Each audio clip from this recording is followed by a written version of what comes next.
It was related to the Dominion settlement, maybe. I don't know.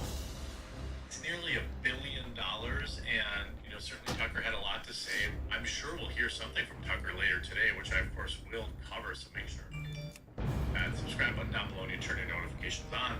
But now, international news reader Don Lemon, one of the biggest idiots in my opinion, has also been fired. This is the rise of independent media. There's a reason. Viewership's growing on channels like mine, or Tim's, or the Lotus Eaters, or Daily Wire. Obviously, they're more corporate, but and this is wild. And Don Lemon's meltdown has been absolutely wonderful to see. So let's check that out. So leading up to this, obviously, we covered this on the Publica, which is my news site where we have 5 different shows launching in just 7 days. Dictated by Night Red, which will be a brand new show for me. FMK Ultra, which they're filming today, up at 5. But we do need your support. So if you haven't yet, we're trying to, if we can, by the end of today, get to 15% of our membership goal. If you back me anywhere else, I'm trying to consolidate it here. I'm going to leave a link to the goals page and show you what we're going to offer. We've got long-form documentaries coming. You saw our first report was Pandas, which has somewhere near 2 million views right now. So I'm hoping that if you haven't yet, you'll join as a member here and help us make this possible. Now, because screw CNN and Fox News, and really everyone else, we've got to do this on our own. I can't do it without you. Well, CNN's internal memo says, quote, CNN and Don have parted ways. Don is much being more explicit. He was terminated. So this is the internal memo that came out to my CNN colleagues. This is from their CEO. CNN and Don have parted ways. Don will forever be part of the CNN family. We thank him for his contributions for the past 17 years. We wish him well. We'll be cheering him on in his future endeavors. CNN this morning has been on the air for nearly 6 months, and we are committed to its success. However, Don Lemon has a little bit of a melty, saying, quote, I was informed this morning by my agent that I have been terminated by CNN. I am stunned.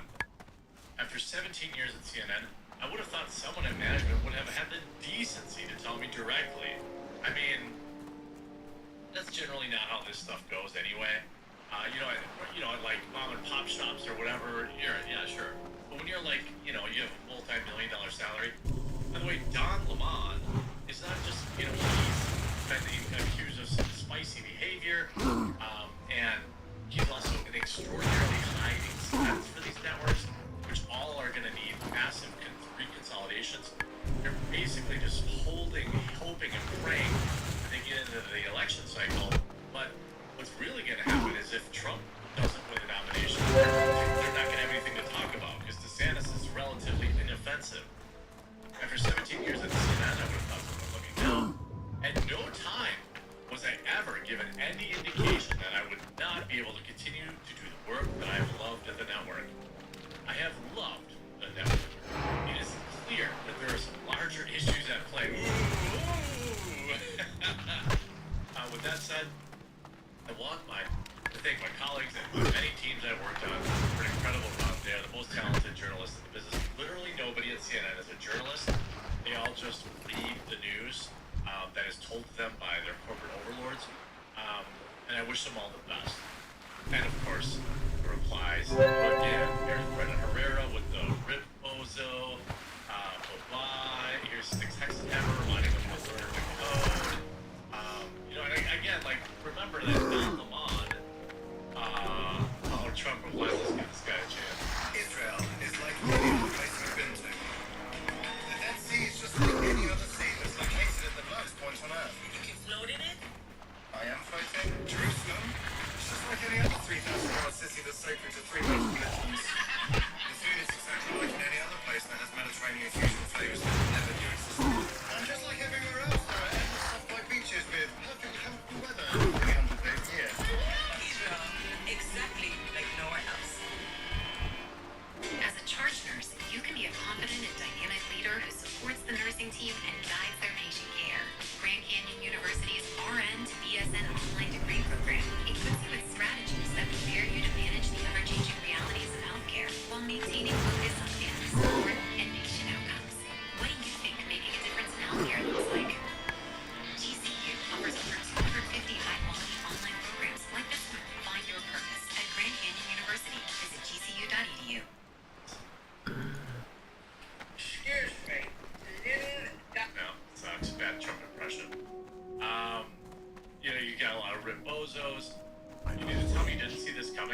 feel knowing that my account does more impressions than your entire network combined?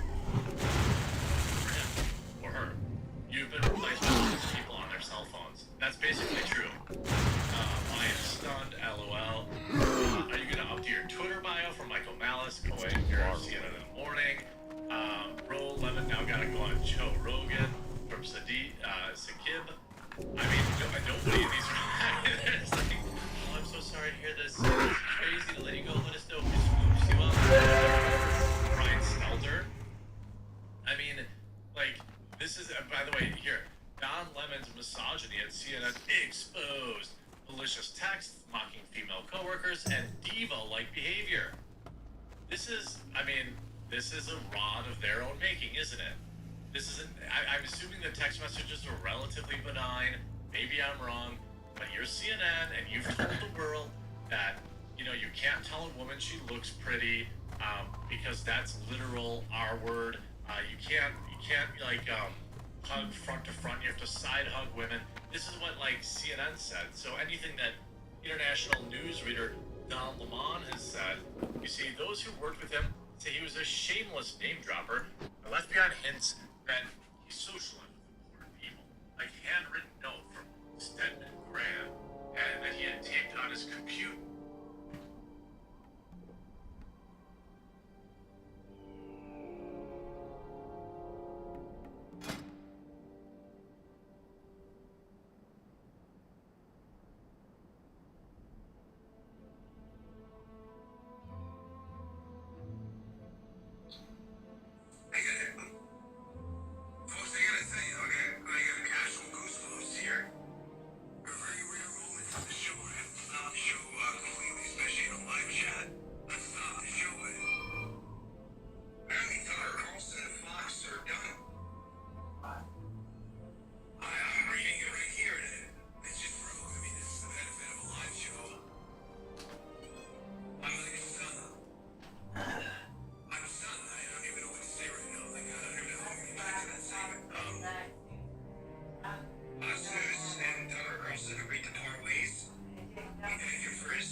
Me, man.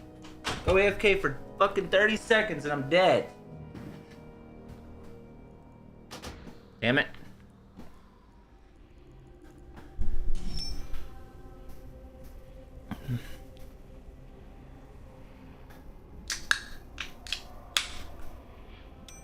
All right, this potentially might be the most fun class.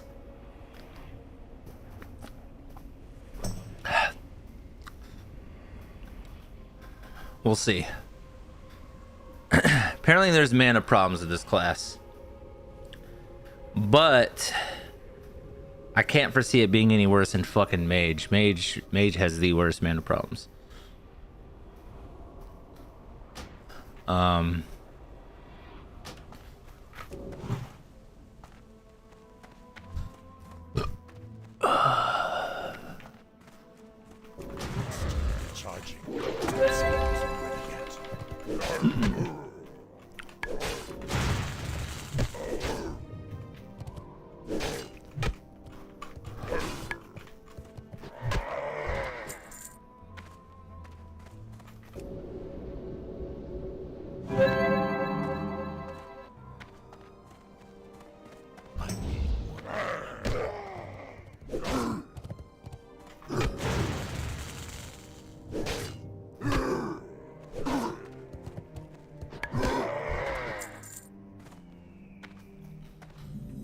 I want to get that new walking stick, actually. Let's go get that. That's a huge upgrade. Hey, my game fixed itself though. We need to go kill scorpions.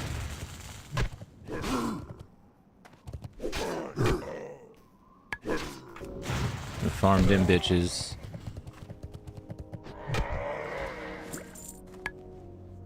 Oh, water, we like water. Past that yet.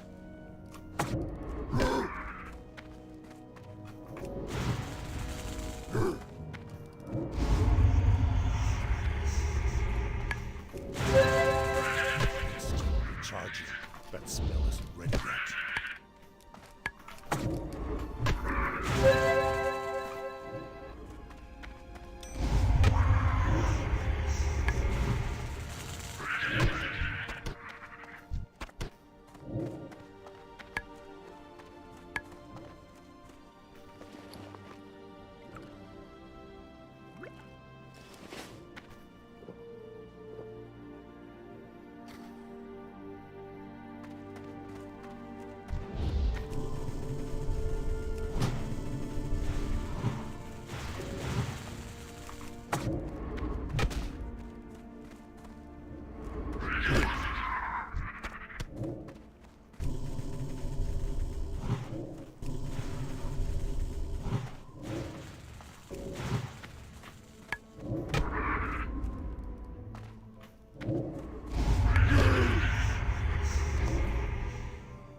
Another scorpion over here.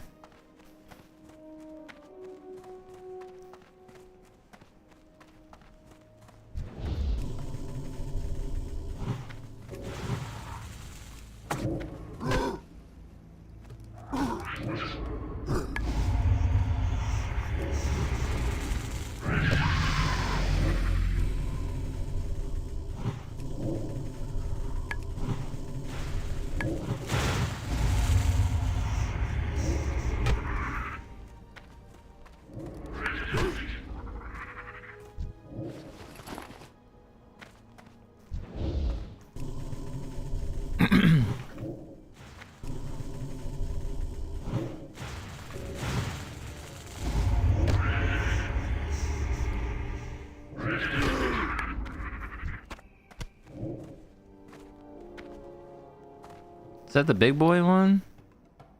Oh, dry scorpion eye. We got it. That's big money. That's what we were trying to go for.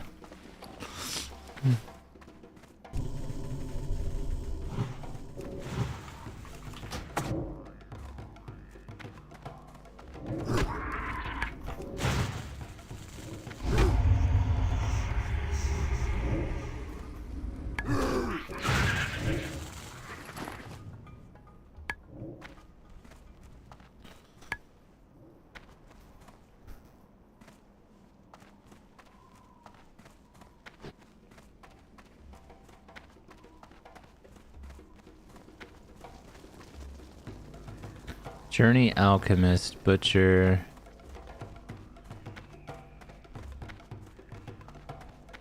Mage Trainer.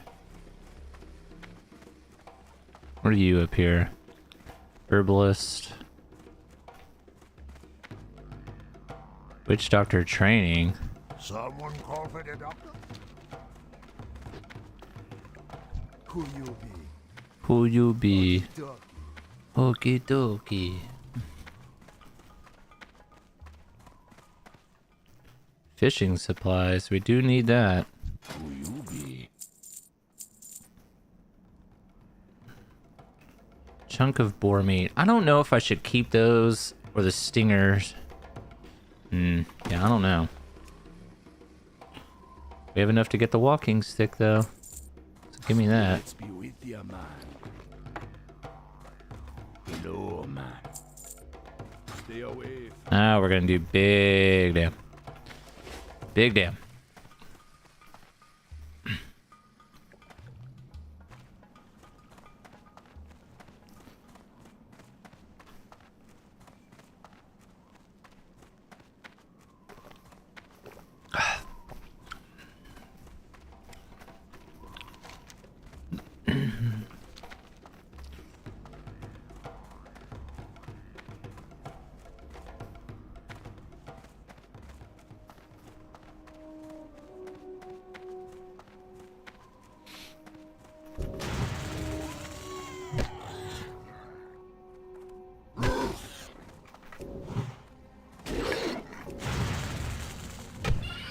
Big dam.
Oh my, 2 in a row, huh?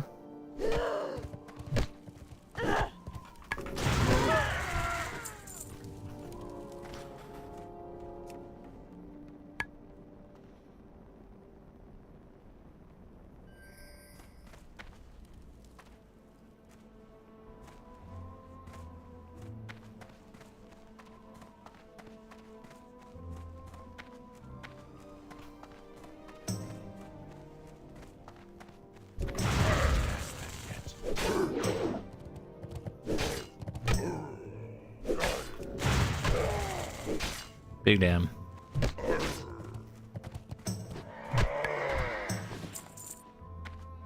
These guys give linen cloth.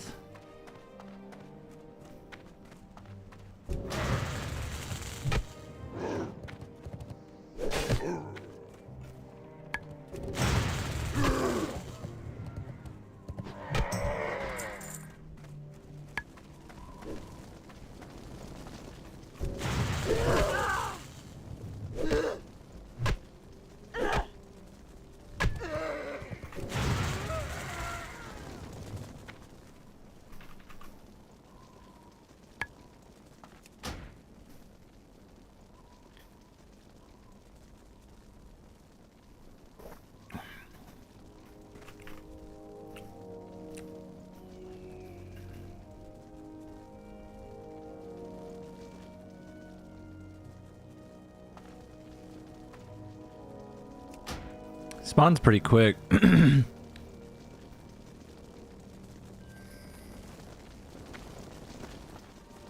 Die on purpose.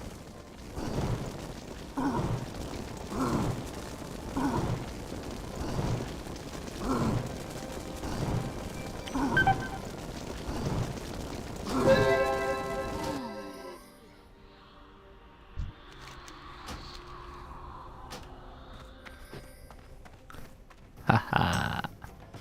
They don't know about that, Skip. They're gonna be like, what? How did you beat me back to the village so fast?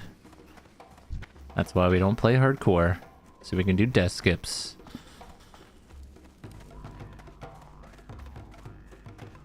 How you doing, man? Bye-bye now. Fishing supplies. How you doing, man? I need a fishing pole and bubbles. We see ya.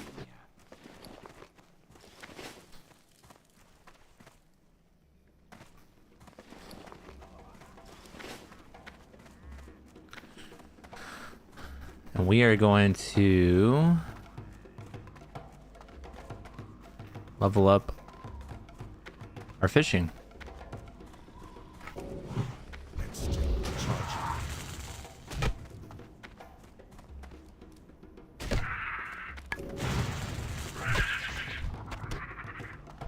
The Horde would surely prevail if the Kolkha centaurs were to attack. But by preventing such an attack, we have spared our mighty warriors time to unnecessary fish. bloodshed. And as sure as there is sand in the Tanaris desert, we know that there will be blood spilled before these trying times are through. You have served your people well, adventurer.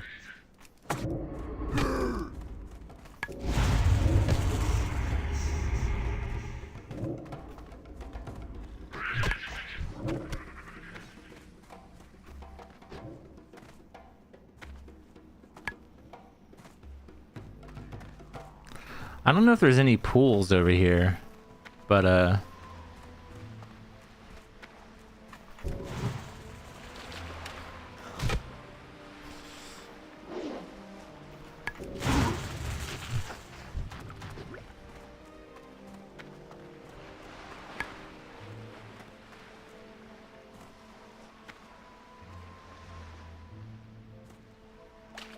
of curiosity, let's see what it says.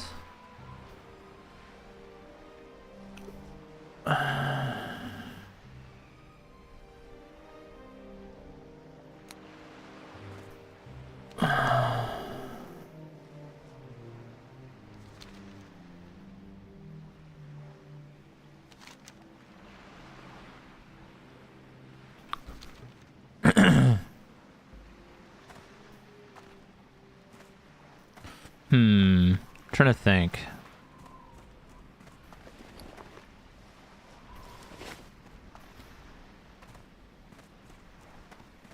That spell isn't ready yet.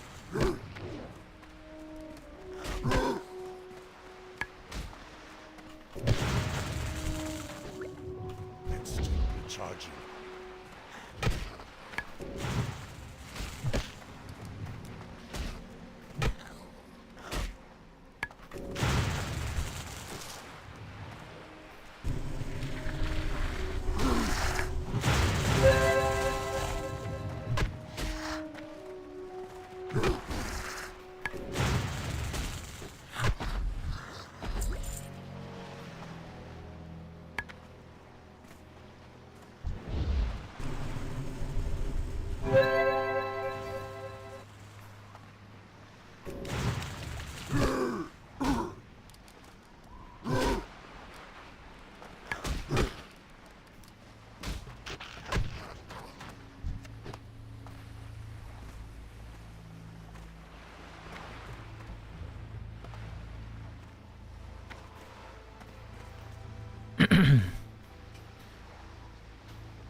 There's got to be an add-on, right?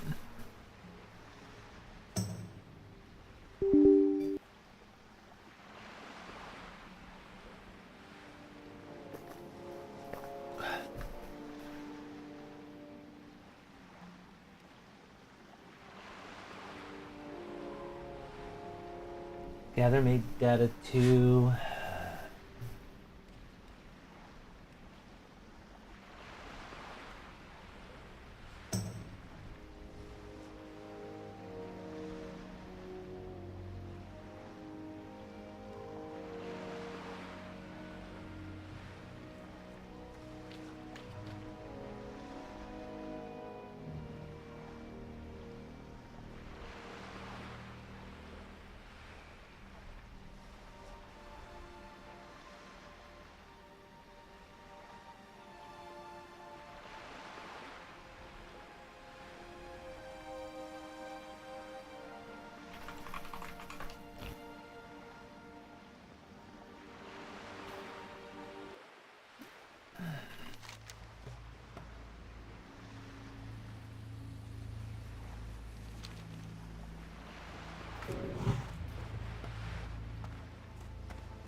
That smell isn't ready yet.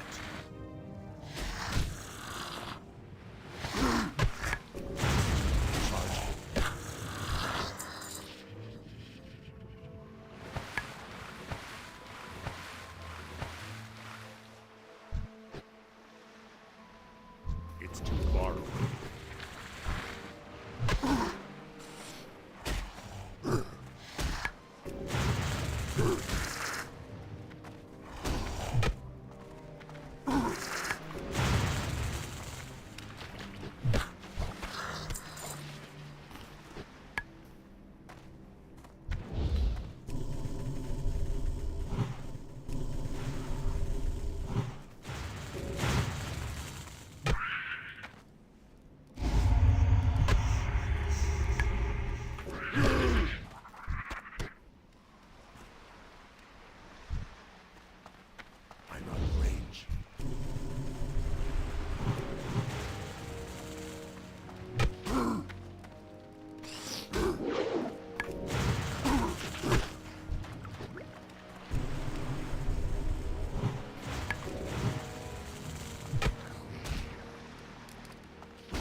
Is that This isn't going to 100% help them. confirmed? Because it's not even on CNN right now. Are we sure it's 100% confirmed? Are you sure about that, Tucker Carlson? Yeah, are you sure about those 5 minutes? Oh, we have breaking news right now. Fox News and Tucker Carlson are going to part ways. What? Get out of here. Tucker Carlson's going to leave Fox News? Yep. Not just like the crappy streaming service Fox what? Nation, but actually Fox News. Not just Fox Nation, but like the actual show? Can we get more on this? I'll read it. You know, All right, this is you. Here's what I will say. Like and it's always tough for me to be, objective. People have asked me. Yeah, I've met Tucker a few times. Mainly when I was on Red Eye, he would be in there, and I only ever had like relatively pleasant interactions. I think I met his wife back then, and she was really nice. But the first time I met him, he was still doing the bow tie thing. Yeah. Remember that he still did that for a while, and he was much more of a libertarian back then. Like he was like legalized black tar heroin, and then kind of became more populist at Fox News, which is why when he got his own show, I was sort of surprised as to what some of the things he was espousing. Right. Not saying that it's not genuine. I think he changed his viewpoint, I was more libertarian. Right. But that's got to be directly related to the lawsuit with the election in Dominion, where they're trying to reduce liability there. Yes. I don't Which know. Like, expect it's one done. of the online. It'll either he'll go on his own, which I hope he does, or expect someone to make a huge play, whether it's Daily Wire or Blaze. I would hope that Rumble would be tossing their name in the mix, because that would be the best place for him to go. So what are the updates? Yeah, so Fox News Media and Tucker Carlson have agreed to part ways. Mr. Carlson's last program was on Friday, April 21st. So it's done. Oh. He's going to political. I don't know. They agree to part ways. That's the thing with Fox News. I worked there for 4.5 years, and I let them know that I wasn't renewing. And then what happened is they were like, "You don't know." I was 25 or 26. They're like, "No one leaves." So then they put out the release like, "We fired him because Roger Ailes never thought he was funny." And I was like, well, I never met Roger Ailes, but I'm sure he didn't think I was funny, because he banned Norm, too. He said, Norm was never funny. And I was like, well, so I felt like I was in good company. But you never know when they say parted ways. It's like a mutual breakup. Is that really a thing? Yeah, he was too busy groping the other way. I think you were Yeah, he was motorboating Megyn Like Kelly. you said, it has something to do with this lawsuit. And remember they were going through the texts? Yeah. One of his texts was, he said he couldn't wait for Trump to, Yeah. Yeah, but I don't. No, I you don't, think I just nothing? don't think, like that ship has sailed. Like the damage has already been done. The only thing that he basically Well, no, because they're Apparently facing not. other lawsuits, I think, too. I don't know if it's they like are, but there's nothing that they are going to do by releasing him from his contract or That's true. firing him right now that's going to prevent that from being the thing. Like it's just it doesn't make any. It's sense. cowardice. It's cowardice. Look, these Yes. people don't stand by their own. That's the problem. You They don't stand think by their Trump called Fox and said, get rid of him? And they're like, we got I to don't have think Trump. so. He's ratings. No, own. You I mean don't- because of No. the texts where he said Yeah. yeah. No. I can see Mr. Trump getting bent over that and going, hey, if you want, go ahead, do it. If you want me on there. Look, if you want me on, you're going to have to get rid of that fucker Carlson. It's Tucker, sir. I said what I said. You'd prefer That's a Tucker theory. I'm just faggot?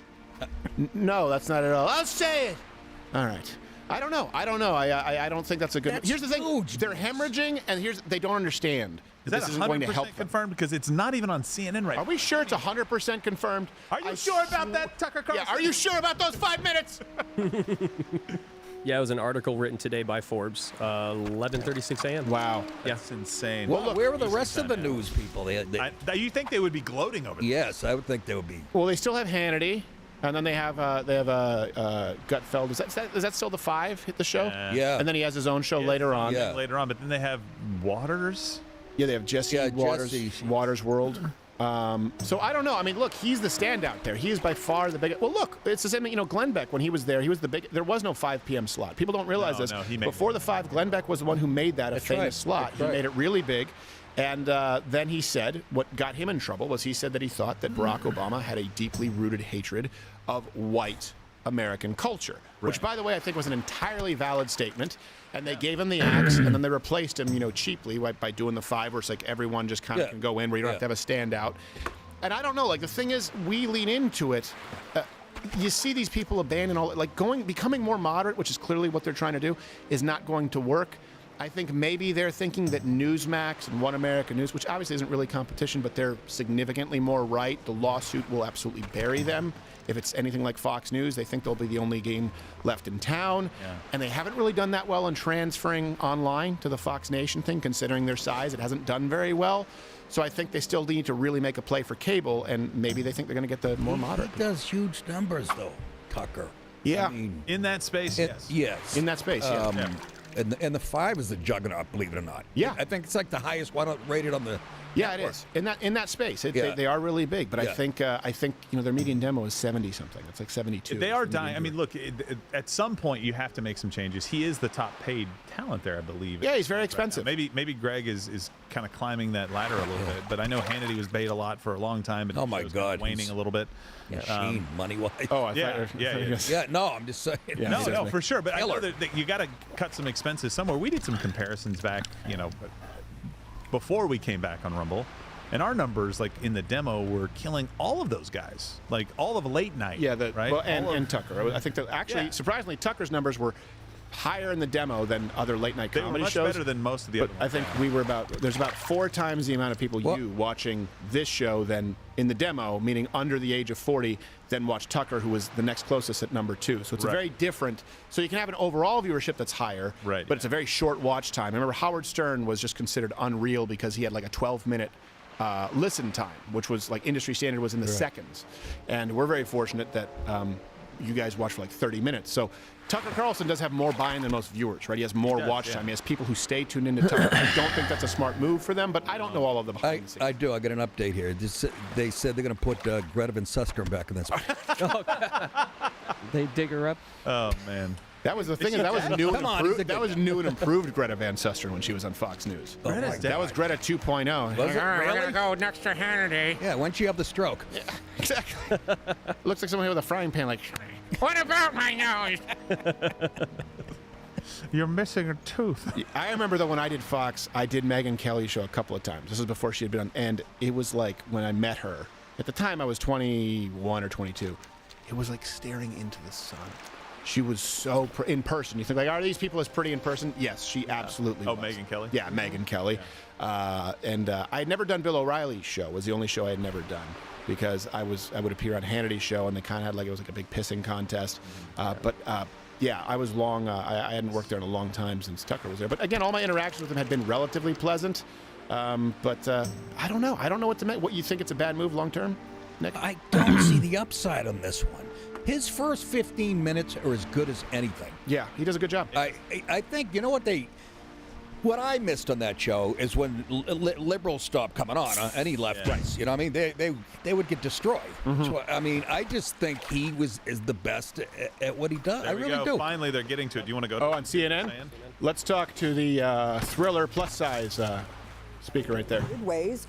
CNN senior media reporter Oliver Darcy is here with more Oliver on Darcy. this. That guy worked at the Blaze for a while and then became just a total liberal Walks shill. over, he's got a huge hard on right now. Yeah, looks like a dick with dentures. Yeah. News coming from Fox. They say his last show was April 21st. They put out a very short statement. They say they thank him for his service, and that's it. That's all we broke know it. What's right with now. the Of audio, course, CNN? You recording this in a public stall? You remember For Fox News set CNN. up this massive defamation lawsuit with Dominion Don't voting say systems massive over when you're looking at that bitch. election lies that Nobody it wanted to promoted touch Oliver Darcy. They paid out $787 million. Looks like Dave Attell with age. Biggest known defamation settlement ever. Well, they fired Tucker Carlson because Whether this is related, it's kind of hard to imagine that these things happen. Let me Tucker see Carlson was sowing doubt about the U.S. election results. a Canadian. Just up until the last few weeks. So it's possible that there was a relationship there, but really big news. And I should also point out Expect that Jeff Dave Ross to come out and Stapleton bump mics with him. really threw quite a lot. Like he has promoted conspiracy theories about the vaccines. He has Shut said the things fuck that are up, just you bald blatantly ass. anti-immigrant. Fucking, where do they find these people? Well, this guy was at the Blaze for years. Oh, was he? Yeah, he was at the Blaze for All years, right, and then then. switched over and became like Anna Navarro was always like, I used to be a Republican. And it's like, would you eat him? And now it's him saying like, oh, I used to work at the Blaze, but all he does is try to get conservatives banned. He's trash. That's all he does. That's right. You worked at the Blaze while he was there, right? Yep. Yeah. Total trash. Everything Tucker said about COVID was right on the money. Yeah. This is what they say. In right? hindsight, It's this dick is still. How is CNN still in business? Well, it's a very, we just talked about this, it's a very broad generalization. Conspiracy theories about the vaccines. Hold on. Does that mean that he said young men could experience you're right, myocarditis, right. which now is acknowledged? Right. What? That's very broad. Now, their solution, Oliver Darcy, we know, is to remove Tucker Carlson, is to censor all of this content, remove it from YouTube. He was actively championing that. Make a specific, what conspiracy theory about the vaccines? I want to hear what he's saying, this little shit. Spawn this lawsuit. But, you know, it's not to say also that other hosts could not be eventually leaving the network as well. I mean, this raises a lot of questions about whether the network potentially is trying to at least Let's start with the guys who have epilated beards. Rein in. Channel. I mean, of course, Tucker Carlson, the most extreme probably on that channel. I Extreme. should also Oh my note, God. John, why this is so important. I mean, Tucker Carlson, outside Donald Trump, really was the person commanding the GOP, really directing it. You saw Republican lawmakers, prominent Republican lawmakers, often grovel at his feet. Ted Cruz. Ted Cruz, for instance, groveled at his feet, and others because they were afraid of him going on his primetime show and lashing out at them. So this is not only huge news in the That's world of different than media, what you but just also- said. I know. It's one of those things is, notice they have nothing that we, first off, they got it after us, and they have nothing else. Their news, this is Right. an entertainment That's show. right. That's Look at all right. that. We just had Photoshop of George Washington with a grill in front of a burning Walgreens, and we got to this before they did. No one should be proud of this. This isn't a good thing. This is why you don't trust your institution. Yeah. Great job, research team. Great job, research team. Fantastic. Thank you very much. You scooped CNN. Yeah, I mean, Yeah. Well, they need the time to put spin on it. yeah, exactly. That's. And we have to get Oliver Darcy. I'd like to spin Yeah. Darcy like a top. Yeah. Where's Darcy? Yeah. Who's in the building that hates Tucker the most? My Darcy, All I of us made in him out of clay. So they couldn't mic him up. Oh my gosh, that guy just looks like, he looks like a podling whose soul is being sucked out. I mean, I don't know, I feel like everything about him just looks as though he's grown the face he deserves. Looks like he's missing some healthy red cells. Yes, exactly. His killer T-cell kind of stuff. I got my fingers crossed. He's Go like ahead. Tiny Tim. What do you see in the future for Oliver Darcy? I see an empty crutch by the newscaster table. Oh, no. Watch Louder with Crowder live, Monday through Thursday, 10 a.m. Eastern.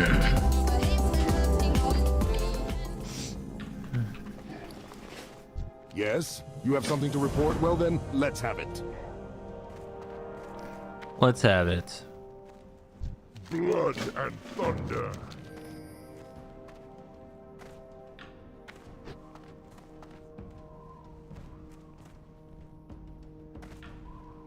What are you looking for?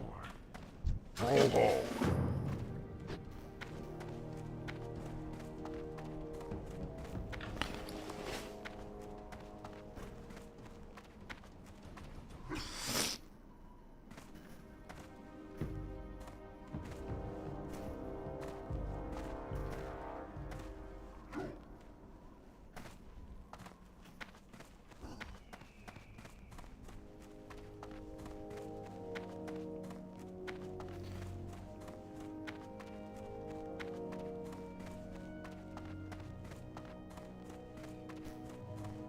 Strength and honor.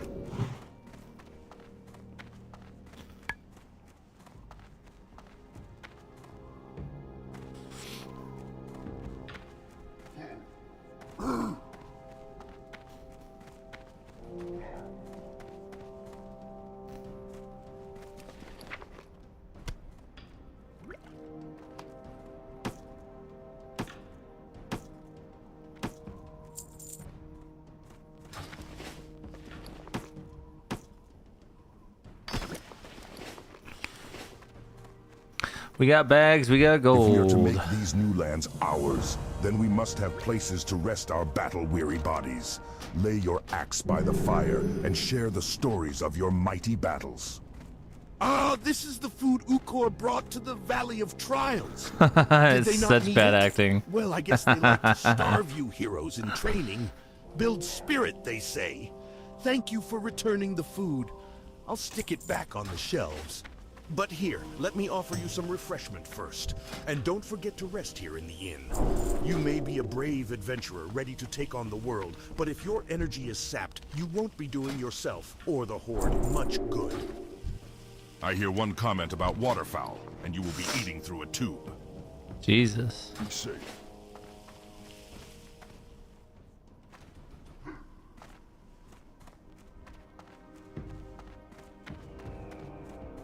What are you looking for? What can I help you with?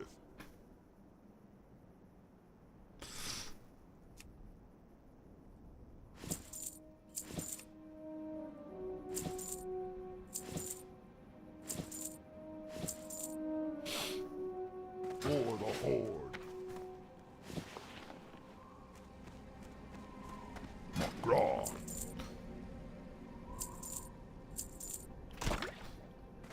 May your blades never dull.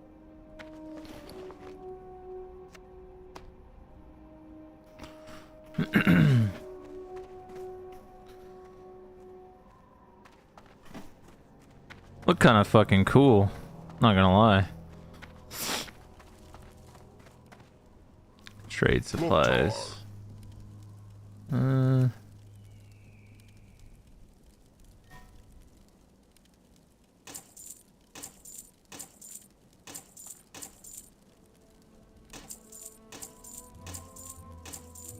Go forth.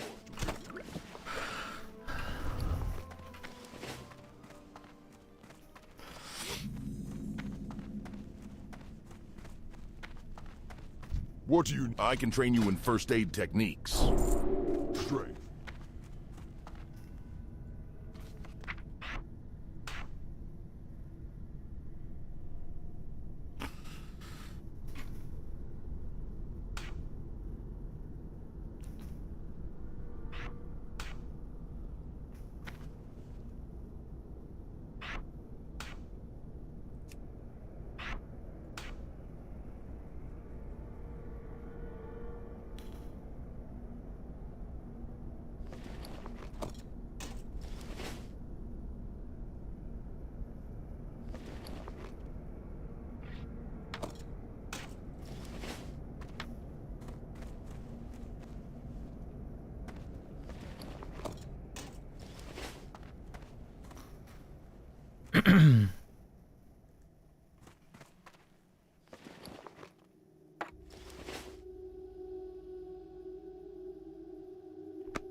Shaman trainer.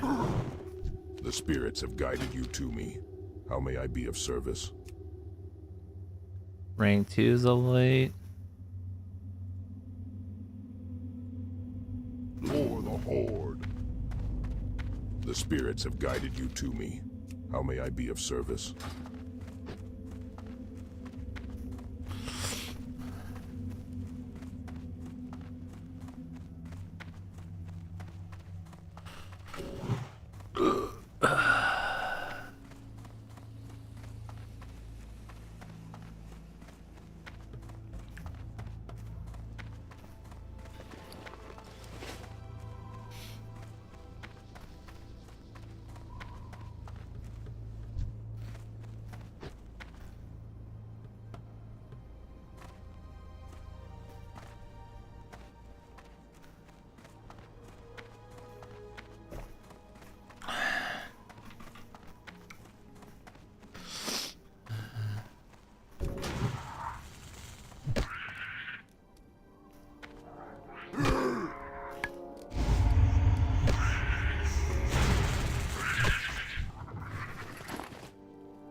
Here I am back on the Horde, because Horde is just better and more fun.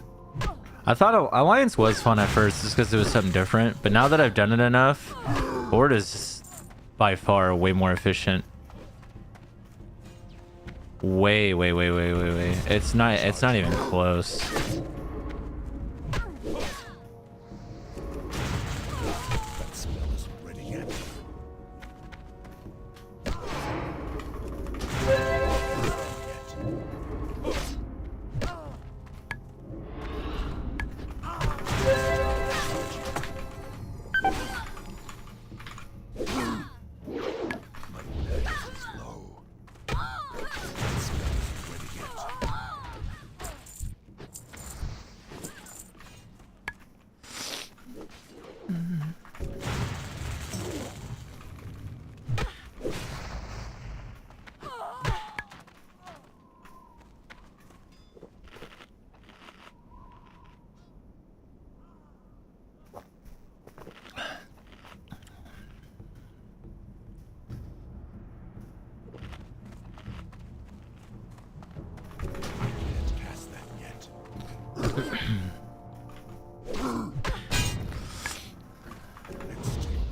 Earth shock resisted.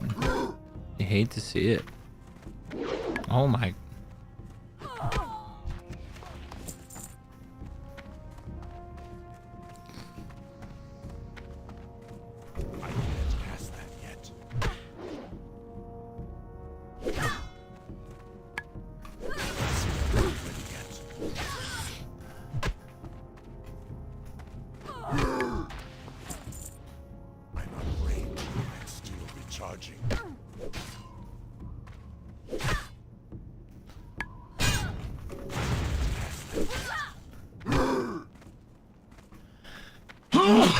Ugh.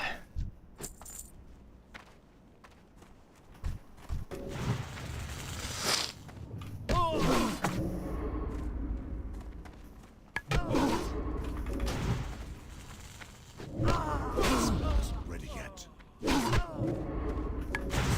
Charging.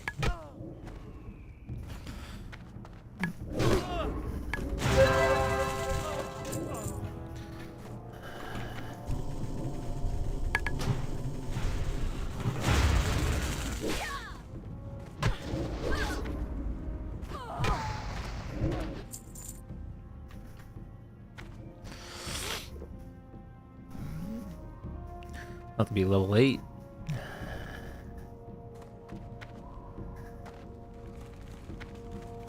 That smell isn't ready yet.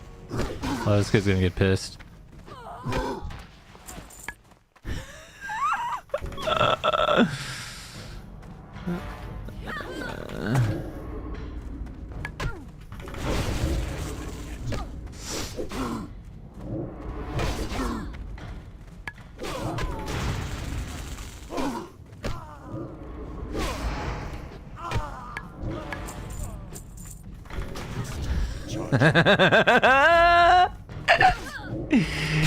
Yo, you mad? Oh! Oh! Oh! I keep missing! Stop missing! Oh my god. Oh!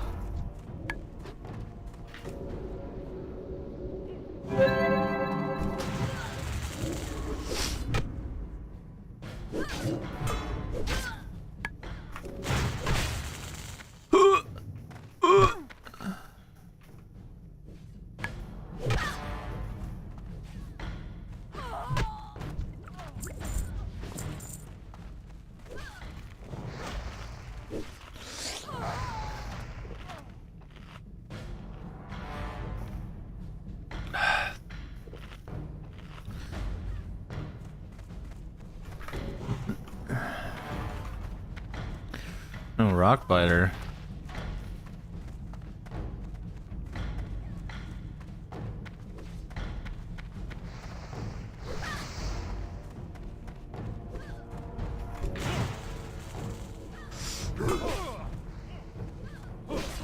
Oh, you're so dead, dude.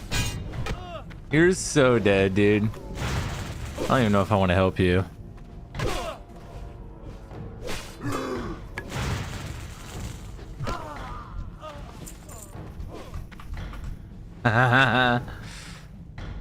Oh, no way. Oh, you have potions. You're fine.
See, I know these quests. I don't even have to, like, look. I've done this so many times now that I just know.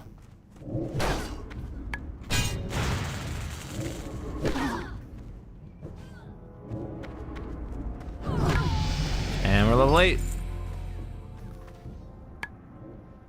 Ooh, Malachite.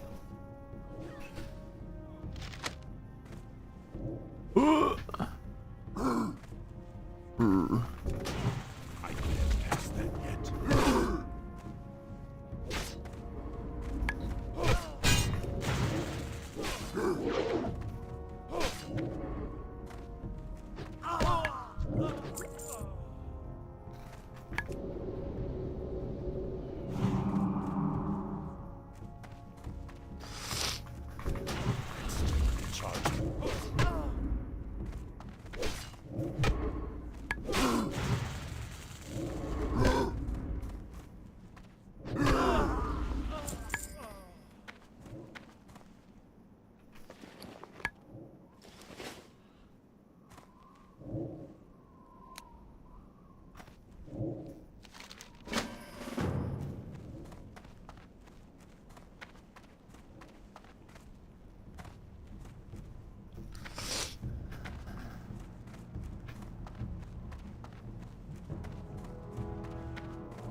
Dabu. This does not bode well at all. You were wise to bring this information to my attention. Word of your bravery travels fast, adventurer. Tales of your victory at Tiragard Keep will be heralded in Orgrimmar. Blood and thunder.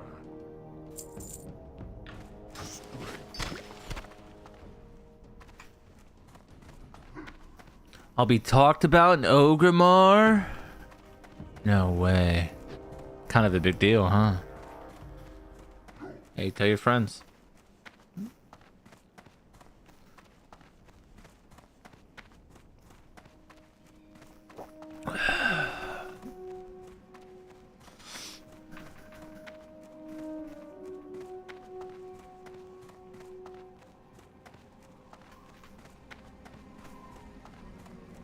Good. Most excellent adventurer.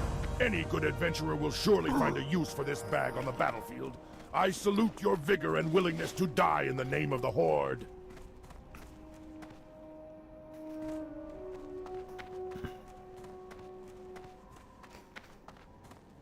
Strength and honor.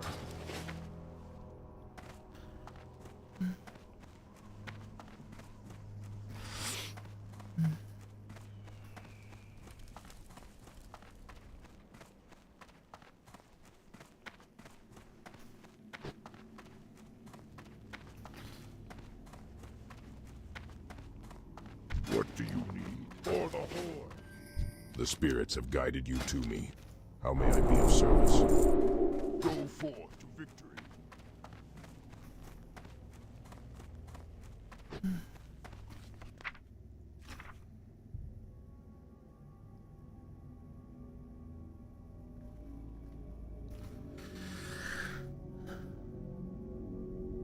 Taunts creatures within 8 yards to attack it.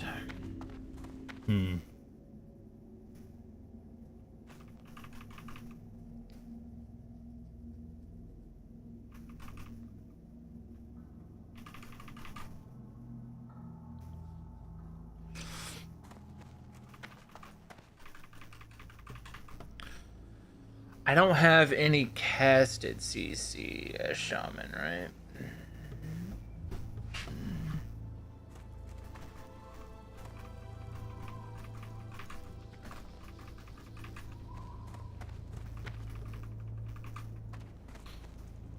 I'm trying to think how I want my binds to be. Put you here for now.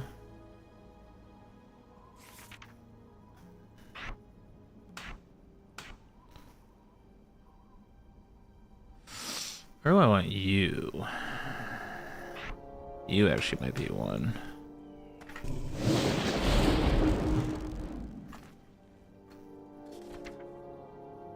I got you.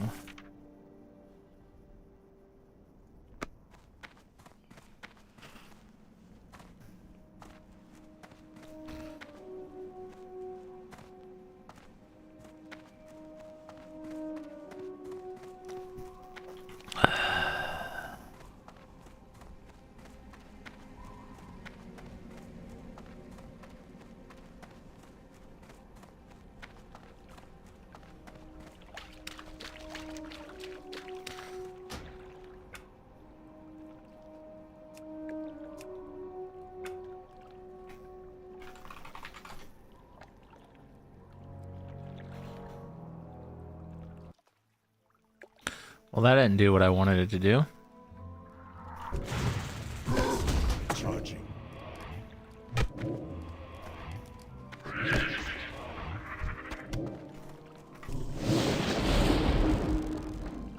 Actually, you know what?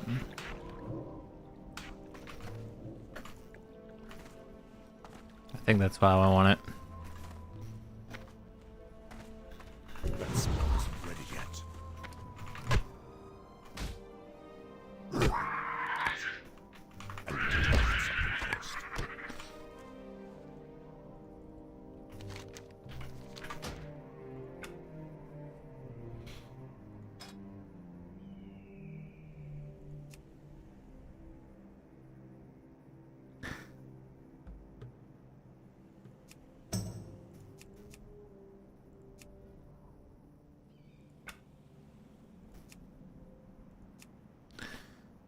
Show mining nodes only with profession. Show herb nodes.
Oh, they're all fucking right here, dude. Let's go.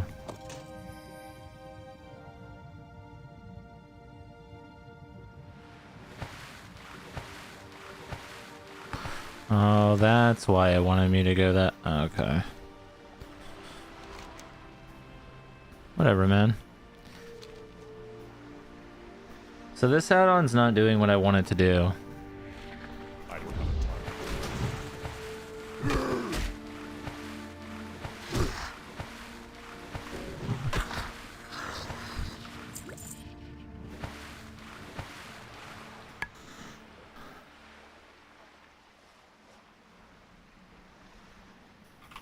Classic, WoW, fishing, pool. Best was fishing farming spots.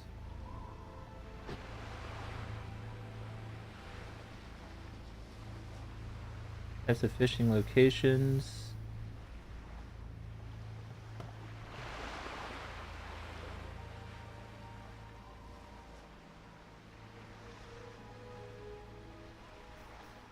If it is found in a pool, the pool will be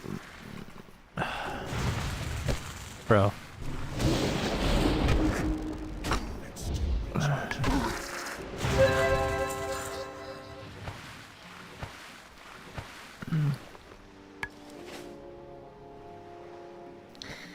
This is the minimum level of fishing you need. In this area, some higher level zones have a minimum above 300, meaning you need to enhance your base fishing. This will be called out in red. Avoid getting away. This means minimum.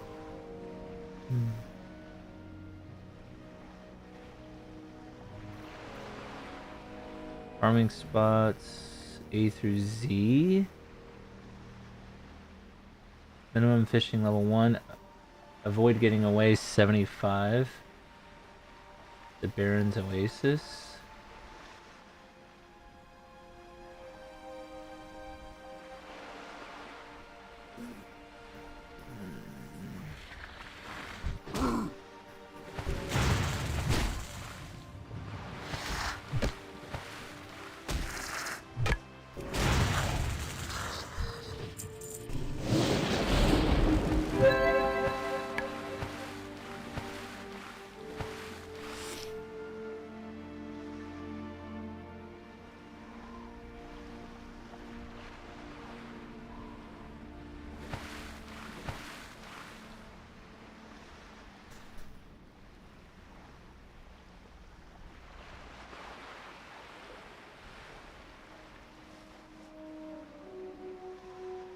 Hillsbred, Wetlands, Stone Talon.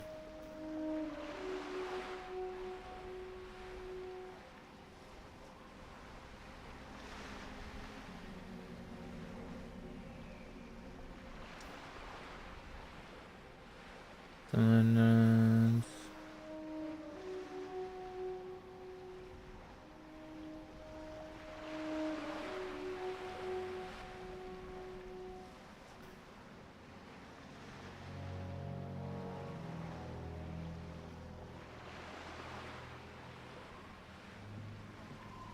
Cooking and alchemy. Your size is increased and your strength goes up by 8. Match your new size.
I don't know if shamans have an oh shit button in Classic.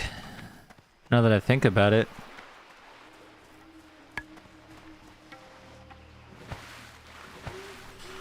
I guess we'll find out.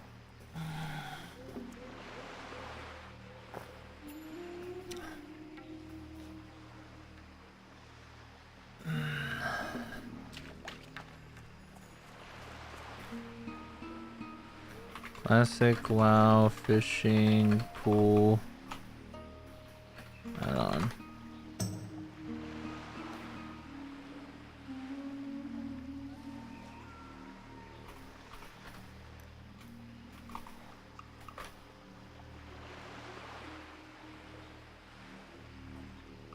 Hey everyone, in this video I'm going to show you an add-on that I have been using recently for fishing called Fishing Buddy. If you're new to the channel and you want to see more World of Warcraft videos, hit that subscribe button as well as the bell notification icon so you don't miss anything.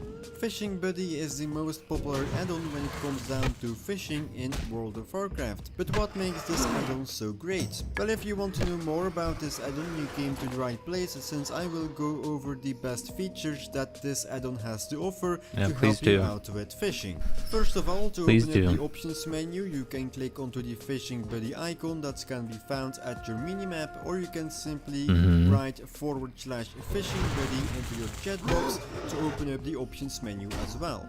Now let's get started with the general tab, which contains a few interesting options that deserve some attention. The first option I would like to talk about is the turn off PvP option that you can enable or disable. That means if you enable that option and you start fishing, it is automatically going to turn off PvP, so you can fish without getting attacked by another player.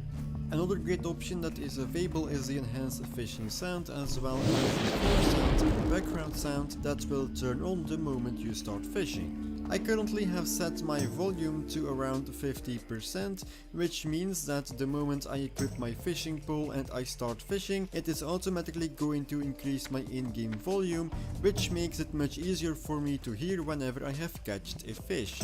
At the bottom you have an option to enable the equipment manager for fishing. That means if I open up my character info and I go to the equipment manager, it automatically makes it set for you that you can equip, which includes your fishing pole and your fishing hat, or maybe something else. So you no longer have to search into your bags to find your fishing equipment.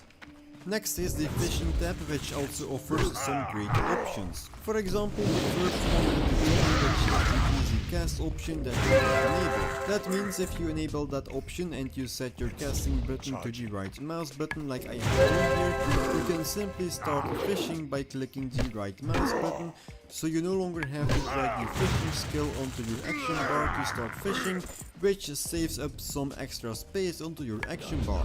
The third tab contains the fish watcher options, which is just a window that tells you how many fish that you have caught during your fishing session, along with the fish success rate. And as last we have the last tab of options, which are some minor things that you can enable. For example, you can set it to the moment you start fishing, it is automatically going to equip a pet or something else. Now if you want to see a complete overview of all the total fish that you have caught during your fishing sessions, you can head over to the locations tab at the bottom, and there you will find a complete overview of all the fish that you have catched along with the zones. But anyways guys, if you have any further questions or concerns, please feel free to comment down below or join my Discord server and I will be more than happy to help you out. My name is Skylife and I see you in the next one.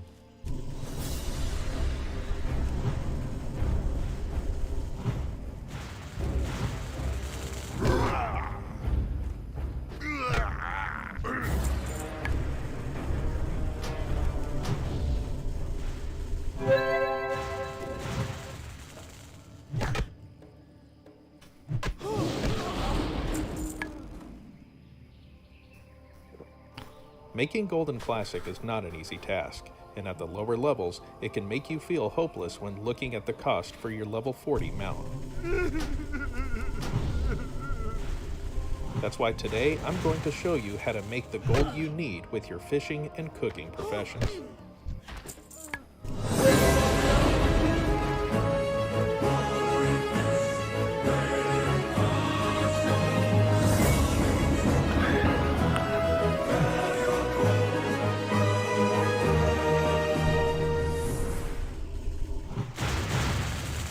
In my fishing and cooking guides, I show you how you can easily level both your fishing and cooking skills to 300 by the time you reach level 35. It's not necessary for you to do this, but it does create a very lucrative opportunity for you as you're leveling. Please understand that the auction house selling prices are going to fluctuate depending on your server economy, so the earning potential I show you are the average prices that I have seen on several markets. Before we begin, it is important for you to roughly understand what fishing skill level you need per zone. This chart makes it simple for you, but in general, just take a look at the zone's level you're in and multiply that level by 5 to figure out the fishing skill you'll need. Keep in mind that this is the bare minimum you'll need to fish in those waters, and that a higher skill level will be needed for a 100% catch rate. I will talk more on how you can raise your static fishing skill later in the video. Because of the level of creatures in most zones you will be fishing in, I wouldn't suggest you start fishing for gold until at least level 20. The earliest fish that can create some wealth is the deviant fish, and you will need a minimum of 50 in your fishing skill to catch them. It can be caught from the 3 forgotten pools in the Barrens, and also inside the Wailing Caverns.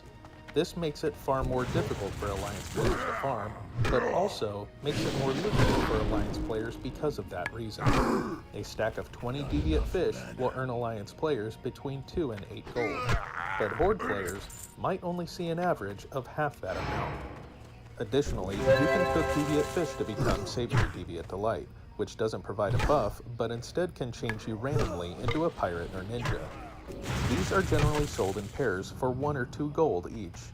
Deviant fish are also a reagent for elixirs of giant growth, so if you're an alchemist, keep an eye on the market to see what is selling better at what time. In general, a single elixir of giant growth will also sell for 1 or 2 gold.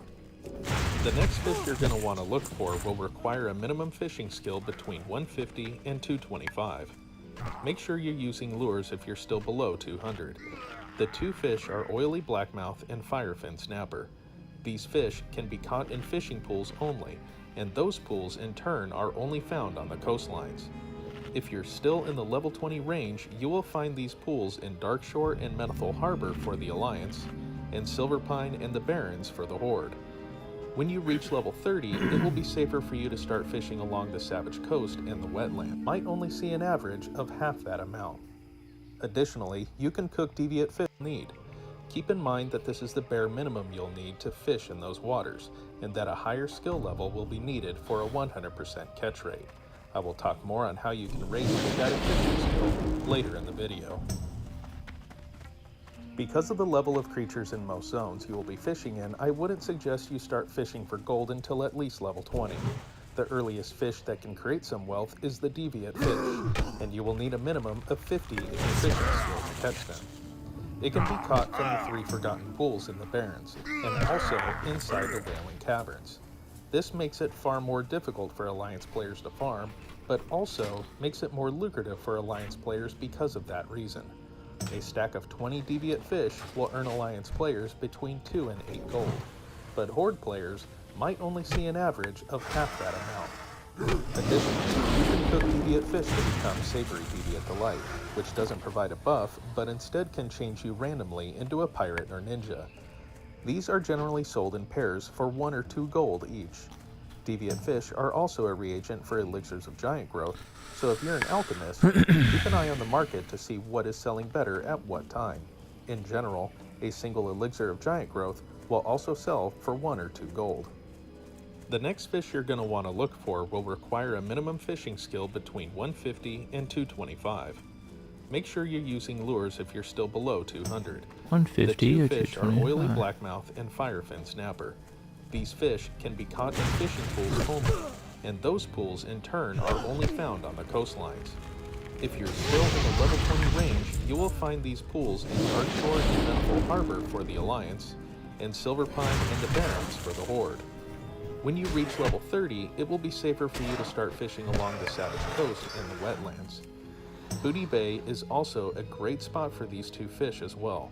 Remember that these 2 fish can be found on nearly every coastline, so as you go up in level, you'll have more zones open up to you to catch them. A stack of oily blackmouth will get you 5 to 10 gold, and firefin snapper will fetch around 4 to 8 gold per stack. Oily blackmouth and firefin snapper can be used to make blackmouth oil and fire oil, which are reagents for several more items created by alchemists. Those items are shown here and will generally sell individually at the following prices. Perhaps the most lucrative fish on any server is stone scale eel, but it is also the most competitive.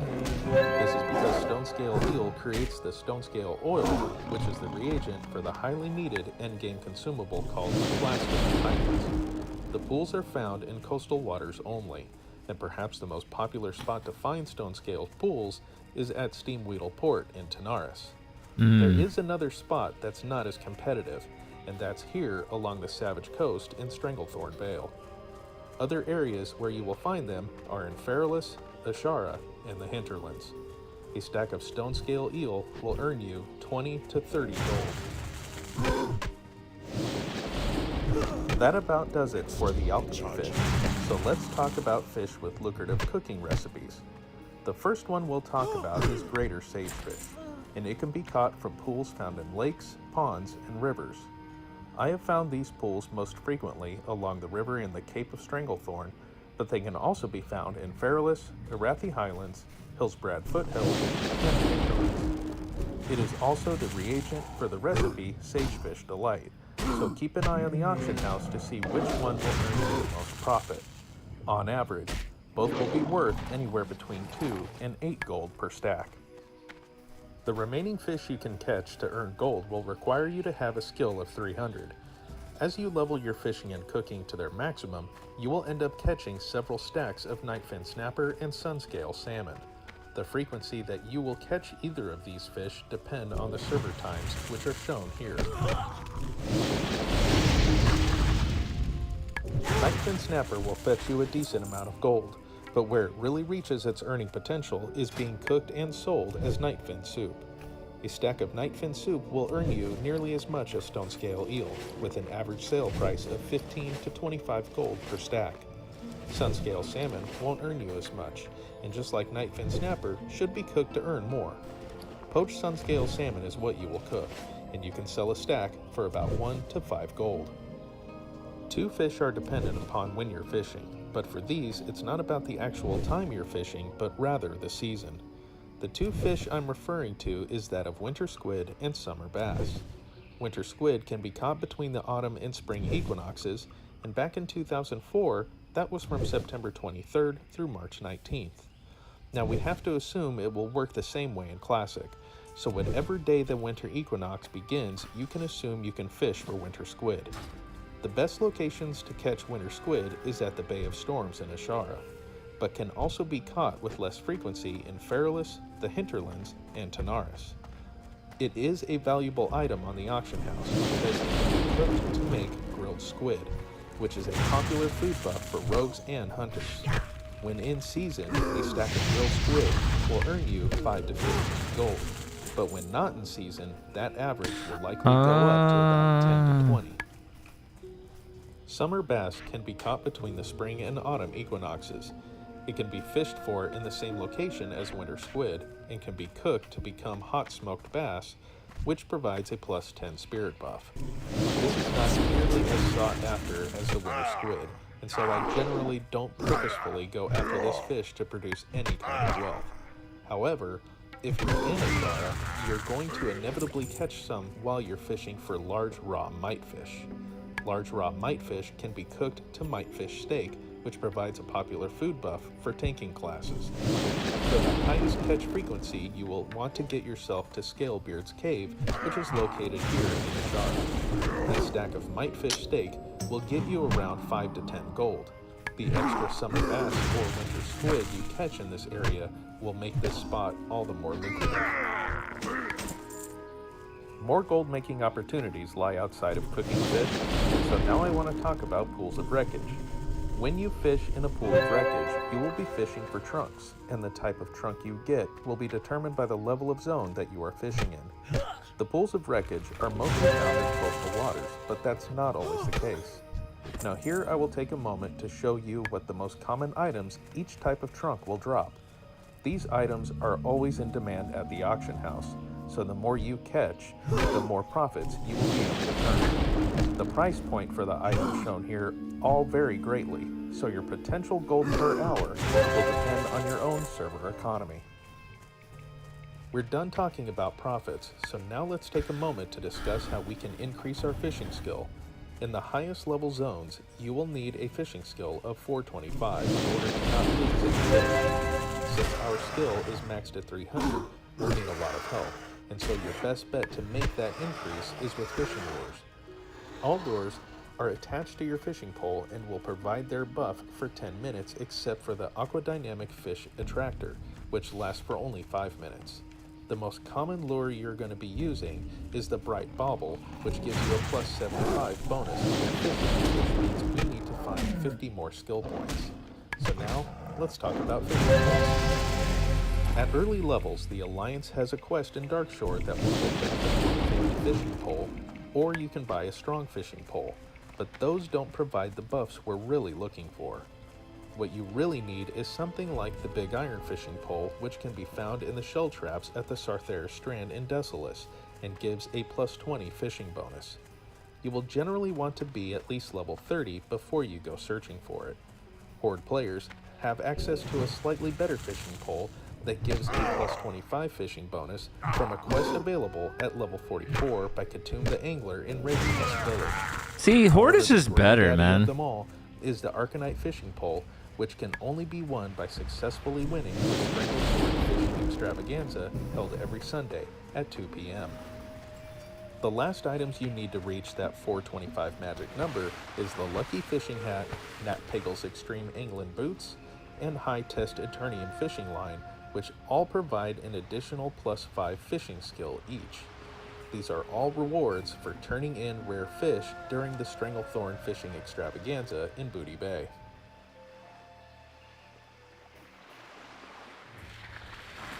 If you enjoyed this guide, please make Nat Pagel proud and like and subscribe to be notified of new content I create for WoW Classic. I hope you found it helpful and learned of a new source of income to help you pay for your training in level 40 and 60 mounts. You can follow me on Twitter at That's why today I'm going to show you how to make the gold you need with your fishing and cooking professions.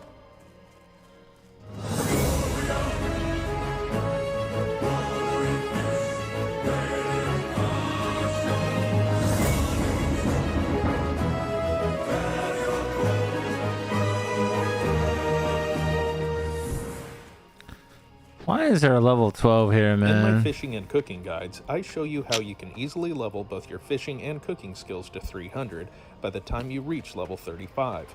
It's not necessary for you to do this, but it does create a very lucrative opportunity for you as you're leveling.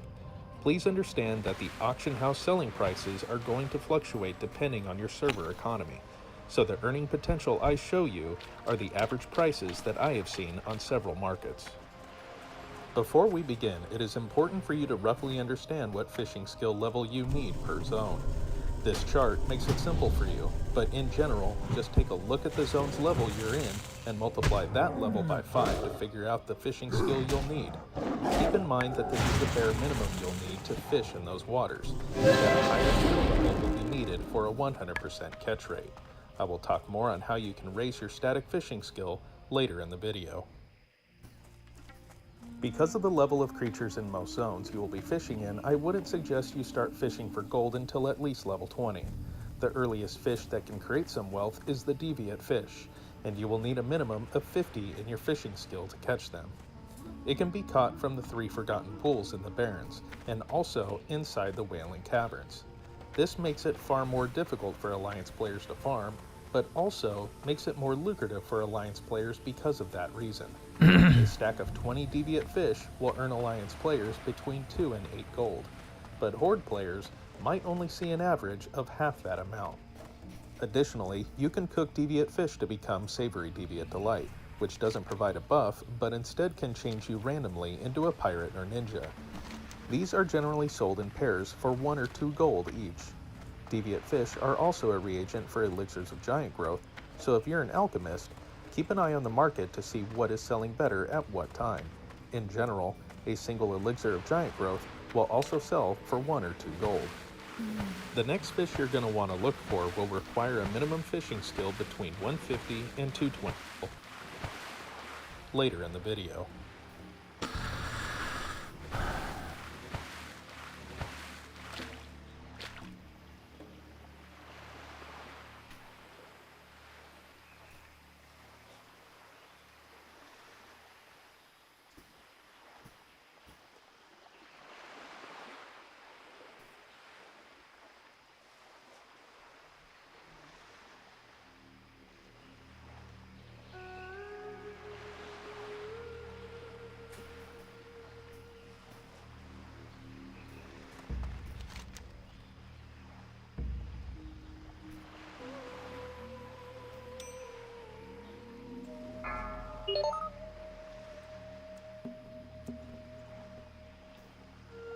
I don't get it. Why is it not showing fishing pool locations?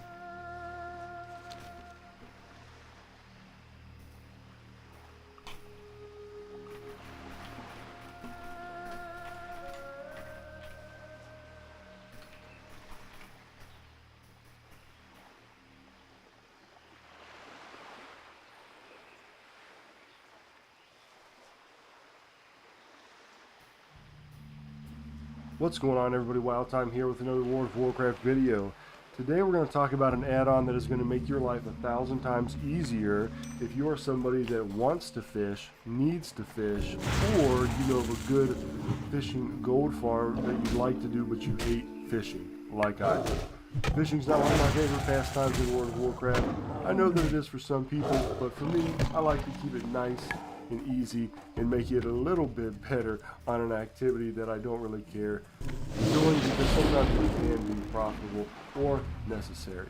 So let's look at the way that you currently fish right now in Warcraft. You have to click your fishing button and then you wait for the bobber to make the sound and go down, just like in real life, right? The bobber goes down, means you got a bite.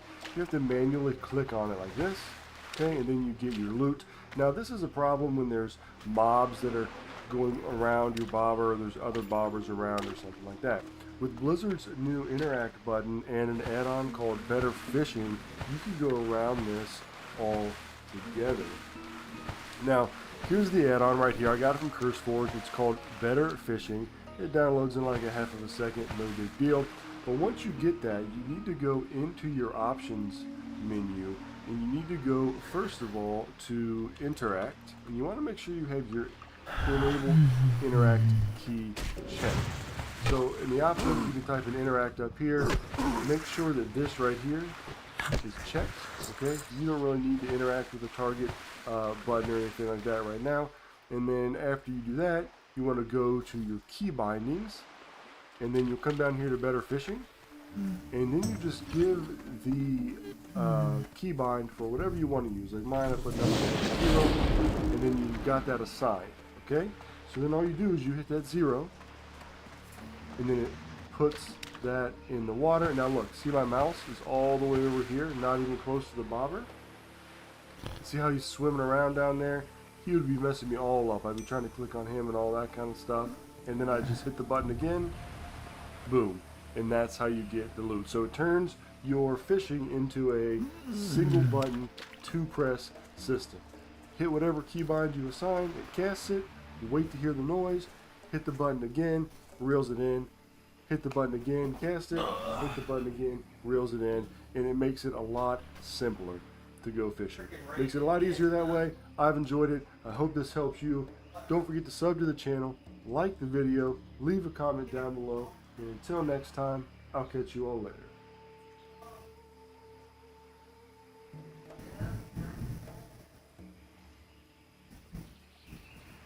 Good evening, fellow wizards and warriors. Now, I have one simple question for you. Do you enjoy taking short walks to the mailbox to collect your fat stacks of never-ending auction house gold? Do you like your professions to be min-maxed to their absolute peak performance, making you a titan of the industry, the literal definition of a dragon sitting on their hoard of gold? Well, then you're in the wrong place. Because in this video, I'm going to be showing you just how easy it is to make gold in Dragonflight with minimal effort by farming raw herbalism and mining materials that can net you roughly 12 to 20k gold in a mere 30-minute session depending on your luck, region, and routing, with no additional add-ons required. And that may not sound impressive, but it adds up quick, because this stuff sells instantly, so it is guaranteed gold that will hit your mailbox after being posted on the auction house. Or you can do one of those backdoor deals in one of those sketchy underground dragon crystal dens, you know, whatever you prefer, I don't care or judge.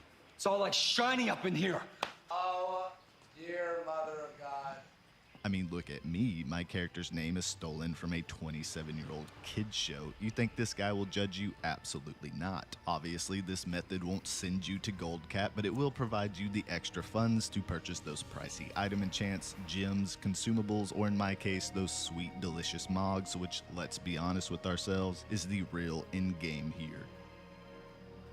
Now, the area we'll be spending the majority of our time in is the Azure Span for two main reasons. It has, in my opinion, the biggest concentration of Wraithbark herbs and primal nodes, with Wraithbark being the highest selling herb, at least in my region, and primal nodes giving you either Ceravite ore or Draconium ore with a mixture of different elemental deposits, and even Casgarite ore, which is another great seller. Because we're only after the big dogs here, which include Lush and Rich nodes, Wraithbark, primal nodes, and any elementally charged nodes such as Infurious, Frigid, Titan Touched, Molten, and Hardened. Oh, what's that you say? I left out two other elemental nodes? Well, you're correct. Windswept and Decayed. You see, Windswept herbs do not spawn in the Azure Span. It's mainly located in the central regions in the Dragon Isles, but that's okay because primal nodes in all of its wonderful glory drop rousing air once you reach this point in the profession talent tree. And as for Decayed herbs, I would stay away from those until you put a couple points in the Decayed subspec, because this nasty little element will give you a horrendous debuff that turbo chunks your health until you're dead. And depending on your region, Decayed might sell poorly anyway, so it might not be worth the time and effort to even pick it up. And, like I said in the beginning, you don't need add-ons for this farm, but I will show you the route I take that is simple, efficient, and covers every nook and cranny of this Grizzly Hills wannabe Wrath of the Lich King knockoff of a zone. Just kidding, it's honestly an amazing zone. It's filled with life and wonderment, a happy and thriving ecosystem that fully immerses you in this fantasy world, where your creativity can truly get lost from the troublesome worries of everyday, oh god, sorry, not that. So we are going to be starting off near Cobalt Assembly. Work your way west towards the Three Falls Lookout Camp. Then head south towards the Iskara Camp. From there, head east towards Camp Antonidas, and then back up to Cobalt Assembly. Then you want to zigzag your way through the center of the zone, working your way around and down to the Azure Archives. From there, you want to hug the mountains and shoreline, heading east to the very edge of Camp Nowhere. Take a sharp turn and head back to the Azure Archives while still hugging this cliffside. Once you're back at the flight path, zigzag your dragon tail through the center, heading back east towards these lava pools directly south of Backthrows. Once at the lava pools, head north, hugging this cliffside, working your way around to Theron's Watch. From there, head west to Cobalt Assembly while still hugging the cliffside. You then want to head south towards this fork in the road between Camp Antonidas and the Azure Archives. Then make your way back east towards the lava pools. Once you're back at the lava pools, make a nice big zigzag line through the center of the zone, working your way back up to Cobalt Assembly, which will close the entire loop and cover almost every square inch of the Azure Span. And hang on, I already know what you're going to say. But Charizard, you left out this area over here. Well, yes I did, but there's a damn good reason for that. Because that area is Brackenhide Hollow, and well, how should I describe it? Do you guys remember that scene from The Lion King where Mufasa says everything in the kingdom the light touches? And Simba asks, well, what about that shadowy place over there? And then Mufasa gets all serious and he's like, yo, we don't go over there, that's beyond our borders and it's forbidden. Well, that's basically Brackenhide Hollow, and I shit you not, they even have hyenas. I mean, I couldn't find a more perfect reference for you guys. I mean, what else could you ask for?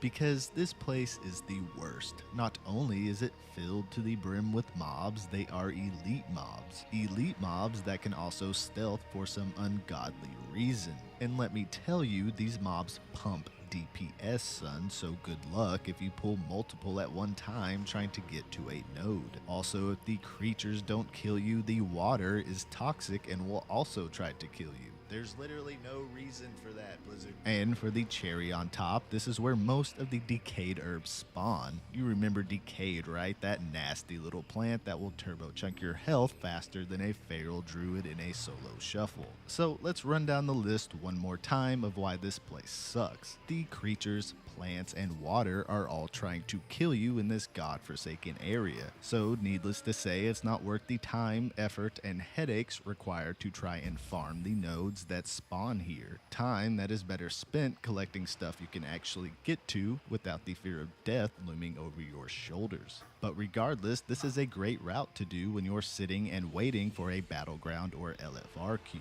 Because when you're an elite Windwalker PvPer like myself, you got a solid 30 or 40 minutes to kill for that solo shuffle to pop. So what am I going to do with all that downtime? Go back to Ouroboros to run laps? Or hang out with my NPC friends in Valdraxxin? No, I'm going to go make some gold. The easy and lazy way. You see the node, you farm the node. And to test this, I wanted to see how much gold I could actually make in the time it takes for a solo queue to pop. The queue took roughly 28 minutes, which is shorter than usual. I completed about 90% of the route I outlined earlier, and in that time, I collected 35 2-star Hoshenbloom, 33 2-star Wraithbark, 13 3-star Ceravite ore, 8 salt deposits, 15 2-star Draconium ore, 21 rousing ire, 15 2-star Bubble Poppy, 65 2-star Ceravite ore, 5 rousing air, 31 rousing fire, 15 rousing order, 5 lava beetles, 14 rousing frost, 17 rousing earth, 3 3-star Hoshenbloom, and 1 1-star Kazgarite ore, netting me a grand total of 13,560 gold, 38 silver, and 15 copper. Which honestly is not that bad considering we are almost at the 2-month mark since Dragonflight's release, and the prices of raw materials and recipes have dropped considerably. So if you only have a few hours to play, you can expect on average to make about 50,000 gold a day while you wait. And as far as the profession talent trees go, I honestly have no clue what the optimal route is. Because when I first started, I just dumped all of my points into mastering the elements for both mining and herbalism, assuming that I could just reset them later if I wanted to go a different route. Haha, well, joke's on me because it turns out you can't reset knowledge points after you spend them. Now, I'm not saying this is Shadowlands Season 1 Covenants all over again, but I just don't see a reason why we can't learn and unlearn knowledge points that we have gained freely without restrictions. I mean, if somebody wants to sit there and min-max all of their professions for every single craft they do, then so be it. If that's how they enjoy the game. Like I said earlier, this guy won't judge you. But regardless, if it's because of some lore reason Blizzard has cooked up or a weird form of time gating to last the whole expansion, I would recommend watching the hundreds of gold making videos on YouTube from people who actually know what they are talking about, before spending your knowledge points if you really want to get the most out of raw material farming. Because this video is more for people like me who just want to log on and make some extra gold with little effort and no headaches. So if you have any helpful tips or other easy gold making methods, let me know down in the comments below. I would love to hear about them. Thanks for watching, and remember to always stay away from the voodoo.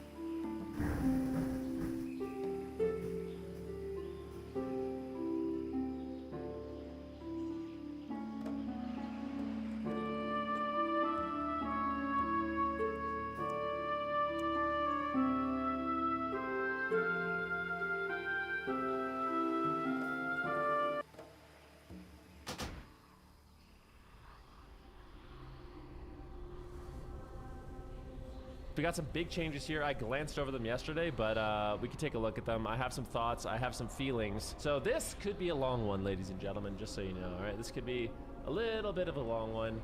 Here's the updates to Ember of Neltharion, PTR.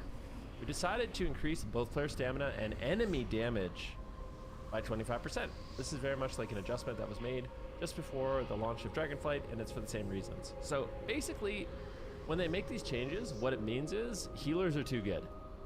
Healers are too good in raids. People's health is spiking too much. Like basically they're in a situation where people's health are going from very high to very low to very high to very low to very high to very low. So one of the ways they can fix that is they increase everybody's health. They increase the boss damage, so it's a little bit more steady, like it's less yo-yo-y. Okay? When damage mitigation abilities and healing are too strong relative to player health, the only way to threaten player is to make enemy damage very high and spiky. If healers can recover quickly, top of the teammates, and mana isn't a limiting factor, enemies have to be tuned to have the capacity to do burst that kills players before healers can react. That isn't very satisfying. Increasing player health gives players more time to react to incoming damage and makes players' choice about cooldown and mana management more meaningful. Okay? So, along with these changes, you'll see several adjustments to hybrid healing items and enhancements, as well as percent-based healing spells. So, player stamina increased by 25%, and enemy spell and melee damage increased by 25%. Self-healing and absorb shields for damage dealers and tanks have been increased by commensurate amount, so they retain their impact when solo or when supporting a group. So what they did is they went through, they buffed a lot of tank healing, they buffed a lot of healing for like hybrids. So like Havoc Demon Hunter's Fodder to the Flame now increases, Fodder to the Flame now heals for 20% of maximum health. Okay, so they nerfed that one because it would have been too high since it's a percent-based heal. But for like balance, they increased regrowth healing, they increased Swiftmend healing, they increased rejuve healing. You know, for Feral, they went in and changed a bunch of the healing as well. Guardian, they changed a bunch of the healing. Devastation Evoker, they changed a bunch of the healing. Like Living Flame got buffed, Emerald Blossom got buffed, Rhythm Embrace got buffed, and a lot of the reasons why they do this is specifically for hybrids, because they want hybrids to be able to like top themselves off or heal themselves a certain amount in a certain period of time. And if stamina is way too high, imagine being like a Windwalker monk and trying to like, heal yourself up. It takes forever, or like an Ellie shaman or something like that. So they went in and buffed a lot of those spells for most of the classes. I'd say the biggest one I saw is Windwalker monk. So Windwalker monk got a disproportionately big buff. Soothing Mist got increased by 25%. Basically, if you see 25%, it's basically offsetting the change. But anything more than that, they're actually just straight up buffing it. So Expel Harm actually got a 75% increase. So and Vivify got a 92% increase. Now that might sound crazy, and maybe it is, but the healing on Vivify was egregiously low. So Windwalker got a huge Vivify and Expel Harm heal. We could take a look at Enhancement Shaman if that's what you guys are interested in. Let's see, enhancement, all abilities and pet damage increase. Oh, all ability and pet damage increase. Oh, they buffed enhanced damage. Nice. Healing Surge got buffed, Earth Shield got buffed, Chain Heal got buffed, Healing Stream got buffed. But like I said, if it's like 25%, it basically didn't do anything. If it's over 25%, they basically buffed Healing Surge for Ellie and Enhancement Shaman. So people are talking about Feral Druids. Let's see what happened to Feral Druids. Regrowth healing increased by 50%. Swiftmend healing. So they buffed Swiftmend. Yeah, okay. Regrowth, yeah, I guess Regrowth got kind of gutted. So for balance, Regrowth got a 50% buff, but for Feral, Regrowth got nerfed, basically. All right, so we're going to scroll down because, I mean, this stuff is just basically offsetting some of the changes. Some stuff got buffed, like I said, Windwalker healing, like, Ellie Shaman healing is a little bit better, etc., etc., etc. We'll skip the PV stuff. We'll go straight to player versus player. Okay, now, with that in mind, what they just did, okay, think about it. So, damage, like, before we read player versus player, I just want you to imagine what would have happened. Stamina goes way up, which means everyone has way more health. And crit is being turned off, which means everyone has way less burst. And hybrids are healing even more. So what would that do to the pace of the game? It would make it really boring, right? Everyone has way more health, nobody can crit, and everyone has way more healing. Boring.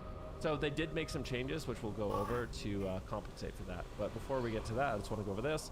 So new Scale Warden gear and new consumables are available. So the starter gear is blue quality, upgraded gear is 477. So they got basically new war mode PvP gear, which is really cool. And they added, One thing I wanted to shout out. So, you know these stupid primal focus things that you can't get?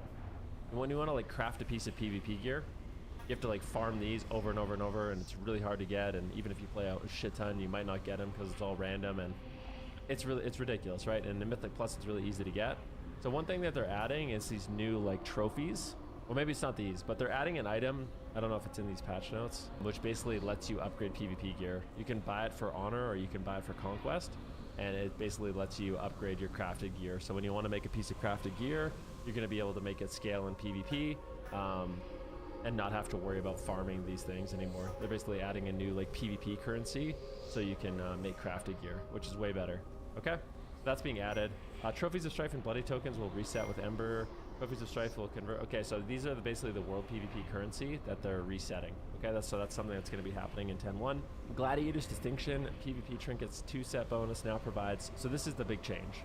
So you know when you wear 2 PvP trinkets right now, it gives you an extra 2,700 stamina, which is actually a lot. So if I take this off, what is that?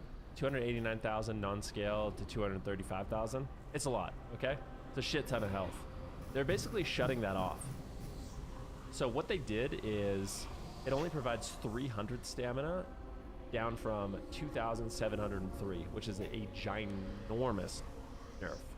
The bonus of that was taken down by 2,400, and simultaneously they buffed your primary stat by 1,300.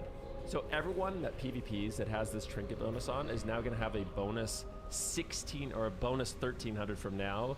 1,600 total main stat. So that, I think that's actually, I think, and I could be wrong about this, but that's actually going to make the pacing faster. Like the consistent damage is actually going to be going up, if that makes sense. I might be wrong about that, but even though crit's being nerfed, hopefully the one-shots get turned down a little bit, but the main stat buff, I actually think it will be doing like more damage relative to health, but I could absolutely be wrong about that.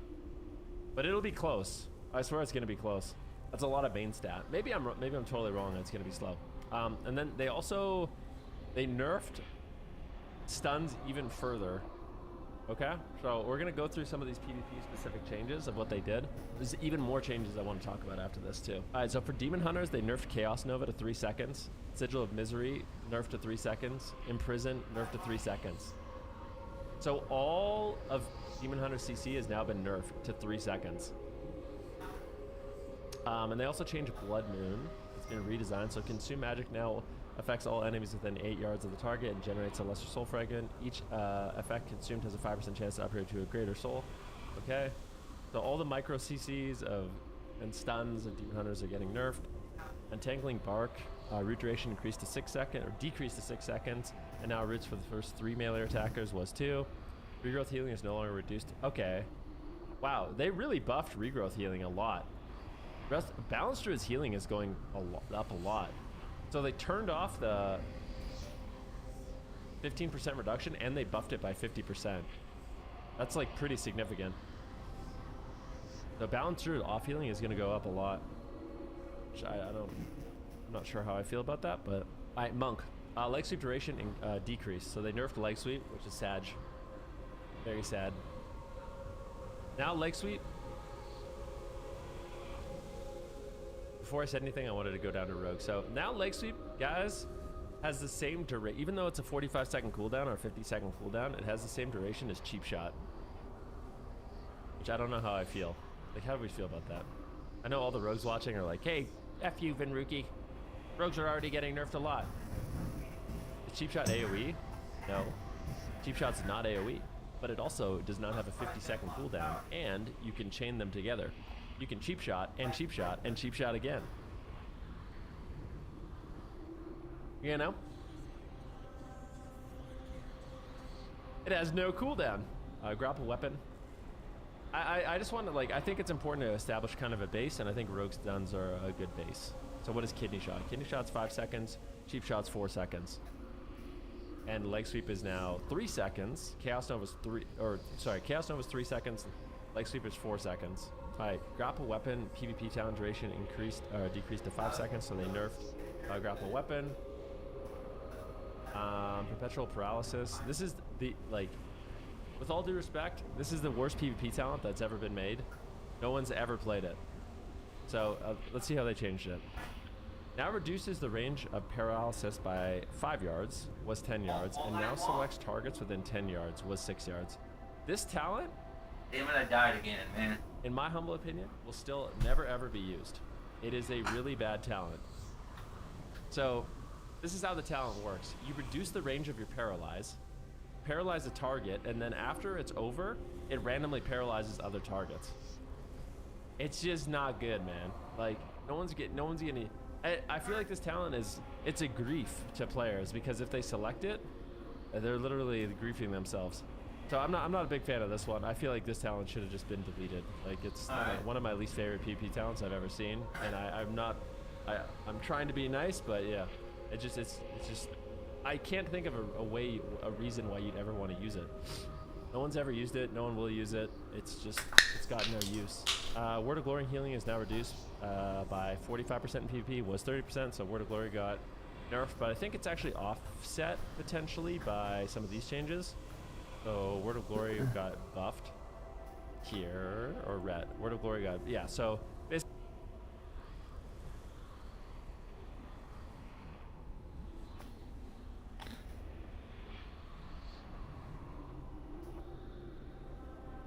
You cannot be serious. Trans women can get period cramps. Oh god. I've Because it never seems seen like- research ever that I corroborates agree. that. No, I know. So but you then haven't I'm seen gonna- any research that does the opposite either. So I don't know why How you're. are you supposed to prove a negative? I'm just saying the body's complicated. I'm That's not. I'm an not. answer. That doesn't answer anything. My grandma was a white woman. No, she's wonderful.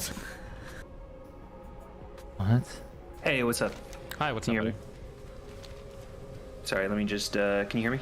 Yeah, I can hear you loud and clear. Hello? Okay, perfect. Sorry. You want my video on? That good? I don't know if you give a shit. No. Goggles. Okay. Sounds good. All right, what's up? Yeah, so I've come in. I've seen you make this argument like a dozen times over the last two goddamn years. Yeah, so I just wanna. I assumed that someone at this point has been willing to call you out on your shit here, but I guess I gotta be the grown person in the room. So, you said, you tweeted one time that this reminds me a year or so ago when trans women were running around Twitter saying that they were having periods.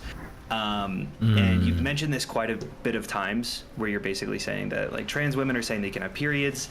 This is ridiculous, as trans women obviously don't have a uterus. This is making the trans community seem deranged and paints trans people as delusional. Do you think that's fair to say? Sure. Okay. I guess where do you think you're coming from? Sorry, that was a little aggressive. Yeah, slow down, everybody. Where are you coming from? Jesus, chill. Yeah, true. I'm sorry.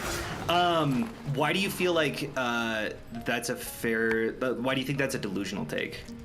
Because trans women don't have anything to do with periods or anything. They don't have uteruses, right? Well, they don't have like the cycle of hormones, and they don't have they just don't have the machinery. The biomechanics. Yeah. So from my perspective, I mean, they're literally pumping themselves full of estrogen. Do you think it would be ridiculous to say that they might not have some knock-on effects, some sort of like externality where they're experiencing some aspects of a period, but obviously not like menstruation?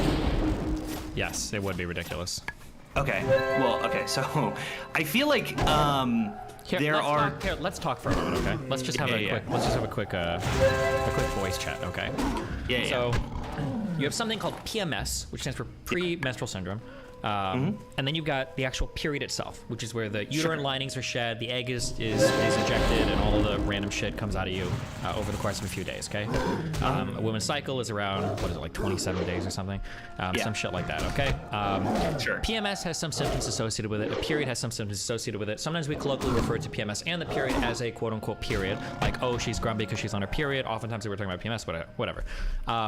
The dramatic mood swings that are associated with, people will say a period, but what they mean is PMS. I believe those dramatic mood swings are because there is a cycle of hormones that happens with a woman's body as she is experiencing her natural ovulation, ejection of egg, etc., etc. When you're a trans person, you're not having that same cycle.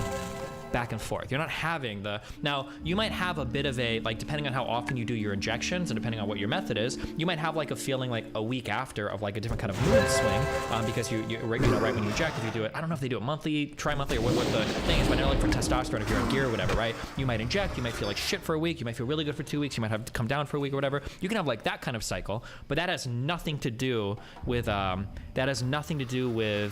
a period or with PMS. That's something that would be unique to exogenous hormones.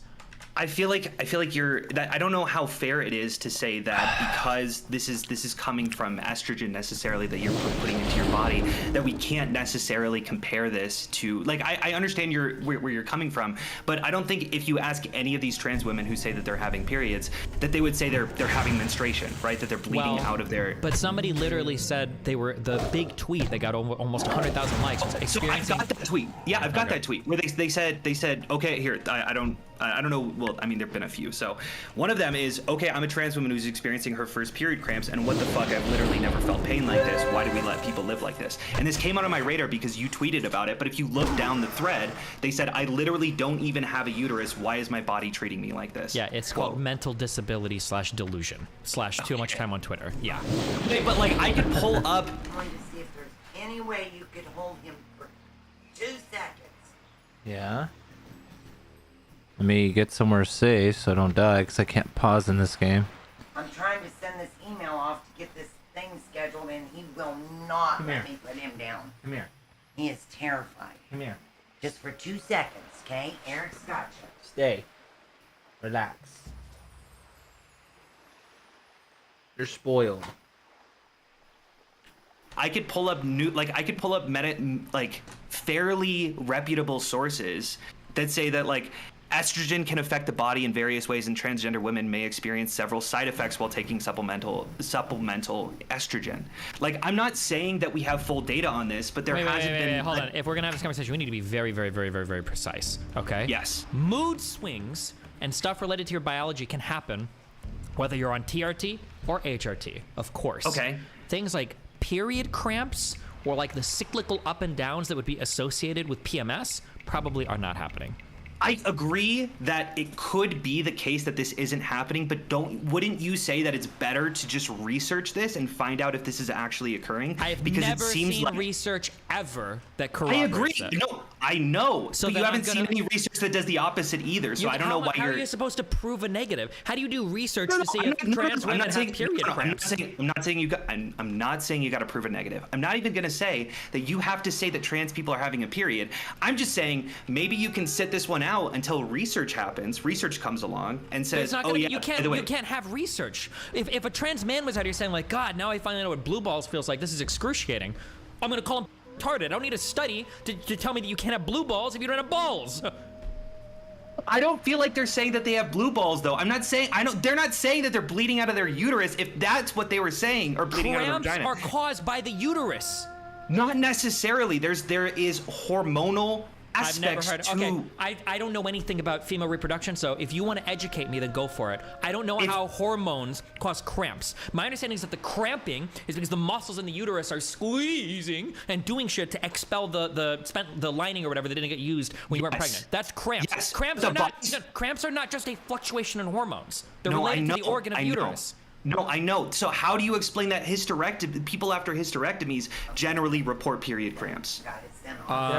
One, I don't know if that's true. Two, It is. So yeah. Go ahead. Two, even if it is true, there are different types of hysterectomies, is my understanding. So, for instance, a hysterectomy doesn't always mean the full removal of every single part of the female reproductive system. And three, some people do experience ghost pain related to missing limbs, so that might explain it. However, going all the way back to the first one, I've never heard that people with hysterectomy still get like period cramps. I don't know if that's true or not. Okay, that's fine. I mean, I can send you sources if you want them, but what I will get at is I think that it's a little premature, especially considering the lack of research that's going on in the trans community, which I'm sure that you are aware of. You know, I don't think that you're an idiot, especially regarding trans issues.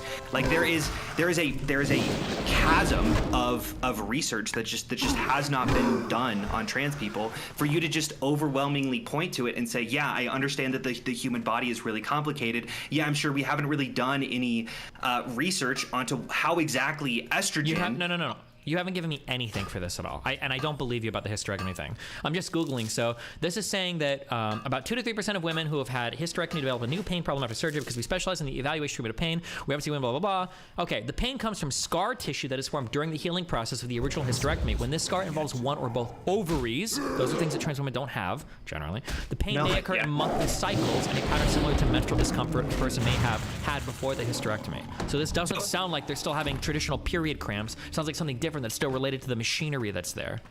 Okay, so you're saying, I just want to make sure, I want to understand where you're coming from. Do you feel like trans women, when they take a lot of this estrogen, they are experiencing fluctuations and maybe some pain, but they are misattributing, they are misattributing that to period cramps? Fluctuations, maybe. I guess it depends on the types of dosing or how they do HRT. I've heard of, and Stryker was already fucking ringing the fuck out, even though they are probably not 100% correct. I've heard a lot of different methods for how people do HRT. I've heard some people say they do daily injections. I've heard some people say they do monthly, and I've heard some people say longer things. I don't know what is the standard right now, but it seems like there's a lot of different ways to do it. But if you're getting a regular dose of exogenous hormones, then no, I don't think you're going to have like a monthly cycle. Also, I don't think that a fluctuation in hormones explains cramps. No, I don't believe that. I don't think that it's as absurd as you're putting it, and I think that it's not absurd enough for you to say. Do you just point to how is it so not many absurd? people? Because the body is complicated. I don't know how to say it other than that, but like when you're introducing something that is such a can you point to anything that would cause period cramps? I would assume that the estrogen that you're putting into your body, so much so that your body is primed to recognize all of these additional hormones and might confuse itself or something like that. And women that are on like you can get an injection or an implant that makes it so you don't have a period for a fucking year. They still have estrogen and shit in their body. Why don't they have period cramps? Yeah, I'm just saying the body's complicated. I'm not that doesn't answer anything. My 20 inches long, even though it was only 7 inches long yesterday or whatever. How is that possible? Well, the body's complicated. You wouldn't accept that answer. That's not an answer. I'm not. I don't know. I don't know if I follow that point at all. What you're saying is nonsense. You can't have cramps if you don't have the thing that makes cramps. I just feel like that this is such an unexplored area of science that for you to just point to it and say that it's absurd and say that it's ridiculous is frustrating to me. Does that make sense? Tell me how you could even explore this area. Are you having pain in an organ that you don't have? I don't even know. I wouldn't wait for a test on that. Like I said, if trans men were complaining about blue balls, would you say we need a study to figure out if they're actually experiencing it or not? No, I wouldn't say that. Why? Aren't hormones complicated? Yeah, I'm hearing what you're saying. I think that when I hear trans people say that they're having periods, what they point to first and foremost is just like is kind of that cycle of emotions. You know? Okay, no. Holy goalpost, Batman. Okay.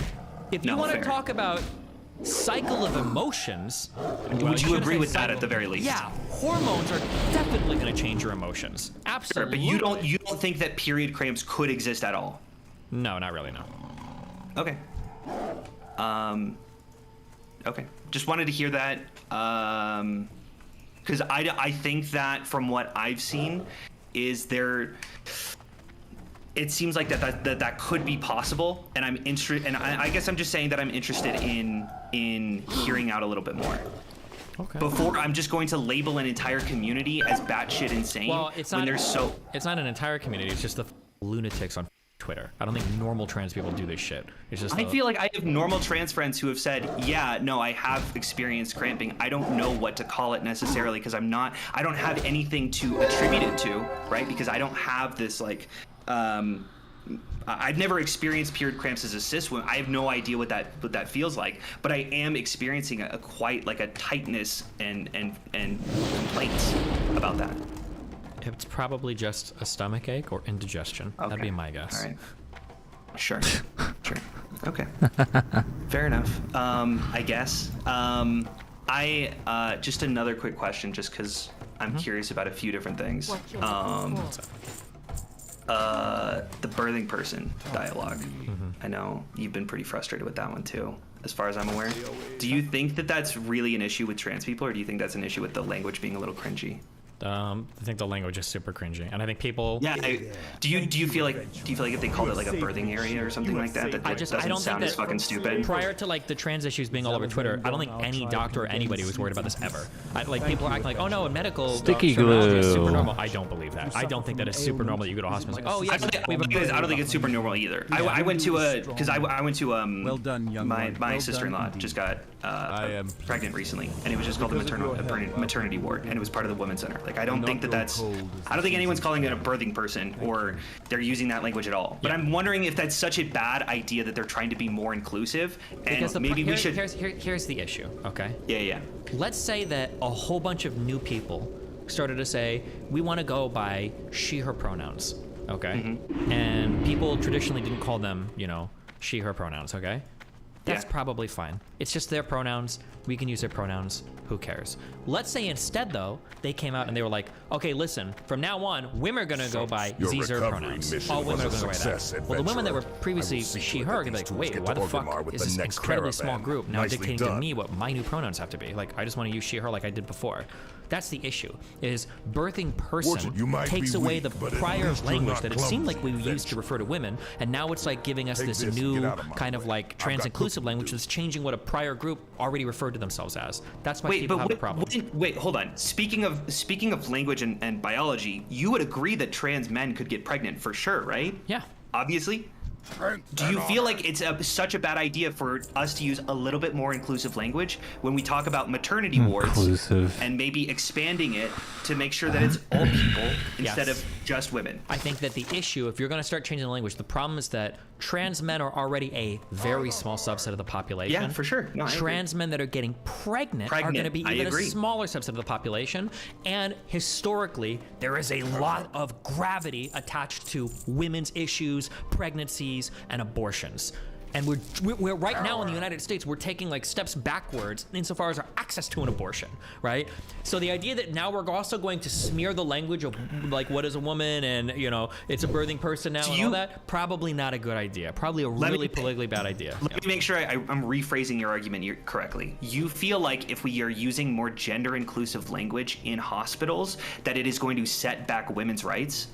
I think that the women who feel like their rights are being infringed upon are definitely going to feel negatively about it. Yes. I feel like they only feel negative about it, and I could be so wrong on this, but from what I've seen, the frustration that people have had, it's really the stupid ass cringy language like birthing person, which sounds like an alien describing a human being. Here's the issue. Okay. This is the hard thing for women, okay? The hard thing for women is you exist at the behest of and for the pleasure and experience of men in society, okay? It's called the male gaze. Every facet of your existence is evaluated through how it feels from a man, right? And this is exemplified in every single like pro or anti-women movie. Look at the health at every size thing, right? Why the fuck are men so upset about health at every size? Men have never given a about women's health ever. They're mad about health at every size because now the women don't look because now they're kind of ugly. Yeah, they're fat. That's the only men never gave a women's health, and they still don't give a about women's health ever. No, they guys just guys don't know shit about hormones or a period or anything like that. They're just mad at the health at every size thing because they want to fuck all the women. They want them to look fuckable even if they're not fucking them, right? So if you've lived your whole life where every facet of your existence is kind of analyzed through like the male gaze, right? And now you've got trans women, which are like, okay, sure, that's fine. But now trans women are competing in your sports, are being forwarded as arguments for why women's sports should be eliminated, are now starting to show up in some women's areas, like women's prison, and are now being used to relabel all women as like birthing people or people with the capacity for pregnancy. Yeah, I can, and a lot of it is being pushed by cis white men. I can understand why people feel really bad about it. Go ahead. Hold on. Yeah. I would buy this argument if it weren't women overwhelmingly acceptable of these changes. I don't know if women are overwhelmingly acceptable. Well, if you look at trans acceptance, it's way higher in women than men. Hold on. Trans acceptance. That's like saying everybody's happy with like expanded healthcare. Trans acceptance is a very broad thing. I think the majority, my guess would be, even the majority of Republicans are probably okay with quote unquote trans acceptance, but ostensibly. Yeah, but they're gonna, no, I think they actually, as long as they aren't fucked with, they probably don't care. But when you start getting into things like we're gonna change how we refer to all women, or we're gonna include like trans women who immediately identify as women into NCAA sports or female prisons, people are probably gonna start to feel a lot differently about those, like the minutia of the issues, the actual precise issues, rather than just broadly speaking the quote-unquote trans acceptance. It's too far away. Okay, that's maybe fair, but I guess I don't know if. Okay, that's probably fair. But what I will say is that trans acceptance was too broad.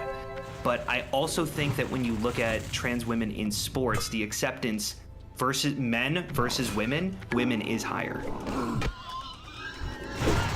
And you see a lot of people, the same exact thing that you were critiquing about, like how women's health, people don't give a shit about women's swimming either until trans women are in it. And now they've got something to rage about.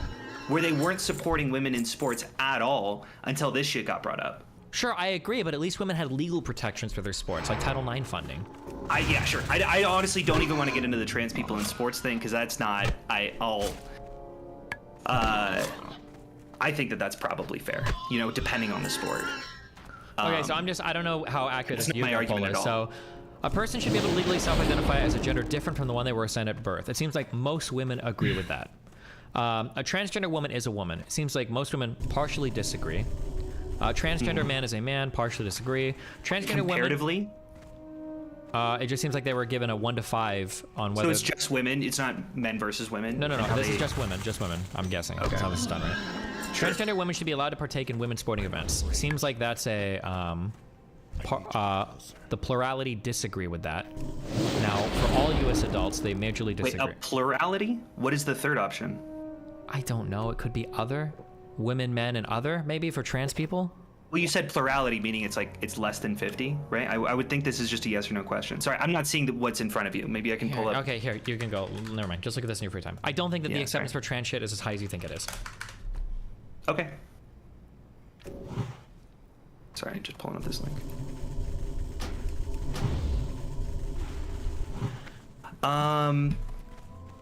That's fine, but I do think that that's generally not necessarily my argument. I guess my argument is I don't know how fair it is to just say women don't give a shit about this. Wait, what? Who said that? Or wait, sorry, I'm a little nervous. I think that's okay. Let me make sure. Rephrase that. Yeah. Thank you so much. Sorry. I think that it's unfair to say that because women give so much shit about this, and this is being dictated by men to push women into to push trans women into women's sports. I don't know if that's a cis white guy attitude, and I think that it's unfair for you to say that. I'm sorry, could you say that one more time? Yeah, for sure. Sorry, I'm stumbling all over my words. So let me make sure I'm rephrasing your argument correctly. What I thought you said was that it feels shitty to women for trans women to come into their community or into their sports, right? Or into their bathrooms or whatever, and that's being dictated largely by an overwhelmingly male population. Oh, there is at least the feeling of that, yeah. Okay, I don't think that's a fair feeling. I don't know if it's men who are pushing that argument. I don't know if it's men who are pushing this ideology. I don't know if it's the majority of men that are doing it, but if any man is at all involved in that, I'm sure that it can feel like there is this like encroachment. Already running into these men issues or movements. Lightning Shield by white cis men. And Earthshock just cost so much mana. It feels here. Let me be a little bit upfront with you. It feels a little frustrating to me that you are so careful and so hesitant to make sure that women feel like even if there is a man involved, that this could be an encroach on their femininity. However, when we talk about trans people and they're overwhelmed, that like you have so much sympathy towards cis women feeling encroached upon, and not necessarily on trans women who want to feel included. Yeah, and I don't, because I don't think that real trans people feel this way. I don't think that real trans women are out there screeching about sports constantly. I don't think real trans women are out there asking to be called a birthing person. I think this is online, like millennial or Gen Z trans people. I don't think these are even. I don't think anyone's. I think every single person, when they hear birthing person, they think the exact same thing. That's some cringy, dumbass language. Sure. But I think that when it's like, oh, hey, maybe we can use a little bit more gender-inclusive language, I think most people are like, yeah, sure, that seems like a fine idea. Who the hell cares? We're not talking about a little bit more gender-inclusive language when you're talking about relabeling a person birthing person. That's a dramatic departure from. No, but I'm saying if you want to say birthing person is stupid, I'll agree with you. But can we at least concede that using more inclusive language is a good thing, and maybe hospitals can start looking towards using more inclusive language? You got to be honest about what you're saying, okay? Yeah. The problem isn't that we're using more gender-inclusive language. The problem is we're replacing language, and that feels a lot different to some people. We're not just using new terms, we're replacing ones that we've already grown accustomed to. I don't know how to use new terms other than replace them with previous ones. What do you mean? We can invent new terms all the time. Cis and trans are like two theoretically new kind of things, right? They come from chemistry or biology or whatever. Like, oh my. You can invent new terms, but you're talking about replacing things that we already like are well understood, that have really important social places in our lexicon. I'm not saying that we have to completely erase the entire idea of gender. No one is I'm saying just we have to completely. I never said that either. I don't know why you would even caveat that. Literally, no one in here is saying that. I thought that's what you were implying. My argument was. I misunderstood. No. Sure. What I said very particularly was that we have words that we've already understood. Some of these women probably feel pretty strongly about because they're pretty tied into things relating to gender rights and abortion rights and reproductive health and everything in the United States. And now we're talking about changing some of those things that are already pretty well understood. Okay, we should feel upset about it, yeah. We should be more specific as well about what exactly we're talking about when we say that women that we're using more gender inclusive language, because we're not saying that if a person's just sitting in a hospital bed or about to give birth and someone comes in and just say, how's the birthing person doing, right? Like it depends on the context specifically. So we should talk about these specific contexts, and I think that it's fair to use more gender inclusive language. I don't think that's hurting anyone, and I do think that if someone's feeling like, wow, I'm not being seen because they called it a birthing area instead of a maternity ward, I would say that person's being a little ridiculous. And I don't know why you can't agree. We're just trying. What's up, my niggas? Oh God. I'm sorry. Repeat that last thing, because I could just fucking threw my whole fucking head off. Yeah, no, it's all good. If I got a dip, that's fine. There you go. I guess what I'm saying is I think that if you are so critical of people being, if you want to point to people and say, hey, you're being ridiculous, I think that it's fair to say, hey, if someone is throwing a tantrum because we're calling it a birthing area instead of a maternity ward, you can call them a little ridiculous too. I don't think I can, actually. I don't know as a man if I can. It feels like this is like a fucking like. This is like, I don't know why you can't be the spokesman of this specific person when you've been the spokesman of you've decided that you can be a spokesman of so many trans issues. Fighting, but I'm not, because I fight for trans issues. This kind of sort of feels like a fight against women sometimes. Like I feel like it's validating a lot of the turfy rhetoric is when we get into these types of conversations, and that's the issue. And I got to be really careful as a man when I tread into those issues. It's like when I do It's weird that you're being careful now, but I don't feel like you're careful when you talk about the trans issues and acknowledge that you're a cis person talking. I'm super careful about talking about trans issues. What do you mean? I feel like when you call people delusional because they're having period cramps, that might take the wrong, that you can be a little careful with your language. I don't know, just joined. I have no idea. How's it going? You know, keep going. You're killing him. Destiny's drowning. Yeah, I know. Yeah, no, I fucking got him. Why can't they have period cramps? Being reasonable towards a group of people doesn't mean you have to be reasonable towards everything. If a black person came up to me and they were like, yeah, black people are like the master race, they're genetically gifted to rule the planet. No, of course. Yeah, we can disagree with, we can call it black nationalism, 100%. That is on the level of saying I have period cramps as a trans woman. That's on the same level. Okay. I'll even agree with you. But when we talk about our issues with black nationalism, we should still be a little bit careful with our language, because when we talk about people like Malcolm X, we talk about people like Fred Hampton or you know, Black Panthers just in general. Wait, are you white? Are you white yourself? Yeah, I'm white. What's up? So let me get this straight. For thousands of years, your people run the white power. We're the supremacy group, but now black people can't have what? A decade? Are you kidding me? Wait, that's not what I'm saying at all. No. What's your problem with Malcolm X? I have no problem. Wait, no. What I'm saying is, black nationalism is bad, but we can be critical of black nationalism without disagreeing with their entire character. Why is black nationalism bad? I think that segregating a community is generally having ethnostates is bad generally. A community that's being gunned down by police officers of your skin color. This is my point. They have the right to segregate. They have the right to live.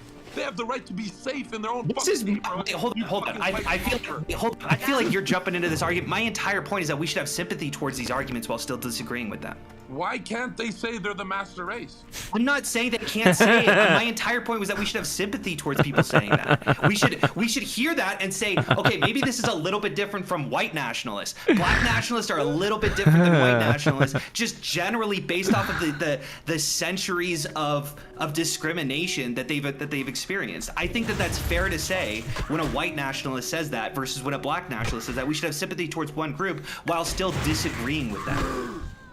But that's my point. Well, again, my point is, why are you disagreeing with the black supremacist group? Why are you disagreeing with that? I just think I think that diversity is good. I think ethnostates are generally a bad thing. I can still have sympathy. You say diversity is good because you don't want a purely African race. You want to mix them, don't you? I want to mix that. I want people to do whatever the fuck they want to do. If diversity is so good, black people will literally be extinct, mixing their DNA with everyone. Why can't they protect their own heritage? Why are you against that? Why are you white colonizers? Why are you against people protecting their own in-group? I think people can do whatever the fuck they want to do, and if they want to just date black people, that's fine. They can go do that. But I don't think that you should criticize. I don't think that it's so bad if someone wants to say, no, yeah, diversity is good. We should whoever we want to have children with, whoever we want to have children with. Okay, can white people say I just want to white people? Is that okay? No. Well, they. What the fuck wait, is hold on 1 second. Hold on 1 second. I'm gonna have sympathy for one group more than another. I'm gonna have sympathy with a black person saying that if they want to black person, then I'm gonna have more sympathy with saying, hey, the white people have done nothing but oppress me the entire time. And I'm gonna say, hey, maybe that's, considering our trajectory of the country, maybe that's not the best situation. Maybe it turns out that integration does actually work and we can actually work together. And especially if we talk about Malcolm X, he believed that too after going on his Hajj to Mecca. I forget exactly the language. But after he came back, he realized people can all live together. People can all work together. Yeah, but why can't white people preserve their own color? I don't think that that's a good. I don't think that that's a good thing to care about. Why? Because people who generally care about skin color are pieces of shit. Wow. I don't know. So you're calling are you calling Malcolm X a piece of shit then? I think I can have more sympathy for him, but still criticize his idea that black people should just flee to Africa. Wow. You just want them to work for your white companies in USA. Is that what you want? Yeah, you figured it out. You got me. So Wakanda forever. You don't want a Wakanda? I think the Black Panther's entire thesis was like, hey, we should have. I think it supports my view, which is, hey, we should have sympathy for these nationalists, but also recognize that. Dude doesn't even know he's being trolled. That's not the craziest opinion.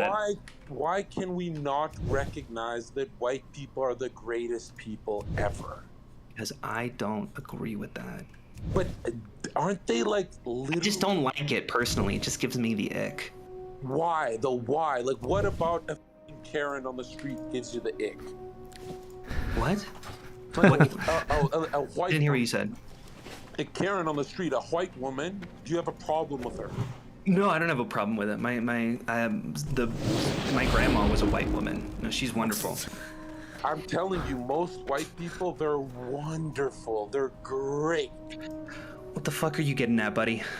I'm saying that when we talk about races, you should encourage them to be very proud of where they're from, because what happens in psychological warfare is when you disconnect someone from their roots, you break their will to fight. Meaning I agree. No, but you're trying to disconnect black people from Africa. Wait, hold on. I don't think that what I'm suggesting is in any way similar to like how slave owners would just blot out the history of slaves. I think what I'm encouraging is just like, oh yeah, we can be sympathetic. Pause.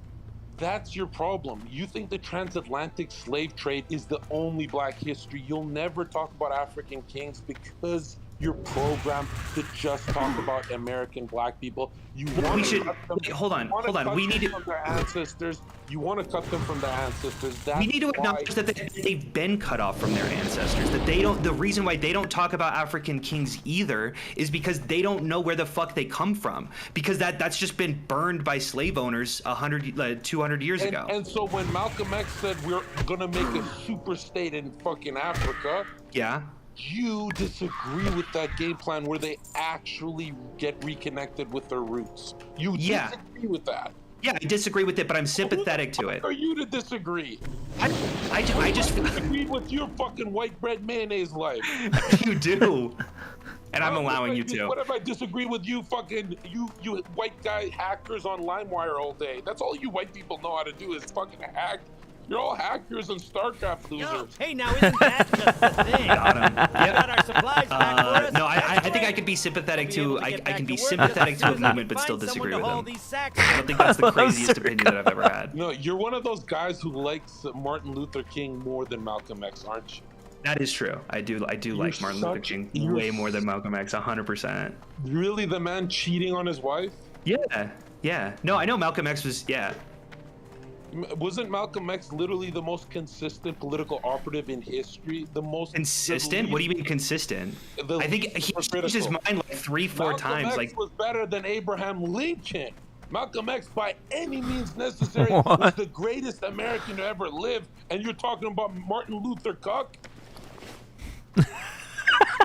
I have a lot of respect for Malcolm X. I think that he did a lot of shit that's really beneficial, but I'm also disagreeing with his position, which he did too. If you ask him later in his life, like a month before he died, he'd be like, yeah, a lot of the shit that I said was really inflammatory, really extreme, and I take back a lot of the position. And he went to go work with MLK. And so when he armed black men with rifles, were you against that too? I'm sympathetic to it, but I do think that pro-gun? No, not really. Oh, well, you're those people who think guns float around and kill people, right? Yeah, I'm one of those libbies. Yeah, not even Destiny shares that. I know. I'm bigger lib than he is.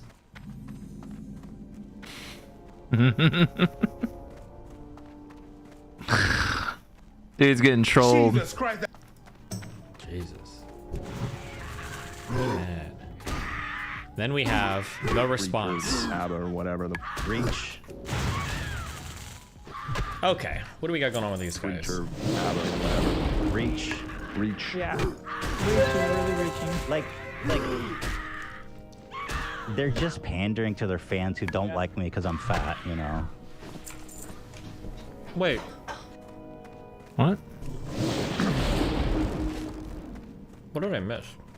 Oh, this was 1 day ago. This was 4 days ago. Here's one about what girls can't wear. So let's see what this is. There girls, there are things you can and cannot wear. Well, it depends. I mean, fashion is so broad. So I'll have to see. But if she's dressed provocatively and I'm not with her, there's absolutely no reason why she should be dressing that. There's attention I'm trying to get if I'm not there. If I go out with her, that's another thing. You should only care about my attention. So your stance is you can look pretty when you're with me, but if you're not with me, you need to not look pretty. That's not what he said.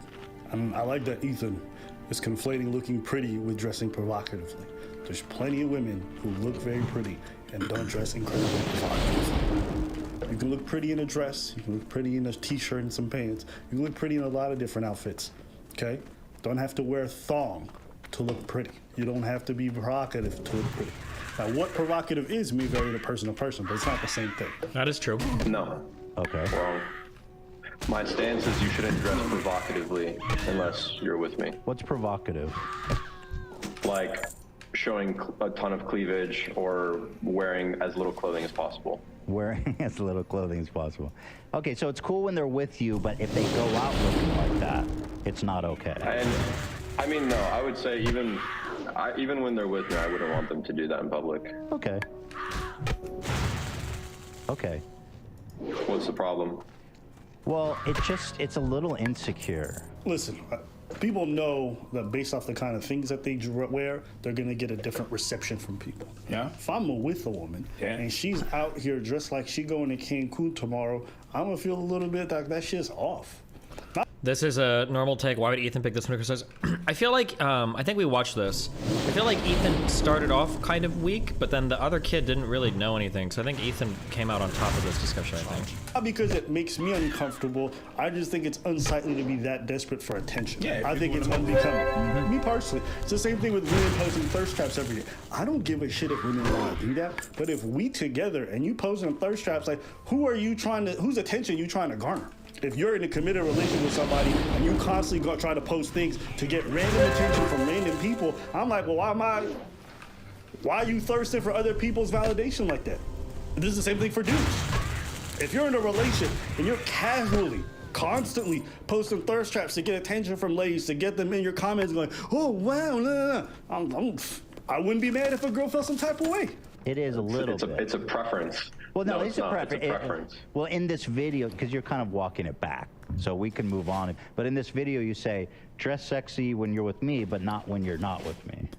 Women can dress sexy and not provocatively. You can dress sexy and look tastefully good without showing, like, it's not insecurity either. It's not insecurity. It's just I don't like that. I don't want it is. Like, let's follow the thread. No, it's not. Because you're basically. No, it's not. Would you want your wife out there? Okay, Would you want your wife out there dressed like a hoe?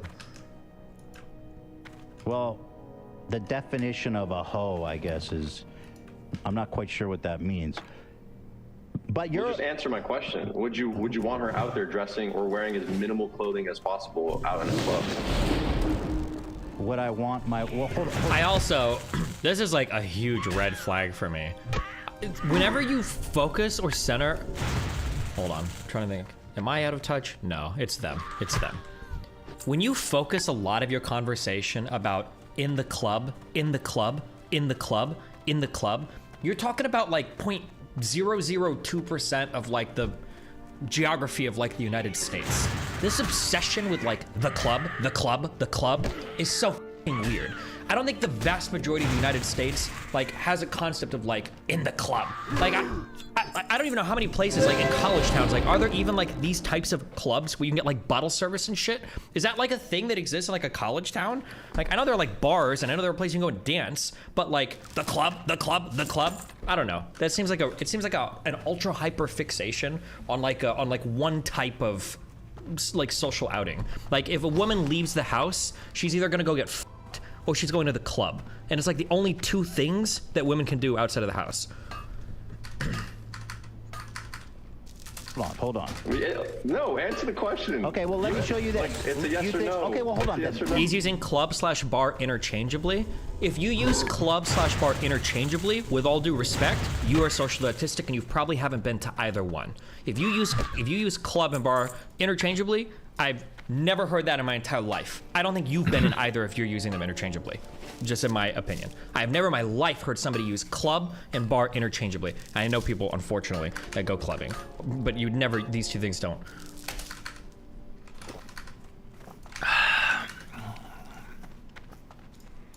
Is my wife dressed like a hoe here? Because I just want to get your. She posted this. Would you go out to dinner with your wife dressed like that? Of course she wouldn't go like that. I mean, what? That's not what he asked. Hold. Actually, wait. Why not? No. This is actually really good. Would you want to go with your wife to dinner dressed like that? Why? No, because it's inappropriate. Why is it inappropriate? Because it's too fucking much. We all get that. We all understand this. Like, I would not kick it with a girl who got fucking long ass nails. You know them fucking saber-tooth True. You guys can be into it. Whether we like it or not, clothing says something about it. A woman wouldn't want to hang with a dude who constantly sags his pants and got his boxers and his ass cheeks hanging out. Pause.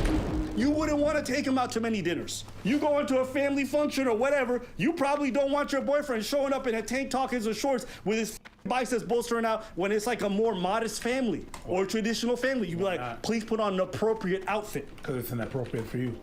No, it's not appropriate. You're insecure. You know, like, you're insecure. We want to do this hyper weird liberal thing where we say if women got their titties popping out of their shirt, it doesn't mean it. Not inherently, but we do understand that what you choose to wear, how much you choose to reveal, says something. It elicits some kind of reaction, right? That's why we have so much money advertising in terms of lingerie. That's why we have so much money advertising in terms of what considered sexy and who we choose to hire and how we make the photos happen in terms of marketing, because we understand everything elicits a kind of mental response. Why do you think women have quote unquote clubbing outfits? What the fuck is a clubbing outfit? And all clubs are not equal, right? A club in Canada is not the same as Miami, it's not the same as Jamaica, it's not the same. And women themselves also understand, like, you know what, I'm gonna be more modest today. I don't want that kind of attention, or whatever the fuck it might be. So Ethan sitting there being like, insecurity, it's like, no, this dude just understands what that shit means, so he doesn't want his partner engaged in that kind Elemental leveling 1 to 19, enhanced 1 to 60. I don't know why she's posting. I mean, that's you and your wife, your relationship. No, but I wouldn't say be what okay you with her want. posting Say on what you Instagram. want. I'm trying to understand your point.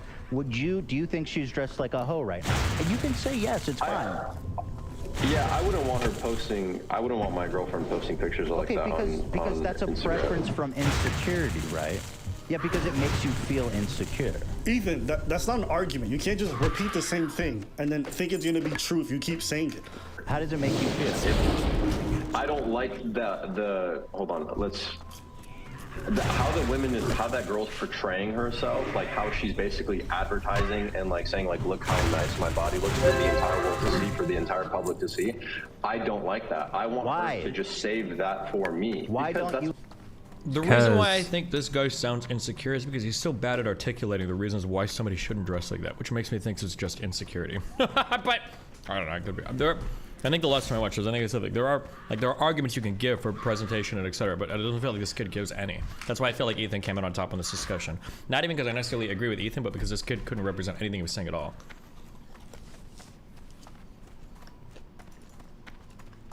You like what it. I like.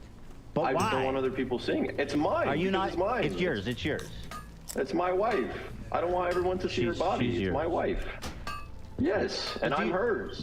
In a relationship, there's certain things you can't post. If your partner comes to you and is like, yo, and they feel like they're insecure about the thing, you have to, what did I do to make her feel insecure?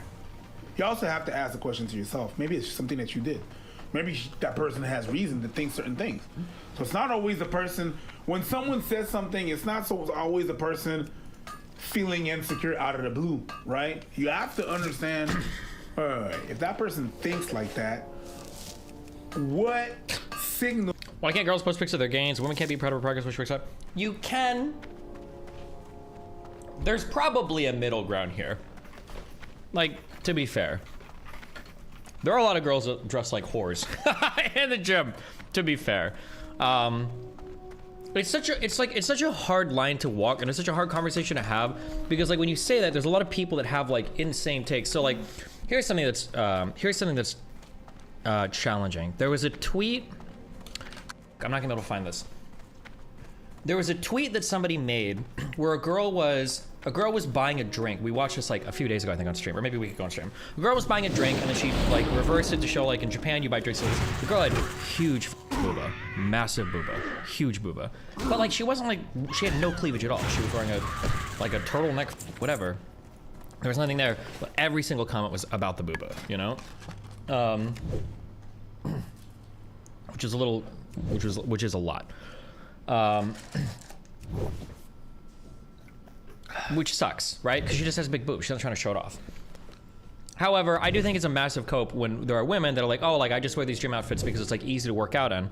And it's like, I can squat in sweatpants. I've never in my life been in the gym and I'm like, I don't think I can finish this rep because I don't have the fucking dive suit from Metal Gear Solid 2, like perfectly sculpted in like 5 inches deep in my ass cheeks.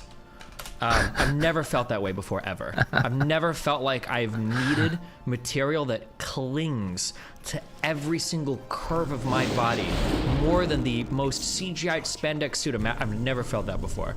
Now, maybe I just don't work out correctly, but I've never had that feeling. Or like, I can understand a girl wearing like a certain type of like top or whatever, and it's like, okay, that's fine. Like maybe not super baggy clothes at the gym, which is okay. But when it's like a bralette and it like, I've never been polling and I'm like, oh, my shirt is getting in the way of my stomach right now. I wish I had like 12 inches of midriff showing. I don't know if I could finish the, like, you know, there is a balance. Now, I don't personally care if women look hot as in the gym. I think it's cool. But it's also like, if you are gonna wear stuff like that, I mean, you're showing off, okay? You wanna look okay? That's not a workout look. That's a me after I work out look, which is fine. You shouldn't harass somebody that wears stuff like that. I don't think that's okay. But just be aware of it, you know? Dudes do it too. They have tank tops and shorts and shit that show off their body and form at the gym. Those dudes look hot as fuck too. They could have sweatshirts and shit on as well. I'm not saying, hold on. I didn't say anything about sweatshirt, okay? I didn't say anything about sweatshirts. Also, I don't think there's anything wrong with like shorts and t-shirts and tank tops or whatever you want. I guess it's fine. But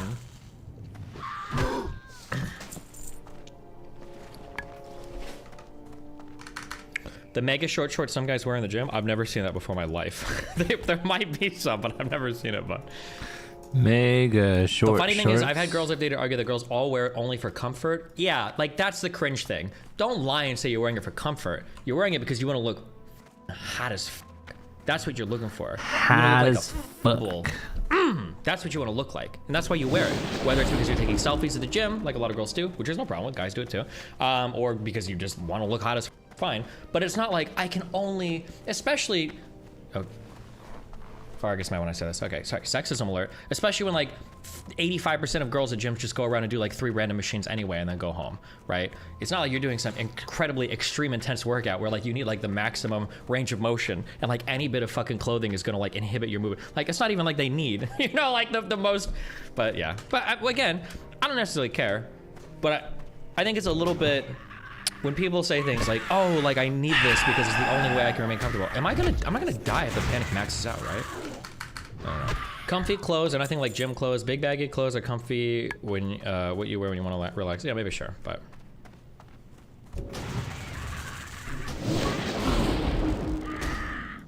No, am I putting out there that makes that person think like that? Yeah, are you out there just being incredibly physically affectionate with every woman you see? Oh, my partner's insecure. It's like, you're also doing something that's incredibly... Why do you think they don't own that they're just trying to look good? I think that the problem is men. The issue is that women have to occupy this really fucking awkward area at all stages in time where they're trying to look really good, but not trying to look too good such that they're a slut, but they still have to design their bodies in a way that they are maximally pleasing men at all points in time. I think that's the feeling that a lot of women have, even if they can't verbalize it, even if they're not aware of it, is because like if you go out as a woman with no makeup or anything on or blah, blah, blah, like you get a lot of looks and people treat you like kind of weird and people will look at you like a certain type of way and people are gonna have feelings about you because the bar for what a woman should look like is so f***ing high, you know? Nobody like, I can leave this apartment in I did this morning. I can leave in sweatpants and a t-shirt and not brush my hair or anything, and I can work out. I don't give a f. Like nobody will look at me weird. Nobody will give a f. There's like there's 2 guys in the gym that said hi to me today because we're like friends because I see them all the time. It's just not even a thing I even think about. But for a lot of girls, it's like even if they wake up and they're just gonna be around the house all day, if they have to answer the door a few times, like I need to put makeup on. It's like the standard, the minimum standard for what a woman should look like. I think a lot of the times because of how much men impose certain beauty standards on them, it's this weird world where like you want to look pretty for yourself, but also because there's like a beauty standard that's externally imposed on you. So there's like this male gaze problem while you're also trying to wear. It's just like it's like a really weird cluster area to inhabit. I think that is very difficult to navigate for anybody. It would be, I think.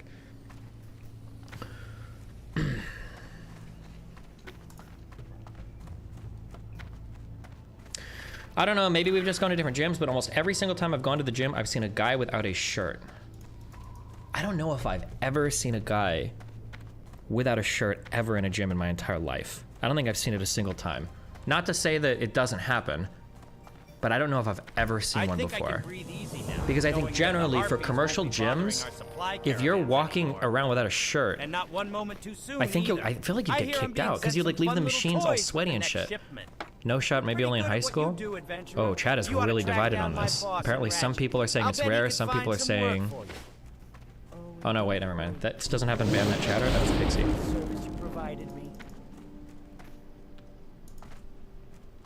I've only seen it once and it was at the outside section.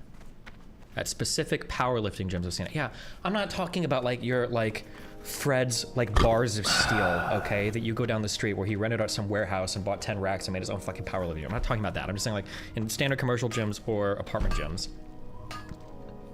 I don't think I've ever seen a guy shirtless before.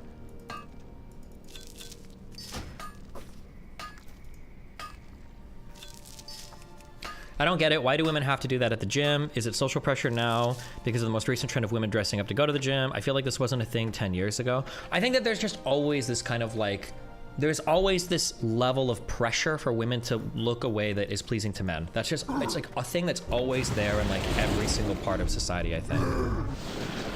Bro, I'm not trolling, but maybe it's a young college men thing. Like, I'm not joking. I'll go to my old uni's gym and take pics. Okay, maybe in a university gym, I guess. Maybe, I don't know. You were so wrong. The guy was blowing the gym shower was shirtless.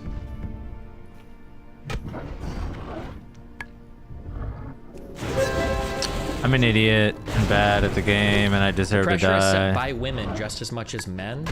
I mean, like the pressure is kind of set by women, but it's kind of set by men too, right? Like it's a cyclical thing. Like I'm sure women adopt a lot of the pressuring for sure. I got a lot of potions for this fight. But like so do men as well, right? So for instance, like you could argue that the desire for a man to be tall probably to some extent comes from women, because women like tall guys. It's a nice masculine feature to have. But like men roast the ever-living fuck out of each other for not being 6 feet tall.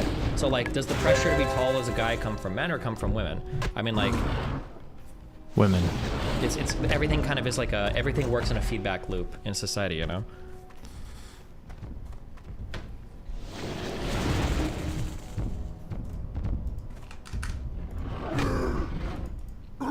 Same thing with,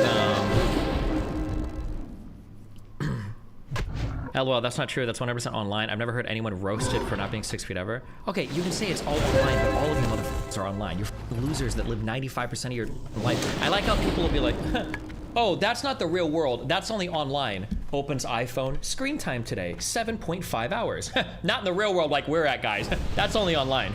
Average screen time for the week. Ooh, 8.2 hours. That's crazy. Anyway, back to the fake world where I spend the majority of my time. But the, or same thing, we can say like little dick, right? Like, obviously having big dicks is probably nice for women, but men will roast each other over like big little dick shit all the time, you know? Weird. Yeah, I caught my girl sitting on a... Is the pressure to look good really from men only? Isn't beauty standard a competition between women too? I think that the male gaze is still very strong and very much in society. I'm ripping, so Farah did a conversation with Todd and Emily, and I've watched clips of it, so I'm stealing this argument 100% from her, okay? But it was a really good point, and actually it coincides with something else earlier. Something that she brought up in a conversation with them was porn was awesome, okay? Porn is great. Everybody loves porn. Everybody loved porn. Sexy women actresses in movies were awesome. Jennifer Aniston's tits, Friends, all of these things, awesome, awesome, awesome. Everybody loved it, okay? Something changed though when women started doing OnlyFans. Like, the culture of porn has now dramatically changed to where it was like porn used to be cool and awesome, but now it's like, well, hold on. OnlyFans, I think, is capitalizing on the loneliness of young men, and it's taking advantage of their inability to talk. Like, for some reason, when the woman is in the driver's seat, now it's like the worst fucking thing in the world.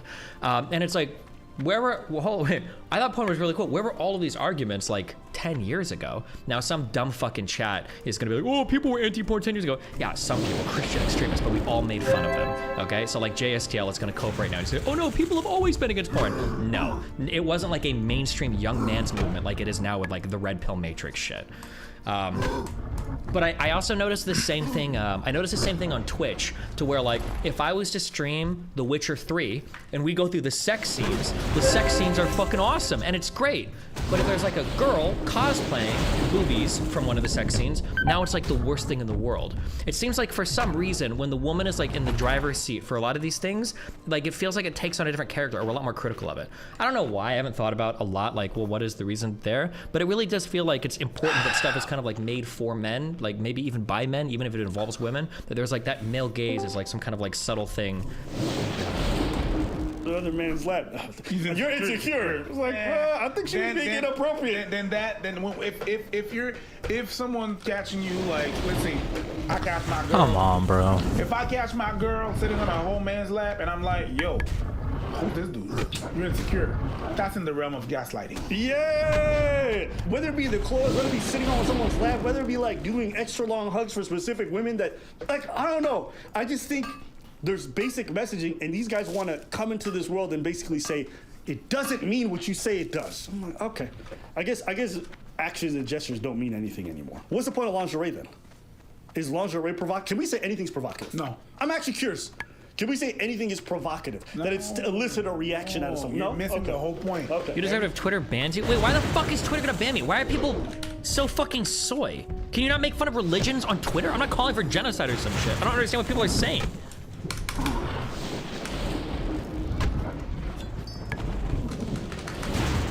Everybody's able to wear whatever the hell they want and not being asked. And it doesn't have any effect on people. No, it shouldn't.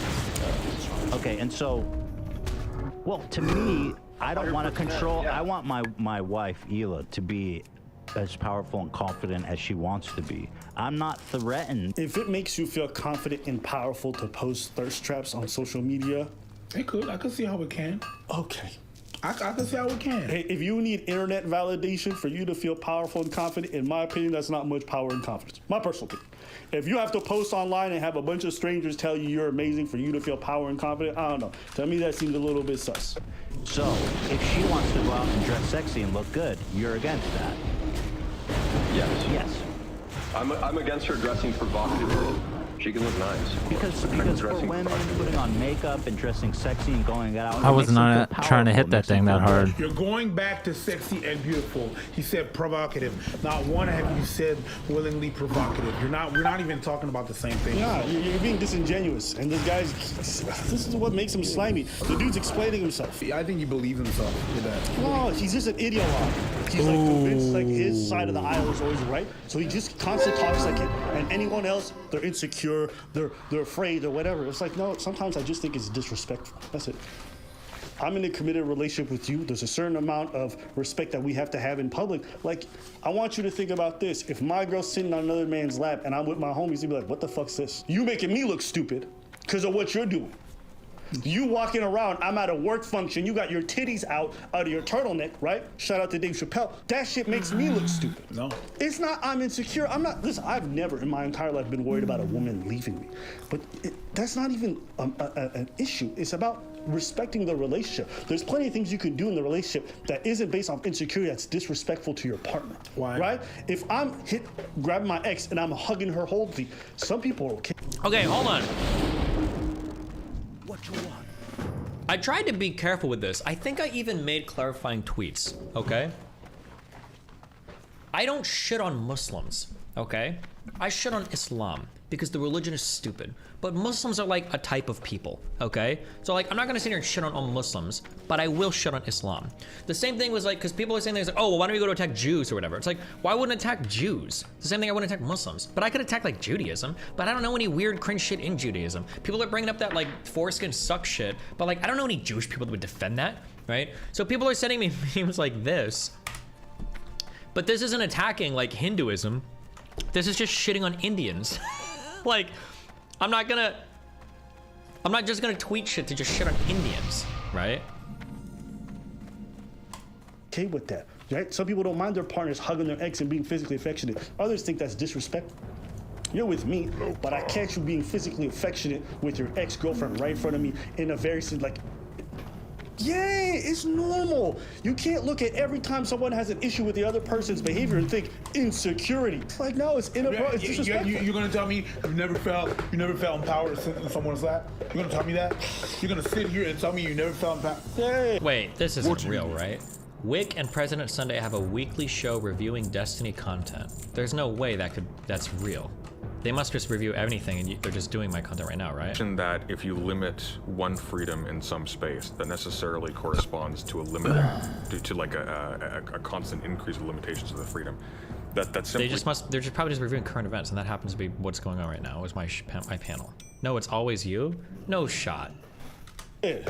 Like, listen, if you get your empowerment from wearing a fucking bra when you go to the club, whatever.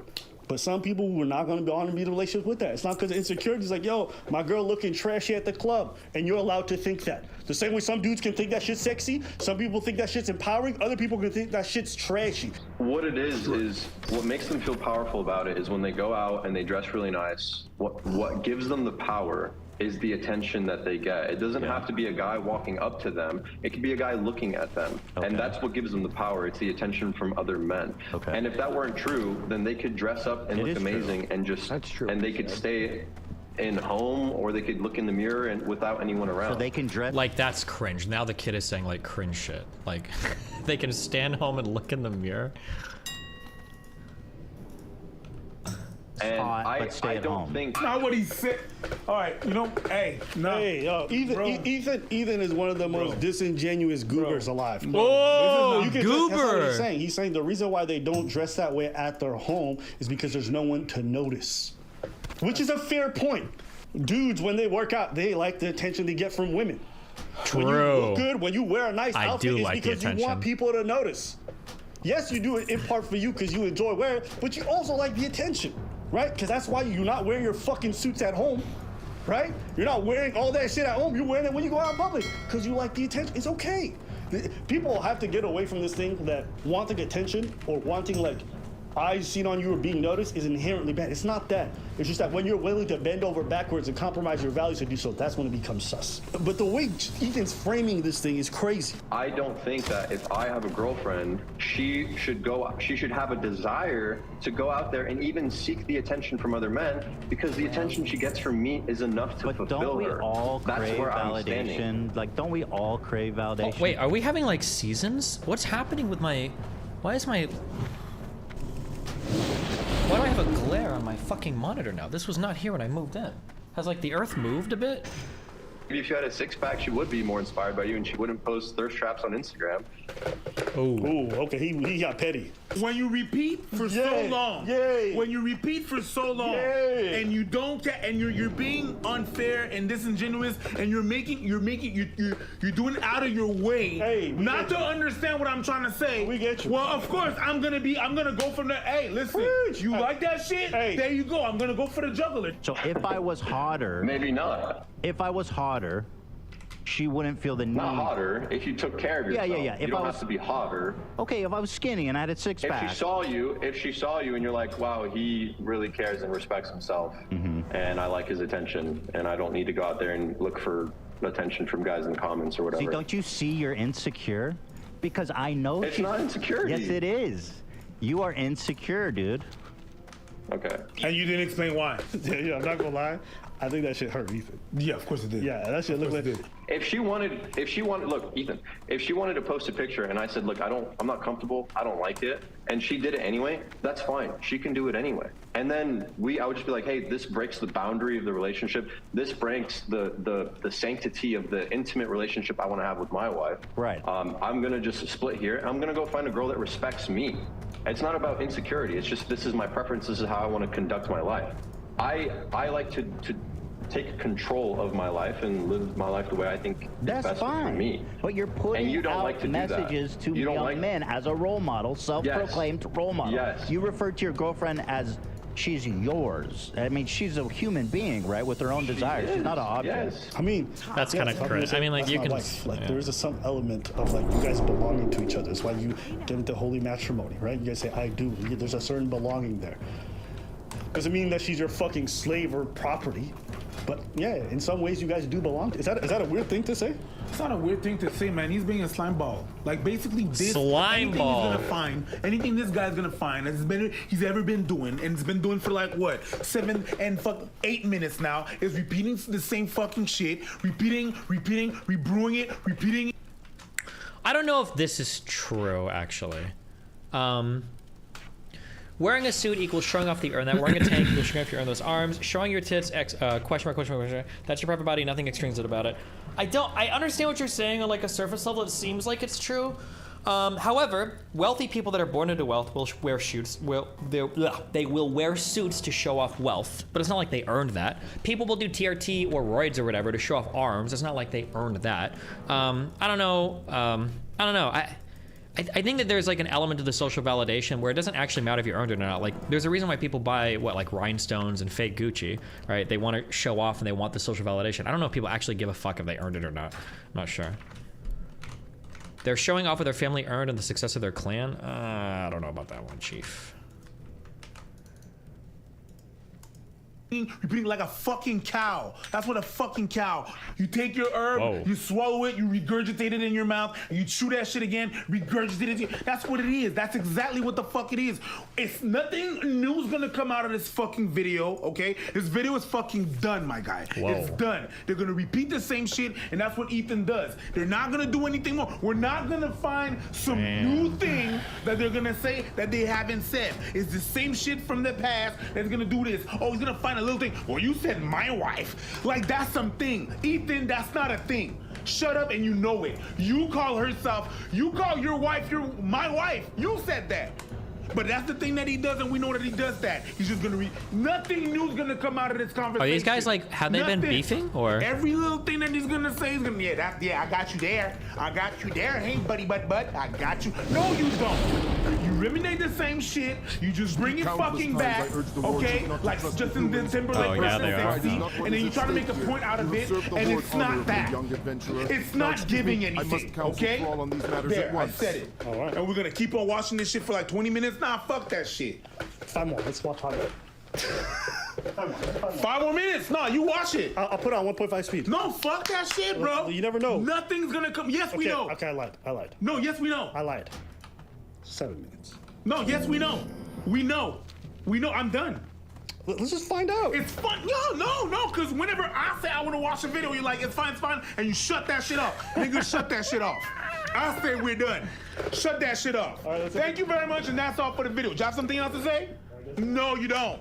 Because it's going to be the same shit. Jesus Christ. Jesus. Hey, man. Then we have the response. ABBA or whatever. The Reach. Ethan, wait, fuck. Where is the... Show me Ethan's response.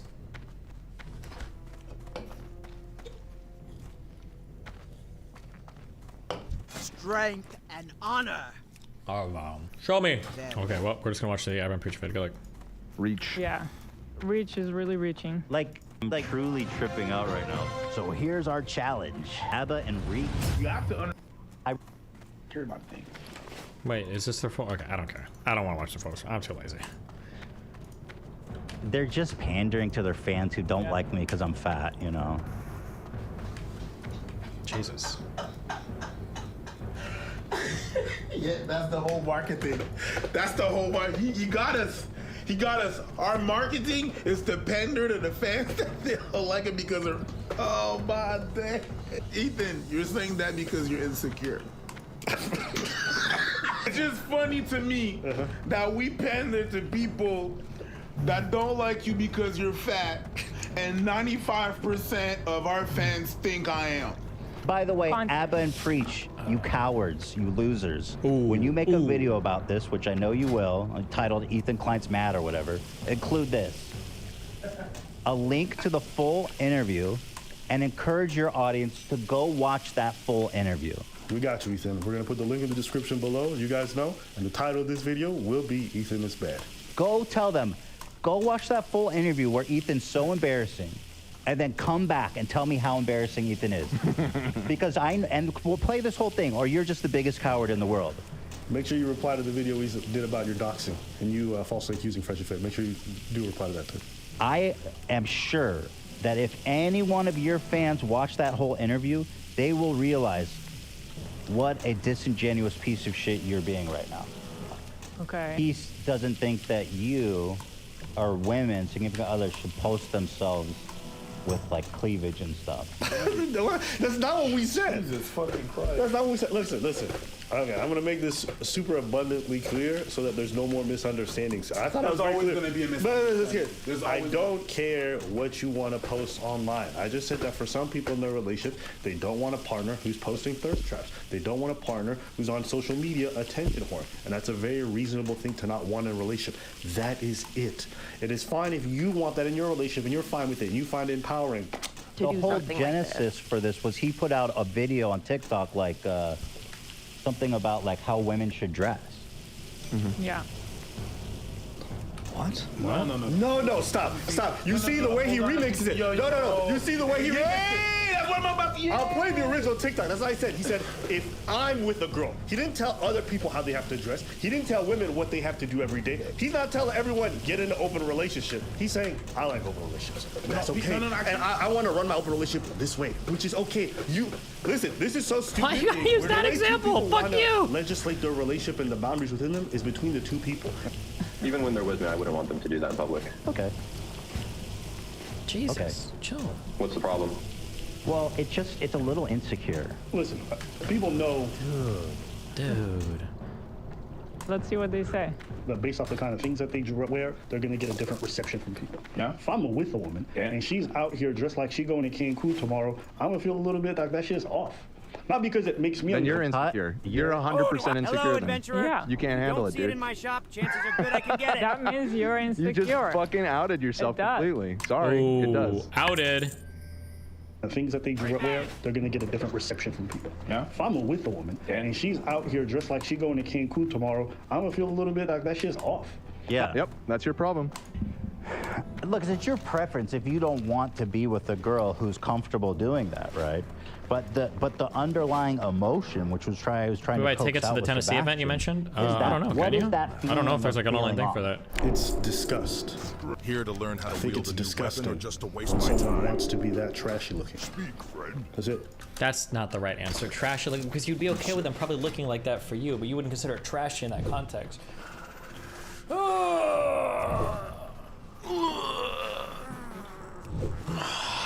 think you're gonna dig a little deeper.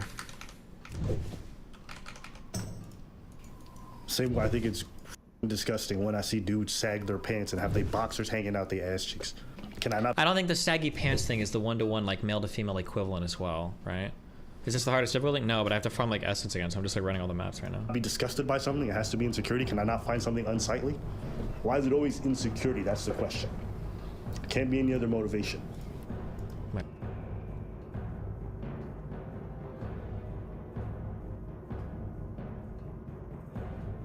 Hassan doing it is bad enough, but Sneeko too? Like, come on. Yeah, it surprises me to hear Sneeko say this because he's the guy who always says like everything the red pill people say in regards to like women is generally pretty good on an abstract level. People try to destroy my life. They don't exist. So like, do you understand why this framing is so stupid? Fine. I would say it to Brittany's face too, so I really don't care. I think she fellatiated him after that whole incident. And there's not many emotionally intelligent men anymore. Yeah. I wonder if Sneeko push back on this because this is usually like a feminist talking point, and I feel like when I bring that up, I feel like red pillars get really triggered. when you go onto Fresh and Fit, like I watched that one episode you did, I think the most recent one. The entire chat, it doesn't take you seriously because Brittany Simon exposes the dark realities behind Sneeko's mind. Oh, he posted this? Okay. He did, yeah. Okay, ready? Hello, everyone. Welcome back to today's podcast. My name is Brittany Simon, and today's podcast we are guested by Sneeko. Hi, Sneeko. How you doing, Brittany? It's good to be back. Good. So happy to see you. And his friend Danya. Danya, we were on Pearl's show yesterday. She's Awesome. she's well spoken, and she makes a lot of sense. She's actually has a similar worldview to you, Brittany. Yeah. But she didn't really get the chance to speak that much on the podcast because there's some loud feminists who just talk over the whole time. So I think she'd Did be it good to ruin have. it? Well, I'm excited to hear from you guys then. Go ahead, tell me. Yeah, it just gives me a headache talking to these people. But Danya is a woman who makes sense. Okay, I'm excited about that. How did you guys meet? We met on the show yesterday.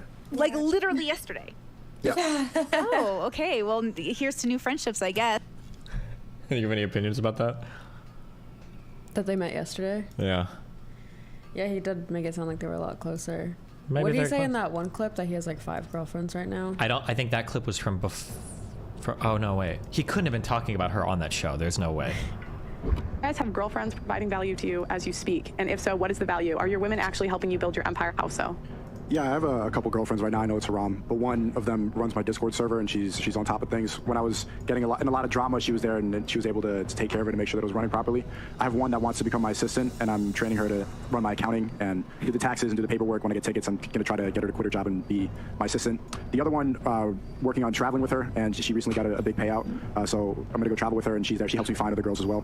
So, and the other one needs work, but all of them add something to my life, and all of them help. So she heard all that and then felt compelled to join the I guess so, harem? yeah. She wanted to be girl number 4 or 5, yeah.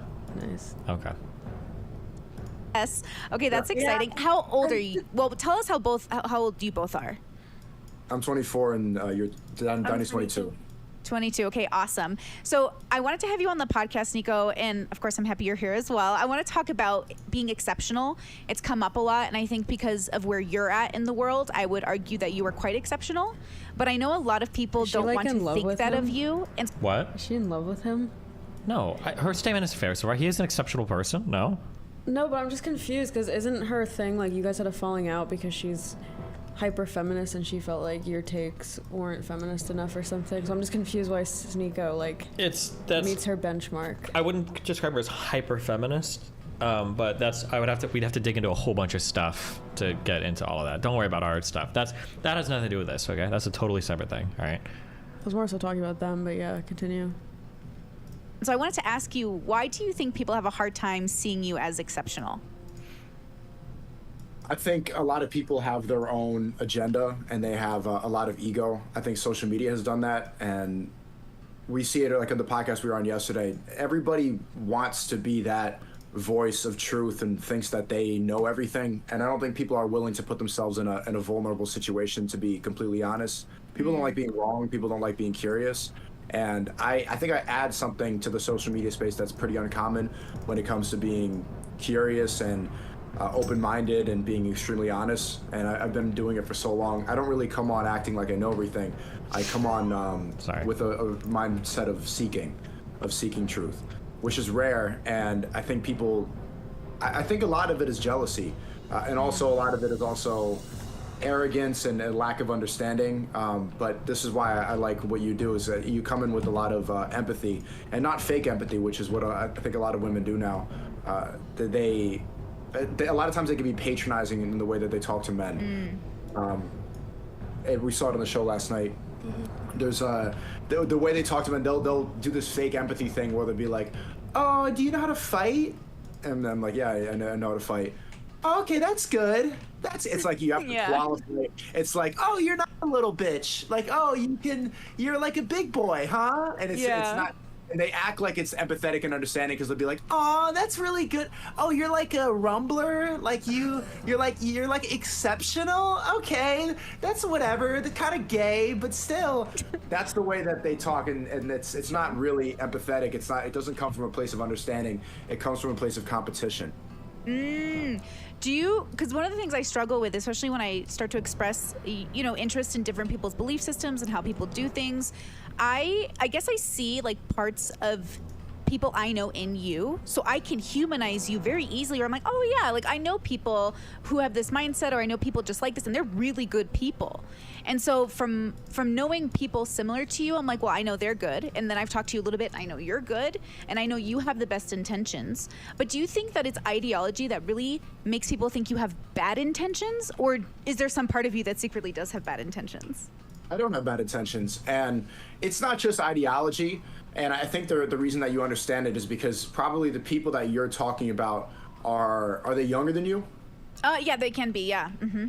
Yeah. So what you are understanding is when I sound aggressive or when I sound straightforward, people will get off put by that. They're like, why is this guy like yelling at me? Like, calm down.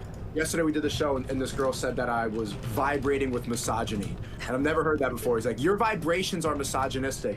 And it's I've never heard that in my life, which I thought was extremely stupid. But I do understand it because there's people with the same ideology as me, but they come off and they explain it in a different way. And This is kind of like a political thing that I do. Something that irritates me is that I don't like it when people always respond to like the worst faith arguments that the other side puts out. So like if I wanted to fight against like feminism, like my examples are just like the craziest feminists on a show. Like why not actually find the stronger version of their argument and fight with that? That's something that people do a lot that triggers the f out of me. And I think when you do that, you can always make sides look way crazier than they actually are. Like imagine if I treated like the average conservative as somebody that believes in QAnon, or the average conservative as somebody that is like it's hard because a lot of average conservative beliefs are a little bit crazy today, but just not like addressing like the claims that they're making like seriously is I think it's kind of sad. And then I don't know. Wait, you're saying he's not addressing the feminist No, concerns, like or when they're he not he has. addressing I don't know his? if he could even in good faith state like what a feminist issue might be with like Andrew Tate. Like all he's going to do is appeal to the ones that are like, oh, they're saying Andrew Tate's a rapist, but they don't even know that. And it's like, yeah, those people are stupid. But he won't respond to like actual good faith criticisms or whatever, you know. I mean, I didn't watch the podcast he's talking about. Did you? No, but even like listening to how he's describing like oh, like feminists do this thing and blah blah blah. It's like okay, but he also has a tendency to do that in conversations. Like as soon as he starts going, he's always going to be like steamrolling, like, yeah, they told you need to get the vax, otherwise you're going to blah this, and then oh, the Matrix will do this and that and that and that and that. And it's never actually like engaging critically with any of the ideas. It's always just like this is like my repeated talking points to like respond to the most extreme versions of the other side. And like, yeah, I don't know. Okay. I come on pretty hard-headed and aggressive and debate style and loud, which people, they see it as like a personal attack. People get really off-put by that. I've noticed in my life that people always explain to me that the way I'm speaking is off-putting to people, but I think that you kind of see past that and you don't really consider that as aggressive as other people do, which I could probably do better at articulating myself in that way to get through to more people. I can understand why women would say that I'm vibrating with misogyny, but in some sense I don't really feel the need to go and change up my tone of voice for these people because I think that they're already going to disagree with me regardless. The reason why I like Danya and why I like you, Brittany, is because I don't need to go and shift that up. I can just express myself properly and not have to readjust. Do you think that makes sense? I think it's more about listening to what you actually have to say rather than how you say it. Yeah. Absolutely. Honestly, I run into the same problem. And maybe you guys too in your life, but people always tell me that. Brittany, change the way you talk differently, do it different. But the idea is that I'm supposed to be authentic, right? Isn't that the goal? So why would I switch it up? Now, I want to be a good communicator. So sometimes I'm not the best, but the way I talk, and maybe it's my Middle Eastern genes over here, but like, it feels aggressive to people, but I don't mean it to be. It's just, that's just who I am personality-wise. But I also am trying to reach a very specific audience. I know who my audience is, who I'm trying to talk to. So the question is like, when you make content, who are you trying to talk to? Do you know? Yeah, I know exactly who it is. So I like talking to the whole world. I want everybody, I like having input in all. This is personal and not anything to do with this, and I won't do many of these, I'm so sorry. But I feel like one of her largest criticisms of me was that I'm not aware that I'm talking to a bubble, but that I'm trying to talk to everybody. I feel like she criticized me on that like multiple times. So it's going to be really interesting if she lets Sneeko get away with the I'm talking to the whole world thing without pushing back on that. But that's like a personal thing, I guess. It's not necessarily whatever, but... all types of conversations. I have a specific point of view and I do have my core audience. I'm on Discord right now and I just had to go put an announcement because we were getting warnings for anti-vaccine content and violent. So my audience is on the same page as me. They understand it, but I like being a part of the bigger conversation. So I think I'm at a point where I do have the core people that listen, but also there's an equal amount of people that hate watch and that like to watch and disagree with me, which I don't think is a bad thing. I'm not really afraid of that. I like having open dialogue. I like having debate, and it doesn't really bother me if people don't like me.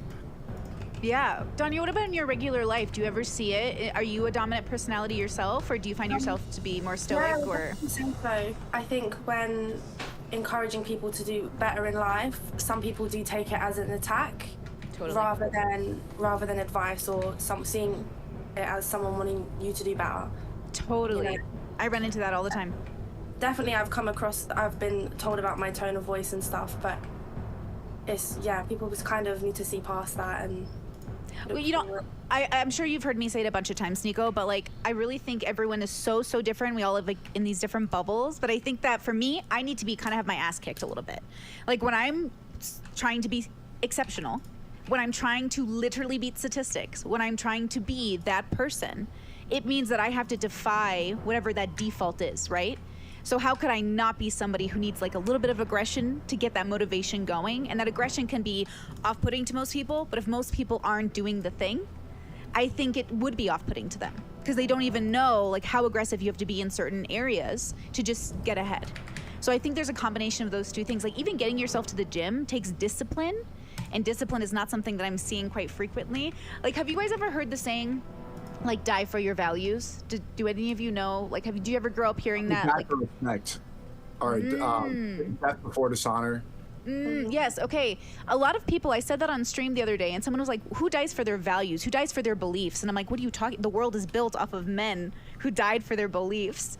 So the idea that people are disconnected from that idea makes them cynical of you. Because it makes them think, well, you know, what is Sneeko really trying to do? And I think you're trying to be better, but I think that your process for being better looks offensive to other people. What do you think about that? Yeah, you said it perfectly. And I want to thank you for defending me and saying that how authentic you think I am. Because, yeah, I think you got it spot on. It's just about, but at the same time, you need to figure out a better way of communication, like the most effective form of communication. My way of doing it, and I think our way is similar. It can be off-putting and aggressive to people, and it does add entertainment value when it comes to understanding. You're gonna have a hard time changing people's minds because they're so off-put. Okay, by how I need clarification. I don't watch a ton of Sneeko's content. Pretty much what I see is just like videos on TikTok, so maybe that's just me seeing the worst of him or like the most inflammatory of him, but they're making it sound like people's problem with him is with his tone versus like the contents of what he's saying. But I thought he like is inflammatory, like he tries to be inflammatory. Like the clips I see of him are saying like, oh, women are just good for pussy, I have a harem of women who are basically my slaves and assistants and stuff, like, which I get if he's trying to go viral or be like the next Andrew Tate, but then is he actually annoyed when people give him pushback? Like, isn't that what he wants? Isn't that like his viral model right now? I think he's still like going through an exploratory phase to figure out what he wants his tone to be. So for instance, he kind of recently just came off a big fight with, you know who Moist Critical is? Where he was like flashing a gun on the screen, like saying like pull up basically. And then after he had a conversation with him about that. And after that conversation, I think this was like a couple of weeks ago, after that, he was like, I think I need to be like less mean to people and more love of Jesus or some bullshit. So maybe this is like a new step forward that he's trying to do where he's not trying to be as inflammatory. Yeah, that still seems to be a thing that he's trying to sort out. So I don't know where he's at. But aren't they talking about the podcast where he says the thing about having like a harem of servants? Like, isn't that... Yeah, but I don't know if that's inflammatory. I think he genuinely believes that like that's a good thing and he's trying to do that. I don't think he's trying to be inflammatory. He's just talking about all the wonderful women that he's got working for him now because he's trying to build. You don't think he's just trying to sound like Andrew Tate? He's trying to sound like Andrew Tate, but I think he's trying to be genuine. He's not trying to sound inflammatory. He's trying to say that like a powerful man should have like a harem of women doing work for him. Okay. I think he genuinely believes it. I don't think he's being inflammatory. You know? Or he's not trying to be inflammatory. You know? You're saying it. They're focused on the way you're saying it rather than what you're saying. So your message does get lost. Absolutely. And if you want to be the most effective communicator, you would get past that. But that's a constant thought process I have. It's like, are these people even really worth trying to get through to? Are these people are they really stuck in their ways, or are they worth changing? You know, if the people that are capable of change, they have to want to change. Yes. And I think the people that want to change would understand it, but the people that were never going to change, they won't be able to hear it. So it's this balance, and but eventually I think that is the best form of communication. Yeah, there's something to be said, you know, growing up in a house, I have 9 siblings, And so I'm used to all these personalities and all these, and I'm the oldest of 7 of them. So I have 2 older brothers, and then the rest are like my little siblings. And they come to me and they'll say things like, hey, what do you think I should do with this? And how do you think I should do this? And every time I give them advice, they still pick their own path. Ultimately, I can only give them my advice, and then they have to do the journey they're gonna do. And do I sometimes get insane anxiety over the like mistakes my brothers make sometimes? Yes, but they are learning the same I learned. Every time I messed up, every time I did something poorly, every time I didn't understand why it didn't work for me, I had to reconstruct my perspective to actually attain my goals. I had to change. I had to radically change. And that was very difficult. Honestly, sometimes I felt like I wasn't gonna make it through the change. Have you ever felt that way, like through a transformation where you're like, I've really gotta do this, or I'm not gonna make it? No, I never have a defeatist mindset when it comes to that. I always know that I'm gonna come out as a better person. It's just sometimes I wish I could, well, this is a stupid thought, but I'm like, I wish I could just fast forward to the end part where I'm already figured this part out. Totally. But you have to enjoy the process of the work. If you don't enjoy it, then it's going to be grueling, and you have to enjoy it to the best of your ability every moment of life. If you don't enjoy what you do, then it's going to feel like a chore every day. And if you love what you do and you do it for free, then you never work a day in your life. So I hate advice like this because it doesn't apply to like 99% of people. Have you ever seen the there's like 4 circles explaining I don't even know what they're called, and I'm not gonna be able, but it's like it explains like the trifecta if you can do it. One is like something you love, another thing is like something you're good at, and then another thing is like something that's like spiritual fulfillment, and another thing is like something that like serves your community. And it's like, if you can find something here, it's like the golden fucking best thing in the world. But the reality is that most people have to like compromise. Like you do something that you're good at, that like has value, and then you use that to invest in like things that you love, that are good for your community. People are saying it's called ikagi. What you love, what the world needs, what you get paid for, and what you're good at. That like this is, yeah. But usually you have to combine like a couple of these things, and then you work on the other things. Like I think the goal for most people in life, red pillars try to sell you this idea that you should live the ultimate life, but truly the goal should be find a job that you don't hate, you get paid like good money at, and then use that to fund your vacations, your hobbies, the things that you really love that bring you joy in life. I think that should be like most people's goals. I heard you kind of talk to Sneeko about this. It's like, oh, not everyone can be a YouTuber, but I don't think those are like the only types of professions that fit into the Akagi. Like I think being a doctor and a lawyer, like, isn't that also utilizing the Akagi model? Like I would say most professions could fall into it. Obviously, like if you're saying, like a garbage man or something, probably not, because you're not going to love doing that. But you kind of fit the other categories. So I would say like the average profession it's very doable to hit all those boxes, right? It can be, but they never talk about those ones, right? Like if they were saying things like, if you really want to like serve and do all this, blah, blah, blah, like you should try really hard to become like a lawyer or doctor. That's not what they're saying. They're saying you should grind, hustle, set, and find the right crypto to invest in so that you can like sail yachts and do that, right? Yeah. Like what you're saying is true. There are those like really difficult to obtain jobs that have, that are laborious, education intensive, etc. But these guys are never pushing for stuff like that. It's always drop shipping. YouTuber, yeah. And YouTubing, yeah. Yeah. I don't know why I keep uploading videos, but here I am. Like, and you know what? I just hit my first 6 figures, so I was pretty proud of myself. It finally happened. Congratulations. Thank you. But no, God, oh please, Sneeko, please, I'm poor as hell. No, in a year. No, I just finally reached my first 6 figures, and that's a big deal for me because I was a person who like struggled with like being financially set, thinking about business, being business minded, and I feel like I'm just starting that. And you're so young. You've already succeeded way past. Like, do you ever feel intimidated by your own, like, where you are so young? I never feel that way whatsoever. I just compare myself to people that are more successful. Like, I looked at the Central C a lot recently. I think he's in London too. He's around the same age as me. He just dropped an album called 23, which is just documenting his life at 23. Just listened to the lyric before I went out to dinner, and he was talking about how like he can't die now because he hasn't made 100 million yet. And I hear that, I'm like, man, I gotta step my game up. Like, I could have been more productive today. Why am I not making 100 million? Like, sometimes I overslept this morning, and it's like, why am I wasting any time laying in bed? I hate that all of these red pillars, they do this thing, and I push Fresh and Fit on this. I think I pushed Sneeko on this when I was on the show. I always say that, like, your guys' marketing is always such fucking ass, because they always claim that, like, the society we live in leaves you spiritually, like, destitute, and all you guys talk about are, like, Bugattis and cars, and every time I'm on their shows, I always say, that's not all we talk about. Like, that's just the reward that follows. Like, that's not all we talk about. But anytime you listen to them talk, when, like, I'm not pressing them, or they're not being pressed on it, it's always, like, this shit. Like, oh, I gotta live to make 100 million. I gotta live to make 100 million. Like, and I was like, come on, like, there's gotta be more to life than that. I don't know. It's irritating because it's so consumerist driven, you know, like Yeah, doesn't that overlap with like the Matrix values that they always? Yeah, it about? literally is the Matrix, right? You're trying to do the things that are going to make the corporations the happiest so that you can get money and spend it and like tell other people to be consumers and do the same, you know? Like Hassan doing it is bad enough, but Sneeko too? Like, come on. Yeah, it surprises me to hear Sneeko say this because he's the guy who always says like views don't matter, don't like let a number on your screen like dictate your values and stuff like that. Well, he used to say that. I don't know if he would anymore. I'm not sure. He But- said that when we all hung out. Because I said, do you guys want to film content? And he was like, you let a number on a screen dictate your life. Yeah, but that's different though because he probably thought that you were trying to just use him for content, and he didn't want to film, so he just says that instead. Yeah, he just said it. Yeah, I think so. Yeah.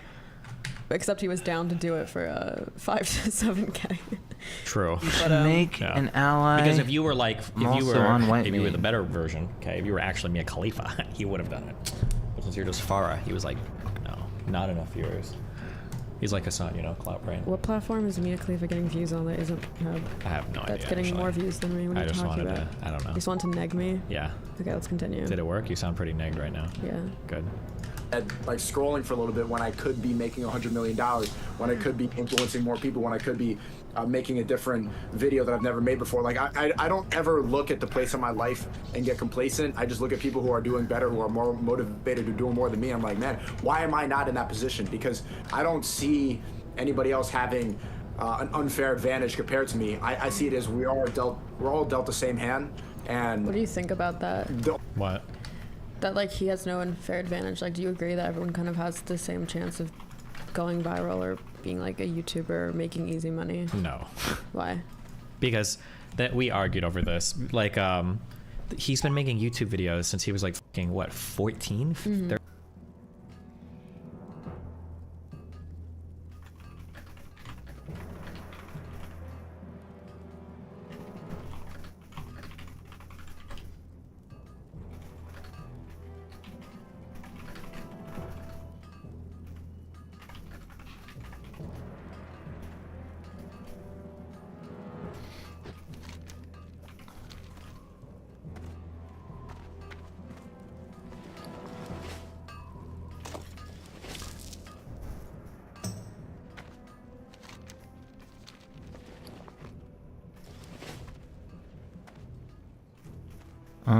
Do I even want to see if there's upgrades? I can't use that item yet. Hold on a second. 13 to It's 18. not ready yet.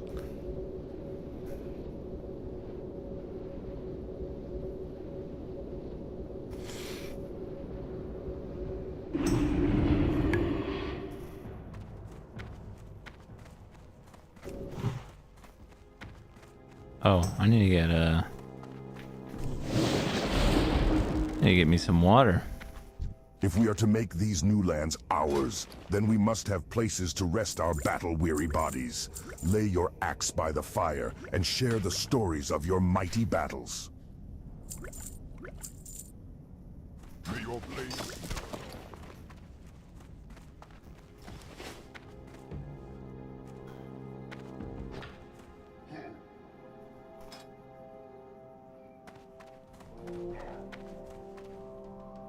Night Elf where?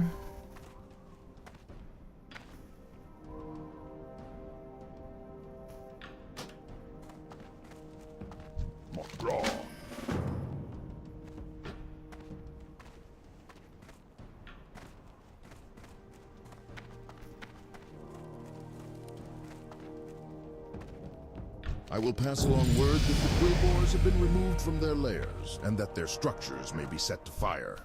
The removal of the Razormane from Duratar brings us closer to fully securing the borders of our new homeland. Aha, you got him. You do your clan proud, adventurer, and because of you, Duratar is free of one more agent of evil. Agent of Evil.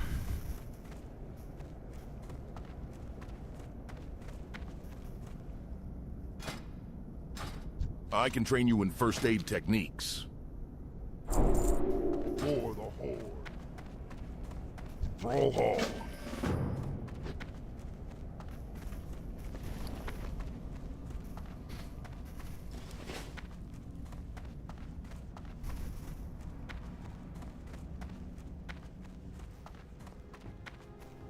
Loktar. Go forth to victory. Buy a walking stick if you can afford it. I have a way better item than a walking stick. I like to build stuff. Of course, I like to blow stuff up even more. Strength. I like to build stuff. Of course, I like to blow stuff up even more. Is that so?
It's too far away. Test.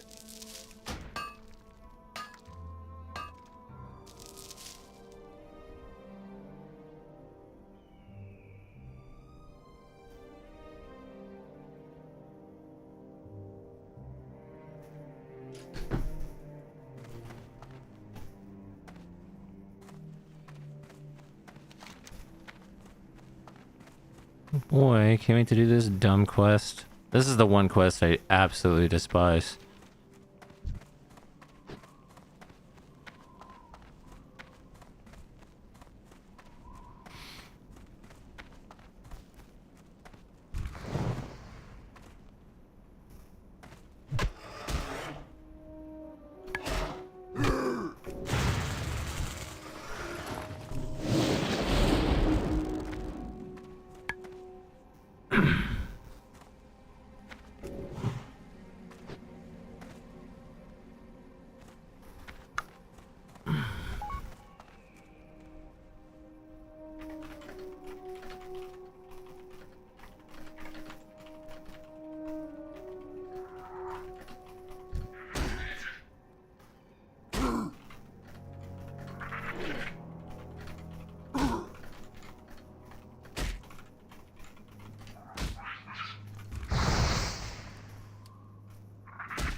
the grind, though.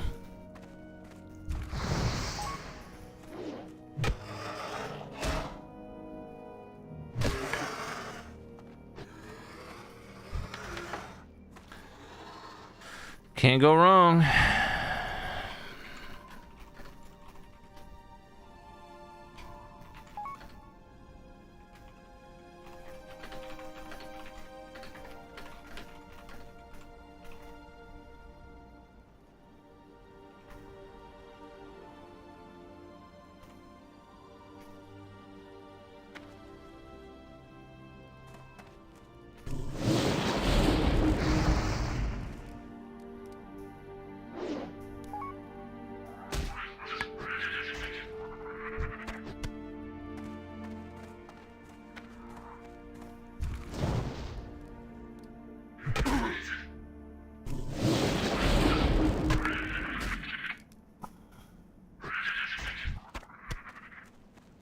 Ooh, we got 2 dry scorpion eyes. Let's go.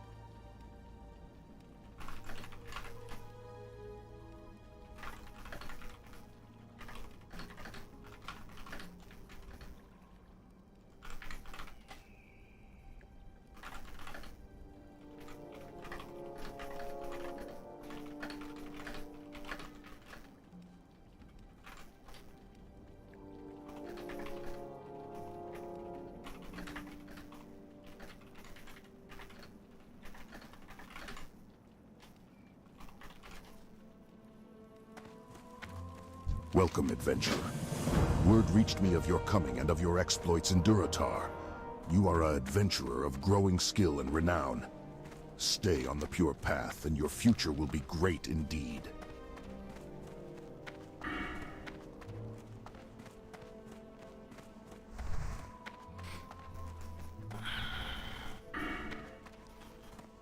Here's the mana cost by 4%. 2, 4, 6. It's gonna be 10%. Hey, I like that. 53, bro. Flame shot costs so much. What the fuck, man? Kill burning blade enemies around this area in the cave. Ooh, and we get mining.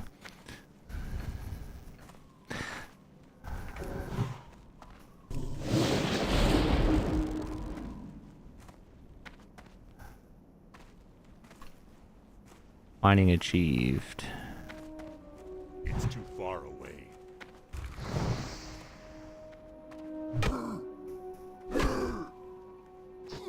Oh my big damn.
Oh my god, big damn.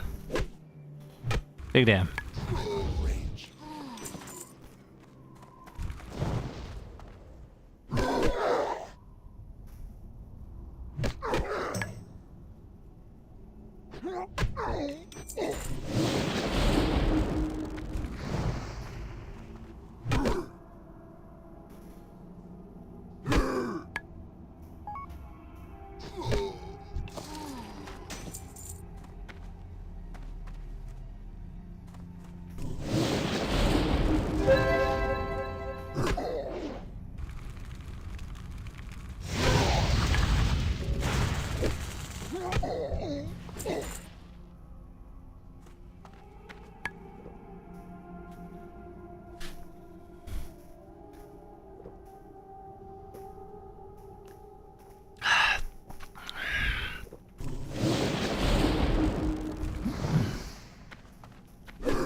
Oh my god. You fucking crack. You crack as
I'm probably dead here.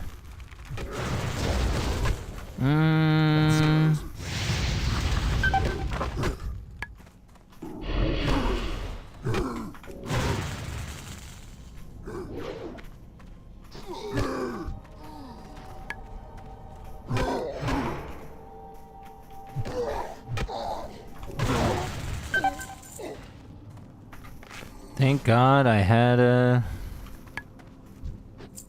How's this? Did I move or something?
My food's gonna be here in a minute.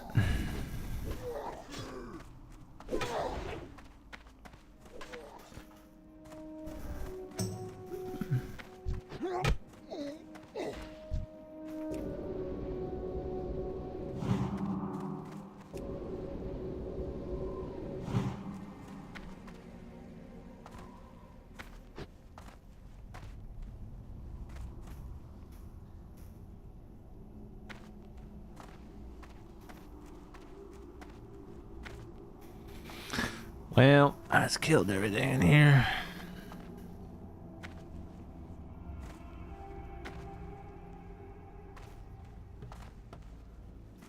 I'm gonna go sit up on this rock here and wait for respawns. Eat dinner.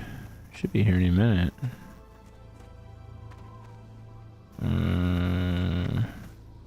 Is there a nerdy way I can get up on top? Probably not. I see a node though. I want to hit up.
Oh.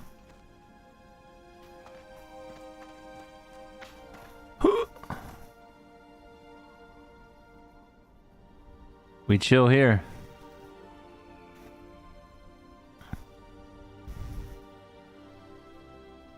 Good spot to do an intermission.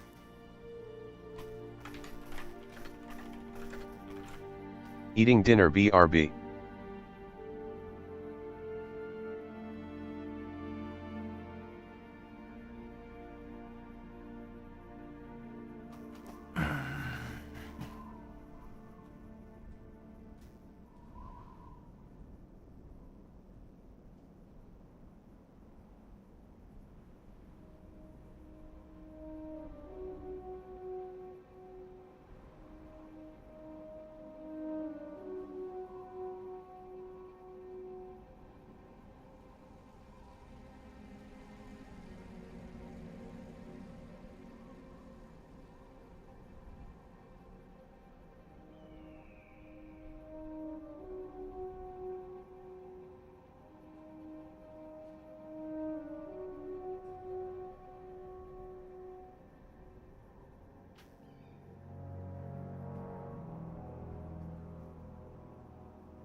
$20 if you use the promo code question everything.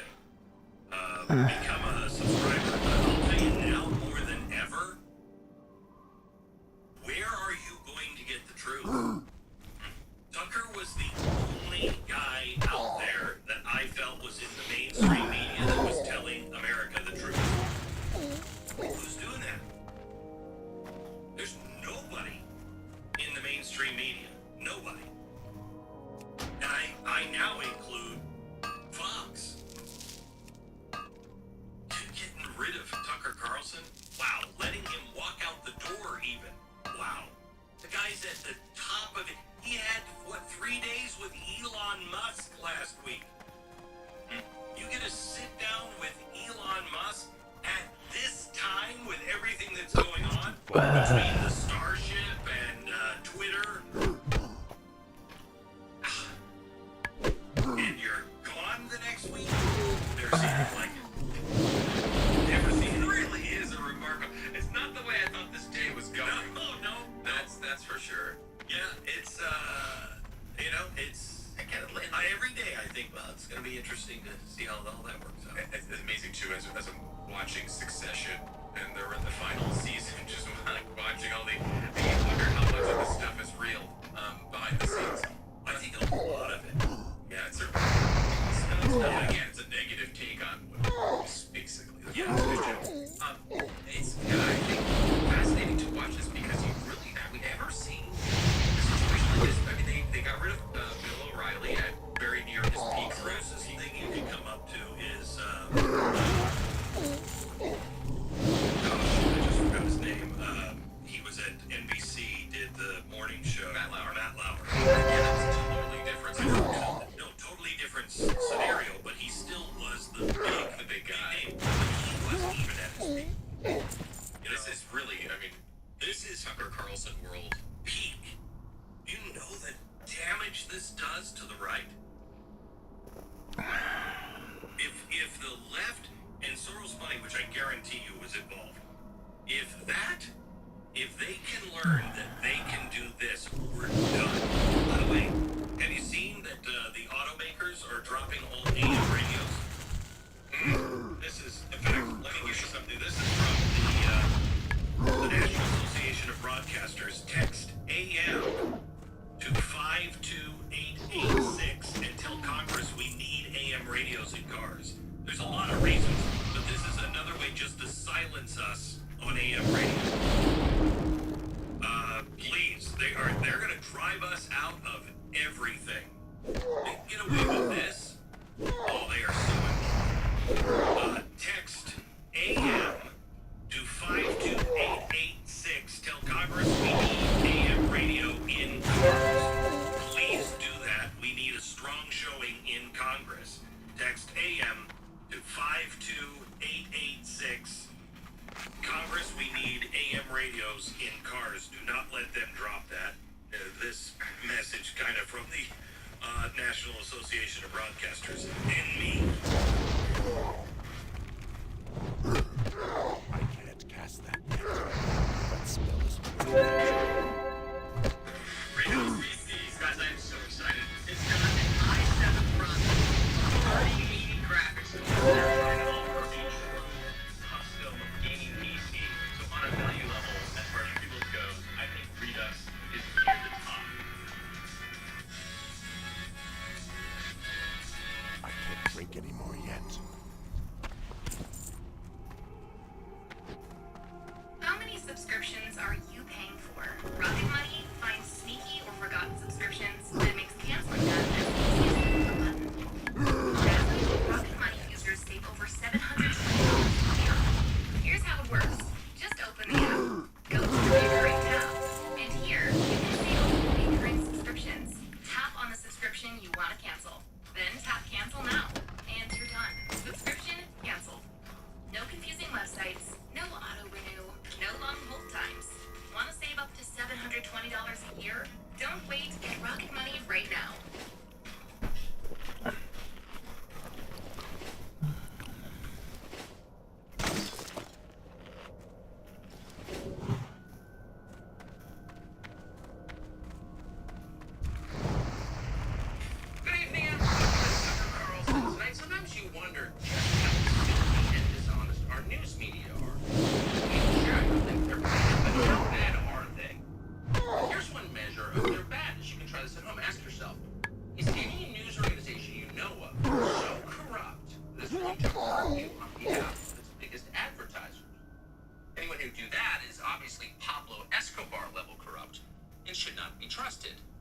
What would that look like? That level of...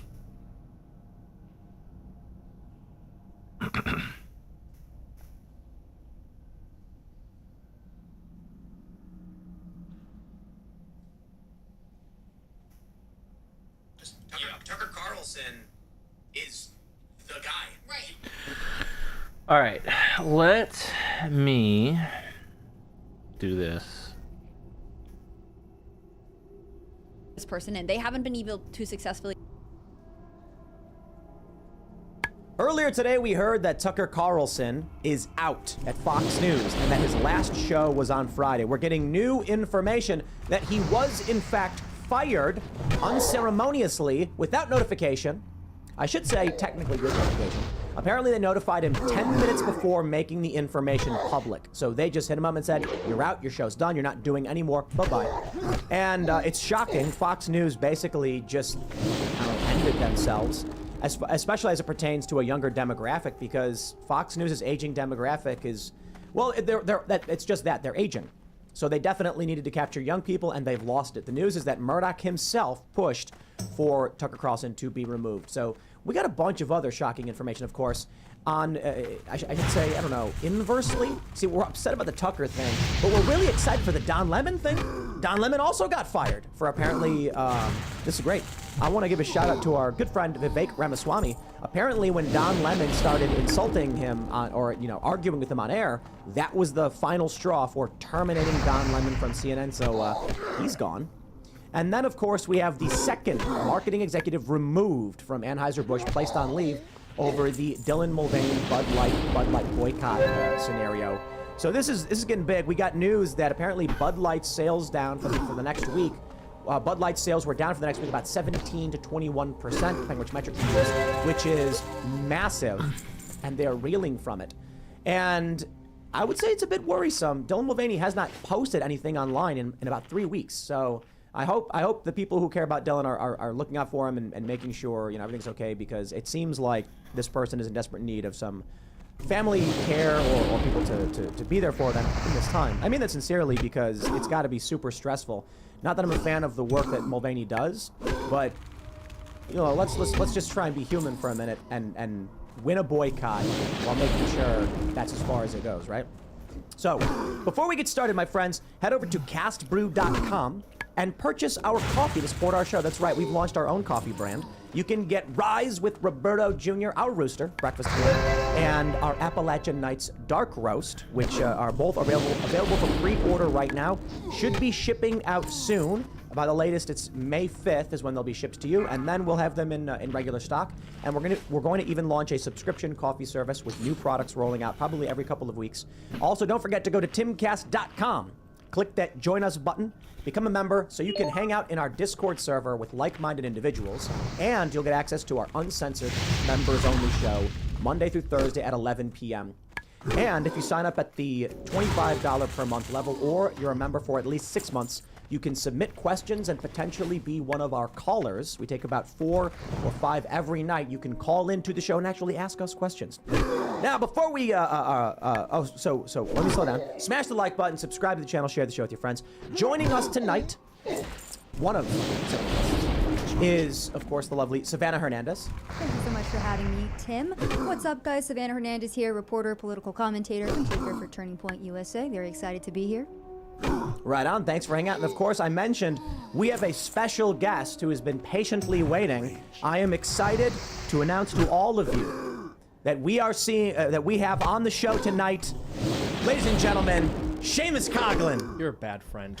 You're a bad What are you friend. talking about? You brought me on this show on my special day, and you tease a special guest so people think it's Tucker Carlson? No. All the comments on Twitter, bro, is like, is Tucker gonna be on? That's not fair. That's not I'm fair. literally getting I was getting chats on my live stream earlier today where people going, they think Tucker is gonna be on Timcast. Hey, what do you that's think not about fair. that? I am actually mad at Tucker. You're a dirty dog. No, because I don't need to hear your rationalization. I said all last week you were coming back. It's true. I was very excited. I said, guys, Seamus is coming back. He'll be back by Sunday. And then, we're getting ready for the show, and I'm going to be tweeting out Seamus here. And then 1.1 million tweets about Tucker Carlson. And I'm like, but my special guest is Seamus. That's right. And He's my special guest. People aren't as excited as they should be. No, they are. They're less excited about me than they would first. Like, it's just not fair to give people the expectation that Tucker's going to be on and then have somebody even cooler. You know what I mean? We love Tucker. But it was either going to be one of two things. Tim was like, you should just do your Tucker impression. I was like, I don't want people to think. That's not true. I don't want people to think I am playing into your sick games of making the audience think a much bigger guest is on. To do that. I said, quite frankly, to say Tucker Carlson isn't on or is on when he isn't is in fact offensive to your audience. And so I felt that it was very insulting. I just want the audience to know that I love and care for you all, and I think what Tim did to you and did to me tonight was just disgraceful. Was just disgraceful and hurtful, and I think you owe us an apology. What? Ladies and gentlemen, I am terribly sorry I've got Seamus Coughlin on Thank the you. show. That's all we asked for. We are all sorry that you did that. I just That's have to literally say. all I asked for is some accountability. Yeah, I will say this. People thought Tucker was on. Do you think Tim would have a big guest like that on and not spend the entire day promoting, like, guys, Tucker's gonna be there? I know, the only reason I'd hide the name is if I was ashamed. He would literally rename the podcast Tucker. Like, it would just literally be his new name on YouTube. You'd name like Tucker's Show, IRL. Thanks for hanging out, Seamus. Yeah, happy to be here. We also have Hannah Claire Brimlow. Oh, hey, I'm Hannah Claire Brimlow. I'm a writer for timcast.com. I'm filling in for Ian tonight. I'm sorry, Tucker, upstaged your big moment, guys. This is a reunion many people have been waiting for. In all seriousness, it's Rupert Murdoch's fault. We're doing this to Tucker. That's why he did it. That's why he did it. He knew I was back on Shimcast, that I'm a threat to the establishment, so they want my platform to continue to grow. Rumble.com/shamer. That's my podcast. That's my podcast, Shamer. Yeah. Oh, that explains it. We're bringing shame back. All right, well, Serge is pressing the button. What's up, guys? Let's do this. I will say real quick, though, we definitely reached out because we were like, now that Tucker's not doing the 8 p.m. slot on Fox News, he is free up. But I'm sure everyone and their grandmothers and their grandchildren were calling Tucker Carlson trying to get him on their show. So I do know that like we know a bunch of the same people, and we know people who work for Tucker. I'm hoping that we can actually get him on the show. It'd be amazing. I'm a big fan. I think it'd be fantastic. But we'll see. I mean, it was a last-minute thing. We reached out to his people. They said they let him know, but there's currently like a big... So let's jump into the news so you can understand the context here. This is really interesting. We have this story from timcast.com. Fox News founder Rupert Murdoch pushed for Tucker Carlson's ousting. Murdoch was reportedly cornered over the former Fox News host's... Is that what it says? Oh, I'm sorry. Concerned. What am I doing? Murdoch was reportedly concerned over the former Fox News host's coverage of the Capitol riot on January 6th. Murdoch, the former Fox News host's departure is allegedly related to a discrimination lawsuit filed last month by former producer Abby Grossberg. Carlson's senior executive producer, Justin Wells, has also been let go, though Fox News representatives did not further comment. Grossberg, who worked on Sunday Morning Features with Maria Bartiromo, claimed she was bullied and subjected to anti-Semitic comments after being placed on Tucker Carlson Tonight. Carlson previously reported on the Capitol riot, noting Ray Epps, who was present at the Capitol on January 6, may be a government informant. Epps has since claimed he has been scrutinized and received death threats following Carlson's reporting.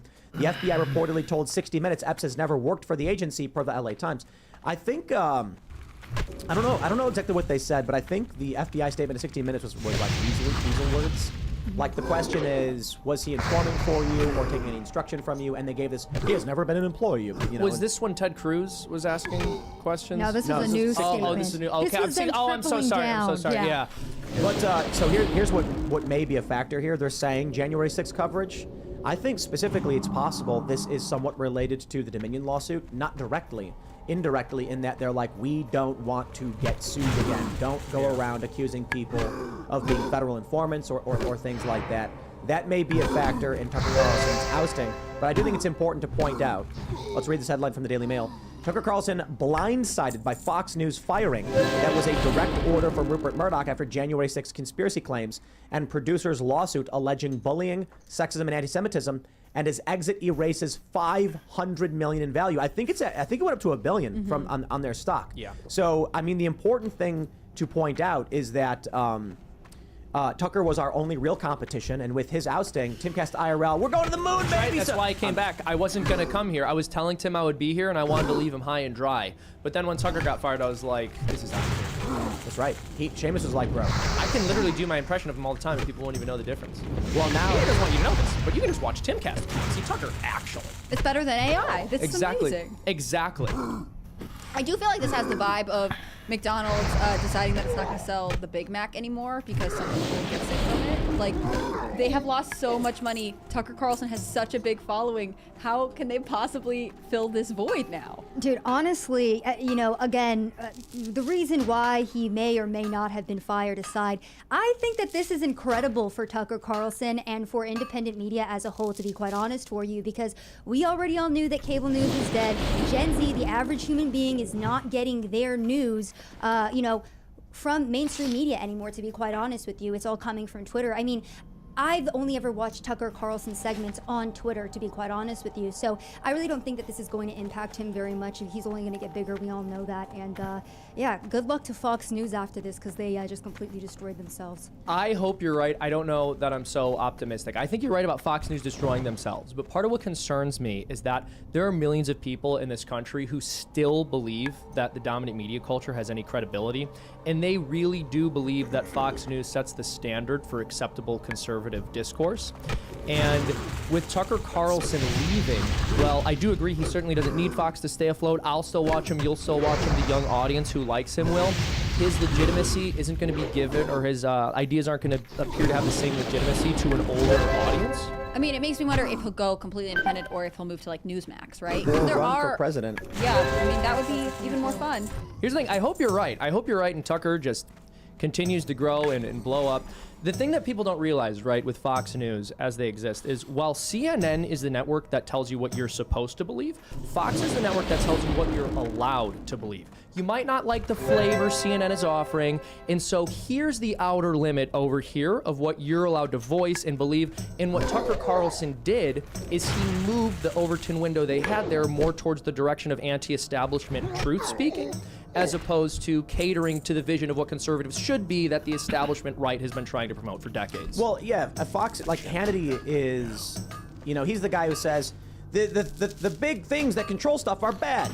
So you should just sit there and listen to me yell about it so that they can keep doing whatever they want. Mm-hmm. And then Tucker Carlson is like, you know. Actually, they shouldn't be doing that. And here's an alternate theory. This is one thing that conservatives have really struggled with in media, is what Fox will do and what a lot of these right-wing pundits will do is they will poke holes in the media narrative, but they won't offer a counter-narrative. And so when we have Tucker Carlson talking about January 6th in Ray Epps, what he's essentially doing is filling in the gaps for people. He's saying, here's this guy who we saw inciting, arguably, allegedly, right? We have the footage of it. That's not alleged, but whether that's something he would be prosecuted with inciting violence for is another story. However, what a traditional Fox News host might say is, well, look at all of these holes in the left's narrative, but they wouldn't say, here's the alternate explanation. And in fact, they would say, anyone who promotes that alternate explanation is a far-right lunatic, and I'm not one of those guys. Tucker Carlson was actually willing to give you substance aside from the left is wrong. Agreed. Yeah, I think he did bring forward a lot of topics and, like you said, points that we would not have normally heard from a Hannity, maybe even from a Laura Ingraham. A lot of people talking about, too, how Jesse Waters may be the only last person at Fox News that people could really trust, who could maybe even follow Tucker Carlson. So, yeah, you know, this is going to be a big hit. Like you said, too, the older generation that does still look to the mainstream media and view them as a legitimate source of news. We'll see what happens in the future, but, you know, like I said, I think that this is actually a good thing. I'm trying to look at the positives of this. You know what I mean? Just with like Tucker leaving Fox now, we know the corporate media is a laughing stock. Nobody trusts them. Elon is taking over Twitter now. Independent journalism is really thriving. So yeah, I've been blackpilled about a lot in the nation, and so I think that you know, I'm excited about where we're at in regards to independent journalism and the freedom that people now have to be able to tell the truth a little bit more. Take a look at this story from Politico. It's interesting. Tucker Carlson's exit shows who's the real star at Fox. No one is irreplaceable. And they go on to make the stupidest argument I've ever heard, that Glenn Beck wasn't the star in 2009 when he generated the largest viewership in the 5 p.m. hour. Bill O'Reilly wasn't, blah, blah, blah. They're arguing that Fox will easily replace Tucker Carlson in the 8 p.m. slot. And I gotta tell you, they will not. No. Yeah. They've already tried doing, I can't remember what show it was. They had one slot recently, in the past year or whatever, where they were doing rotating series of guest hosts trying to figure out who would be a good personality, and it didn't go. Tucker Carlson is the guy. Right. The dude. And even when he's absent, right? There's no clear, oh, when Tucker's out, we definitely want this person in. They haven't been able to successfully audition somebody to inherit this slot. So now they fired him. They haven't even given him a transition schedule to leave, and they're going to do what with it? Who are they going to call up from the bench to fix this? That's what I'm saying. I feel like Tucker was top dog. He wasn't afraid to talk about things. And the great thing about Tucker, too, is that he would go and speak to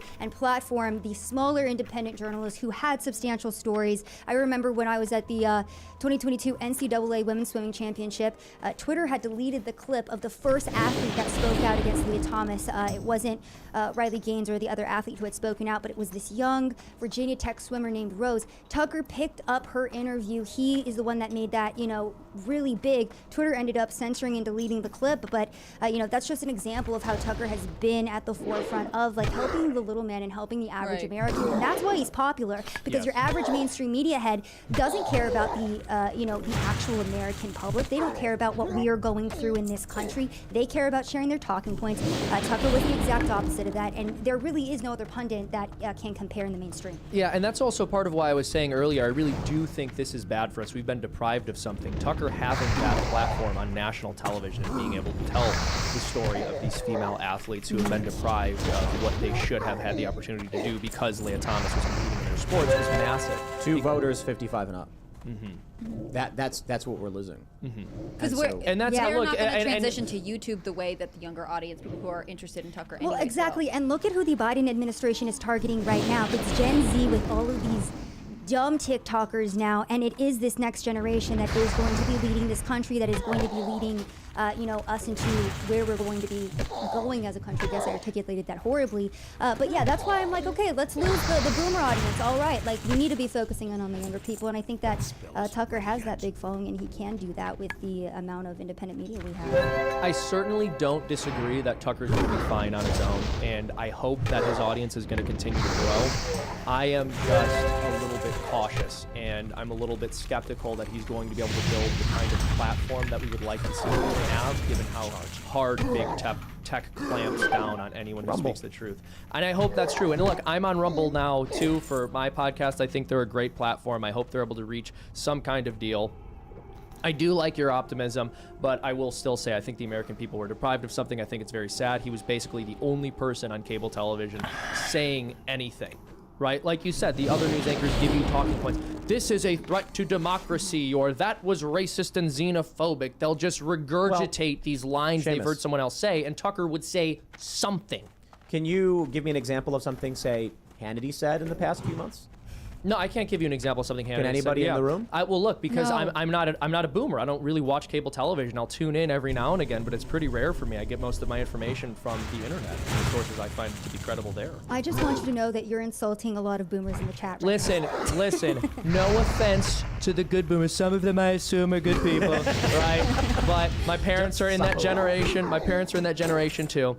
And I think Tucker Carlson did fantastic work when he was on Fox. The boomers gave us Star Trek The Next Generation. That's also true. It's fantastic. I'll give it that's like one of the very few things. But if that's like the only thing, then... But even that was a spin-off of something. I mean, Gene Roddenberry wasn't a boomer, right? Boomers worked on it, but that's a spin-off of the original Star Trek from the 60s. And Sure. And they made it better.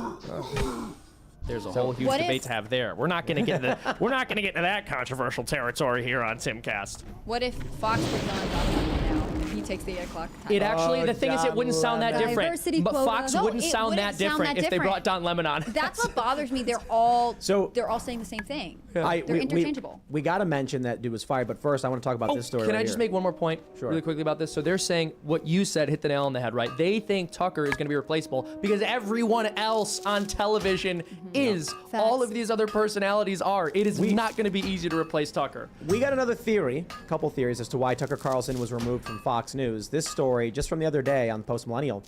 AOC demands Biden admin regulate Tucker Carlson Fox News due to incitement of violence. I just like to point something out.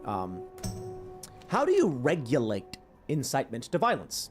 Does anybody have a suggestion? You'd be in jail. Yes, incitement to violence is a federal felony. And how do we... Dude, this quest fucking sucks. I'm not gonna lie. It is awful.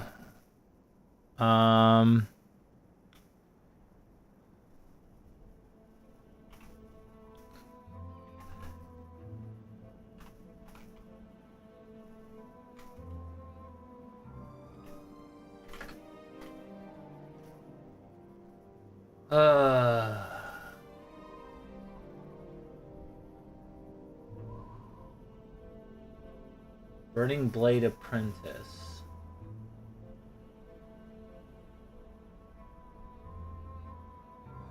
Burning Blade Fanatic.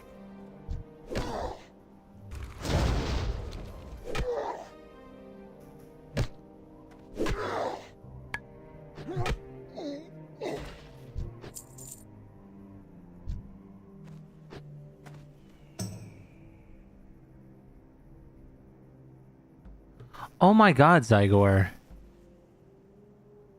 You're fucking stupid. Oh my god, Zygor, you are so fucking stupid.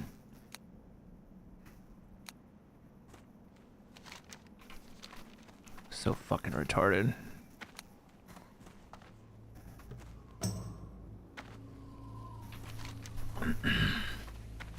They're not even here, man. They're up here. Oh, that pisses me off.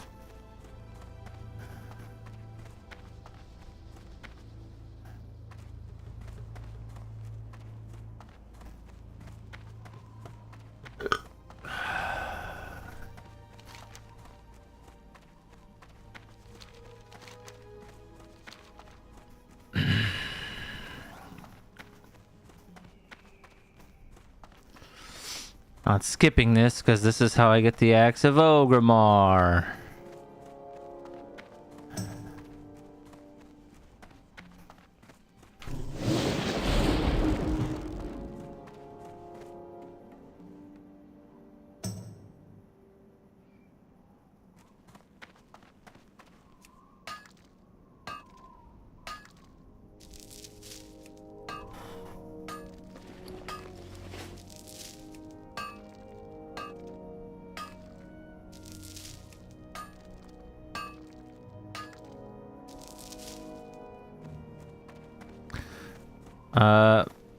Well, this is a lot easier to level than I thought it would be.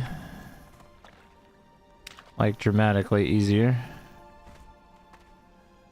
What the fuck? Horde is actually just better. Hello? Horde is actually just straight up better. I thought Alliance was fucking better. No way, man.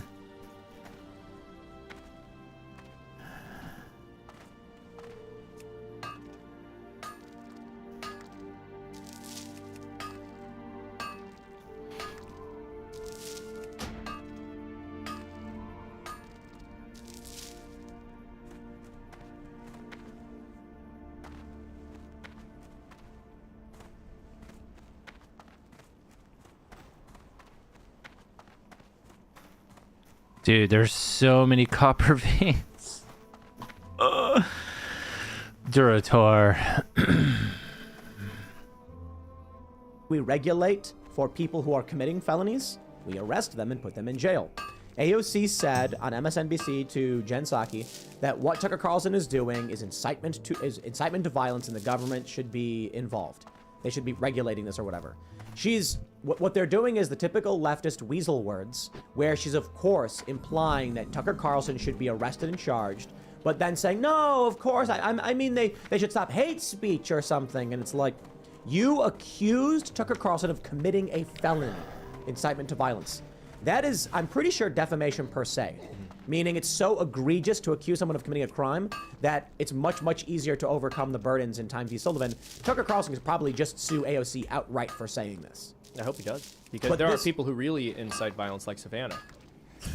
That's right. Yeah. You know what? No, I call it on air. really hope that he does, though, because to be quite honest, I am tired of these leftist politicians who do continue to incite people to violence. We can look at the LGBTQ community, Antifa, Black Lives Matter, the list goes on and on. We can look, at the FBI and all of the times they've entrapped Americans and tried to incite them to violence. Let's go ahead and get into all of that. And we have AOC over here talking to the Biden administration, demanding them to take Tucker off of there.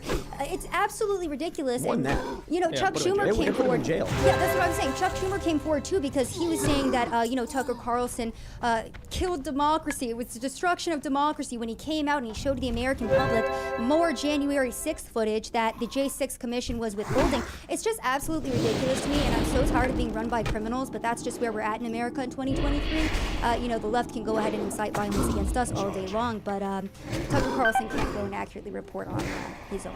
Oh, sorry. I was just gonna say, AOC doesn't see that this is an endorsement of Tucker. Like, she's reaffirming to people that this is their guy, right? Because there are people, and it is a little bit of partisanship.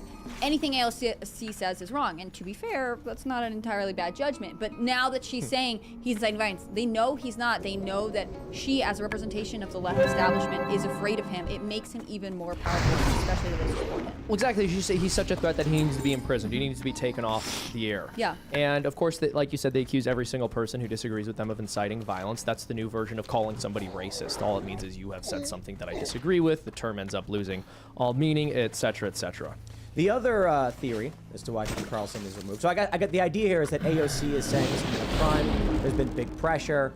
I doubt that's the reason. But, we're gonna be level 12 here. The question is, Tucker just moved to Florida. It was reported by the New York Post. The New York Post deleted the article because, like I said, it had revealing information as to where he lived. Why would he go down to Florida? Well, Florida's nice. It's a good retirement, but he did so in the past week, which to some insinuates that he knew he was about to leave Fox News. So this could be kind of like a retirement. Cenk Uygur of the Young Turks said he believes that Tucker Carlson was trying to get fired on purpose because he intends to run for president. Several others are implying that he may be Trump's vice presidential pick, which would be the smartest move. That would have been the smartest move at any point ever, except for the fact that no one believed it possible because Tucker was working at Fox News. Now that Tucker Carlson is a free agent, Trump Carlson 2024 sounds extremely plausible. I would like that even better if he had kept his residency in Maine, and then we could have Maine's very first anyone in the Oval Office. They've never had a president, they've never had a vice president. I think Maine deserves that win, and Tucker Carlson would have been the best pick for it. Is that your main concern? I would say it's a strong. No, it wasn't just a pun. It wasn't just a pun. It was a legitimate question. Do you spend a lot of time thinking about someone coming from Maine? Because I'll just say, as someone from Illinois, as someone from Cook County, I'm hoping whoever's elected is not from there. See, I feel like New England really needs to hold on. Otherwise, they're going to have to merge into one state to have any kind of electoral power. But I'm being serious. I think when people pick vice presidents, they do want to show that they are representing a different part of the country. That's why we picked Pence initially, right? We have this brash New Yorker, and then we have this evangelical, standard Republican from the Midwest. Indiana, yeah. In some ways, obviously, we know Tucker Carlson is not he does spend a lot of time in Maine, but he's not really from there. It would represent different parts of the country, although it would be East Coast dominance. I think it would be an extremely unorthodox move to pick a VP who's from the same state that you are claiming residency in. Although I will say, I have not been interested in following the 2024 pre-election stuff so far. I feel like Trump's kind of bored me, I'm not gonna lie, the constant bickering with DeSantis. But Tucker being involved, obviously it's not confirmed that he's going to be VP, but him just being involved in, the speculation that this could now be a thing has made 2024 a lot more exciting. I would say. Yeah. I mean, I would love to see a Trump Carlson ticket. Yeah, that'd be great. Yeah. I don't think anyone's fighting it. Yeah, I mean, a Trump Carlson ticket could be a very interesting thing. How would that work? Tucker's just gonna lobby DeSantis to be his VP pick, or Tucker would run a campaign in the primaries to try to.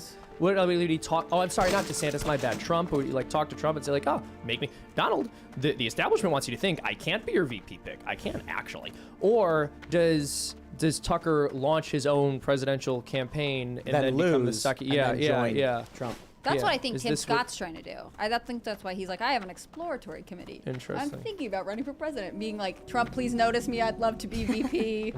Then Trump meets with them and says, don't run, and we'll give you a position or something like that. We will give you that's probably a lot of what it is for all these people who are running. They just want Trump to appoint them somewhere. Yeah. I can see that. But Tucker Carlson would be legit. Yeah. I think that makes a lot of sense. The thing is, apparently before Tucker moved to Florida, he had met with Trump and I think Marjorie Taylor Greene or something like that. So the speculation was that something's been in the works. I wouldn't be surprised. I feel like his relationship with Fox has been strained for long enough. You know, not everything can. As much as we appreciate what he does, it doesn't going to last forever. It wasn't sustainable long term, and I don't think either one of the parties were entirely happy with the dynamic between the two of them. No, I mean, look, Fox is going to try to find their new, like, bad boy, too. Their new anti-establishment guy, and it's going to be super critical. Well, exactly, because they're going to want it to be someone with sort of the veneer of being transgressive, but who will never say the kinds of things Tucker Carlson said. But the fact that we can't name, they're obviously going to put whoever, Don Lemon, into this spot means that, like, there is no Trump Lemon 2024. That would be, Oh my God. yeah. Don Lemon would be Trump's Kamala. I mean, well, we've got more news as to why people think Tucker may have been ousted. Check this out. Jonathan Kogan says BlackRock increased position in Fox Corporation. Fintel reports that BlackRock has filed a 13G/A form with the SEC disclosing ownership of 45.74 million shares of Fox Corporation, which is, they say, it's an increase of 14.75%, an increase in total ownership of 2.7%. Do you think this played a role in Carlson's departure? I don't know. I mean, probably. Isn't BlackRock like a principal ESG company? Yeah.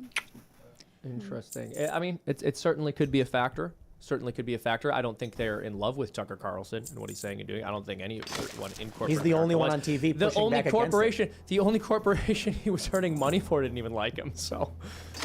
Yeah. Has Tucker criticized BlackRock before? I wouldn't be surprised. Yeah, he has to have.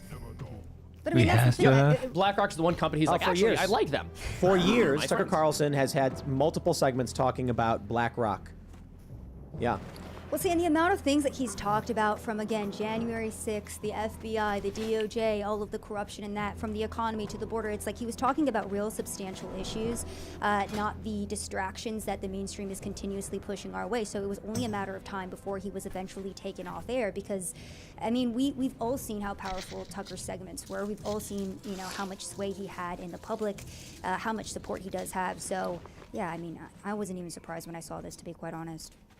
Yeah, it was only a matter of time, right? He wasn't going Yeah. to spend the rest of his career there.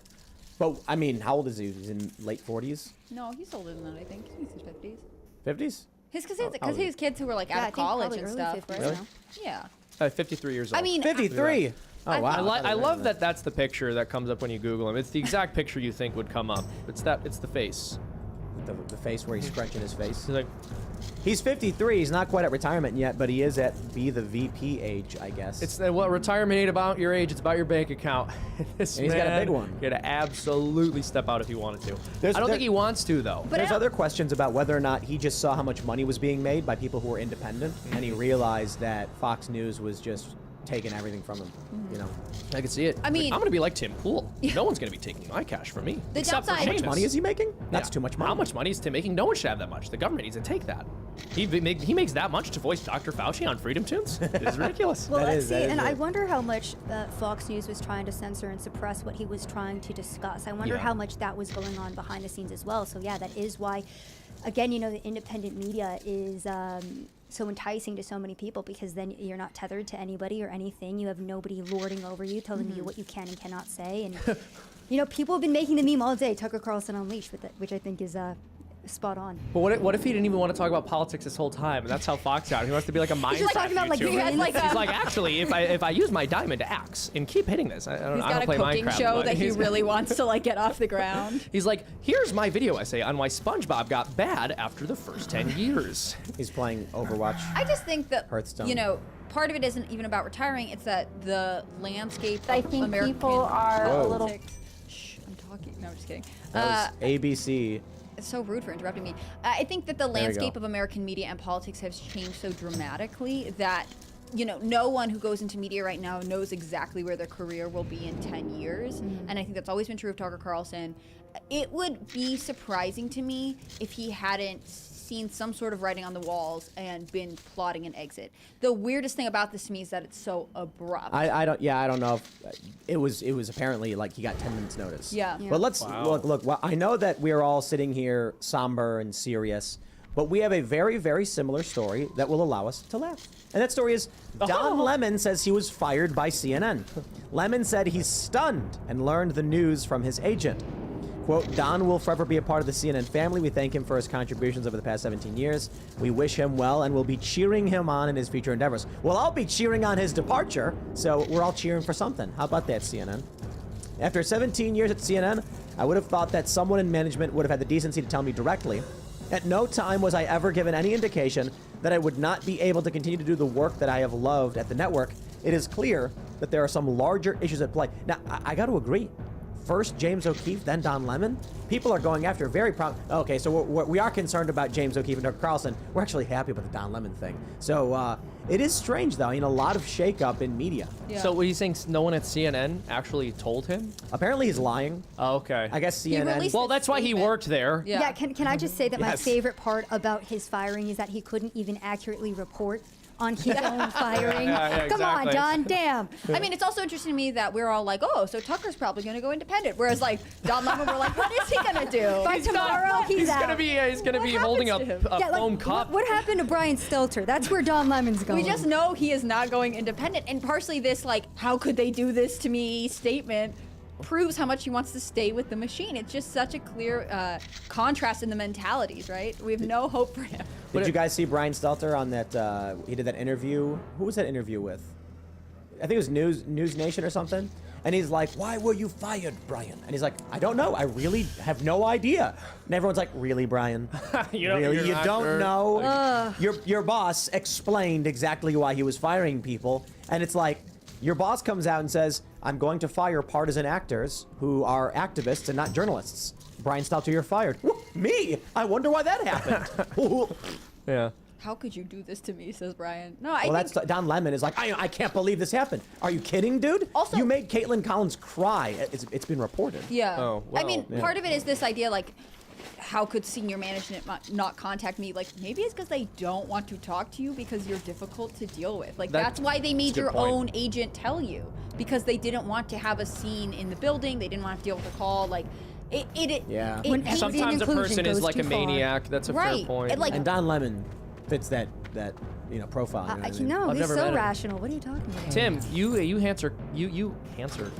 hired canceled people. You should hire Don Lemon, dude.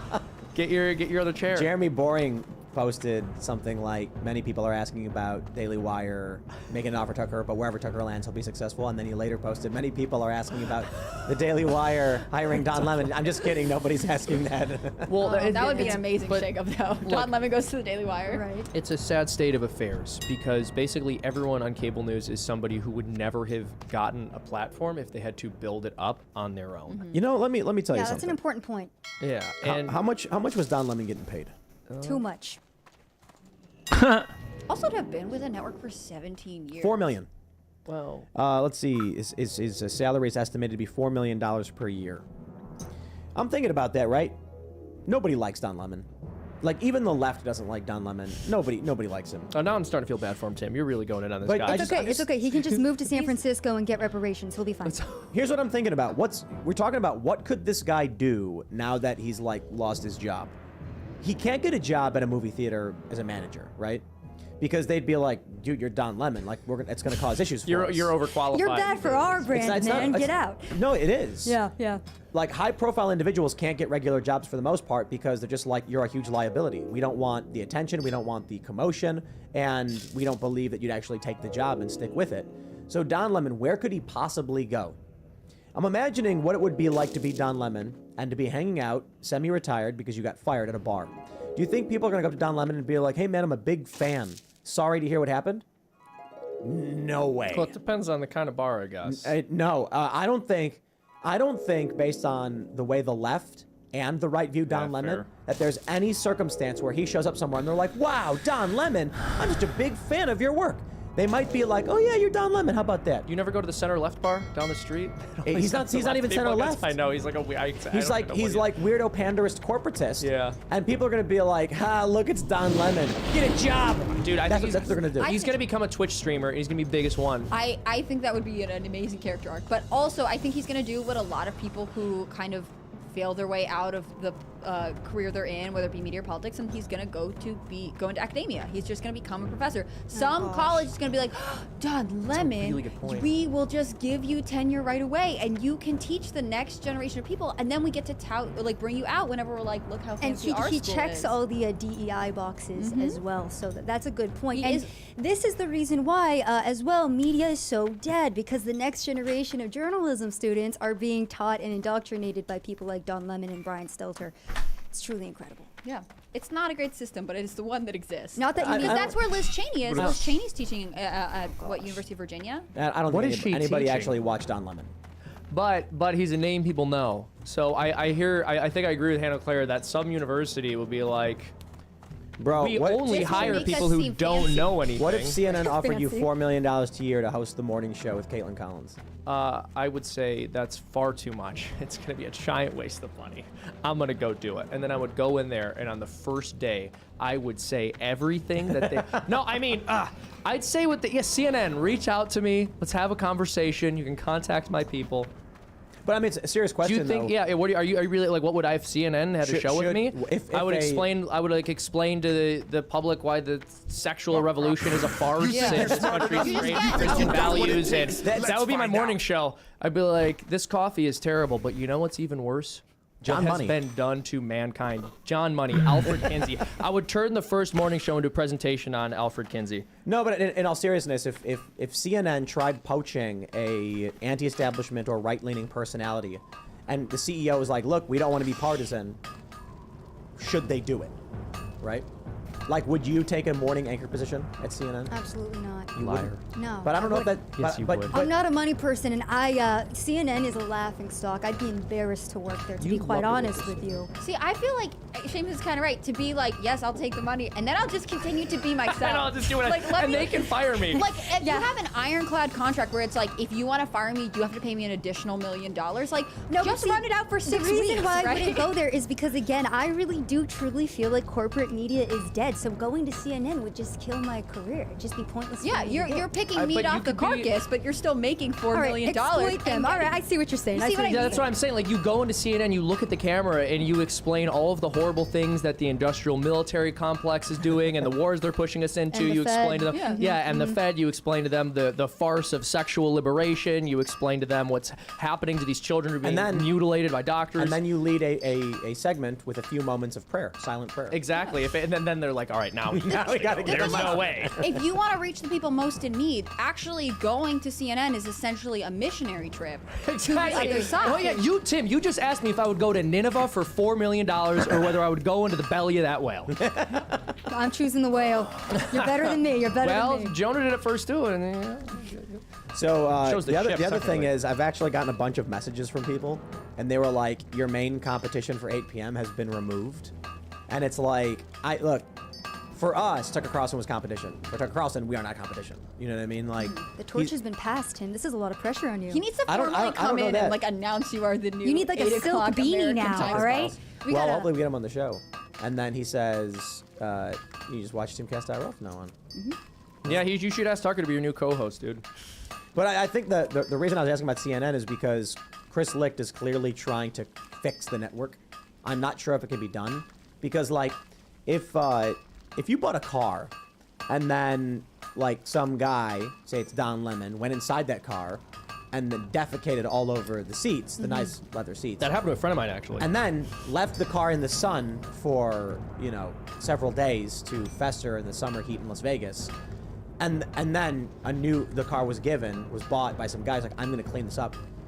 I still wouldn't want to ride in the car. Yeah. You know what I mean? Exactly. There's nothing, you can replace the inside and everything. I'm just like. You wouldn't want to be in a car that Don Lemon sat in? But it's like, not that's that, the it's whole like, value. people are gonna see you driving around in it.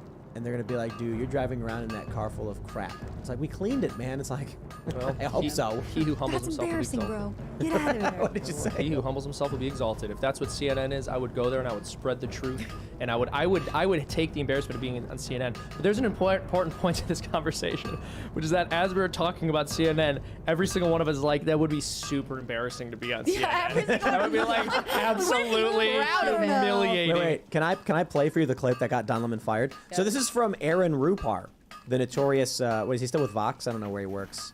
I guess not.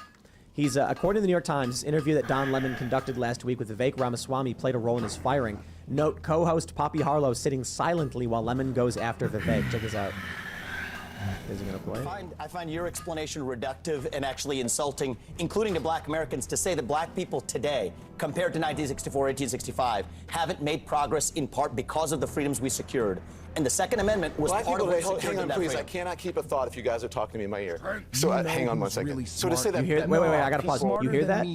Don Lemon is talking to the producers, telling them to stop talking in my ear. They're probably saying, Don, shut up, stop. And he goes, I can't do this. And then he goes off. It's not the first time he's done this. Black people secured their freedoms after the Civil War. It is a historical fact, Don. Just study it. Only after their Second Amendment rights were secured. That's a fact. Secured their freedoms after the Civil War. That is not, you are discounting Reconstruction. You're discounting a whole host of things that happened after the Civil War when it comes to African Americans, including the whole reason that the Civil Rights Movement happened is because black people did not secure their freedoms after the Civil War, and that things turned around. People tried to change the freedoms that were supposed to And you know happen how they got it? War They got their Second Amendment rights, and they actually got the NRA played a big role in that. But today, Don, the NRA did not play a big role in that. Absolutely, they trained black Americans how to use firearms. That's a lie. That's not. The NRA did not play a big role in that. This is just historical fact. It's But not historical fact. The part that I Just find because you say it's historical fact. The part that I find insulting is when you say today black Americans don't have those rights after we have gone through civil rights revolution in this country. You are sitting here telling an African American about the rights and what you find insulting about the way I live, the skin I live in every day. Here's where you and I have the a different freedoms point that of view. black and white that black people don't have in this country, and that black people do have. Well, here's where you and I have a different point of view. I think we should be able to express our views regardless of the color of our skin. We should have this debate I'm not saying you without shouldn't me express your regarding views, you as a but I black think it's man, insulting that but you're me sitting regarding you here, as a fellow citizen. that you're That's what I sitting think we here, should say. whatever ethnicity you are, explaining to me. Whatever Explaining. Whatever ethnicity I'm. Yeah, that was. That is bad. I'm proud of it, but I think we should have this debate. Black, white doesn't matter. I think we should have this on debate. the content of the If you're ideas. going to do it, you should do it in an honest way and in a I fair think- way. And what you're doing is not an honest and fair way. Okay? But we appreciate you coming on. Could you imagine buying a car that's been just like stained with Don Lemon's crap? And then you're like trying to convince people you're making it better, but Don Lemon keeps crapping in the front seat. I gotta be honest, I am so sick of whatever ethnicity you are privilege. It is. Whatever ethnicity you are. Wow. No, I just want to be Poppy He Harlow went, right now. he It's went like, for being geez. racist without knowing what Without race even Vivek knowing, was. he's like, I don't know what stereotype to insult you with. It's like, I'm just gonna assume there is something. So, but I think the real reason he got fired is right there in the beginning. I'm gonna play that again. With due respect, I find your explanation reductive and actually insulting, including to black Americans, to say that black people today, compared to 1964, 1865, haven't made progress in part because of the freedoms we secured. And the Second Amendment was Black part people, of what hang secured on, that please. freedom. I cannot keep a thought if you guys are talking to me in my ear. So right there. I cannot keep a thought if you guys are talking to me in my ear. CNN is so horribly mismanaged. I bet they were saying, stop arguing. Be a journalist. Stop arguing. Ask him his views and move on. And Don was like, no. Black lives matter. If he asks some questions, he might know what ethnicity he is. That's right. No. It's not about who he's interviewing. It's about Don Lemon, right? Mhm. He's here Exactly. to make these points, whatever ethnicity you are, and move on. I think that's what's hard. He is used to interviewing guests who are maybe a little sycophantic. He's not prepared to, not that Vivek is being hostile, they're just obviously on different sides, so he's not prepared to go into an interview with someone who he disagrees with. He wants people to support his beliefs only, and I think that summarizes a lot of the hosts on CNN and their viewership, right? It is ultimately to reinforce your own worldview, whereas like contrasting Tucker was like, look, we got to talk about this stuff that's happening, even if you don't like it or even if you're skeptical about it. Jeff Zucker slithered into CNN and then defecated into the brains of their hosts. Because Don Lemon, if you watch his videos from like 10 years ago, was a very, very different person. I was going to bring that up. If you just played a clip of old Don Lemon versus new Don Lemon, completely different people, completely different. Like, yeah, Don Lemon I wouldn't say mirrored Tucker, but he made good points. He was a normal human being. He actually seemed like he cared about reporting and highlighting issues that were actually affecting people, whereas now it's all propaganda. So this clip is just incredible. We love to see it. We love to see people imploding, via their own actions.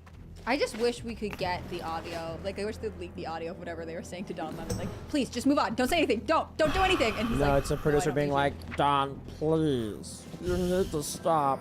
And then he goes, I can't keep a thought if you're talking in my ear. And he goes, I'm sorry. Or it was the producers trying to feed him talking points to counter the victim. Yeah. You know what? This Copper is occurring to me, too. bombs. So his network is most likely getting mad at him for being annoying, but it's not like he broke a particular story that anyone is speculating that they're mad at him for. And I think that really says something, because with Tucker Carlson, we are speculating. Well, maybe it was the January 6th story, maybe it was about the Dominion voting systems, whatever it might be. He stepped on a lot of toes, which theoretically is what a journalist is supposed to do.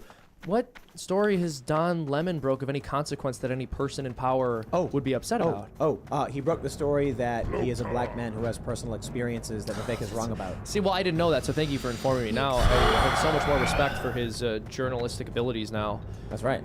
His lived experience, you mean. Couldn't figure out whatever ethnicity that guy was. His lived experience. Yeah, but he knew about his own lived experience. Isn't that so dismissive, though, to hold your own ethnic or racial identity as so important to you, and then just totally dismiss somebody else? It's like, whatever you are. I mean, but that's the entire modern day. Yeah. It's either your race, your sexuality, whatever makes you the most special, and then you just use that to discount anybody who disagrees with your claims. That's it. So easy. For sure, but if you're going to be race obsessed, at least be obsessed with my actual race. Remember that? Instead of whatever you are, Stan. I'm not from whatever you are, Stan. There was a phone call interview, and there was a black radio host, and there was a white woman, and she was like, well, you wouldn't understand because you're white. And he goes, what? Ma'am, I'm black. And she's like, what? And he's like, I'm black. And she's like, you are?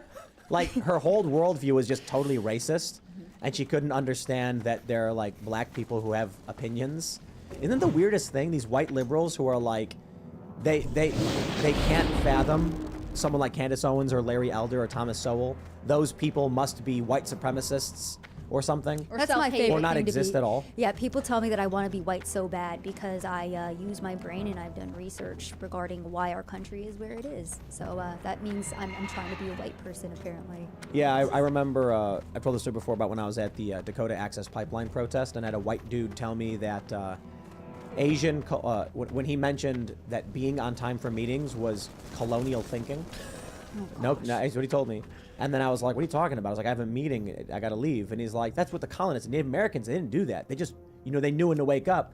And then I was like, what are you talking about? Asians have schedules too. Like, what? And he was like, yeah, but let's be real, like, white people brought that stuff to Asia. And I was like, Asians invented the compass 1,000 years before you did, dude. I'm not gonna sit here and listen to a white supremacist tell me he invented all culture in the world. But these people genuinely believe it.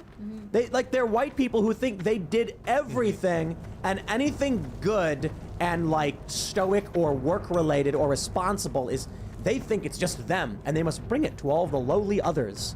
Exactly. Well, it's not just that, right? Because then they hate those things. They hate those good things, and they also blame white people for them at the same time while taking credit for them. So yeah, something like having schedules and being on time, that's why people think. Like the ancient Egyptians had sundials.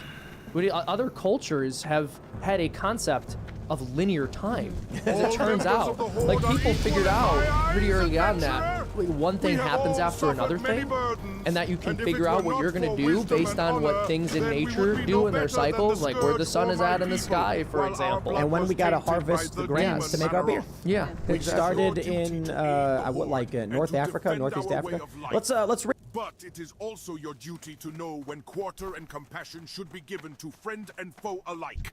Understand this well. This is the new horde, not some demon-spawned army who... You get purged this early? Good, adventurer. The spirits be praised. Perhaps you are the one who will finally put my greatest fears to rest. Who would suspect someone so young and so brave would rise up and champion our cause? You remind me of myself when I was younger.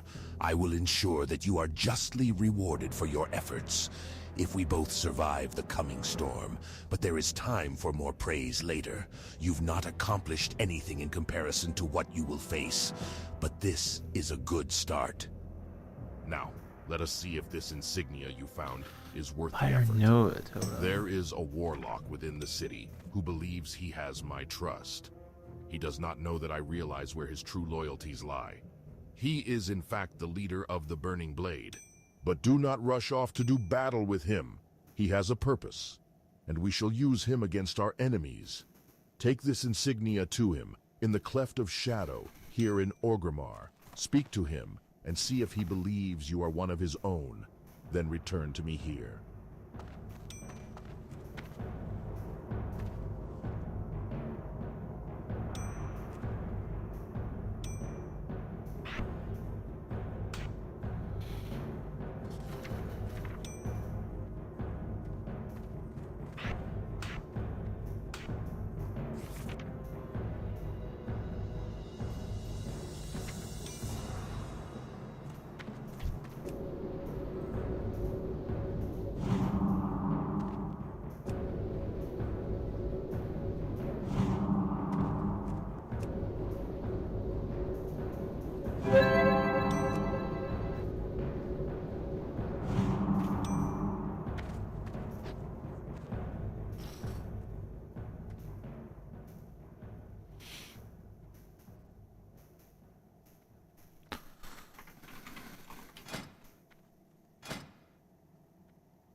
The hell is this?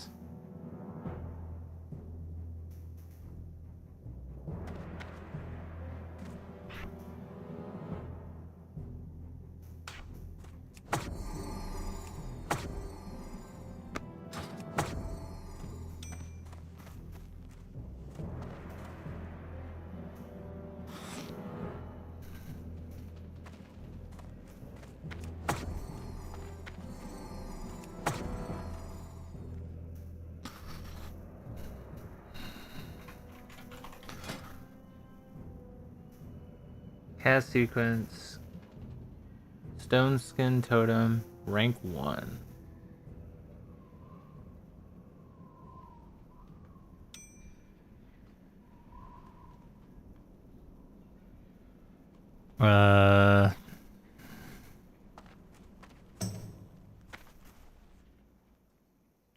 TT cast.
Listen closely to what you are told and do not quickly trust or distrust.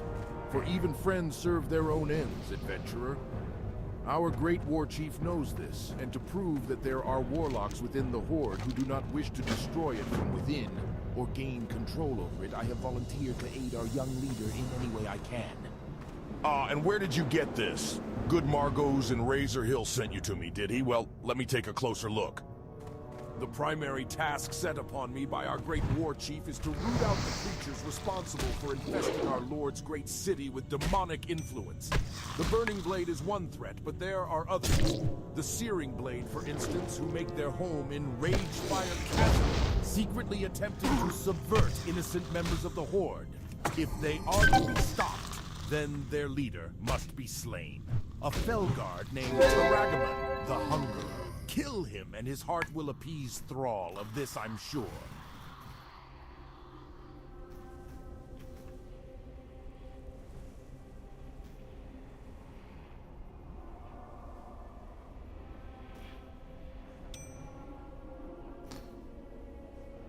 Wait, what?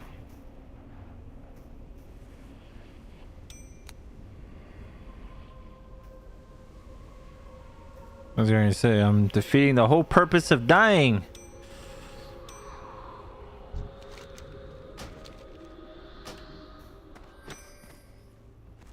Need for a cure.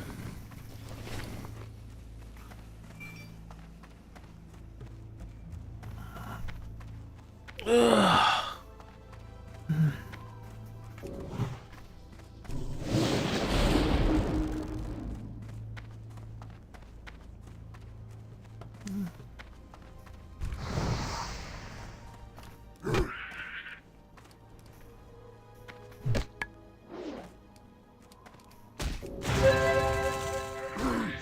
Oh, I got red sickness. I was wondering why. Oh my god, I'm gonna die. Oh my god. Fuck. Wondering why I was getting my ass beat. Okay. I gotta avoid shit then.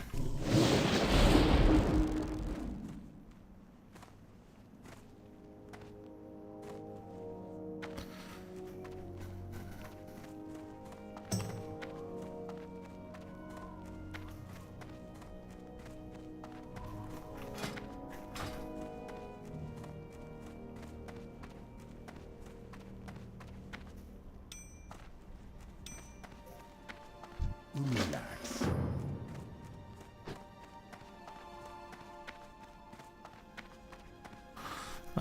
This fucking quest, bro.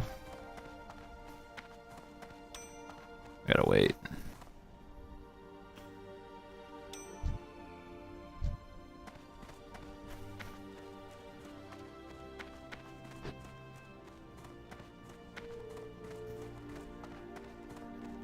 I'm gonna start up here and work my way down.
my god, I got so lucky. Oh my god. I can't believe it. So fucking lucky. What? That never happens, by the way. I remember doing that quest once for 2 fucking hours.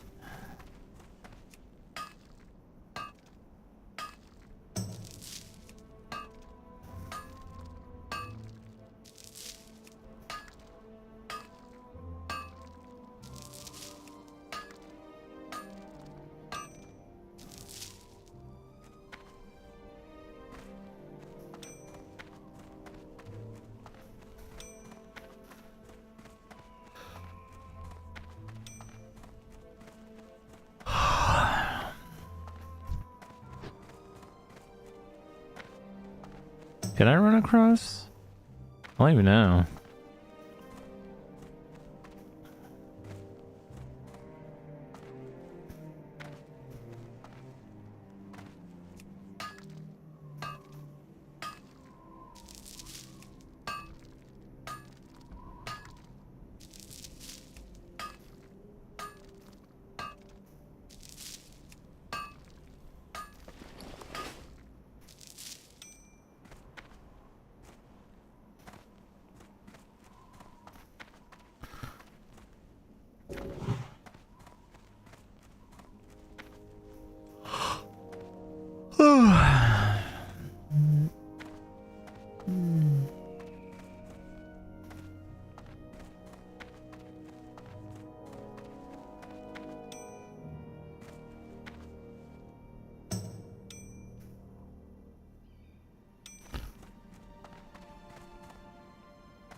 What can? Oh, my son, beautiful son. Kill enemies Uncertain around of this my son's area. fate, I have tormented myself since he left. Now that I know what's happened, perhaps I can finally begin to mourn. Thank you, adventurer. Please take this. I was going to give it to Crone as a gift when he returned successful. Now that I know he is dead, I cannot bear to look at him.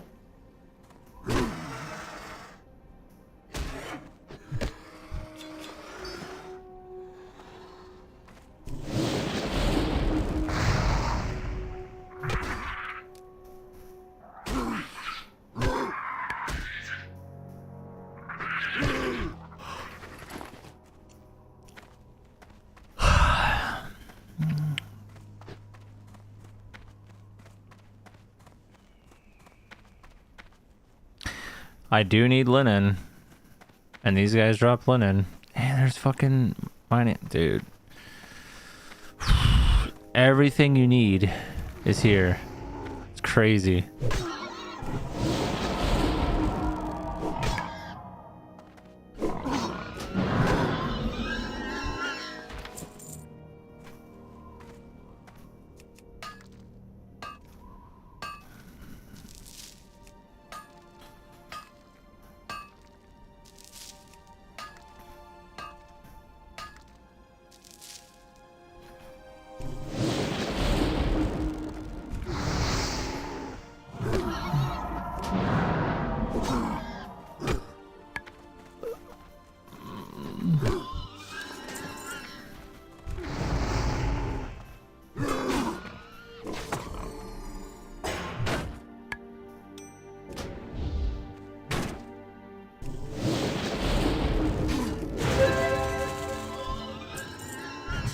Charging.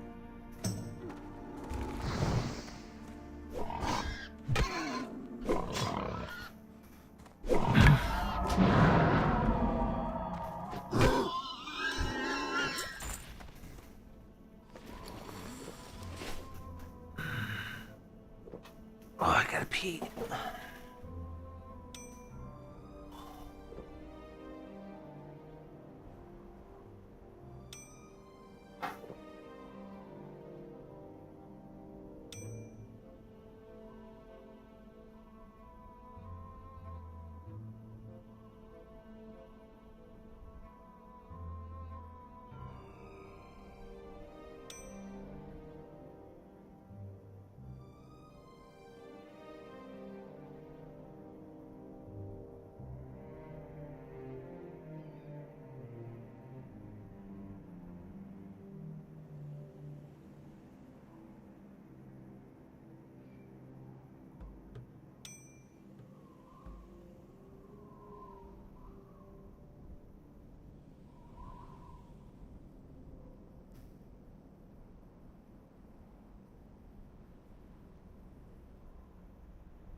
Ow.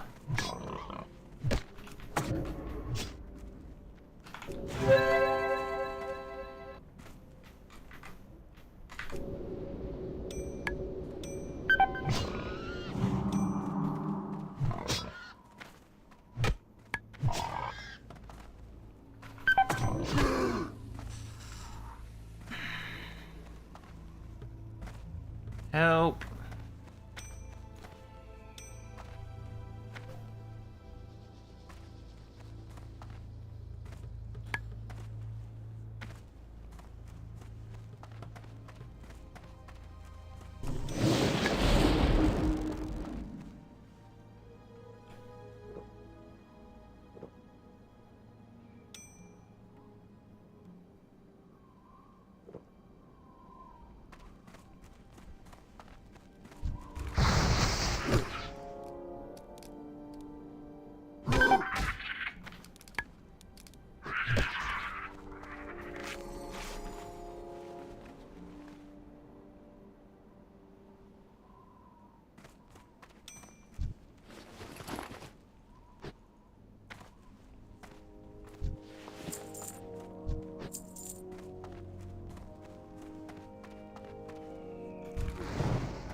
Damn, dude. Oh, he's gonna kill me. God, that guy is fucking hard.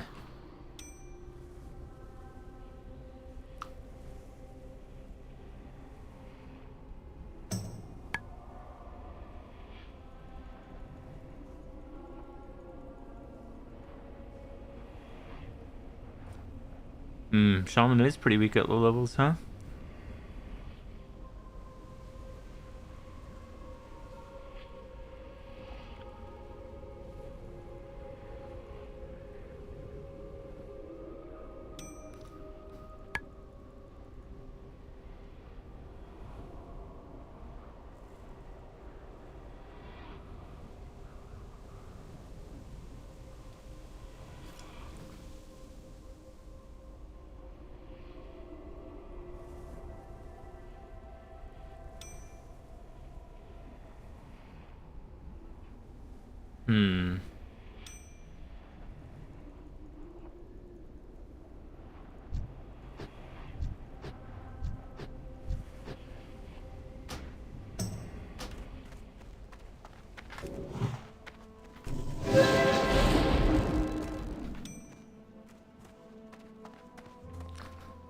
That's fine.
$12 to $18. Good freaking lord.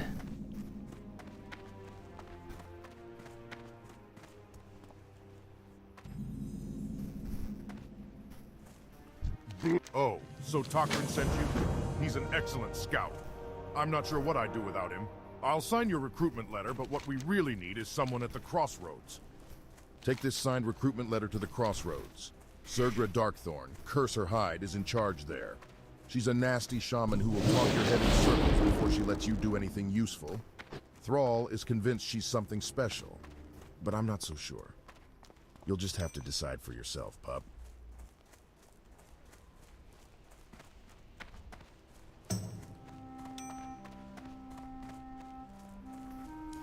How big's this guild? I just thought of that. 254 members? Okay.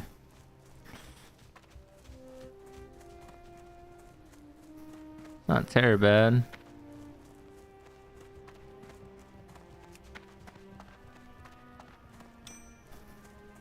Well, we'll see.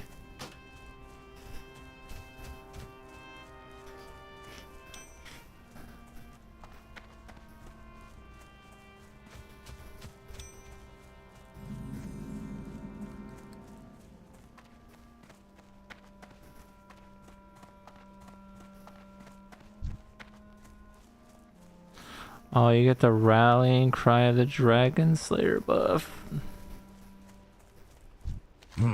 Swart sent you to me, did he? Well then, Swart could always be trusted, so that must mean you're ready to take part of the next Sapta, the Sapta of Fire. I see it in your eyes already, the burning, the desire. You've tasted power, and now you're ready for more of it. Patience, adventurer, remember what Earth taught you. Power and destruction will come easily, but you must still know when to stay your hand. You are powerful enough to wield the Totem of Fire, but that does not mean you are ready. Along the South Fury River in Durotar, before the Great Sea, lies a hidden trail to one of the highest peaks in the land. Find your way to the top, and you shall find one of our holy shrines watched over by Telf Julam, the Shrine of the Dormant Flame. Take this torch to him. It marks that you attempt to tame fire. Return it to me aflame by the brazier at the shrine, and I will see you are given the Totem of Fire.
Ah, my mistake, adventurer. I apologize. I did not realize you possessed the torch. I am pleased to make your acquaintance. Many adventurers find their way here while looking for lost treasure. or the promise of mystical creatures to slay, only to be turned away from a seemingly empty shrine. But we know the truth, do we not, adventurer? This shrine holds a greater secret from the mundane members of the Horde. To us it is sacred. But you did not come here for a history lesson, did you? You came for the eternal flame and fire totem. The first step is to create a sapta and bind you to the flame. I can create the fire sapta for you if you bring me 2 items. The first is fire tar, a simple item usually carried by Razormane spellcasters in Eastern Barrens. The second item will be more dangerous, a reagent pouch from one of the cultists of the Burning Blade. You can find them in a cave above the ravines northeast of Razor Hill.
With your totems and just how your totems interact with the stun.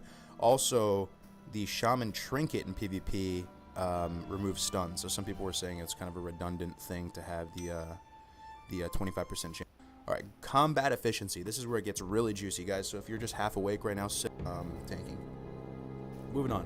Life levels 1 through 10. It's pretty quick because you can do both range damage and melee damage. You can start using the Earthbind kiting method starting at level 6, which is super early. That comes online super early. You have higher than average single target damage. You have healing. You have an early interrupt with Earth Shock. That's really good. You know, if you're thinking about those voodoo trolls on the Echo Isles, those things are a freaking nightmare. The fact that you have an interrupt early is really, really good. You want to buy a staff at a vendor ASAP, so keep your staff up to date with the vendor staffs if you need to. If you're starting in Valley of Trials, you should have access to a staff pretty quick with the Val Familiar quest, but you know, just keep your staff updated, because you can't use a two-handed axe or a two-handed mace right off the bat as a shaman if you don't remember. That's a talent, which we'll get into in a second. So the general flow of combat throughout every stage of the shaman leveling is pretty much like this. You're going to front load 1 to 2 casted spells, potentially followed by like an instant cast or a shock. Then you're going to proceed to melee the mob to death.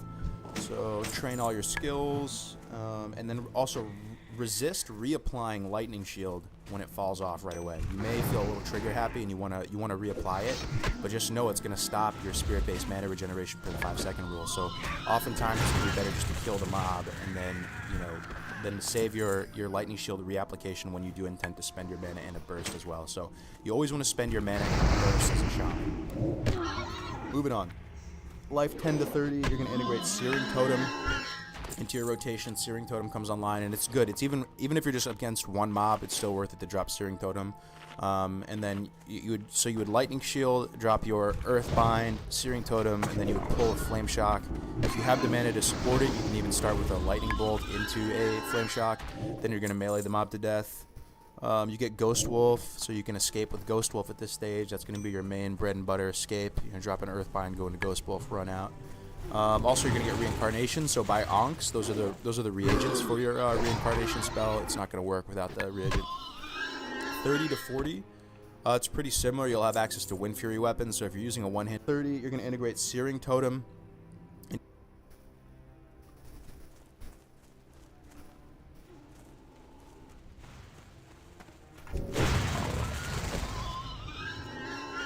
Range.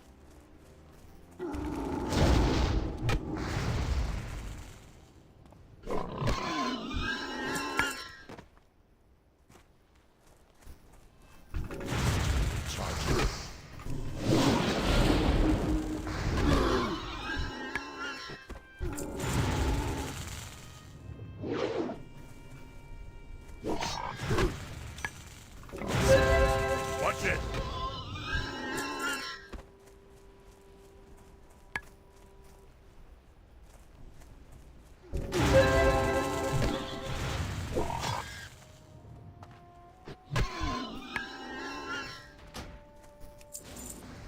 It's still recharging.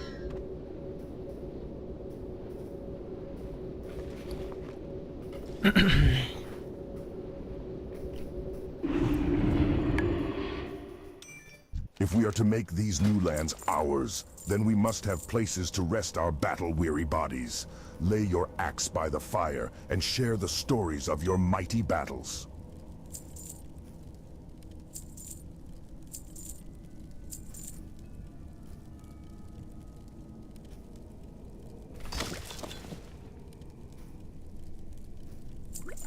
May your blades never dull.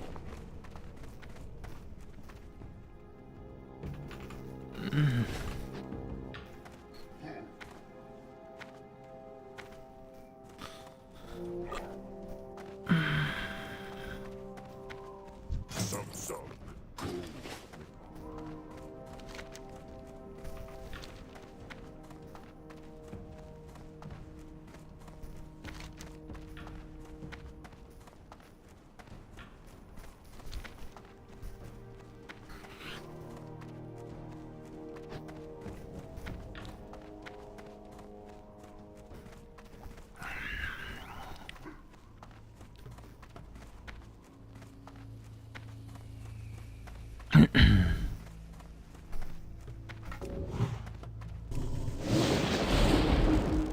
Oh my, the nodes are real.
Oh, there's gonna be more.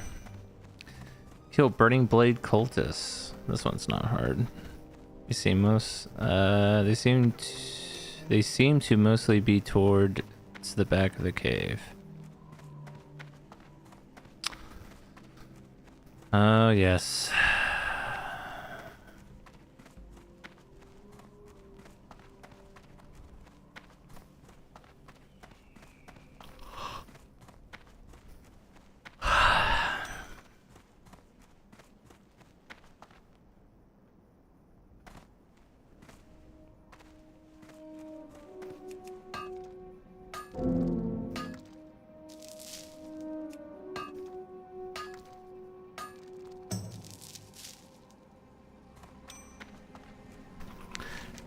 Need fear cure failed.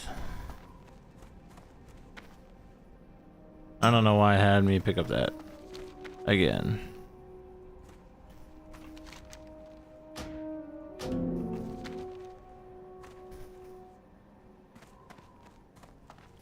Who's killing everything in here, man? Fucking dork.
We're back in this fucking cave. Oh, you guys didn't loot the chest. Y'all fucked up. Calling potions in this thing. Water. Water, silver. Ooh, silver bars. I'm okay with that.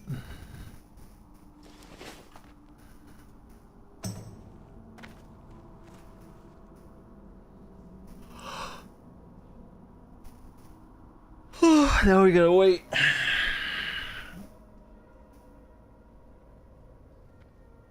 I don't have a target. Level 60s back here.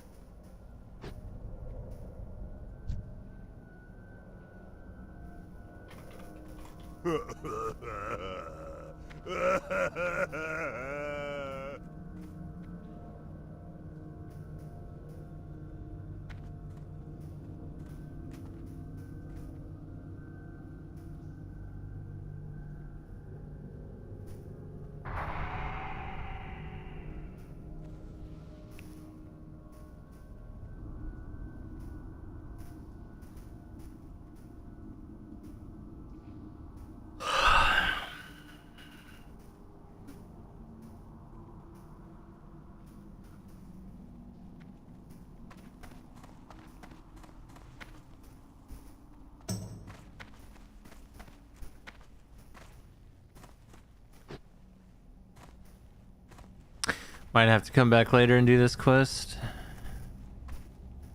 Unfortunately.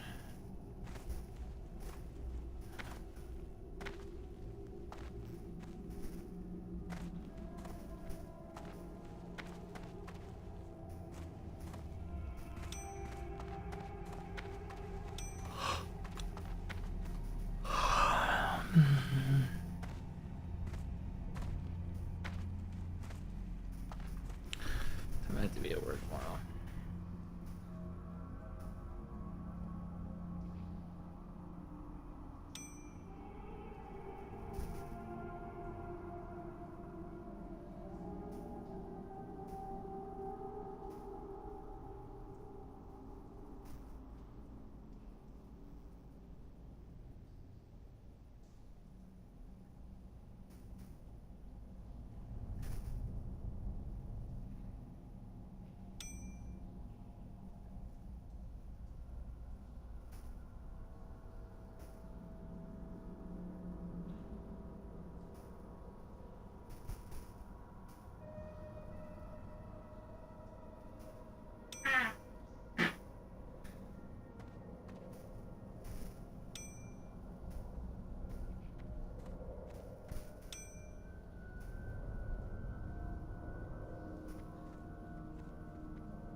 Today it's my job to make sure there's one less person on the streets.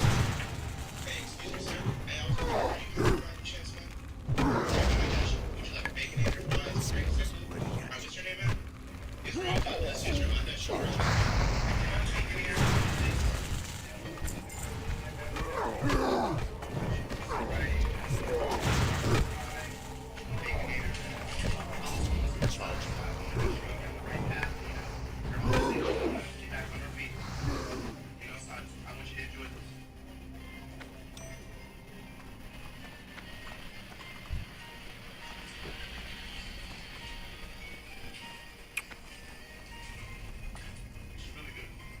Take care. Have a nice day. Los Angeles, California has the third biggest homeless population in the United States. And today it's my job to make sure there's one less hungry person on the streets. Hey, excuse me, sir. Are you hungry by any chance, man? Alright, man, I got you. Would you like a baconator, fries, a drink? Is that cool? Alright, what's your name, man? Israel. God bless you, Israel. I got you. I'll be right back, man. One baconator combo, please. Yo, what's up, bro? Yeah, man. I got you a Sprite. Large fry, two baconator, man. I was homeless myself, so I want to make sure you're on the right path. You know, you're always able to, get back on our feet. Alright, so I want you to enjoy this.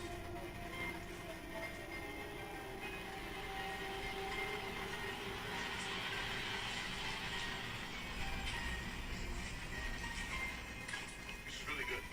Alright, take care. Have a nice day.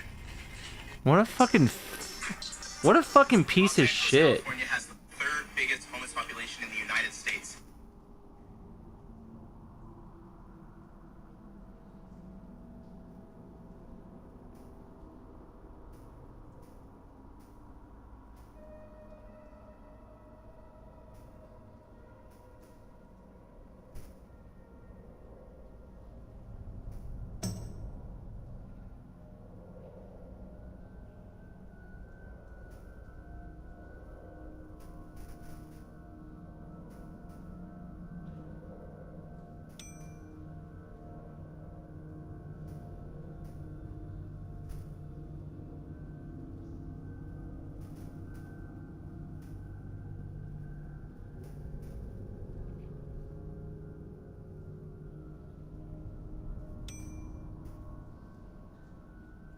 Alright, Ben, I got you. What a disgusting piece of shit, man.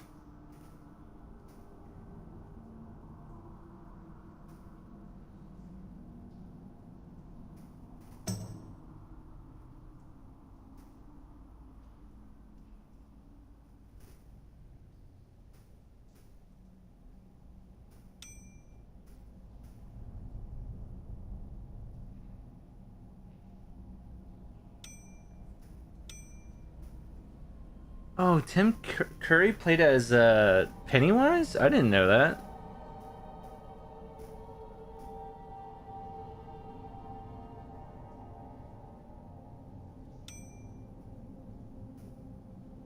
I did not know that.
What the hell?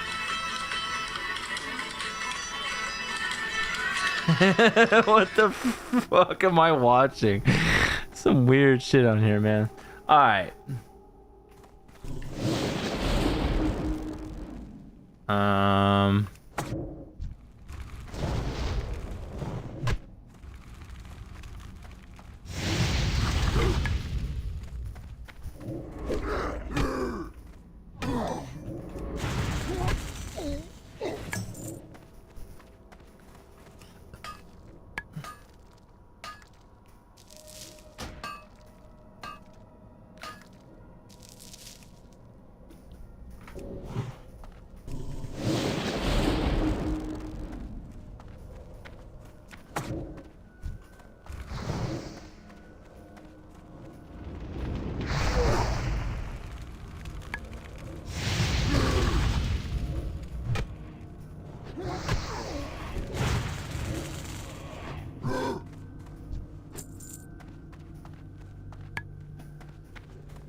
into your rotation, Searing Totem comes online, and it's good. It's even if you're just against one mob, it's still worth it to drop Searing Totem. And then you would Lightning Shield, drop your Earthbind, Searing Totem, and then you would pull a Flame Shock. If you have the mana to support it, you can even start with a Lightning Bolt into a Flame Shock. Then you're going to melee the mob to death. You get Ghost Wolf, so you can escape with Ghost Wolf at this stage. That's going to be your main bread and butter escape. You're going to drop an Earthbind, go into Ghost Wolf, run out. Also, you're going to get Reincarnation, so buy Onks. Those are the reagents for your Reincarnation spell. It's not going to work without the reagent. 30 to 40. It's pretty similar. You'll have access to Wind Fury weapons. So if you're using a one-handed weapon, use Wind Fury. If you got a two-hander, you can use Rockbiter. 40 to 60. So 40 to 60, you have Storm Strike. So things are going to change a little bit. Storm Strike is pretty mana intensive. So you're going to just have to feel it out at the end of the day. But you may want to consider not using your shocks anymore. I think the priority is to preserve your totems and then shocks. So if you had to cut one or the other, you'd probably want to keep your totems up and remove shocks from your rotation. So you're going to put Lightning Shield on, put your totems down, and then you're going to run up and you're going to run up and melee the mob, followed by a Storm Strike, and then just kind of Storm Strike on cooldown. Or you can, if you can support it, then you can throw in the shock there as well. But that's the only other thing. Okay, so we're going to talk about talent builds now. So the first talent build I'm going to present to you is a two-handed Storm Strike Enhanced Elemental build. Now, this is what I personally believe to be the fastest way to 60. If you have the time, energy, resolve, you're really, for whatever reason, maybe you hate leveling, you want to get to 60 as soon as possible, this is the build that I recommend you going. So the first assumption we have here is that from 10 to 20, the early talents in enhancement are going to do very little for you. You're going to be using a two-hander, so the improved shield spec is not going to do anything for you. And then the 5% mana, excuse me, the 5% mana that you get through the other one is very lackluster. It feels so bad, man, putting 5 talent points into that for 5% mana. That's not even one spell. So Elemental offers you much better value in the early stages from 10 to 20. So from 10 to 20, we're going to put points into the Elemental tree, going down to clear casting, and then at 20, we're going to respec back to enhancement to get improved Ghost Wolf. So we're gonna go over to the talent calculator now, and I'll walk you through the order of operations. So you are level 10 and you are ready to invest those juicy talent points. I'm gonna walk you through 10 to 20 and then the respec and then all that good stuff. So we're gonna start off with 5 points into Convection, the assumption being that 10% reduction in mana cost will be more advantageous than a 5% damage increase. Then we're going to move into 3 out of 3 Call of Flame, increasing damage done by your fire totems by 15%. 15% damage increase is pretty nice on your Searing Totem. Then we're going to go 2 points into Earth's Grasp. So early on, Stoneclaw Totem, that's your little taunt totem thing, is pretty good. It can save your life. So increasing its health by a whopping 50% is nothing to scoff at. And then increasing the radius of your Earthbind Totem just makes it a little bit easier to Earthbind Kite, so it's not bad. Then Elemental Focus, getting clear casting at 20. Then you're going to respec at 20 back to Enhancement. So this is what that's going to look like. 5 into Shield Specialization. It just feels so bad going into Ancestral Knowledge. Like this talent is just so underwhelming that I just refuse to take it. And I think that Shield Specialization, even when you're going for pure speed, will still be better because you're going to be able to tank group content. You can have that on-demand tankiness for you. So 5 points into Shield Specialization, followed by 5 points into Thundering Strikes. Then your 20th point, because you're respecting at 20, is going to be Improved Ghost Wolf. So I will show you how to proceed through the talent tree. At this point, you're going to put 1 more point into improved Ghost Wolf, reducing the cast time of Ghost Wolf spell by 2 seconds, so that's effectively making it a 1-second cast. Then at this point, you can go right into Anticipation, or if you're going to have access to two-handed axes and maces pretty soon, which you should, I would recommend going right into two-handed axes and maces. But for whatever reason, if you don't have access to it right away, maybe your weapon progression is not going to factor this in for a few levels, then definitely hop right into Anticipation. So then we're going to put 2 points into Anticipation, increasing your chance to dodge by 2%.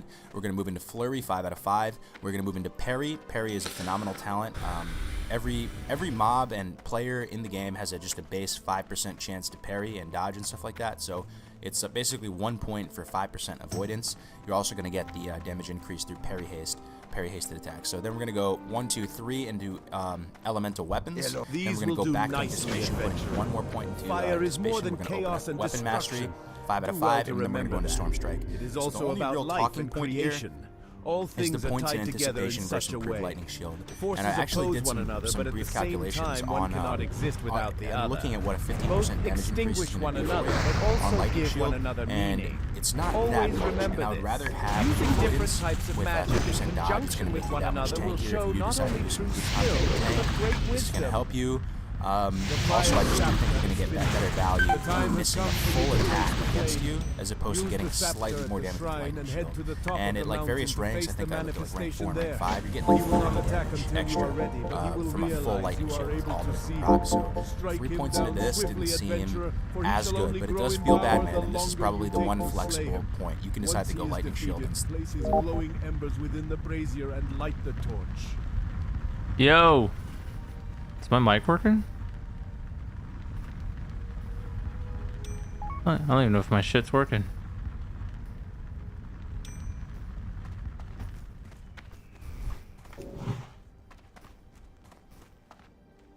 Oh fuck, where do I go? I'm gonna die. Oh no, no, no, no, no. Oh my.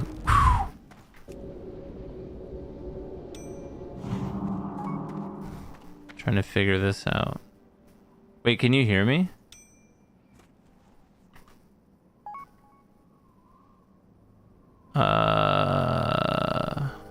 Oh, I pre-set up my shit. Hold on. I might be able to help you. I'm trying to remember how to do this. If you go into... Where the fuck's the settings button on this shit? Count... I don't know my avatar.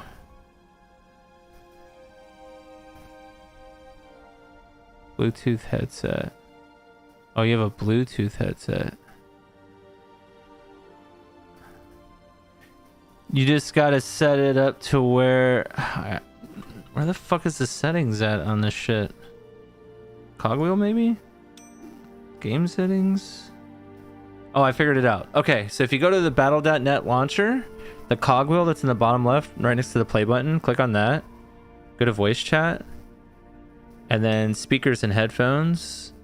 Choose whatever your device is for that. So mine is Sound Blaster. And then microphone, choose your mic.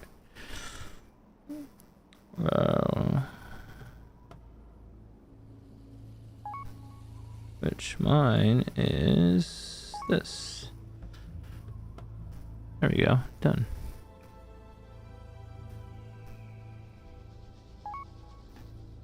Fuck again. Alright, so you're looking at your battle.net launcher. Right next to the play button, it shows a cogwheel. Click that. And then you're gonna see it says game settings, click that. And then on the left, you'll see voice chat. Click that. And then choose your output device, which is your speakers, and then your microphone, choose the microphone.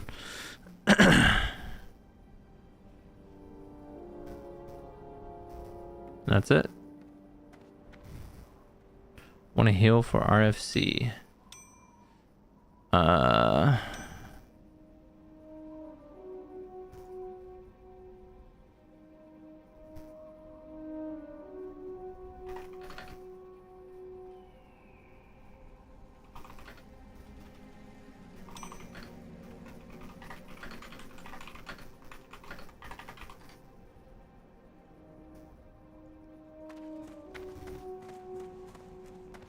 Oh fuck, don't die. Ooh.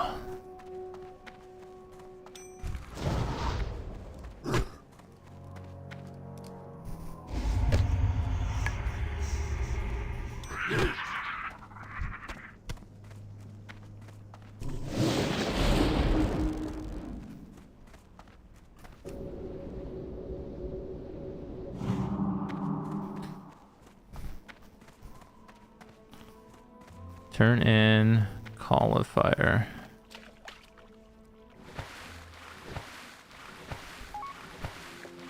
Try again. Try what again?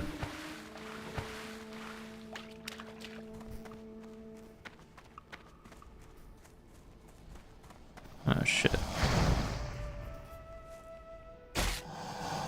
I could just get on Discord too, I guess. Wouldn't mind using the in-game chat system, actually. I want to try that out. See how it sounds. Baron's chat is truth.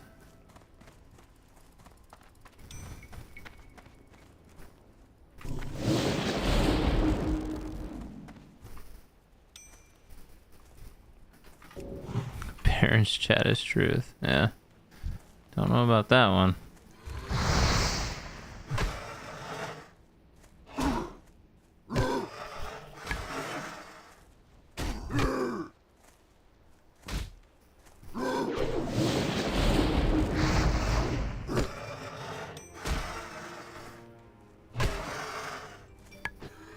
Really hope this class gets stronger, because it definitely feels weak at the moment.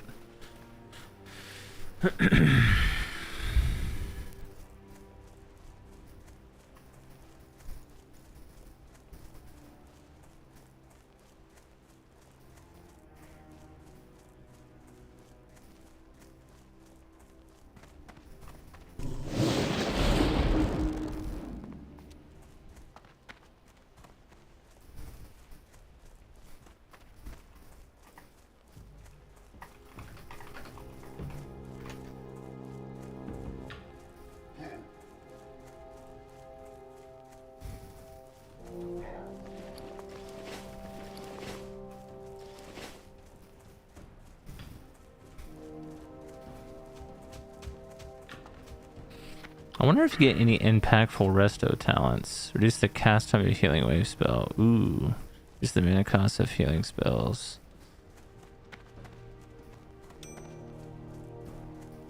Reduce the mana cost of your totems.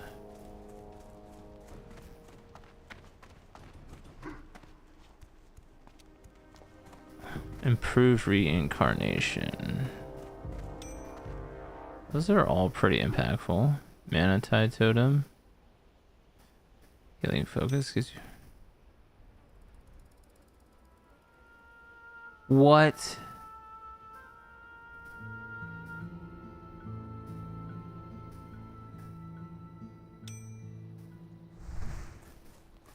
Look, your spirit burns brighter than any torch I've ever seen, adventurer.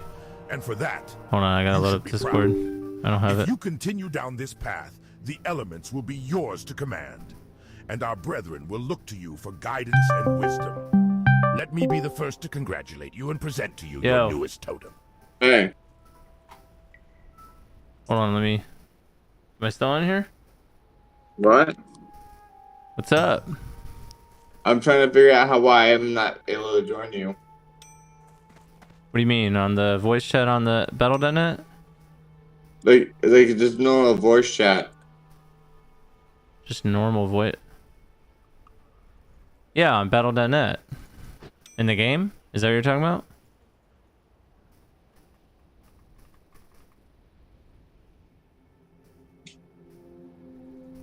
Like, why can I hear you on Battle.net? Why can you? Because I have my... Oh, you can hear me, but I can't hear you. Yeah, I don't know. I don't know what your mic is. Oh, you have a headset. You're trying to get it to... Oh, you're on your phone right now. Oh, I see. Yeah, what kind of headset do you have? I mean, I have a headset that can connect to the, you know, brand ass new computer that you just gave me, so... Right, but what's the name of your headset? What do you have? Honestly, that's a good question. You don't even know the name of the headset you got? Listen, nigga, what are you talking about? Your headset. You don't know the name of it? No. Alright, so here's the deal. I want to play Overwatch. So. Oh, Overwatch, huh? Alright. Because now I can without being disconnected. True. So, but I need to connect my headset to my computer. Mm-hmm. So, how do I do that? Well, I need to know the name of your headset so I can figure that out. Niru wants the It's a Turtle Beach headset. Strange. Very well. Turtle Beach. Okay, If you wish to see so Dawn, then I will tell you how to remove it. The demon seed is you just picked up an item with 30-minute cooldown. You're. in a cave on Dread Mist Peak. Oh shit. Above a demonic altar of fire. Fuck. I'm on a time quest. Hold on, bear with me. Will disrupt its connection to the Legion. Take a stone from the table and bring it to the altar of fire atop Dread Mist Peak. Travel west, then north. Turtle Beach, and it's wireless. It's Bluetooth. You said? Yeah. Is on its northern face, and hurry. So, okay. In time. Can you hear stuff coming? Like, can you hear noise from your headset? No, not yet. I haven't connected it to my computer yet. So how are you hearing me in the game? I'm on my phone. No. I know that's how you're hearing me now, but prior. You said you could hear me when I was talking. You said Well, I was talking to you on my. How are you getting? Do you have any audio at all, or no? Yeah, no, I have audio on the computer. Yeah, these speakers are just plugged in. Oh, you have external speakers. Yes, sir. Oh, okay, so that makes sense. So, okay. But like, right now, I'm using my phone to talk to you right now. I understand that. I was talking about earlier before we got on Discord. Okay, so I was coming through your computer speakers. Okay, so what's happening is your computer speakers are set as the default speaker device. That's why you weren't able to use your headset. So what you need to do is go to your Windows. I have Windows 11, so it's slightly different, but I'm trying to remember where it's at. Hold on. Just hit your Windows button, click Settings, if I remember correctly, and then go to Sound. Windows what? Go to Windows, System, Sound. System.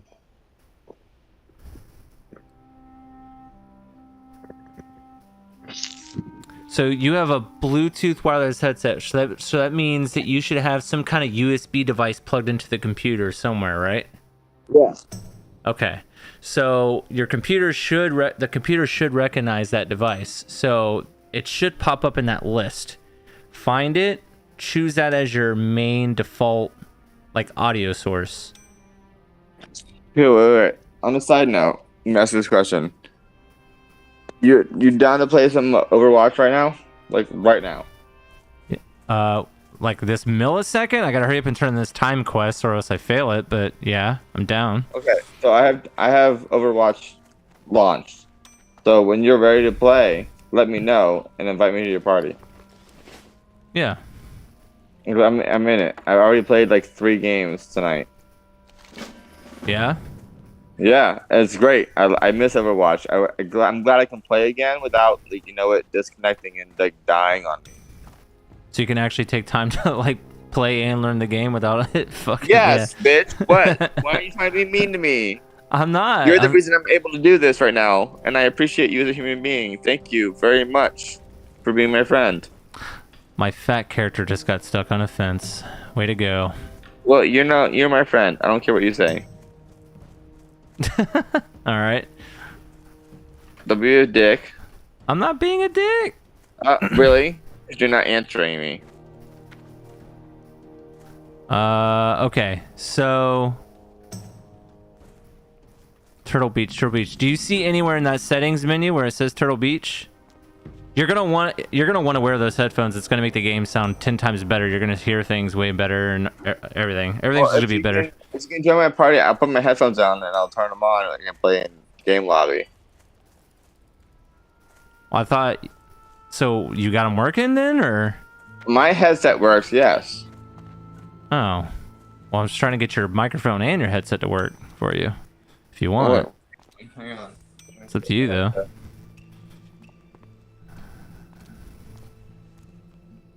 Climbing up a mountain. The altar of fire inside the cave. Destroy the demon seed. Okay. I really hope this class gets better, because it feels kind of weak right now.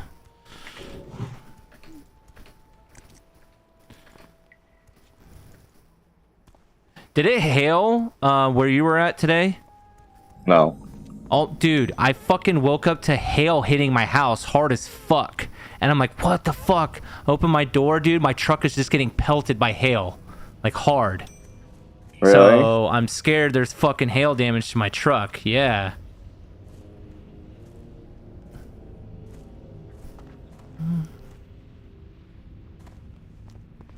Yeah, it was bad. I was like, what the fuck is happening? It sounded like Armageddon outside. It's terrible.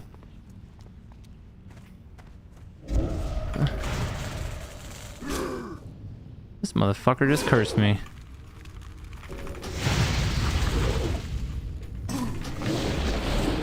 I generally don't know if my computer is gonna want to play this game properly, so. It should. That's the computer I had, and I played fine. I don't know how to work the headset. I'm trying to teach you. Holy fucking shit. Alright, so what you need to do is you need to go to Windows, hit the Windows key. Okay. You're gonna see a thing that says somewhere in there settings. Click on settings. Go to system sound. Hang on.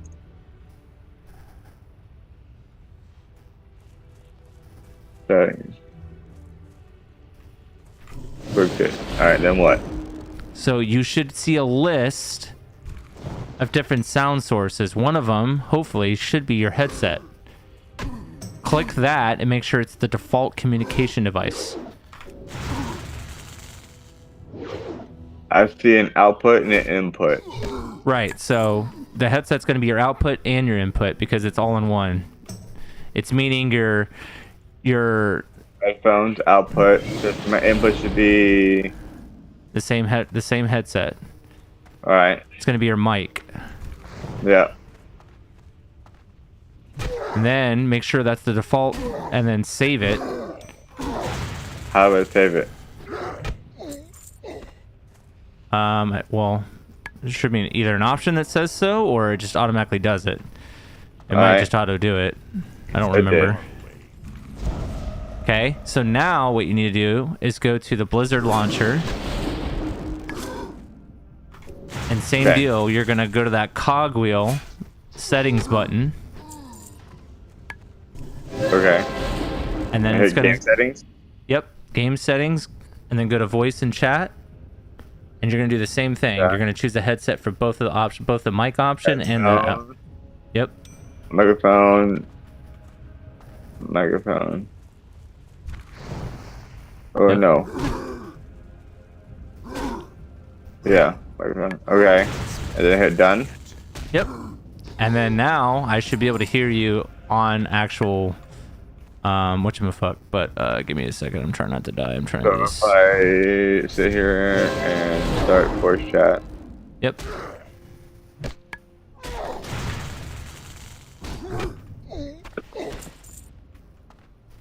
Holy fuck, I'm gonna die. Damn, I've never been in here. This place is scary. There's a fucking elite in here? How much health do you have? Okay, I think I can take you. Hopefully. Why can't I hear you? I'm not talking. I mean, in like party chat. Like game, like. It might have ended the thing when I joined Discord, but give me a second and I will try to figure out what's going on with that. I hit start voice chat. Oh my god, please don't kill me. Please don't kill me. Please don't kill me. Oh. Fuck you, motherfucker. Sorry, this dude's crazy.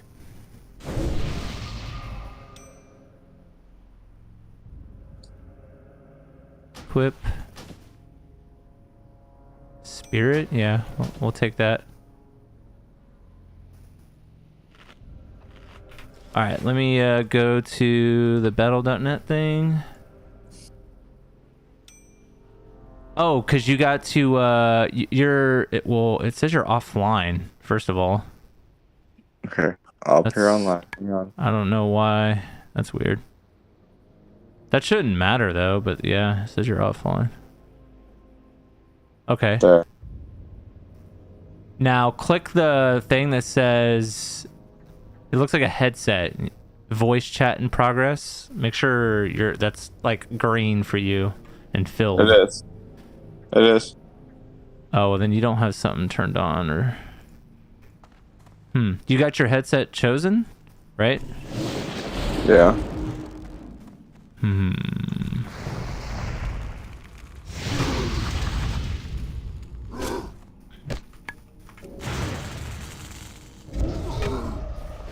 Alright, hold on. I'm almost done with this quest. Stand in the fire, kill yourself, die on purpose. Okay.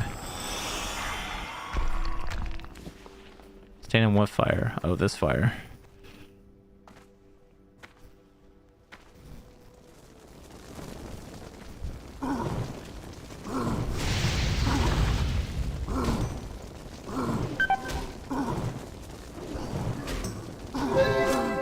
Alright, release spirit. I love these death clips. Makes it so much faster. Except the forgotten pools. Do I still have that time quest?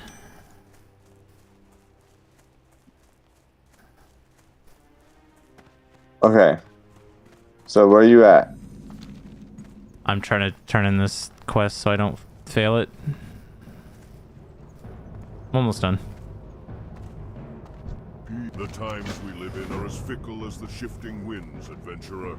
It is important to remember what is true and I got tunes on both Alliance and Horde whenever you're ready to everything else is a waste. come back to this I'm game trying to play too. a game of Overwatch 2 so I can go lay down after this. Yeah, I got you. And leaving a dry husk. Such is the way of things.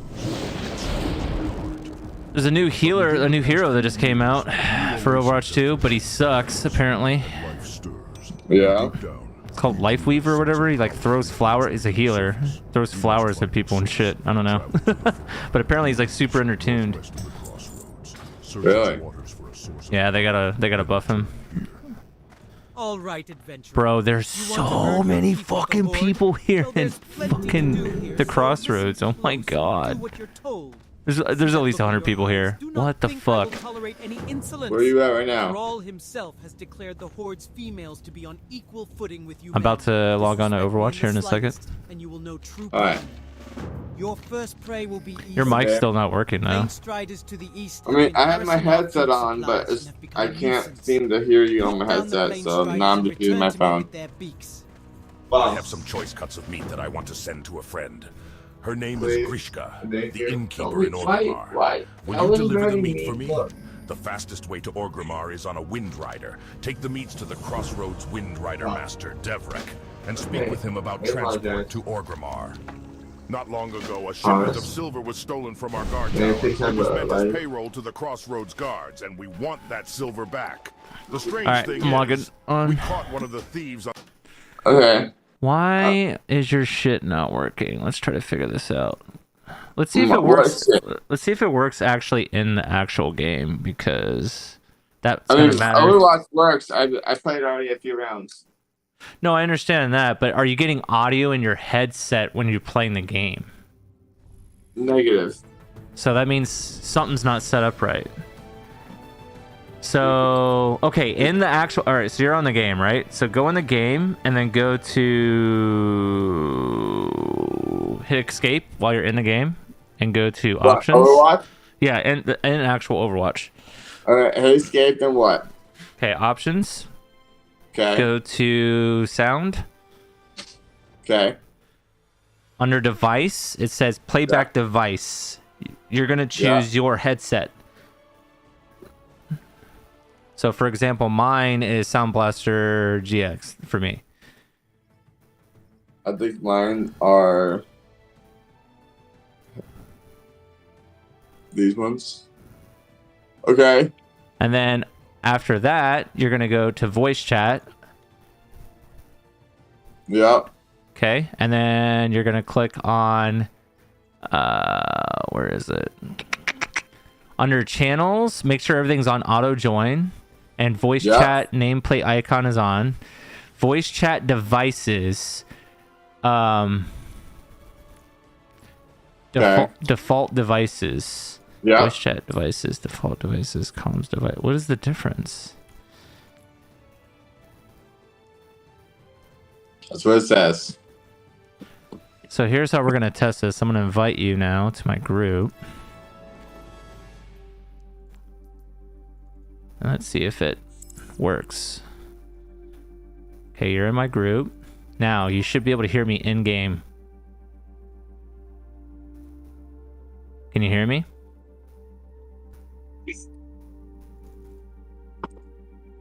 No. You still can't hear me? Something's wrong with your headset, man.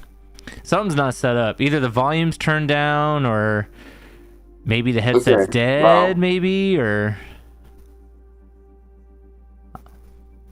You said it's a USB, right? Yeah.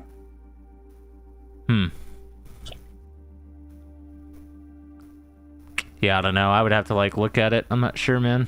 Alright, well, let's just play a game right now. I got you on speakerphone. Let's go. Yeah, but you probably have no audio though, right? I got you. I have audio.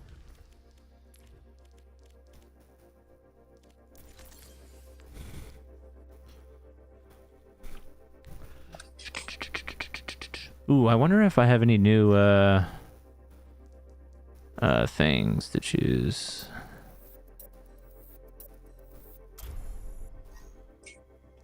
I can't guarantee that I'm gonna be the best that you have, but like... Oh, I don't care. I don't care. Chris is the one that cares. I tried playing with him last night. Motherfucker raged all night long. I'm like, dude, I'm too old for this. I gotta go. Well, like, I downloaded a few games today on this new beautiful computer you gave me for my birthday, which I appreciate you very much for, by the way. And shit launches so well, it's disgusting. yeah, that thing lasted me a long time. Well, I'm gonna make it. I lost my WoW membership only because like I've taken a break from it, but it's coming back soon. I promise. Well, you're good, man. I'm coming back. I promise. I want to play WoW again. The cool thing about WoW is you can just freeze your account and then come back and Yeah, like your characters will legit. be there and shit. Yeah, for real. Oh no, I do it all the time. I'll take a break for a while, We're in the freeze same it. party right now, right? Yeah. All right, bet. Here, we can warm up in a death match if you want.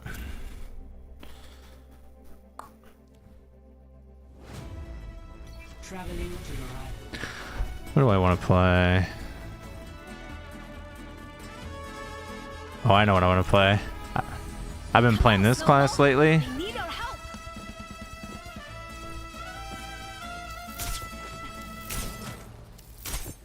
I swear May is so good.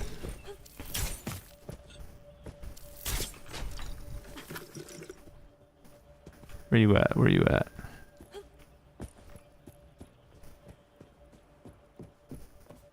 Listen, I'm not good at this game, so I'm trying to learn. Where you at? I'm running around on the ground. Oh, there you are.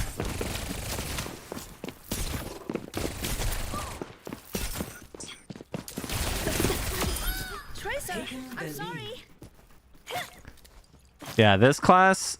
So Tracer is arguably the best DPS in the game. However, she's the hardest. So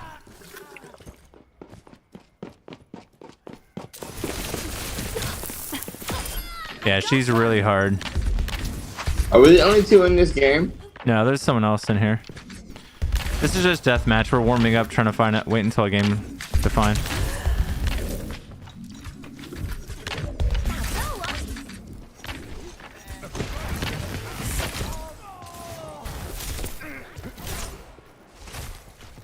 Oh, we got another May player in here, huh?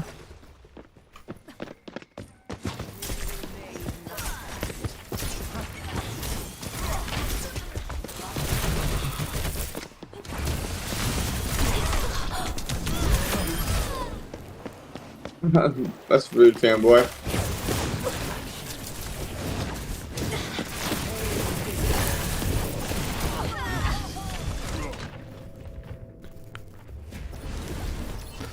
This guy's such a loser for playing fucking Mora in this. People who play tanks and healers in a fucking deathmatch, there's something wrong with them.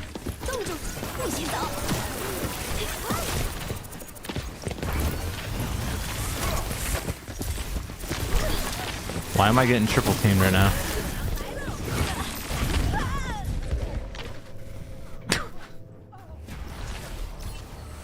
Alright, I'm purposely going after Fanboy. This guy's such a loser.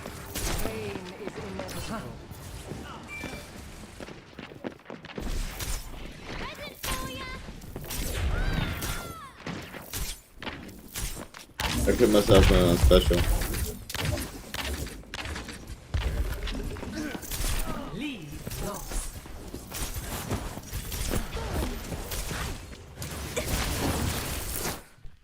Oh, we finally got a game.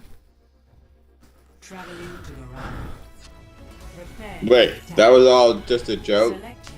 Yeah, it wasn't a real game. It was deathmatch.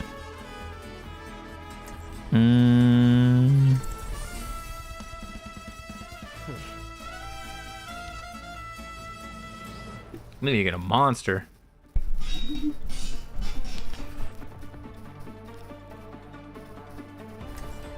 God, I love my new computer. Another day, another battlefield. I love my new computer. Oh, dude, I actually might play more Overwatch this season. I didn't like last season because I didn't like the map pool, but I love all of these maps.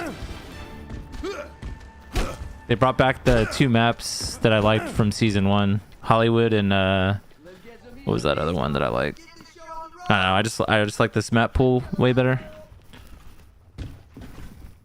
So they rotate the maps every season, is what they do. 5, 4, 3, 2, 1. Attack commencing. Time for a fight. Make me Escort the payload.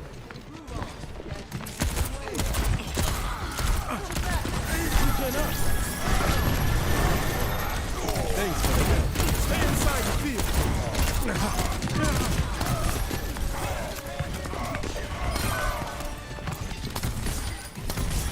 Behind you.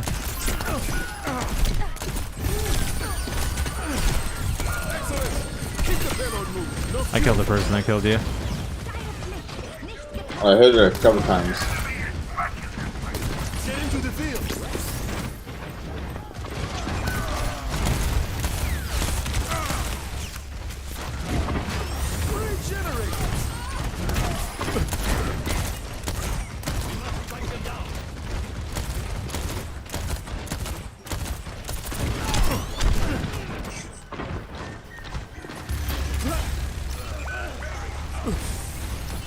Immortality field deployed. Our tank is really bad.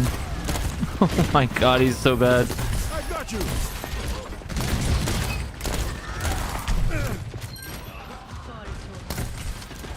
Good job, Widow.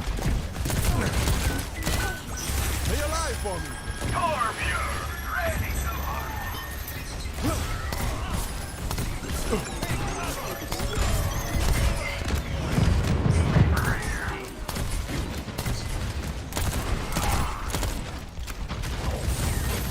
You are completely healed.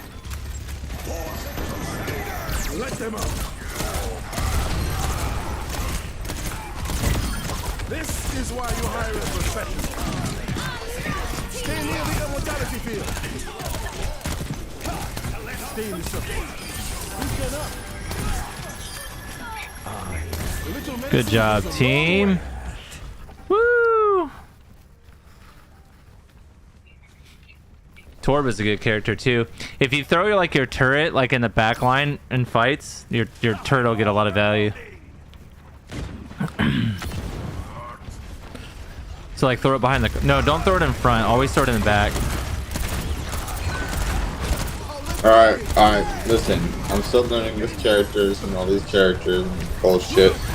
I know, I'm just teaching you. Very good shit.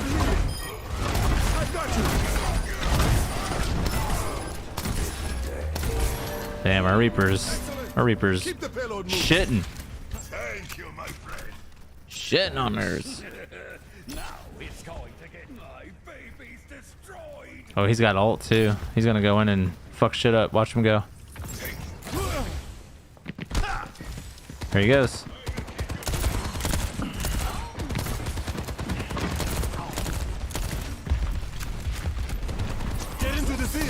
Someone has to keep you alive. Regenerate!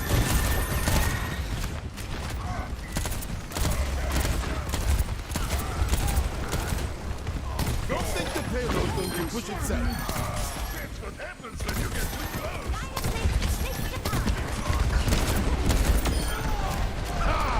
My minute. Stay alive for me. A shot of hell.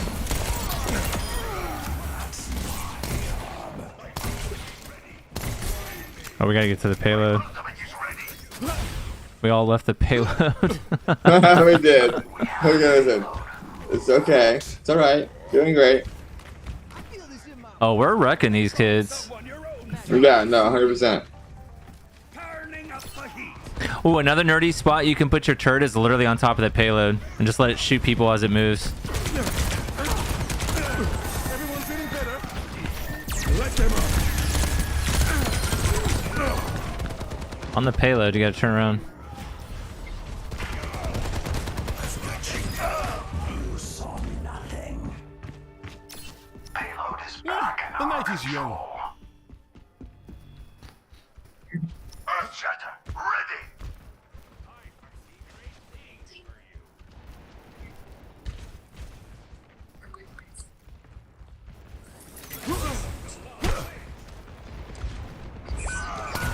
Careful, we're outnumbered.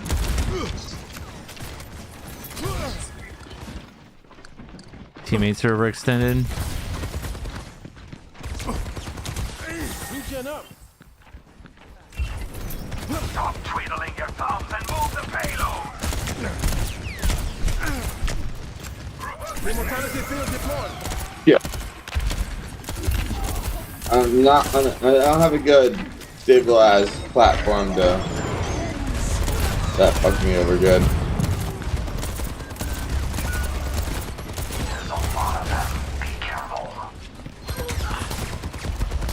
Trying to heal you, Reaper. There you go. Get the payload going. Get in here.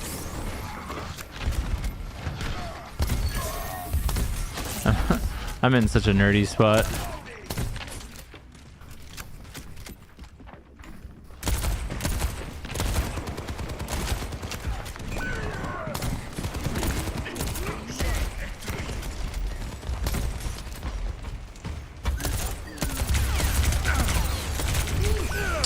This guy is such a dweeb, man.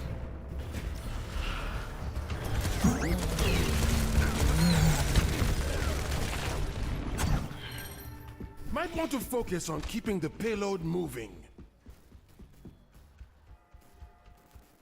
To the back! Payload! We're outnumbered!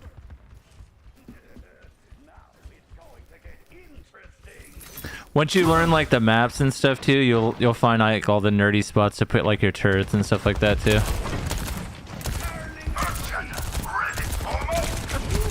No progress on the payload. Stay near the immortality field. Yeah. Let them up. It's not your day today.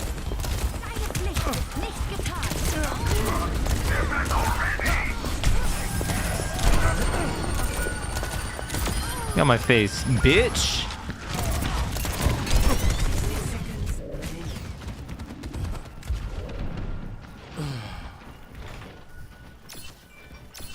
A round of healing.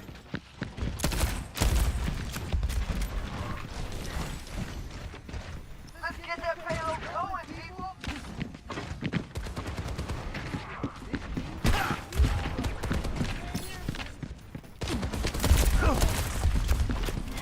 Immortality field deployed.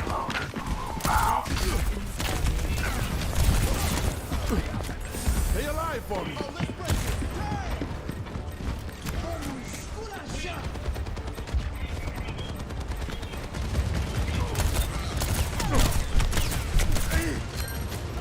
Crusaders! A little medicine goes a long time not on our side. Hustle!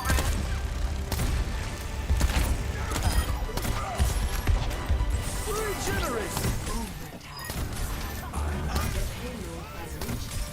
Nice. Now we got another 2 minutes. Turn around.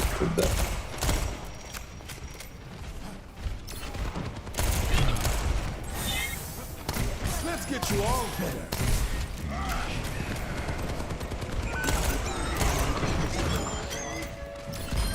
Get into the field. Down.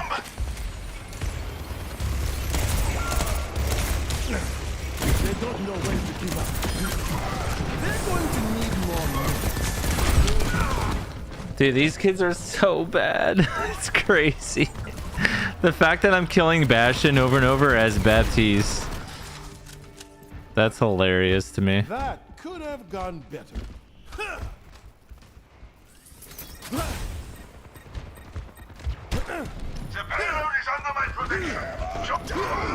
What's another good character for you to learn?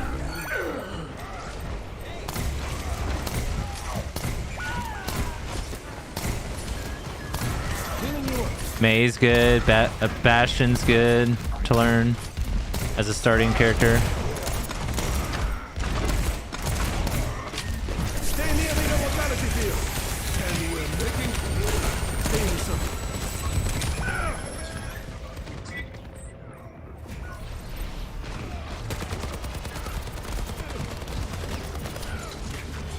Forever. The night is young.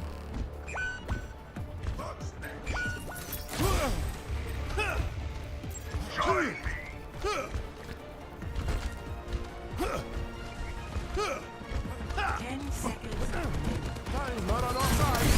Hustle! Everyone feeling better? 3, 2, 1.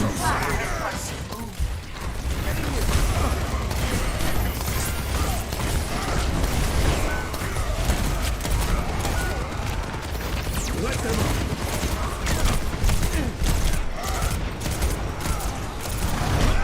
Dude, who was that was standing next to me? The fuck?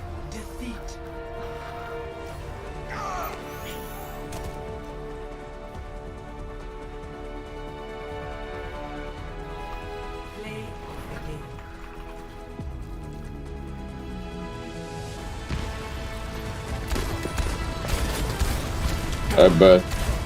I'm heading out. I'm going to bed. One and done, huh? Alright, you know what? No, I'll do one more. Alright, fine. Fuck you. Do one more. Alright. You don't have to, man. No, fuck you, bitch. Let's go. Set it up. Oh, it's already going. Alright, then. Don't be a pussy. You've been drinking? Yes, of course I have. I can tell. When you work again, man? Tomorrow? Tomorrow. Me too. Tomorrow I night? close bar tomorrow. Just work tomorrow night. Close bar tomorrow. I need to get a fucking haircut. I was gonna do that today, but it's been raining all fucking day today. Barber? I got a new barber for you. His name is Louis. He does a good job. Yeah, no. I get my haircut like the same style you get your haircut. Well, mine's better than yours, though. No, I get that, but I'm saying like that's the style I get. Wait, who am I playing as? Whoever you want. Oh god, this is bad. May's really easy, but I'm May. So Bastion's really easy. Don't play classes like Cassidy and Tracer and Widow or Ashe. Those are hard class. There you go. Soldier's an all-around good class. Yeah. I need this right now. This is bad. We're gonna lose. Nah, I'm May. Watch this shit. This class is dumb. I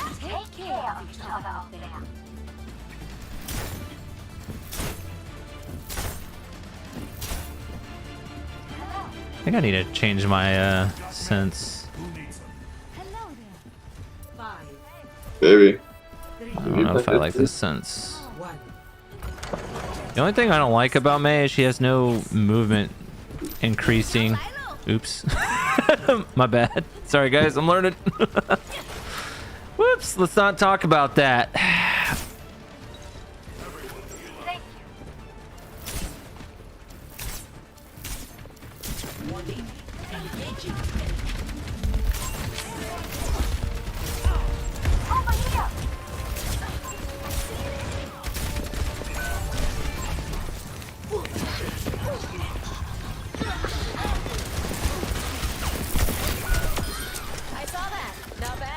What?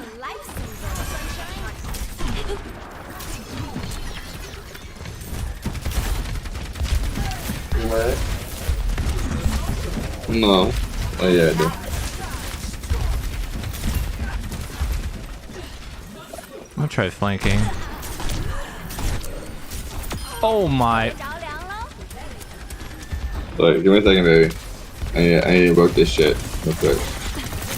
Oh, it's Lifeweaver, the new class. I haven't fought one of these yet. Oh, what the fuck is that?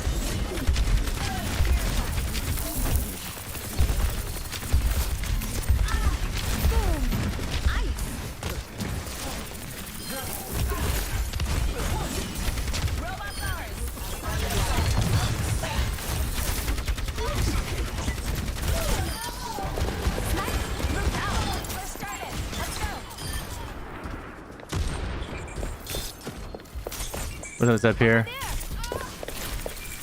Dead. Oh, we're winning this. I got mail too.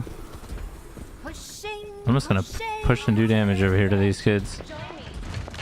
What you got? Bro.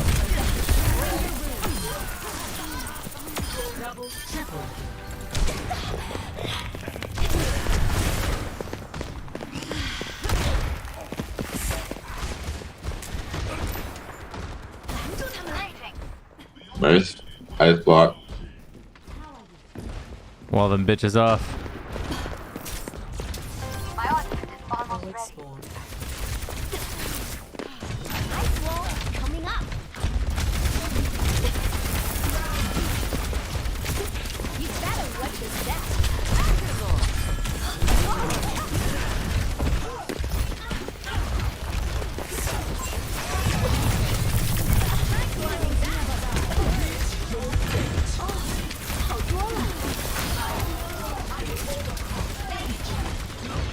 Good. Oh my. I am Tell me you're still alive. pooping right on now, these right? kids.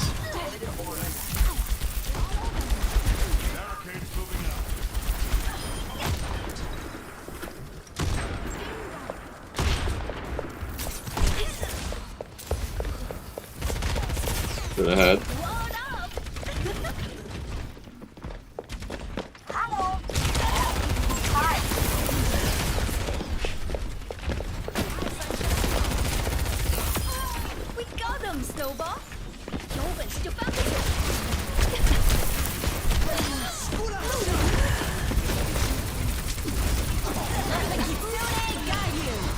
Moving it out.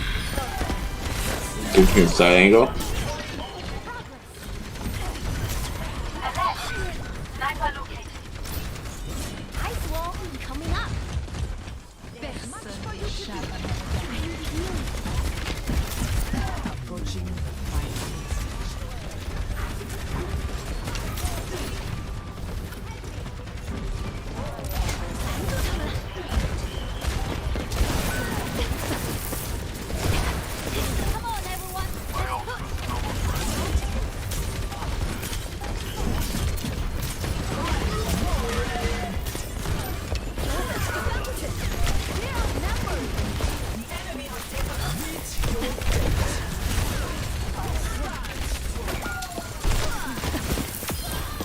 What you get for being so rude. Ice wall coming up.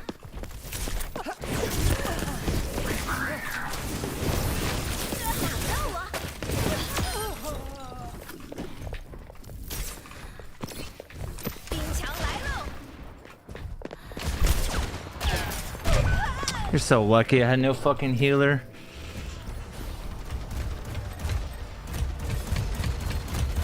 (17-1) I am. Heroes never die. These guys are talking shit in chat. Can't say the same for your mom. No, you're right. These kids are upset.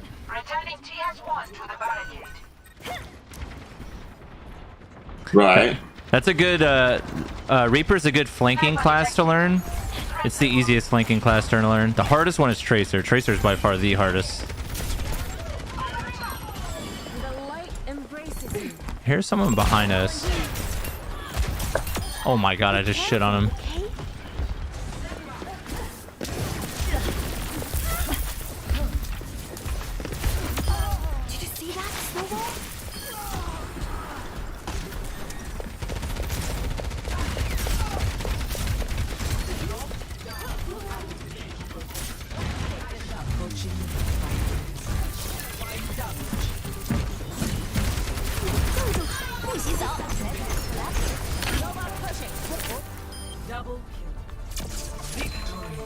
Victory. Yeah, bitch. Let's go. Wrecked.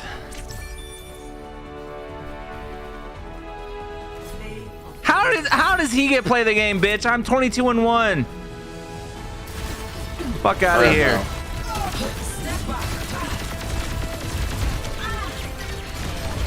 Alright, I'm heading out. There we go. We in on a win. That's what I'm talking about. Yeah. Alright, I'll catch you later. Alright, later, bro. See you tomorrow.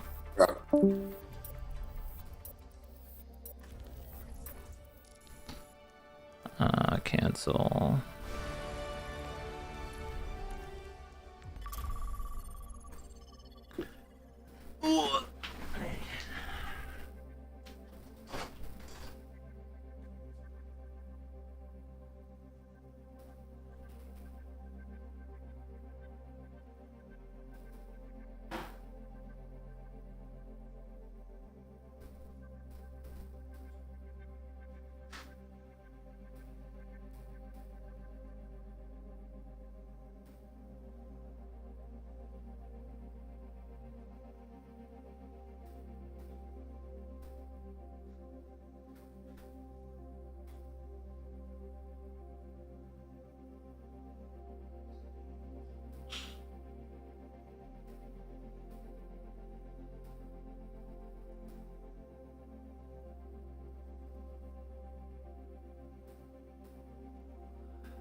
Kind of low key want to play some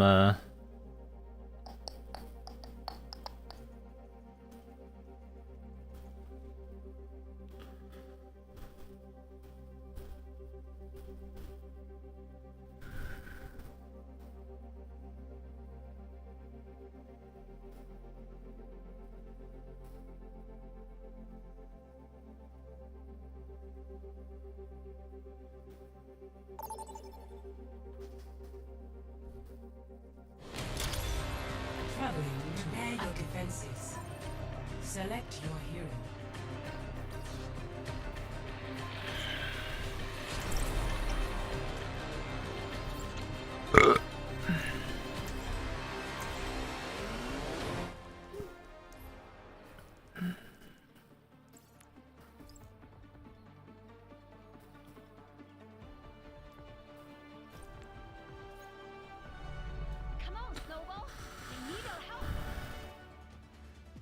voice chat devices.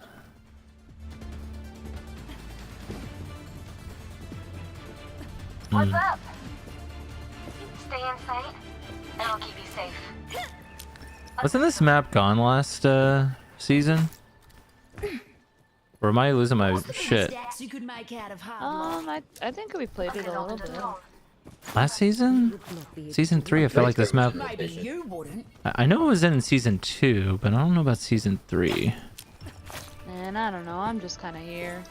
5, 4, 3, 2, 1. Attackers incoming. How do I don't know what I'm doing.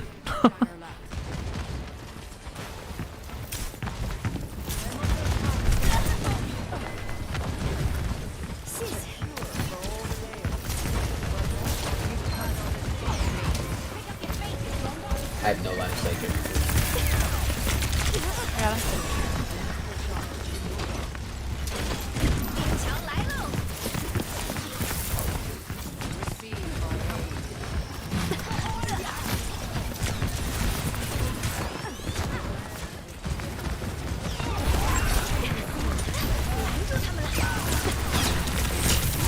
Oh my.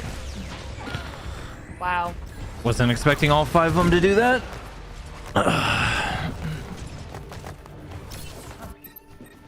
The world's not going to save itself.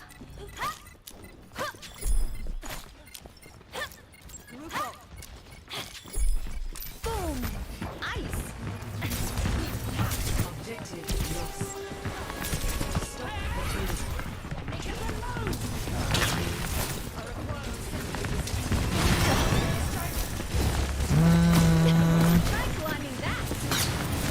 While they're off, kill her.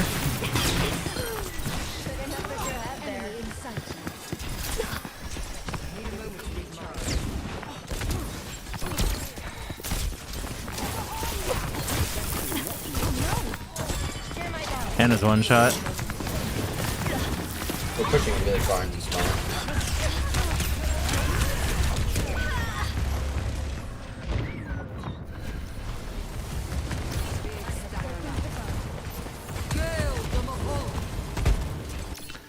I have mail. There's a lesson in every mistake.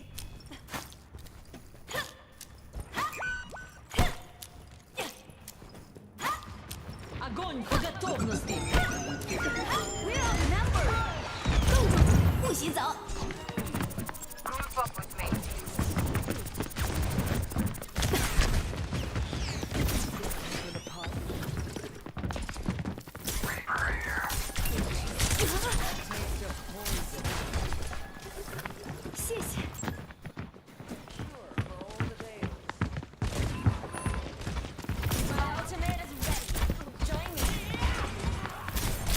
Oh my god, I just shitted on Anna.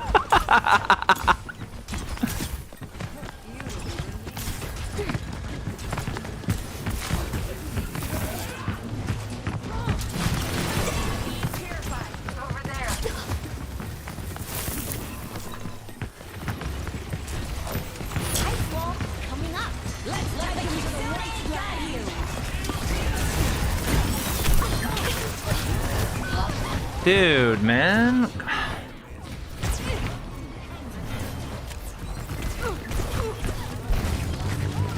I just literally just didn't get healed right there in that situation. That's all that was. That's crazy.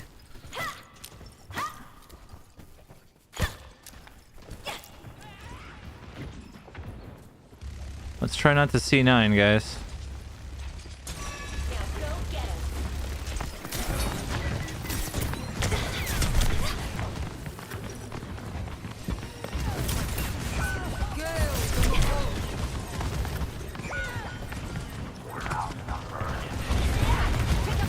Oh no, I'm not going to do that. Come here for healing.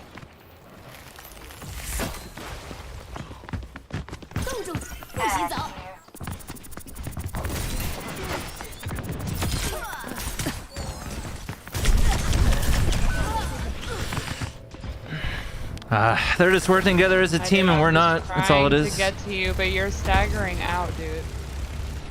You're going out when no one else is alive. The important thing is to keep learning. No, you guys all died and I lived is what happened. Okay, well then don't complain about heals if we're dead. That's not when I was complaining about heals. And the team fight, I was complaining about heals. What are you talking about? Now you're just making shit up. What?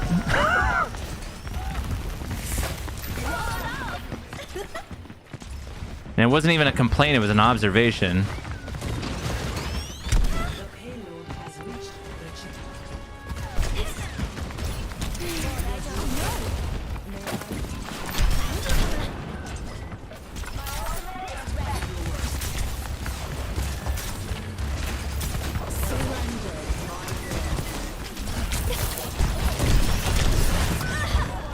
Lucio's low.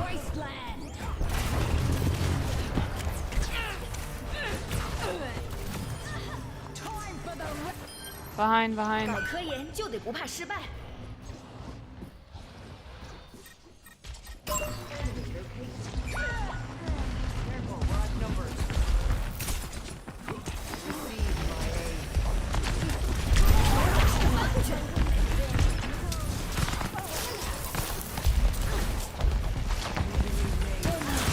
Let me keep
What? I threw my ult, nothing happened? What? Let the Kitsune guide you. Time for another experiment. I've never seen that before. Well, we definitely lose now because of that. That's retarded. Threw my ult, nothing happened.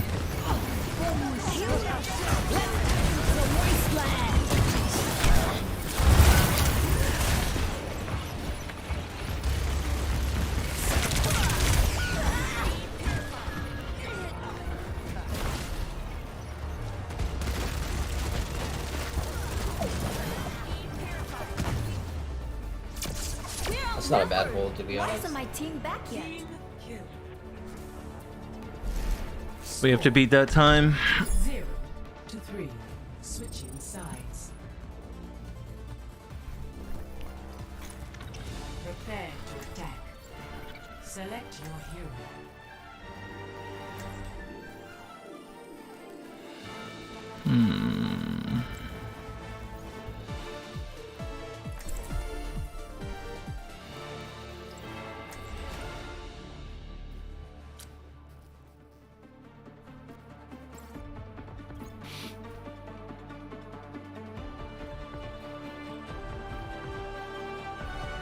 Come on, Snowball. They need our help. Knowledge is its own reward.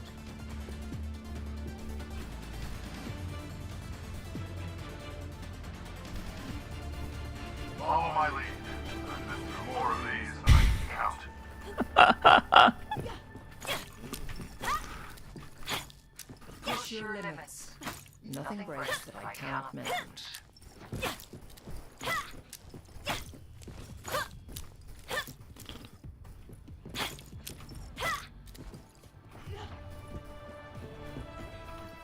5, 4, 3, 2, 1. Commencing. Capture objective A. Oh, I've got butterflies.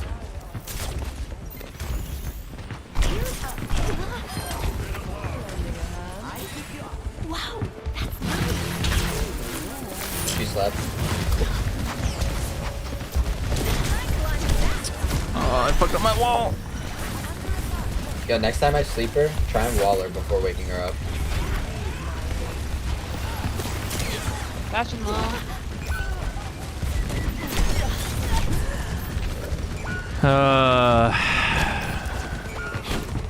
I don't know what hard counters Bastion. That's what we need though. Or behind you. Yo, I'm just saying, Sigma's a really good counter to Zarya, and I mean, it's just, I feel like once the Zarya goes down, it'll be better.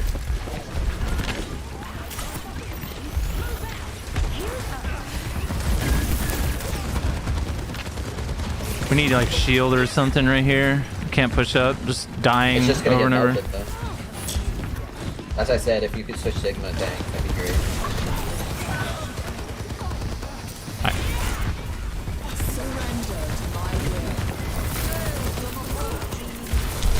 I can't do anything, dude. I have ult coming up, but they're just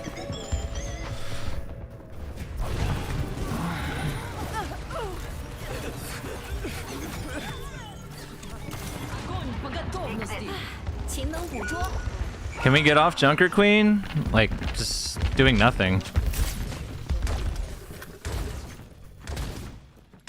I'm with you. I'm not finished. No, we yeah, can't. please, dude. Anyone? Anyone? No, we're not gonna. This team's trolling. Alright. It's a troll game. Visor. I have ult, but it's not gonna matter.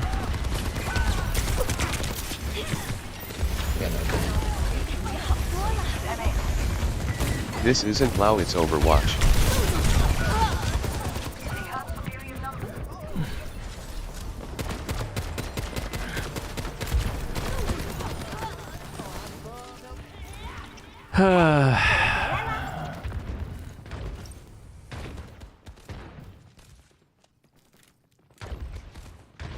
I don't even know what to play here into this shit.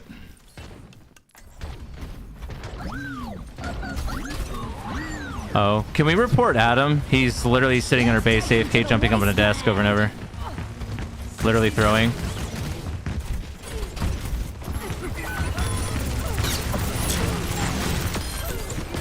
Just killed our tank again.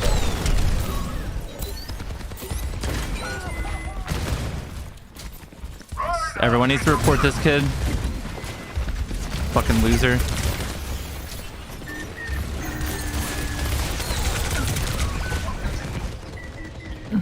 We get it, bro. You're bad. Yeah,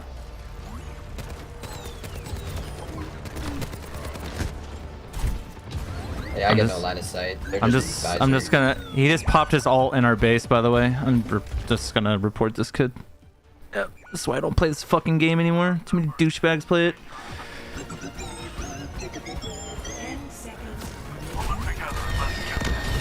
I hope you enjoy your band, dude.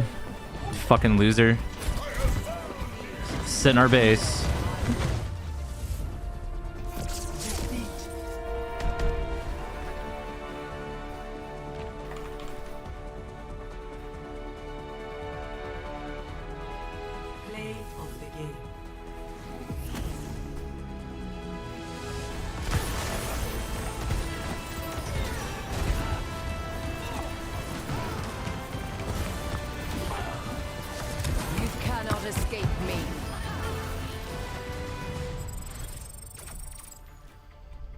I can't take this fucking game serious, man. Whoever takes this video game serious, like something's wrong with your brain. Report. Gameplay sabotage.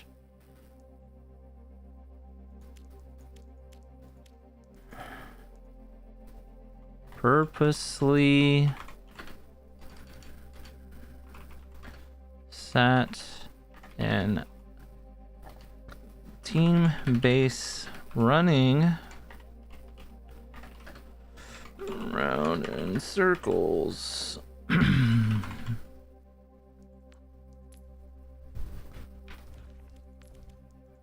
I know this is not WoW, dude. I was playing with a friend and I didn't feel like changing the fucking title. It's gonna be okay.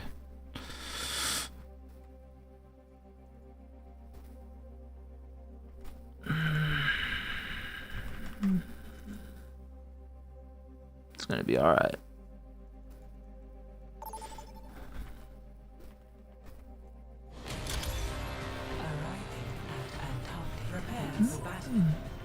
Select your hero.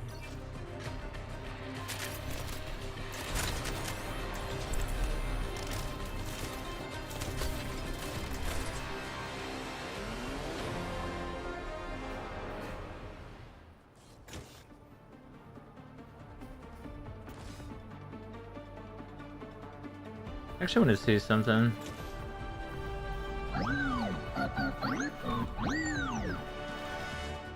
If you ever need help, just fly to me, Angela. Ah, my hero. You're like a knight in flying armor. That's what I'm going for. Hello. Over here. Hi. Greetings. 5, 4, 3, 1. Round 1. Oh, this fucking map is still in the game? Gross. I thought this map went away. Hate this map.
Big stunner left.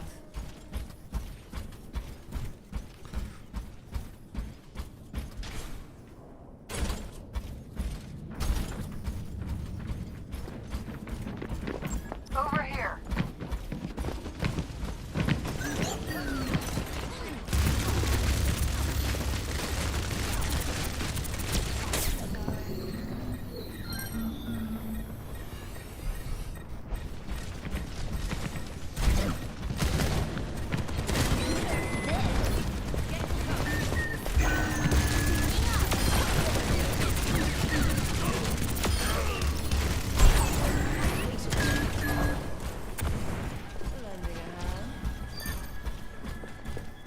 Over there. Over there. Sniper, be ready.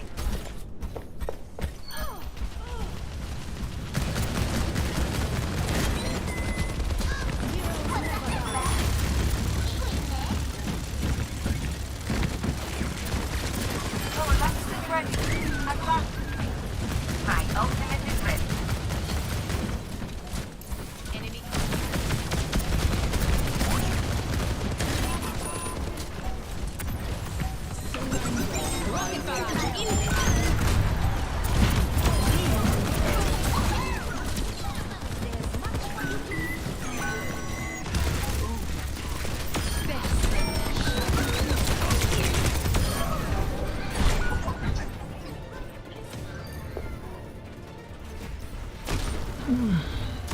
No one can hide from my sight.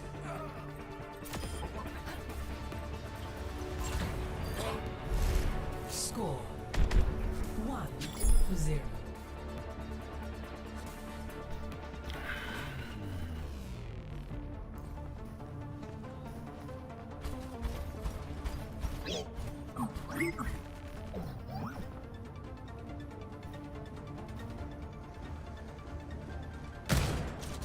This is a far cry from my home.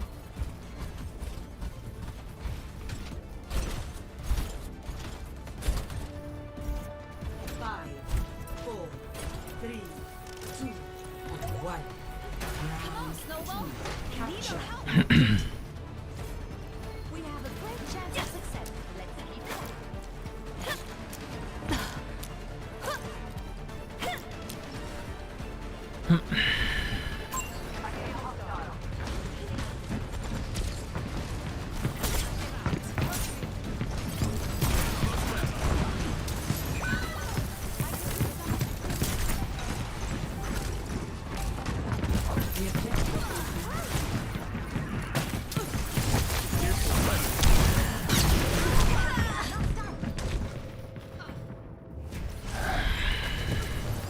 You're stuck. Let's do this, Snowball.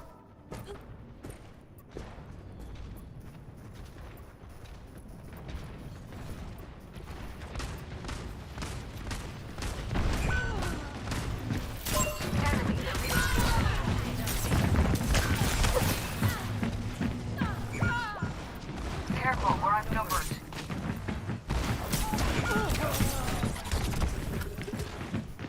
Sigma, present. Converge on the objective. I spike by your side.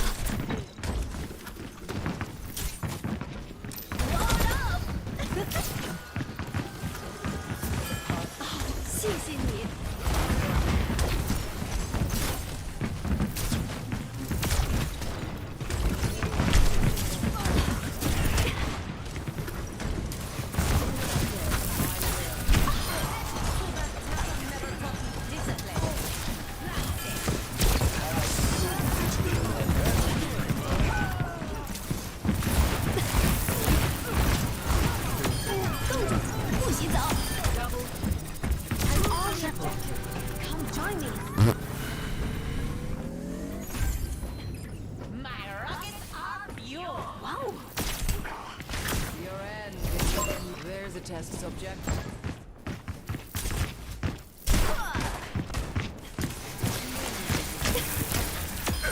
That's what you get for being so rude.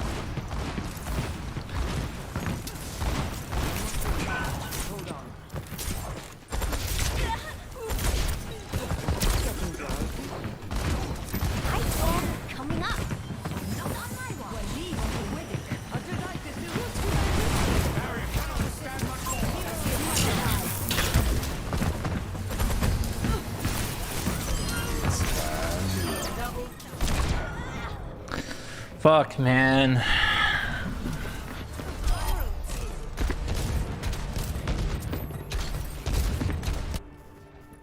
Just part of the I hate this scientific map. method. Heightening your capabilities. Over there. 我更厉害了。 Be nourished. Be cautious.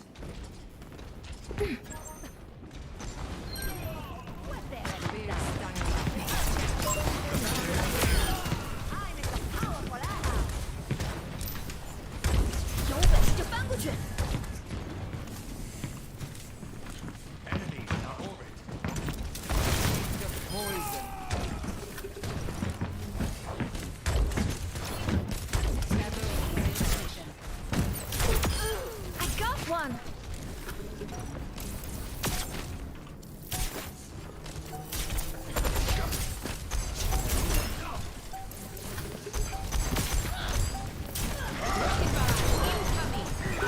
You better watch your step.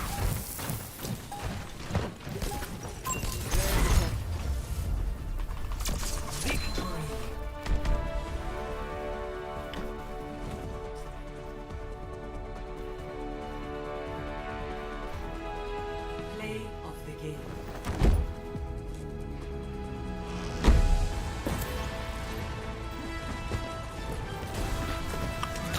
It's Here's stuff.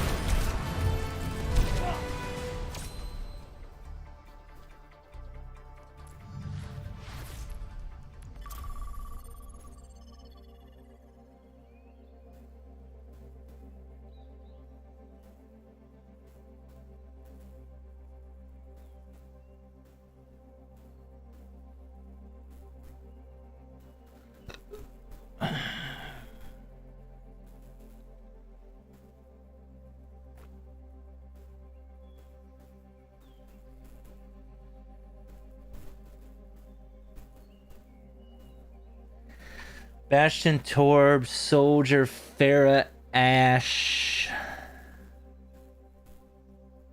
How does this fucker have healing? What?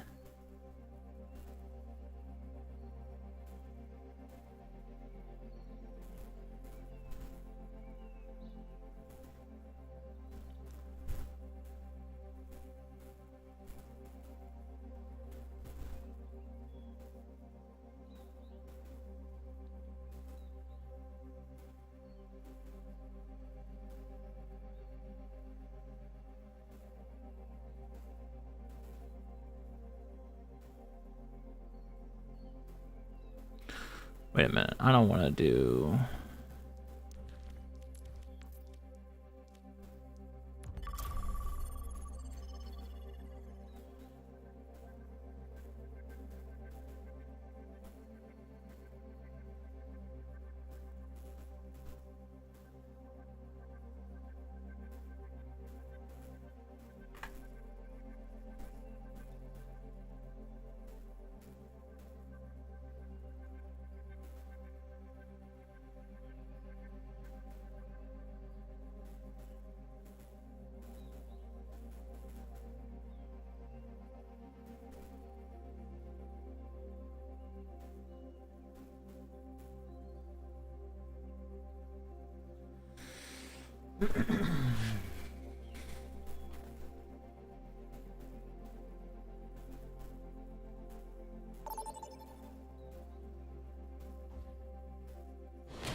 Traveling journey previously.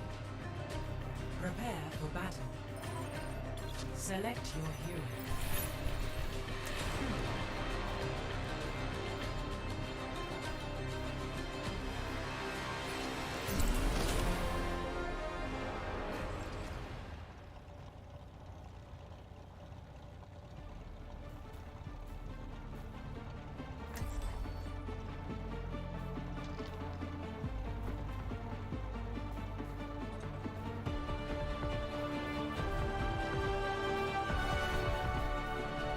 Tools in hand, brain in gear. Hold your thumbs, and we'll get through this all right.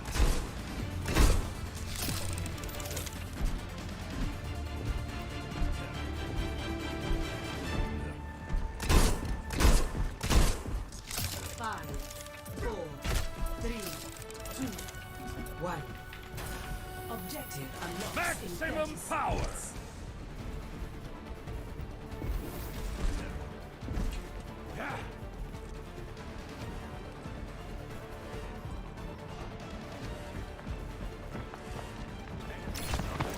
Installed and ready to go! Oh, didn't account for that weak spot, did you?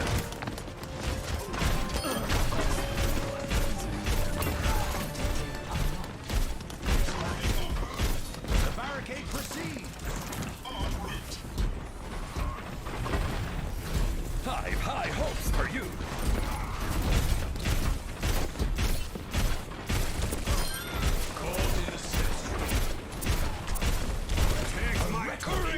And moving further still.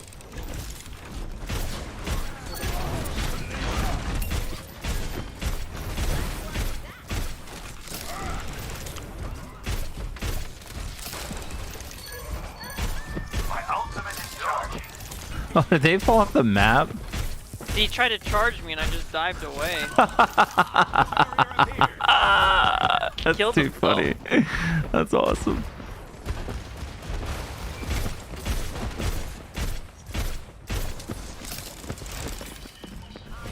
You're all set up, my dear. My baby's under attack. My turret.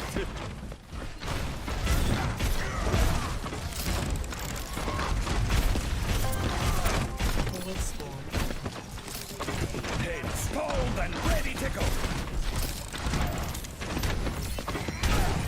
My baby's destroyed.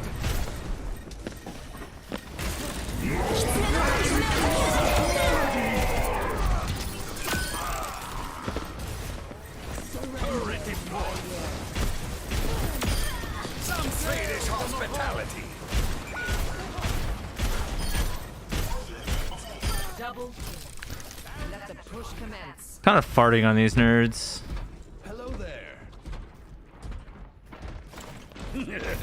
Now it's going to get interesting.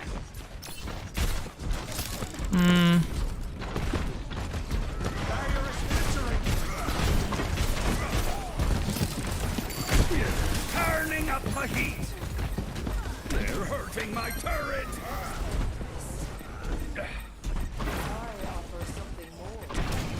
Pick on someone your own size. Let the Kitsune guide you. You're all set up, my dear. That didn't work. Oh, damn it. Turret in position.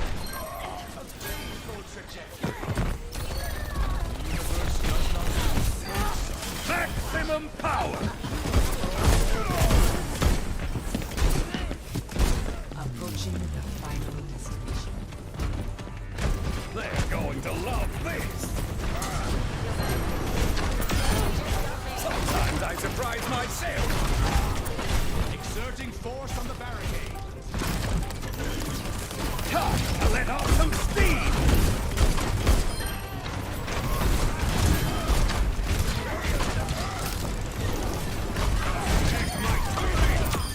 I always knew your foolishness would be the end of you.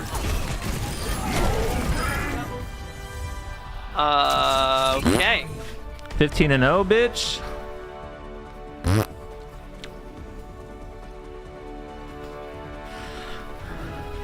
Play of the game. Damn right. Give it to Papa.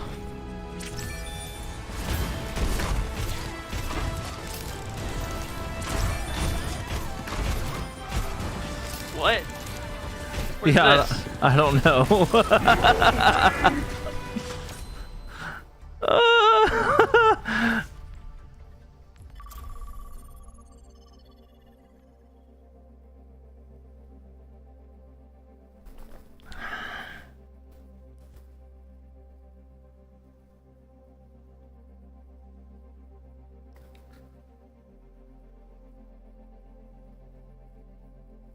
Most damage is Ramatra.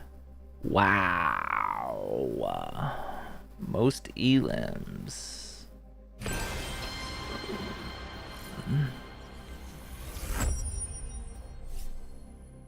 Most healing.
All classic twinks.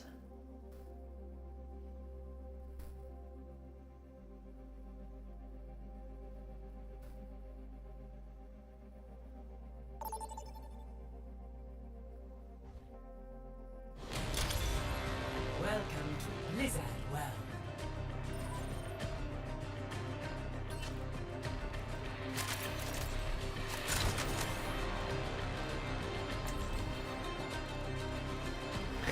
Blizzard World.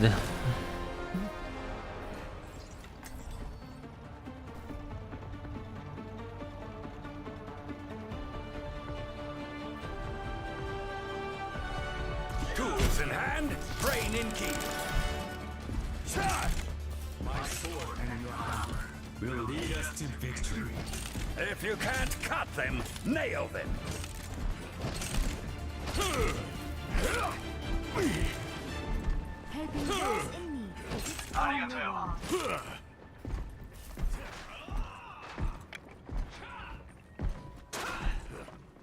We must all find a cause worth fighting for.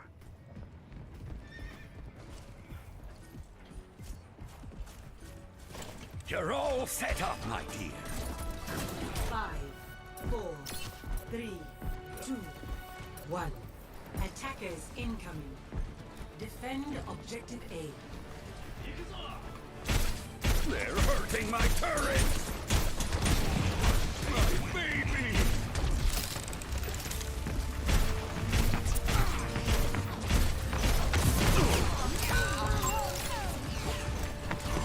Such potential!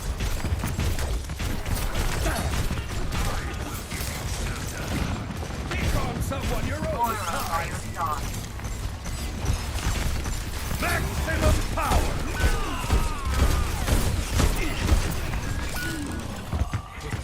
I have big ones for you. Oh man.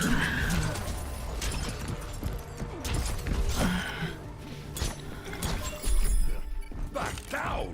Not a chance! Objective lost. Stop the payload. You are safe. You're all set up, my dear. I require assistance.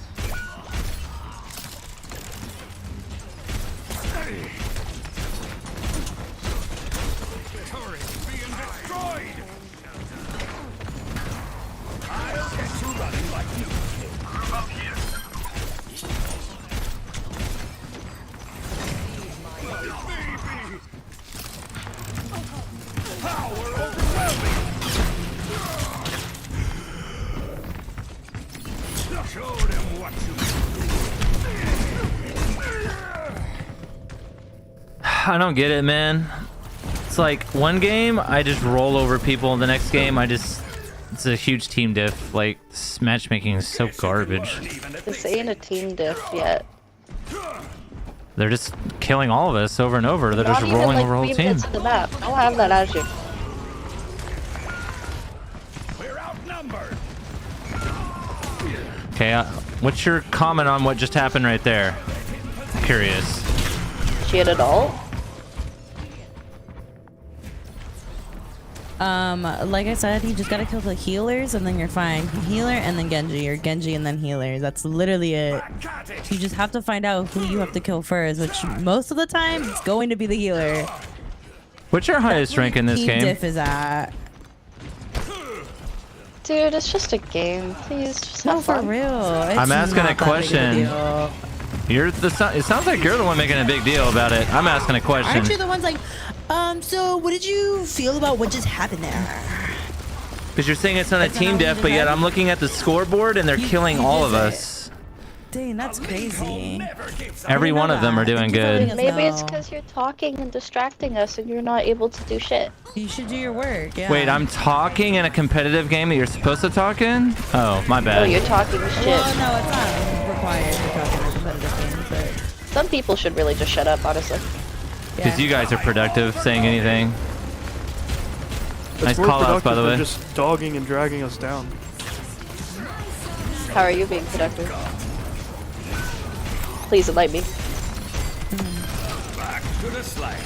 Also, pushing forward without any healers with you isn't the way to go. Just a tip. I haven't Just pushed trying to forward. chill and have fun. I'm not even gonna say anything to that. No, yeah, you're fine. They're hurting my turret. Pick on someone your own size.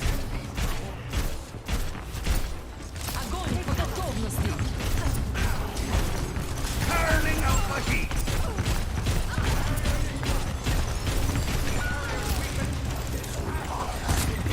I have big plans for you.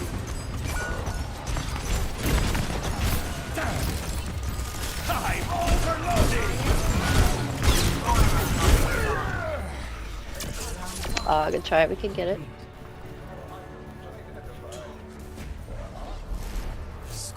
Damn, their tank is 25-0. Sick. It's alright. They don't have 4 minutes. You can easily get 4 minutes.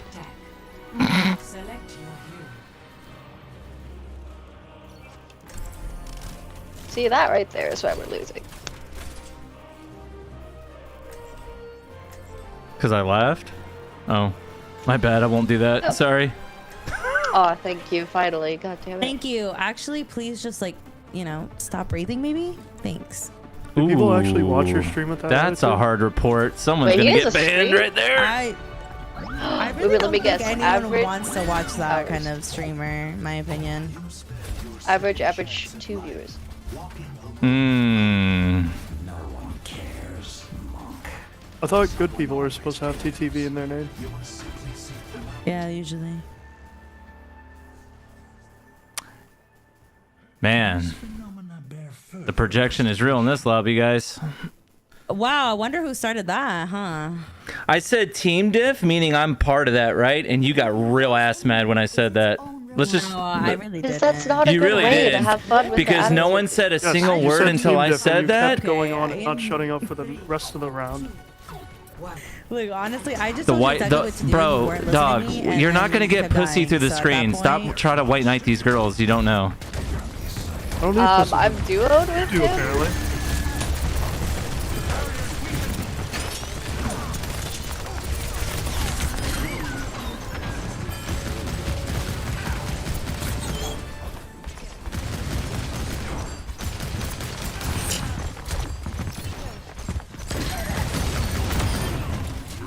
Let's go, team. Wow, team We did it. Y'all are amazing. See what happens when you don't have a man yelling in your ear? Oh my god. Oh my god, I know, right? That sucks. That's also getting reported. Okay, go ahead. Report me. That's fine. It's not like I really want to talk anyways. Yeah, go ahead. Telling me to kill myself. Oh, okay, never telling mind. I was me. wrong. He doesn't have Whoa, two that's viewers. getting He doesn't have any reported, viewers. actually. Except for my friend. Sir, you say not. I'm gonna have to report you for saying that. You're gonna report me for stating that you told me to stop breathing and kill myself. Okay. Good luck. Let me know how that works for you.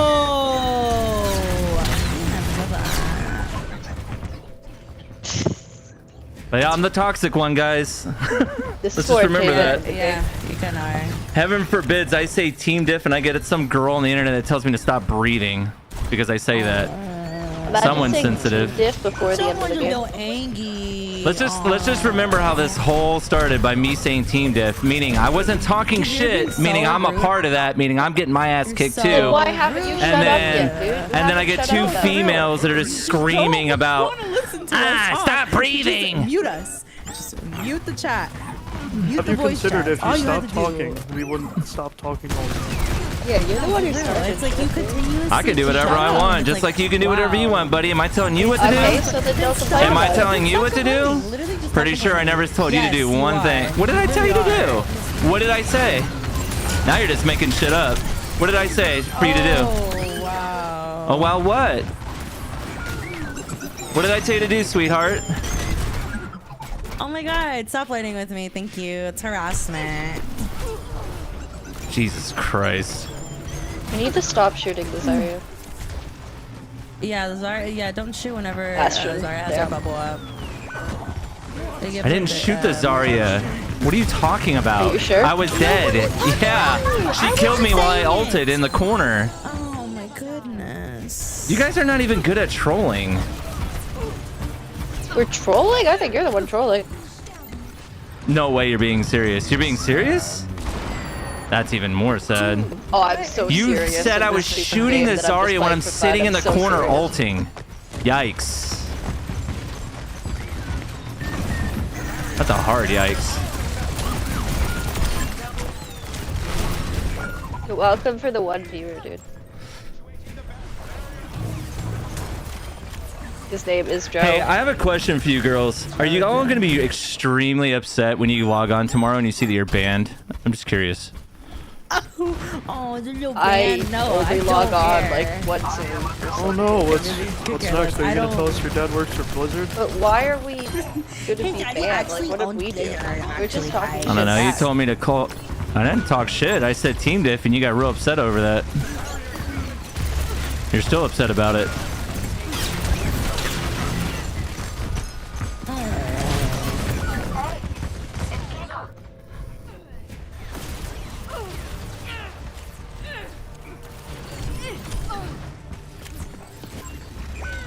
So, are you guys gonna be upset or what? Sounds like someone else is upset because you keep repeating yourself. Oh. Did you want attention? Here's your little attention. Oh. You're doing such a good job. Oh. My game is lagging like shit right now. Sorry, guys. Oh man, this is like the easiest ban ever. Hold on. Okay, why are we With the getting ban, banned? we What's the reason? care. I'm gonna be honest, you can ban me, but at the same time, you get no bitches, and it's showing that you get no fucking bitches. Oh Like, no. Please calm the fuck down. Mom, someone on the internet told me I get no bitches. What do I do? You probably don't even wash your ass. Let's be honest here. Yeah? Sounds like it. That's gonna be the easiest ban out of my life. Tell them that your Yeah. care cup's empty. Okay, thanks, Mom. Yeah, I love you, Mom. Reaper, you have to be part of this. Ah, man. But like, I don't know what to do with this guy. There's no way we could win. Mommy, the people on the internet are being mean to me because I said something mean.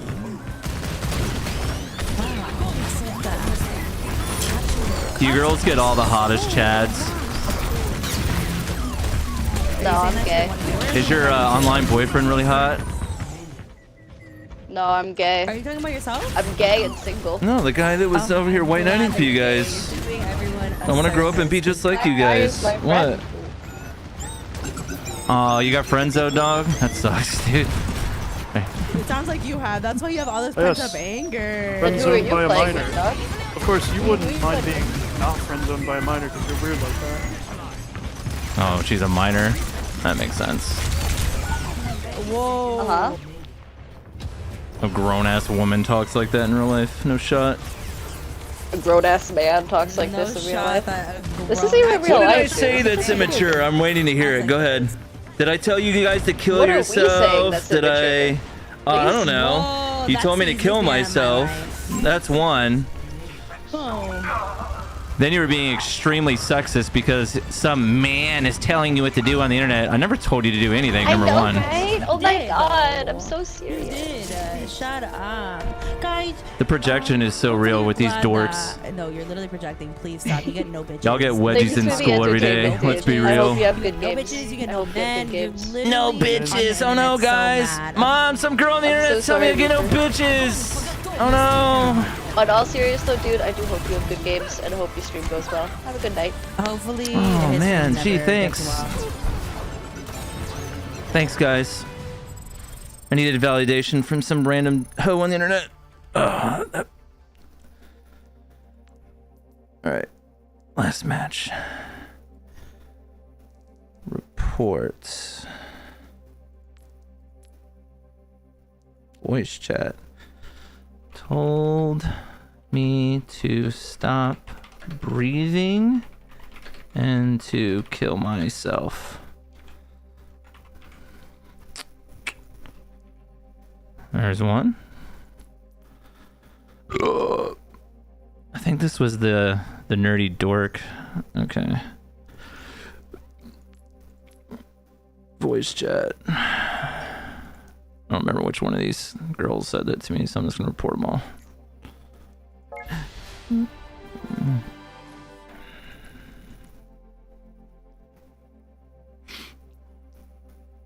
Why are you sending me a friend request, you weirdo? Hold on, let me hurry up and accept that real quick. Man, I'll accept it any minute now.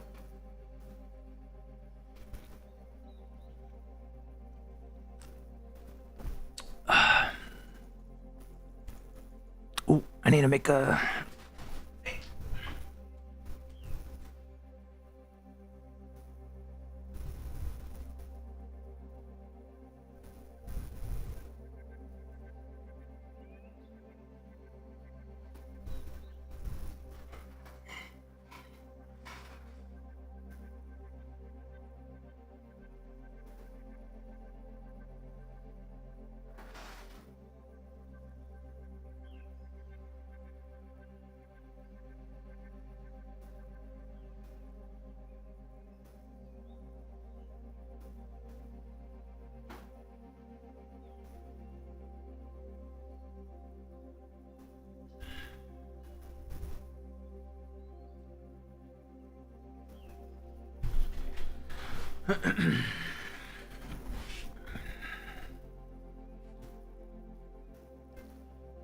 Just had 3 girls on Overwatch tell me to kill myself and I get no pussy.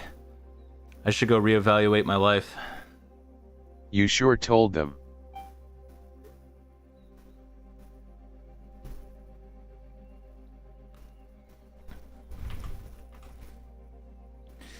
You sure told them. Oh no, bro. They told me. They sure told me. Told me to stop breathing and, you know.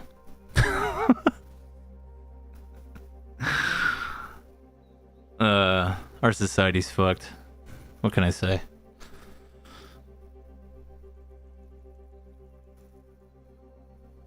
Why am I getting friend requests from them? This is really weird.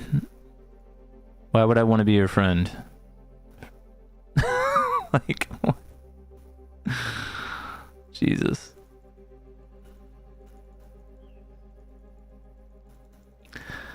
Whatever you do in this game, don't ever say team diff. Jesus, you won't hear the end of that one.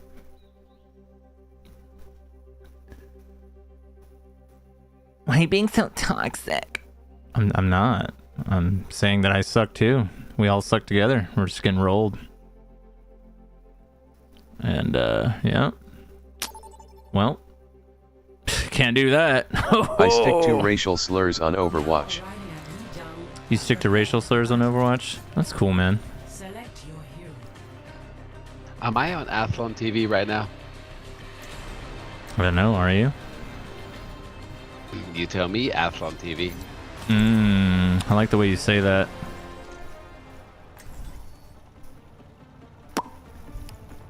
Torb's kind of hot. Thoughts? You think? Tools in hand, brain in gear. This is a judgment-free zone. Torb's kind of hot. There you go then. Hey, just because I'm a midget doesn't mean you get to jump on my head. Who's doing that to you? That's rude. That was Mora.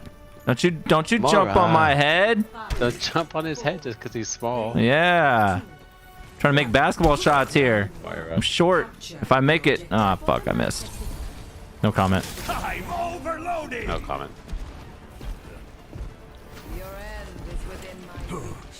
Got the best turrets in the game. They go hamster. They go hamster.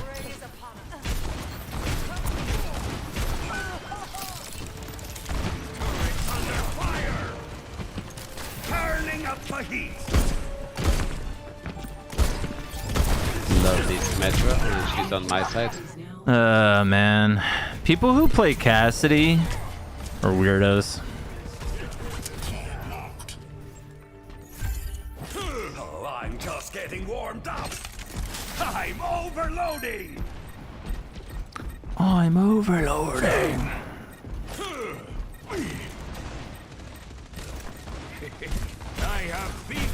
Oh my god, I'm bad. I'm so bad. Turret in position.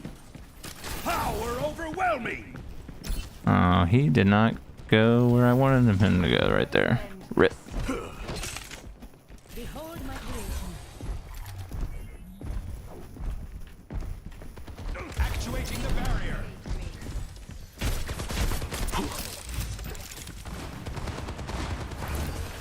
Show them what you got. My turret's getting hit. The card on that. I'm overloading. Oh, he mad. He big mad.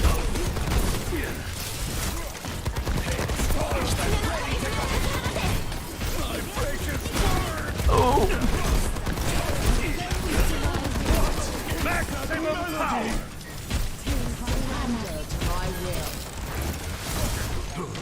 Just look at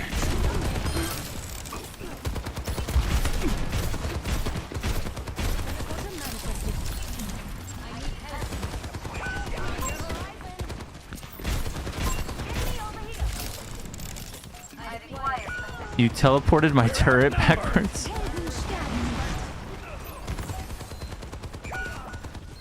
Uh-oh.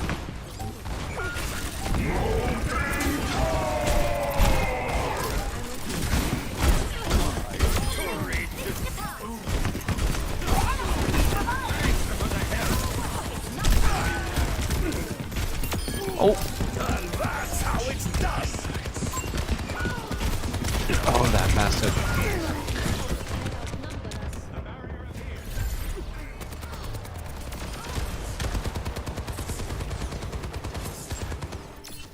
I didn't even know you could do that to my turret.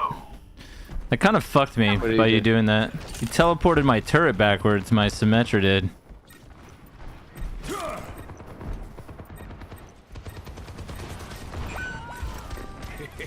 I have big plans for you.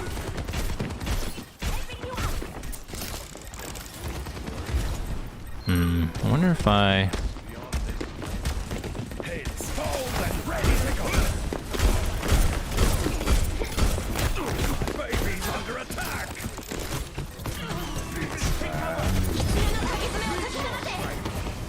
My baby's destroyed. Caught between Meteor Strike and Ninja.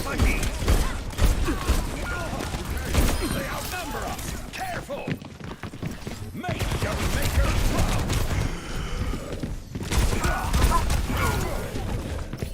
Let's wait for the others. Hold on. We have time. We have time. Wait. Back.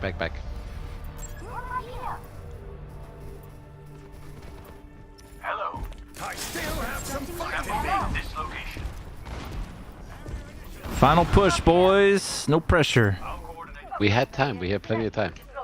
Get behind it. Turret deployed. I don't know where my turret just went. You're all set up, my team. They're hurting my turret.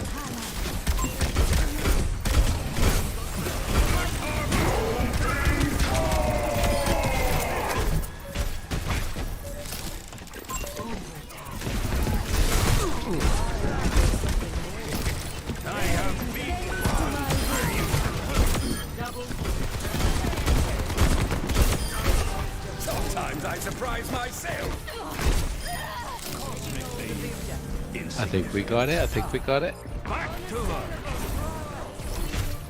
Best round. 1. Alright, close but good.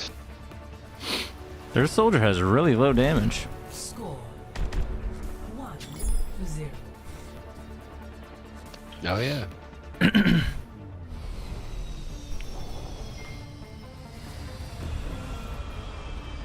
Have you enjoyed your time away with the fairies, Dr.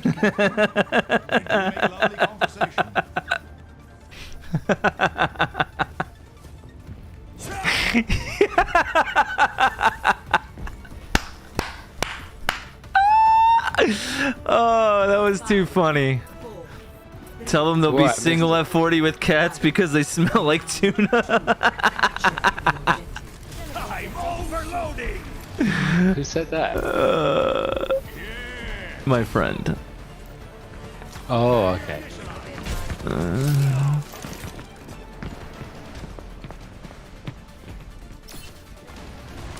Time to let off some steam!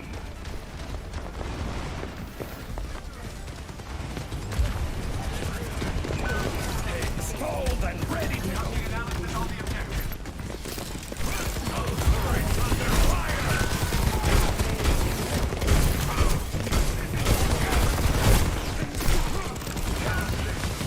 We're outnumbered. It's going to get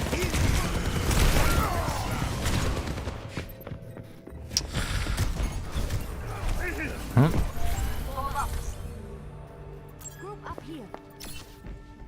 Oh, I'm just getting warmed up. They can't have babies because they twat is their crack. Power overwhelming. True.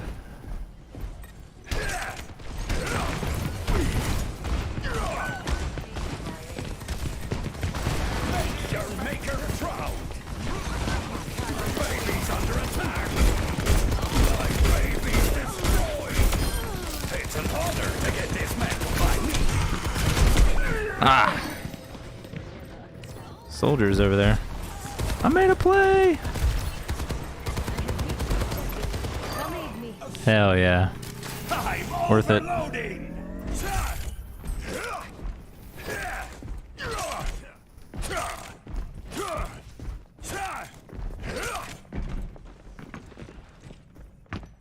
Photon barrier is ready for deployment. Hurricane the bellows.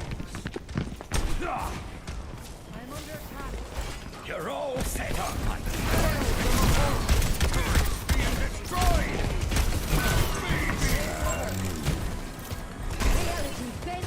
I'm overloading.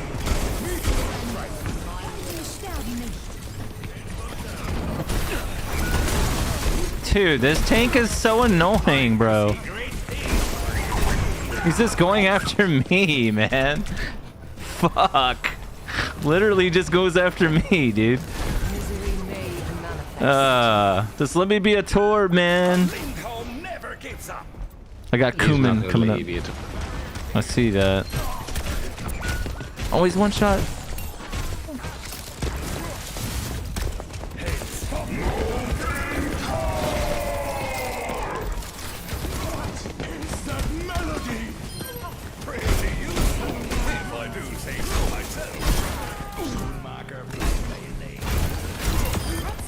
Planned that perfectly. Now it's going to get interesting. Eyes open now. Back to work.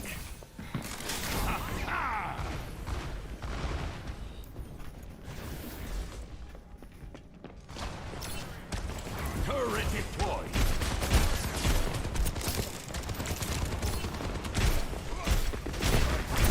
Baby's under attack. Turning up the heat.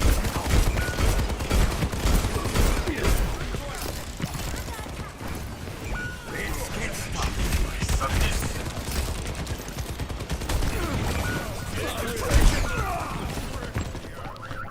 Fuck, I think we're losing this one, boys. Yep.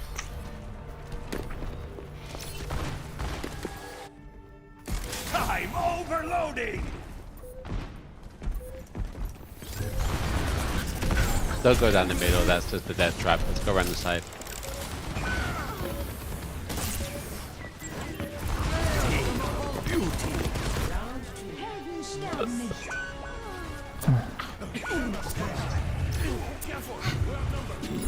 I forgot they can't hear me. Need someone to take out that soldier. He keeps going after my turret. If I can get my turret up, I'll fuck that Mora up. And I'll fuck both healers up. Oh, never mind. He swapped off Mora. So we'll focus on the soldier. The doctor is in. Well, he swapped up to Baptiste now, but yeah, their soldiers kind of causing problems. 5, 4, 3, 2, 1. Round Oh wait, no, we're Baptiste. I'm retarded, so they might still have. I forgot you can't see them. Time to get my hands dirty. You're all set up, hunting.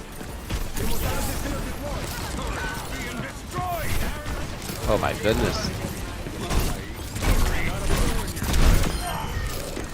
I'm overloading.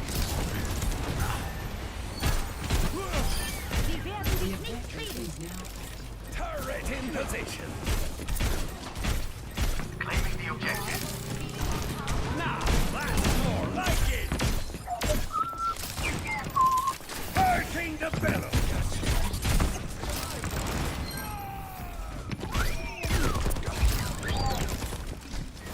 Make your maker proud. My baby's destroyed.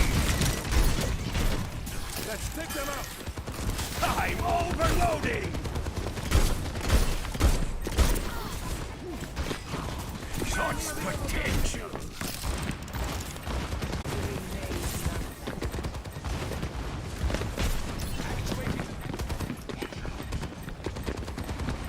I've high hopes for you.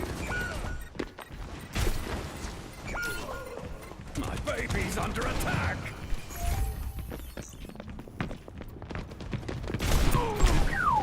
I'm overloading.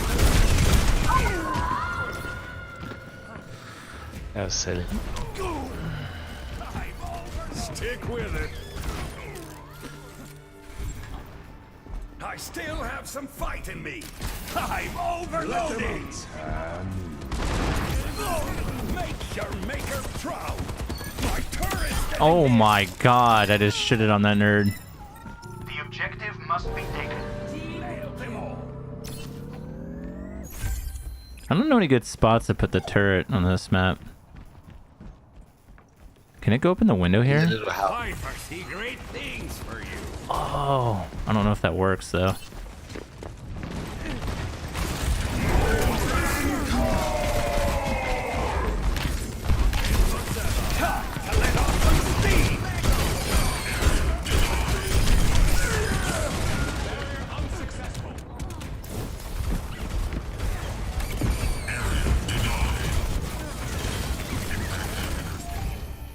Back down! Not a chance!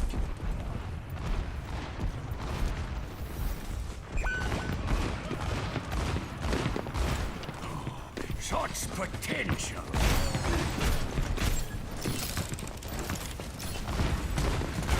Time to let out some steam!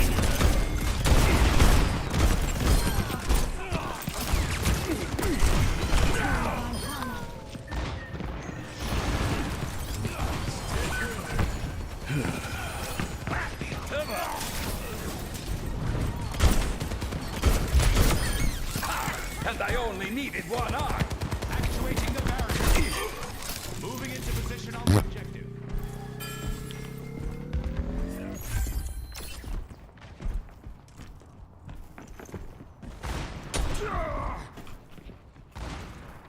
I've high hopes for you. Barrier is splintering. Under fire. I'm overloading. One eye, one arm, countless wings. Prescribing indefinite rest. The universe is No. baby's destroyed.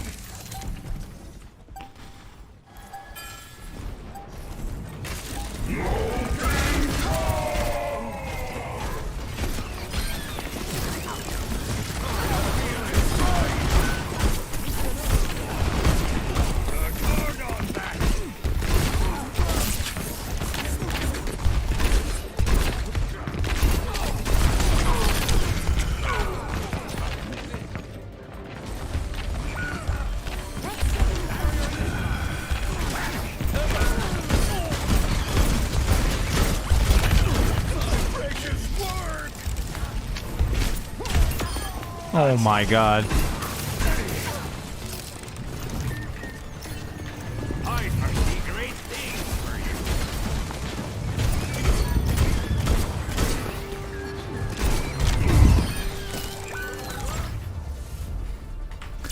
Victory.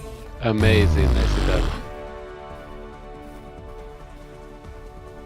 Dude, that ball is so annoying on that map. Totally. Just fucking rolls around in a circle and you can't kill it.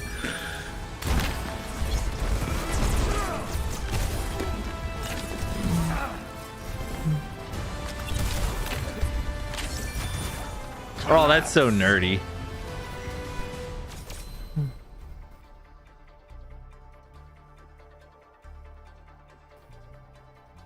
I'm a kraken from the sea.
I don't need a twinking guide. I need what the best twinks are per brackets.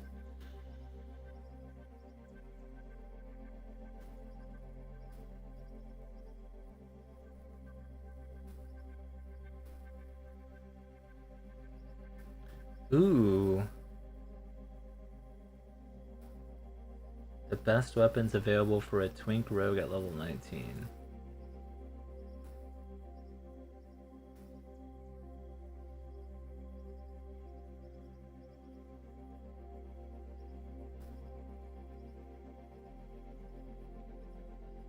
Spell Shaman?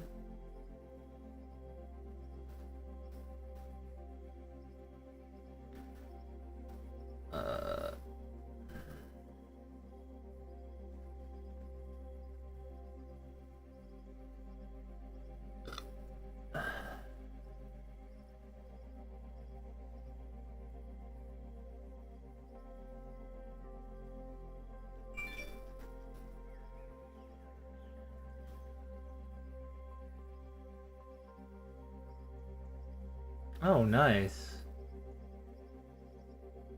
Easy twink. In-game 19 toward twink elemental.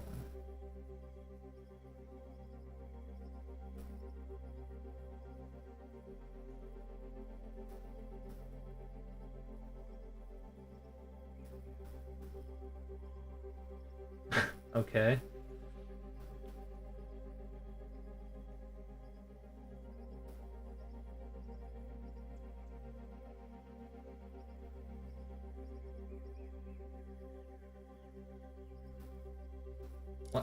You click on it, nothing happens. What?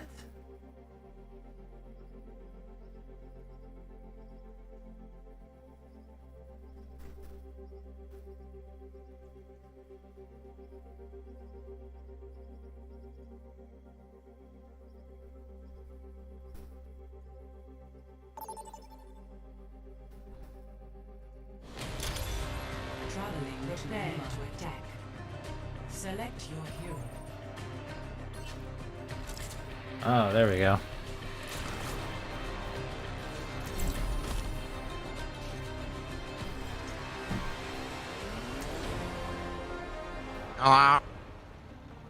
Hello? Hello, man. How's it going? Oh, what's up, y'all? Tools in hand, brain in I'm chilling. How you doing? I'm here, Wawa. Leg take bunch, but we'll get it done. What? I do not know why. Precious. Why? I like a book now, like somebody for cubic. Oh, that's rude. I made you. No. Lure me out. I dare you. Lure me out. Let's get this dub. Woo! How many of you scoundrels are missing a leg? Is there any angry females in the party? I had 3 of them earlier that told me to kill myself and I don't get pussy. I don't know what to do. 4, 3, 2, 1. That's so annoying. I like it. Fuck shit, my orb. Show them what you can do. Fast turrets in a. I'm overloaded.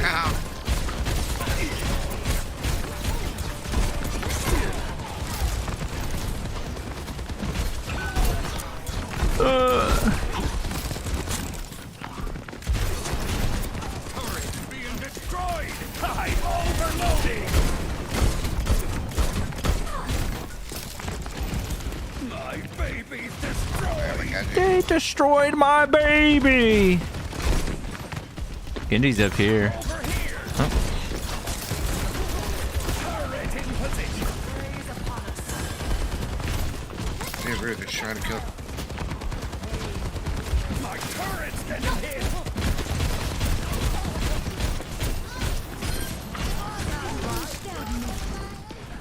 Good shit. Kill that dumb bit. Kill that dumb bit. Kill that dumb bit.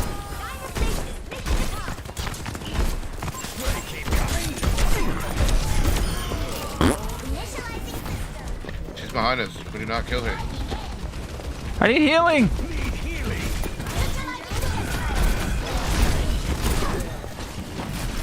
I'm overloading.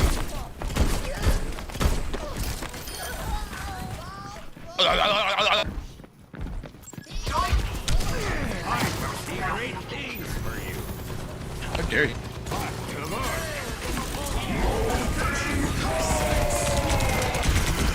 Steer to the ball, Orisa. Get him, turret. Get him, turret. Yeah. I'm just getting warmed up. I got a double kill with my turret. No, you let him kill my turret. Assholes. Come on.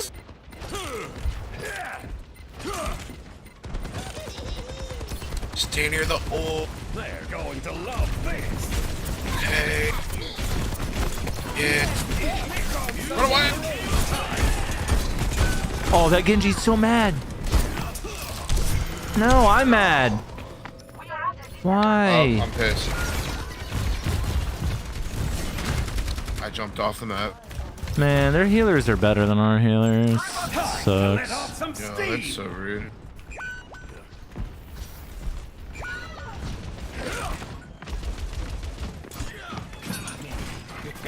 I have beast ones for you. Actually, can't really make up. That's good. 60 seconds remaining. 60 seconds remaining, guys. Make your maker proud.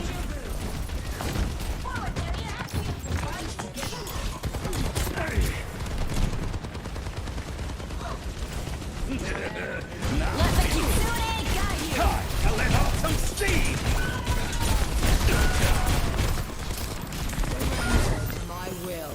I feel great. Show them what you've got.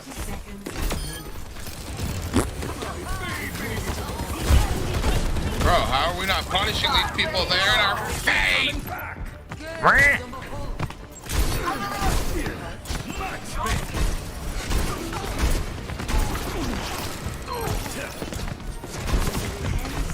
Hey, take your order.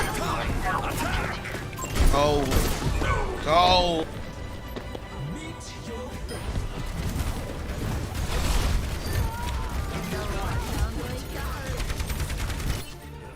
I'm overloaded. overloading. Come on, team, let's go. Oh my god, team. I got the coom again. I'm gonna coom. I'm on fire. Maximum power. I have big fun for you. Payload's heading out. They're hurting my turret. What a silly hoe. I'm overloading. What a silly hoe. Come on, guys, we're doing this. Woo. Beauty. Me and this fucking Torbjorn. Yeah. Won a game in like 10 seconds. We can do it. Oh my god, that was a bad idea. You go.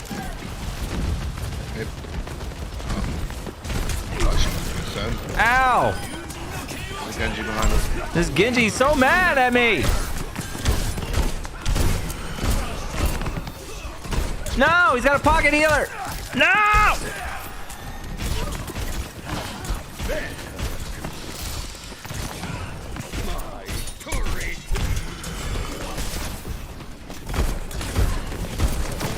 Fuck this stupid Genji and fucking bitch. Oh, fuck that soldier, man.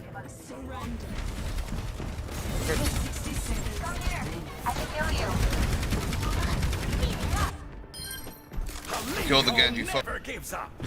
The problem is that dumb Mercy keeps pocketing him. My precious word. The dead ought to remain so.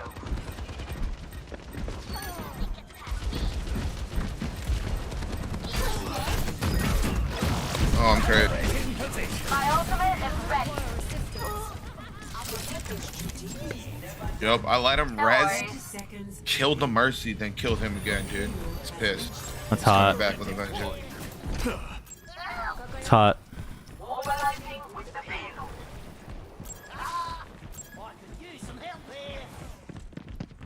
Turning up the heat. Baby's under attack. Uh-oh. You just, hey, yo, tank.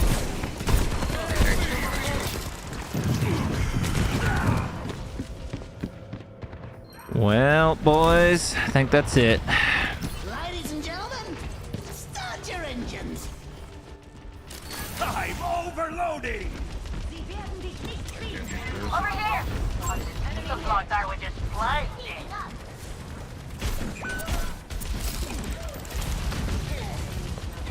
Meet your fate.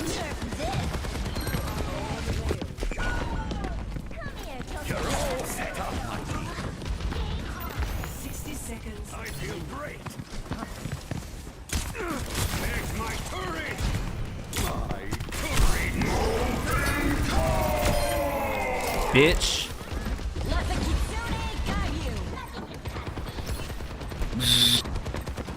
Let's get started.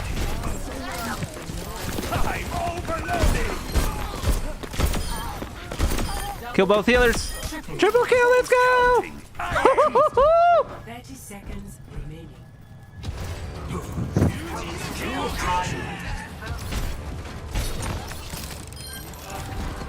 They're hurting my turret. Power overwhelming.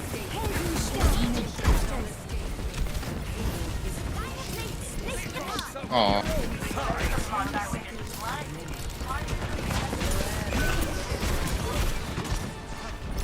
Maximum power. That's crazy.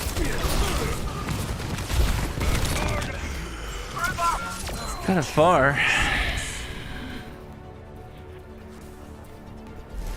Score 2-0. Switching sides.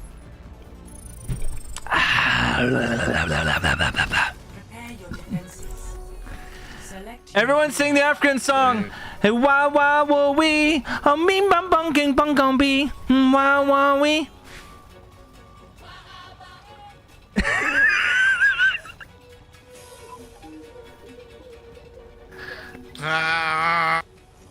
Wait, what does that say? Consistent voice line use can distract others. Unlockable voice lines muted for 1 second. Tools in hand. What? brain in key. Dee. How you doing that?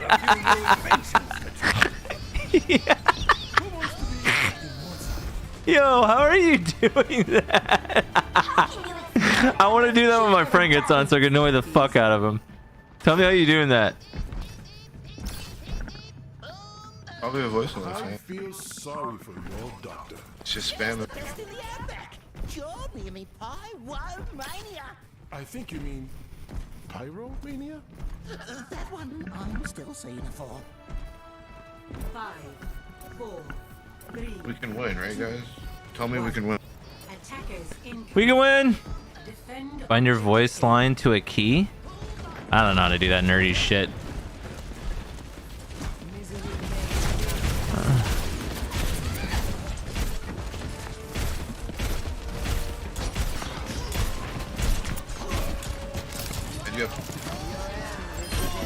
Get him, turret.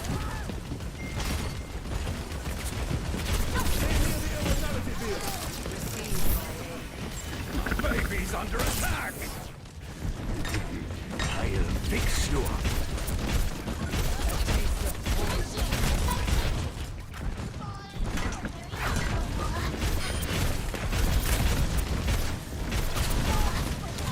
Power overwhelming.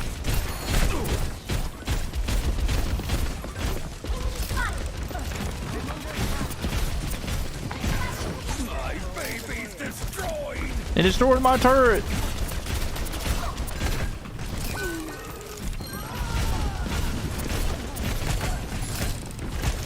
Let's get started.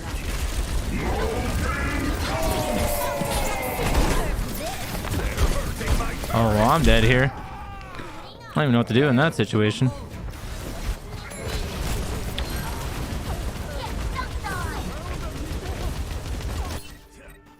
Guess you can learn even at this age.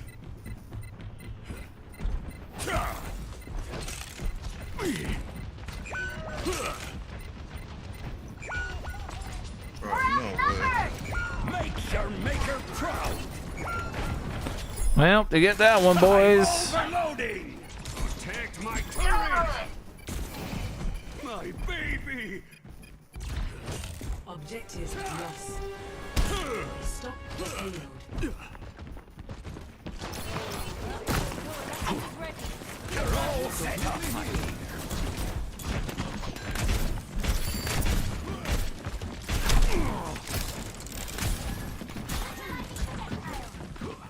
Power overwhelming. Pick on someone your own size.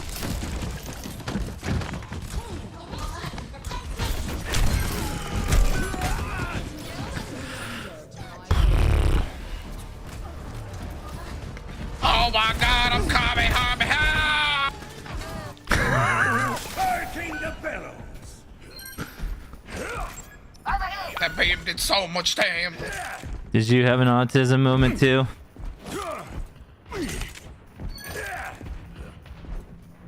Good job. I'm coming. Ah, shit. You got killed by your bad. You're bad. I know. Come to me.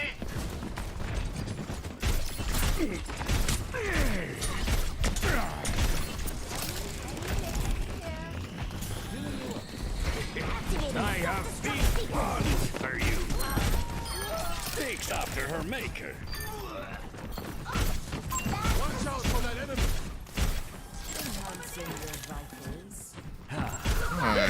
Enemy here.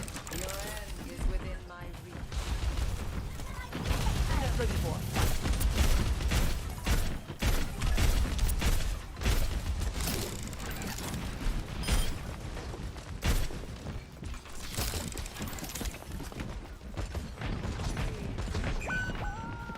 Bro. Junker. King of beauty.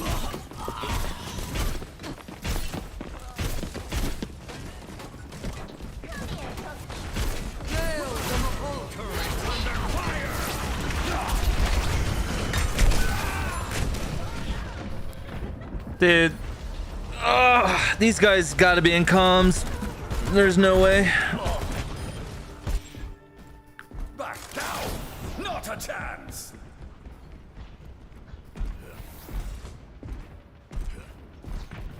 The payload has reached the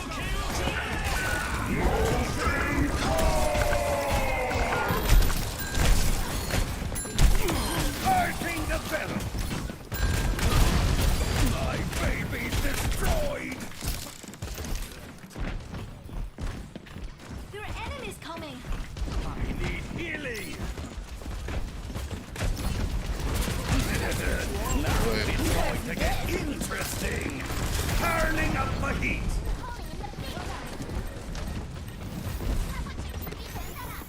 I feel great! You're all set up, mate!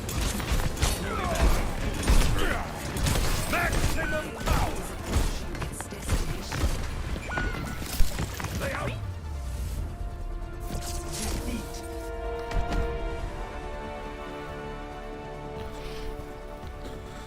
Guys suck! play of the game.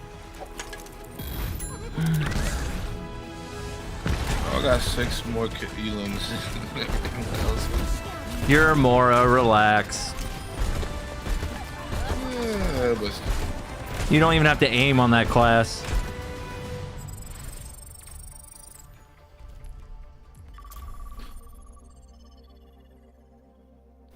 Eviscerator blade.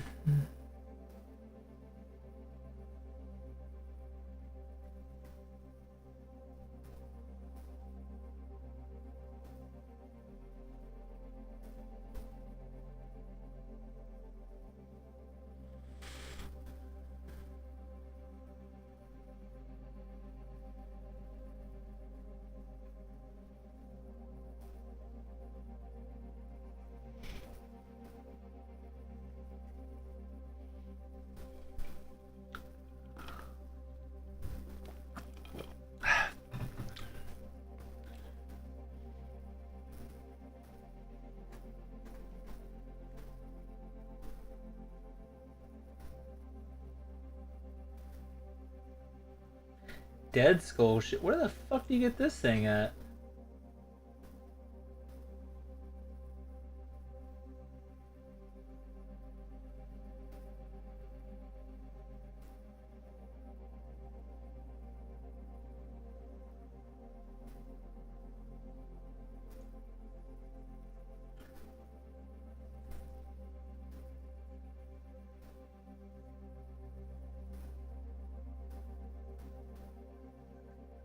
Oh.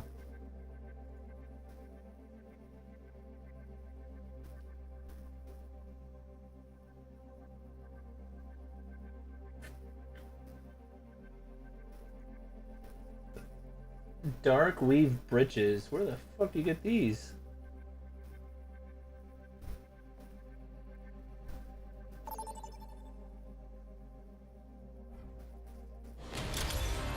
Traveling to repair your defenses.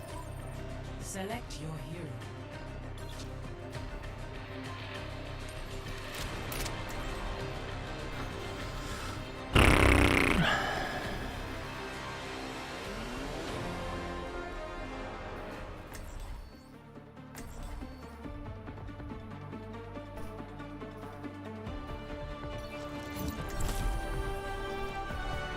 Tools in hand, brain in key.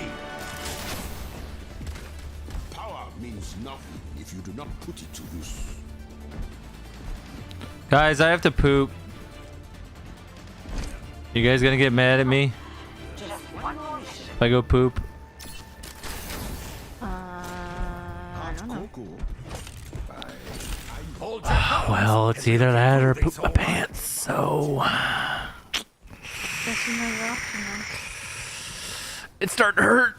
Oh, God. Show them what you've got. 5, 4, 3, 2, You're 1. all set up. Attackers in. Stop the payload.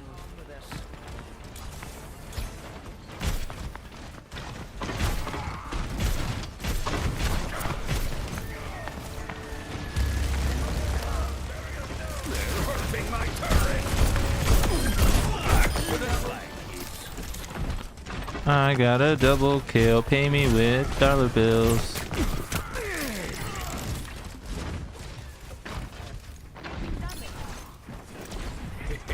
I have big plans for you. Turning up the heat.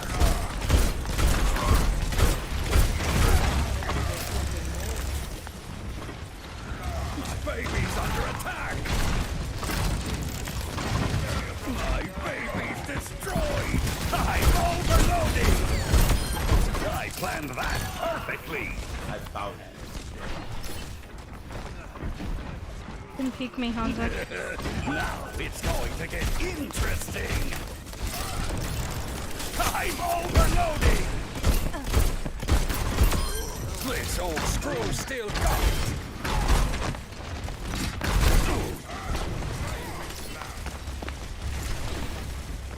They're going to love this. Turning up the heat.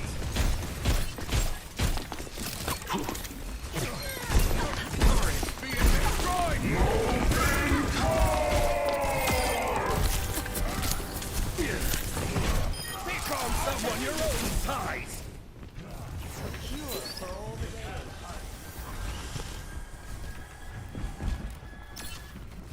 Show them what you've got.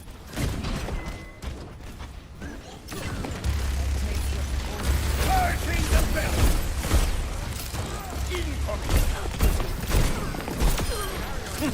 Muscle bug in your system.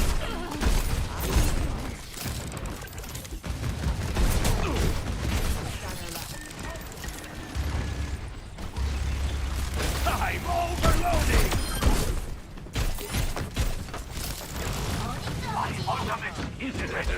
Now it's going to get interesting. Turn on that. Power overwhelming.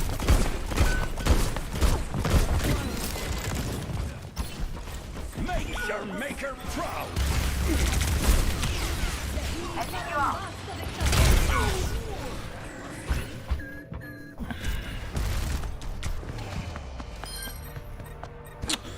Dang it. I'm overloading. 60 seconds. I don't have to poop anymore, so that's good.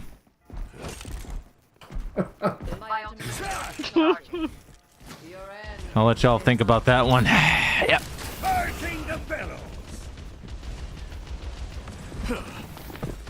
I've high hopes for you. My precious word before me. I can consume you. The teleporter up top that has a lead with it. Almost there. Keep pushing them back.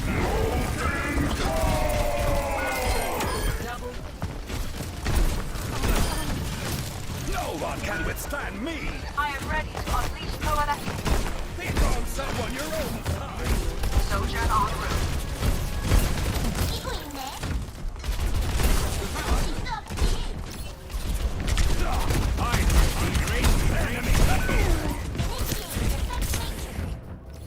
She defense matrixed my fucking turret. What a dork. I'm overloading. Kind of pooping on Torb, guys. Thoughts? Nerf this. Enemy turret ahead. Oh no. Careful. That's not good, dudes. My ultimate is ready to be unleashed. I have big plans for you. They swapped a Torb. Burning the bellows.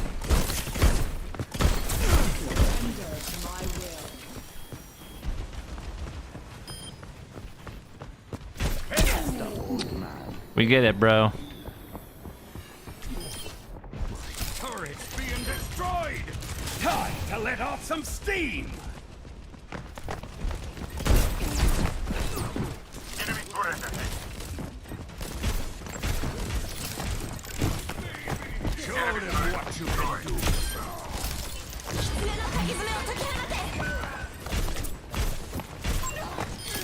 Pretty useful. It might be. Ooh, help me! Turret under fire! 60 seconds. My precious word! Casse prescription, docteur. Need healing. Watch this. A thing of beauty. Back enemy turret ahead.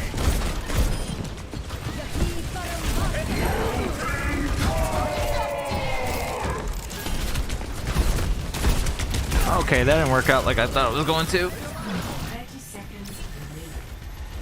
You're all set up. Baby's under attack.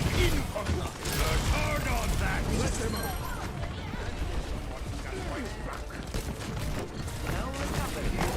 Time to let out some steam.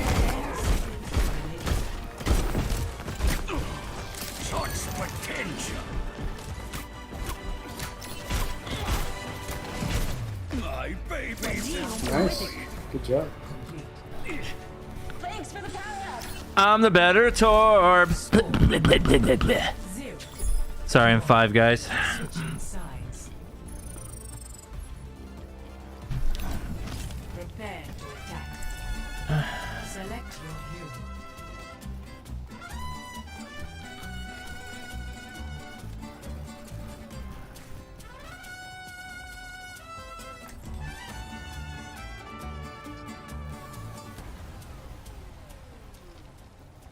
Hey guys, what guys should I be on World of Warcraft?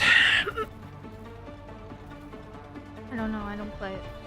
Oh, I would never marry you. Anyone else? What about a turret that shoots smaller turrets? All right, good talk, guys. I don't know. I haven't played Warcraft in a long time. I would have said a long time ago, hot blood elf chick. This could be our best mission yet. Nah, dude, classic WoW, no blood elves. Nah, yeah, I know. Try again. I mean, if you're gonna play World of Warcraft, you know, you might as well, from that perspective, you might as well see hot butt elf chick ass rather than Tauren ass. You know what I'm saying? I don't see a Tauren ass. Like waddling around, huge Tauren ass. Huge. I mean, if that's what you're into, go for it. But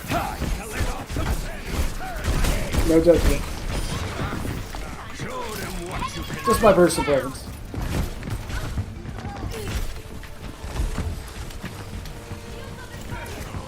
Such potential. Function and beauty.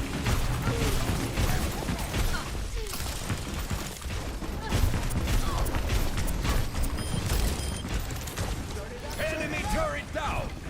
Clear. Not we're outnumbered. I'm overloading. Baby's under attack.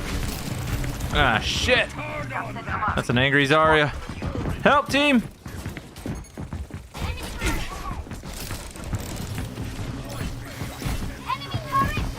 I foresee great things for you.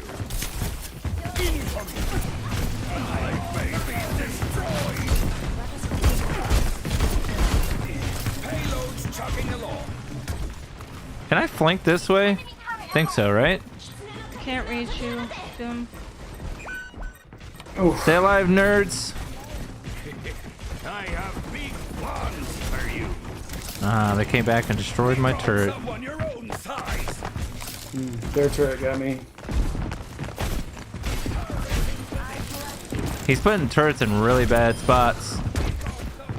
Enemy turret down. Clear enough.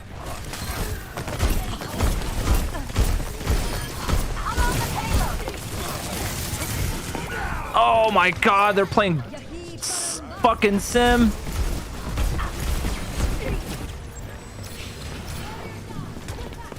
Alright, I made a play. I'm overloading. Well, I got Coom soon. My god. How did their sim get... Oh, they're Anna. Okay. We're outnumbered. Careful. Or... Not their Anna. Their other healer. I'm overloading. so low.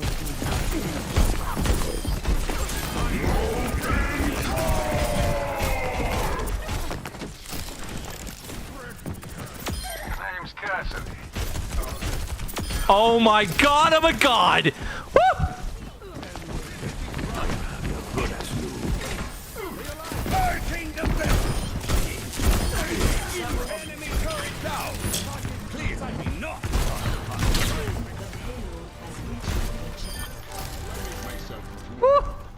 That better be play of the game.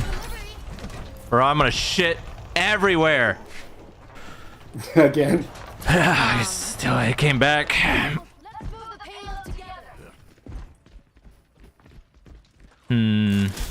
overloading.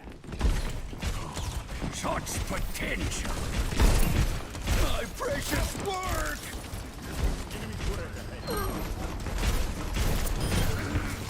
Their turb is so bad. We might want to come back to payload. So am I. Shit. Show them what you've got.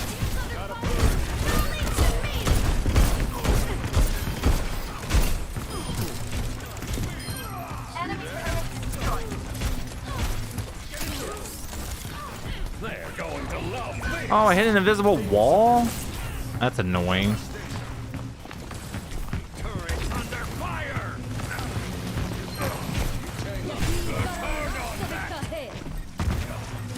I'm overloading. Payloads full steam ahead. There's so many turrets. Like, turret deaden. That bitch mad.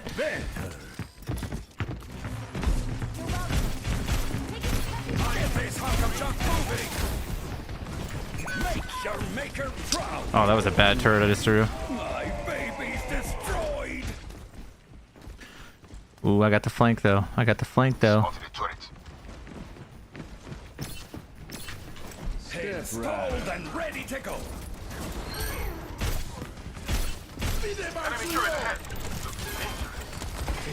Enemy turret destroyed. Ooh, they're low. I'm really feeling the heat. Efficient. Oh yeah, guys. Guys. Oh! Oh! Oh god! Nice. Oh! Oh, I just fucking shitted everywhere! Oh my god! I'd say nice carry, but I think you take it the wrong way. Oh! How the fuck do I not got play of the game for that? What? Bullshit! Oh, this was annoying. This guy can't even aim! What? I know. This is bullshit! But so many of us do. Bullshit!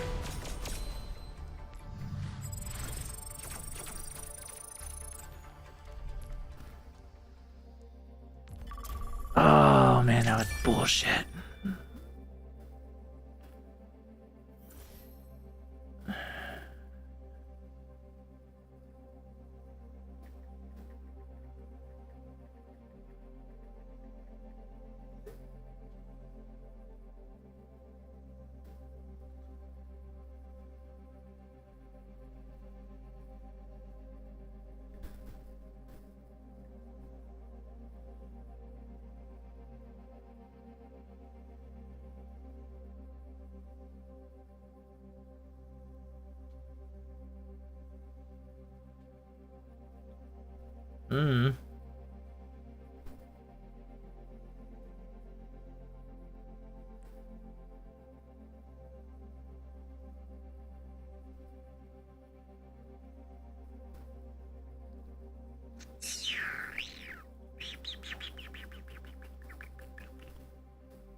Tools in hand, brain in gear.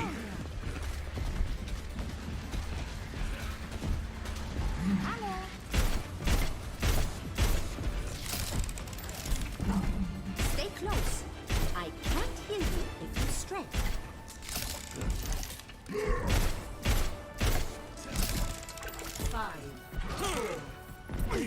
You suck, pig. One. Round one. I'm overloading. Let's get our hands dirty.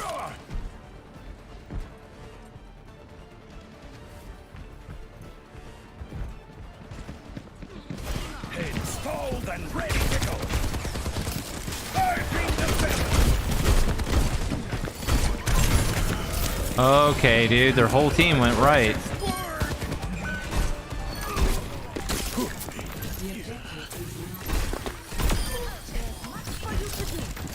I'm overloading. I am being strong. Are you? I'm here. Aerial positioning. I need help.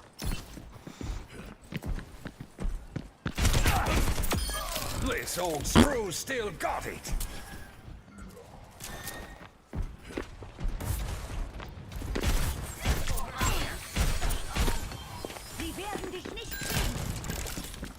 Turning up the heat.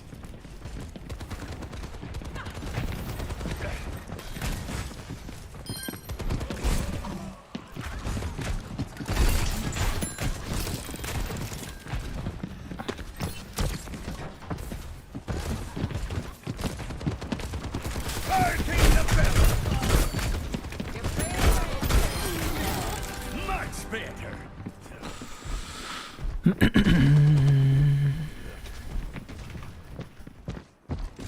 Let's give them their medicine. Power overwhelming.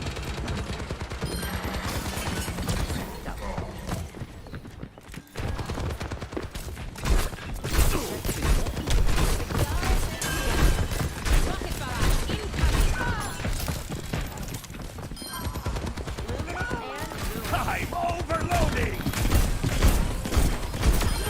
It's an honor to get dismantled by me.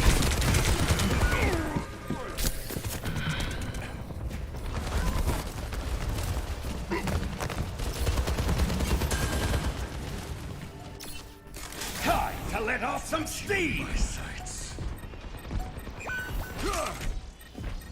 Helden sterben nicht. Careful, we're outnumbered. Heroes never die.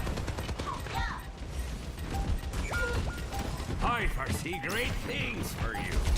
Turning up the heat. Get ready.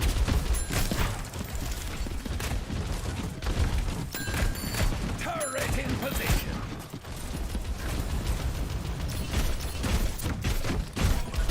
I'm overloading.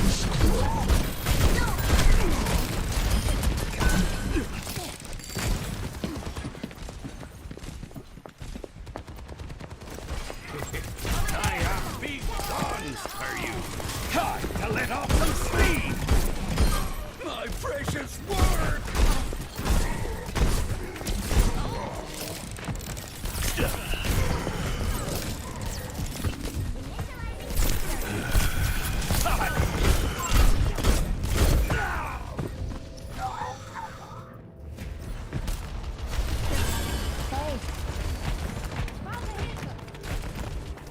The name's Cassidy. Maximum power.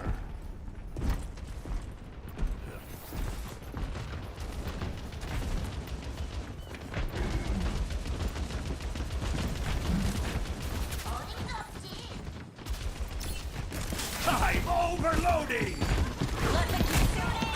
I foresee great things for you.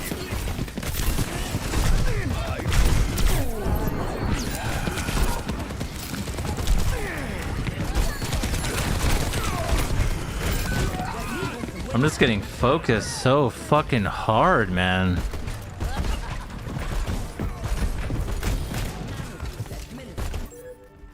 Burning the bellows.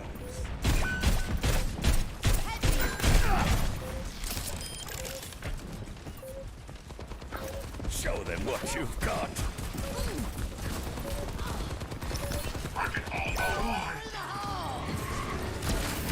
Maximum power!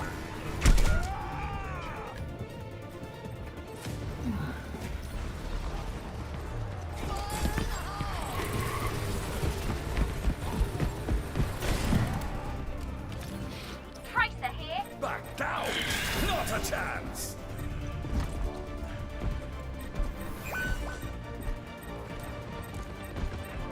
I will not let you fall.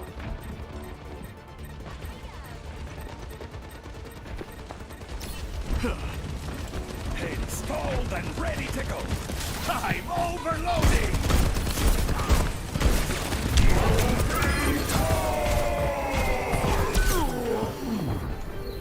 Best round lost. Nerf this. Get to cover. Score 0-1. Their Anna's hard carrying them.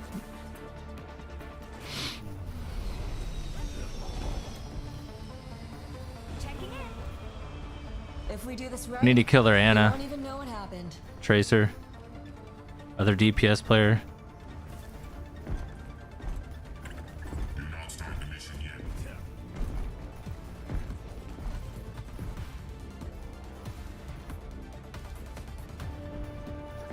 5, 4, 3, 2, 1. Round 2. Marking the Capture battle. the objective.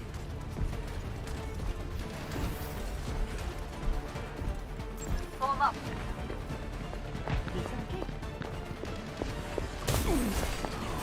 Such potential! Power overwhelming! Here comes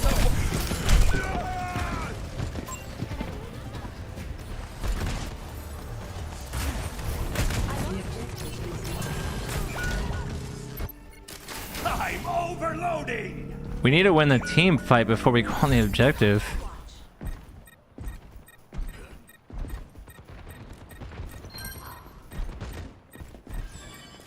I've high hopes for you.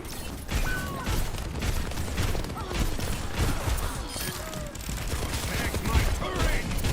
My turret! Go on, get out of here! They're popping back like daisies!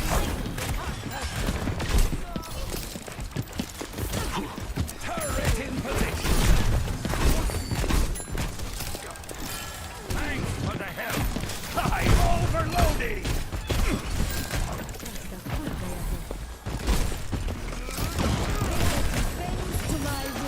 You're all set up, Mikey. Turret's being destroyed!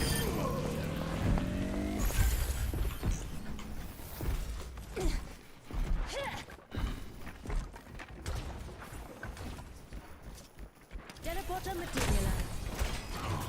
Such potential!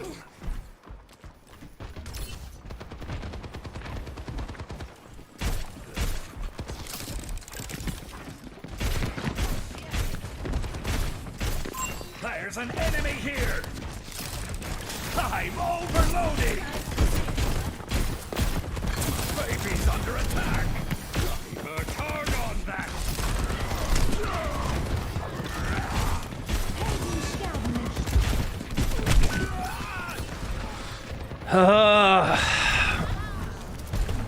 Onwards to victory. I'm just getting warmed up!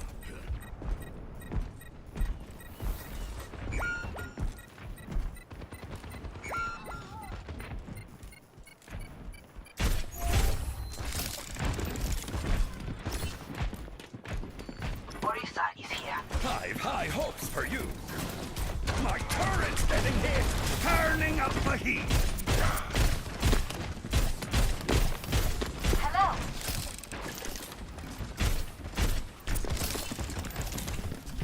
Show them what you've got. Power overwhelming. Let the Kitsune guide you. What leads with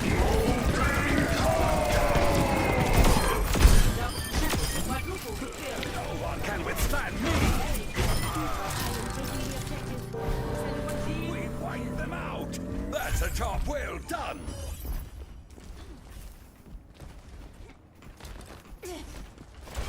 Installed and ready to go.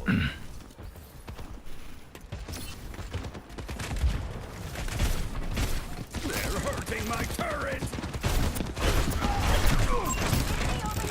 I'm overloading.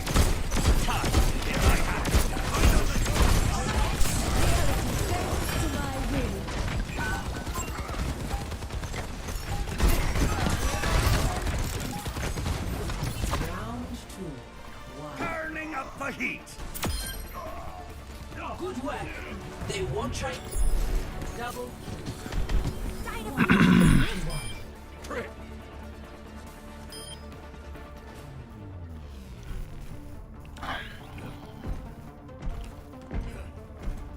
Battle draws near.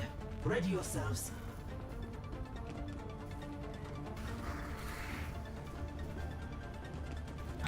Wherever they hide, we will dig them out.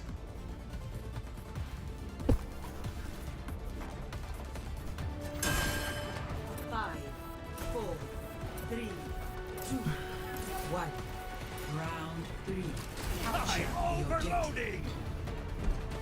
This is it. Let's not screw it up.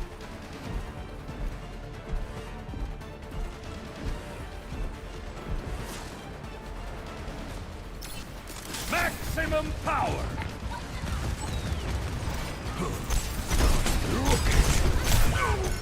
Okay, bro. I gotta watch this.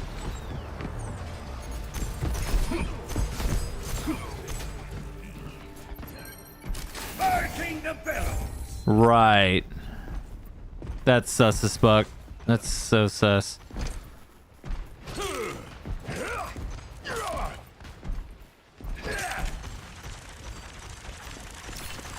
I'm overloading.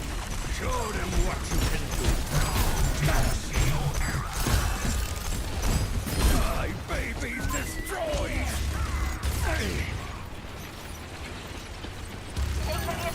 Turning up the heat. Back to the slag heaps. I have beef bombs for you now. But hard on that. Barking the bellow. Ultimate Valkyrie is ready. My ultimate is ready.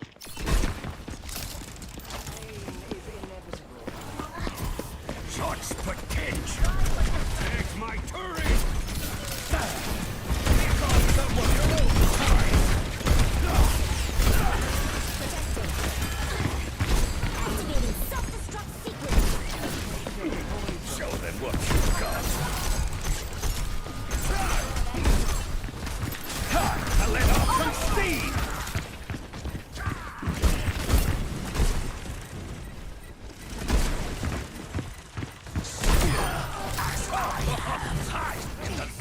No one can hide from my sight.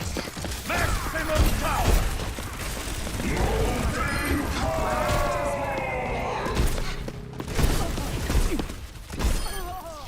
Under my protection. They're going to love this. Time to let off some steam. Fuck.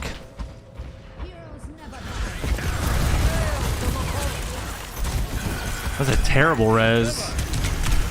The fuck was that dumbass res? What an idiot. Don't ever res again. Don't press that button. Are you mad? Overloading. Am I mad that you're dumb? No.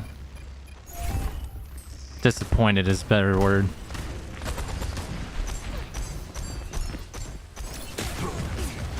Look at you.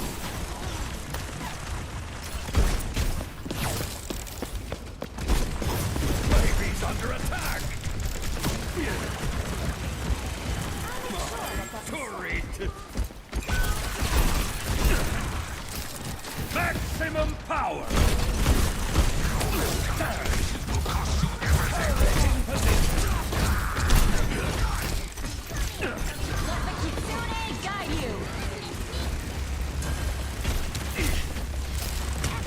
Self-destruct sequence. I have big plans for you. My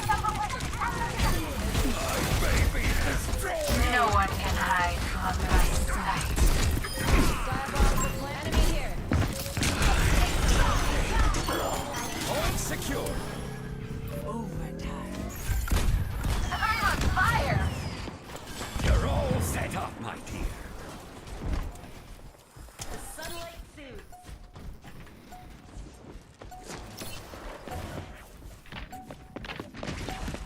I'm overloading. Under fire.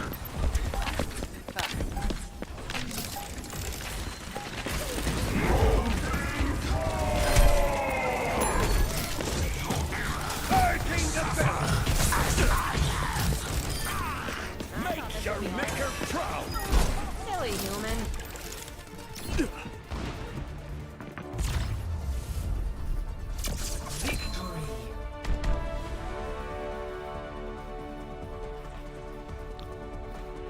Play the game, Torb. How did I know? Woo! Watch and learn, bitches.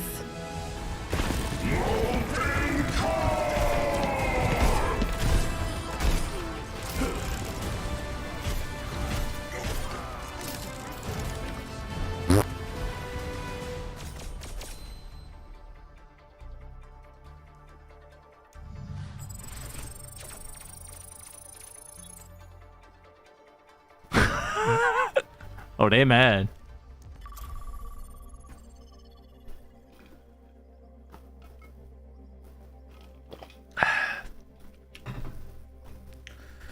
This website says Rogue is best.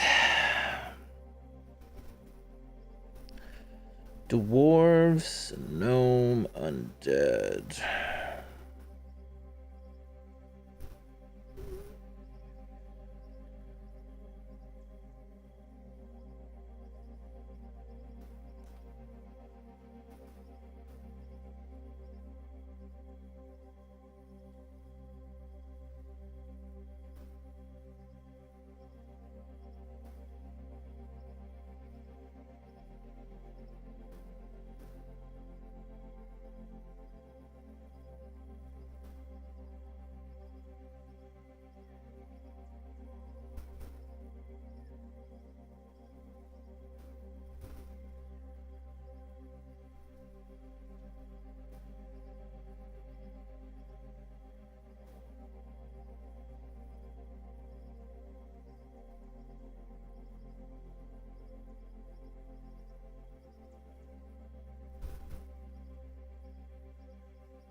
Traveling to Nepal.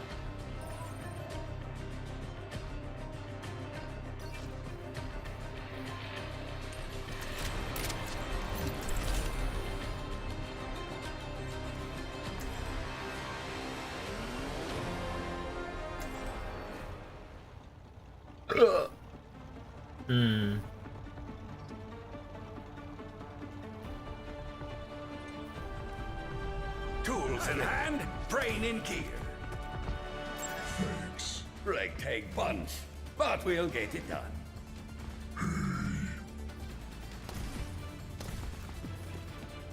Healing and hurting. Huh. I guess we're not that different. I assure you we are nothing alike. 5, 4, 3, 2, 1. Round 1. Capture the objective. I'm overloading! Time to show them who's boss!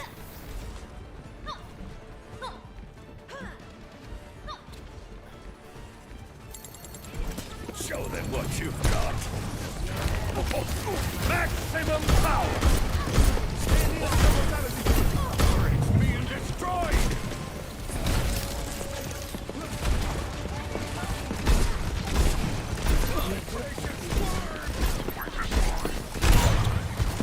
I'm overloading! I have big plans for you!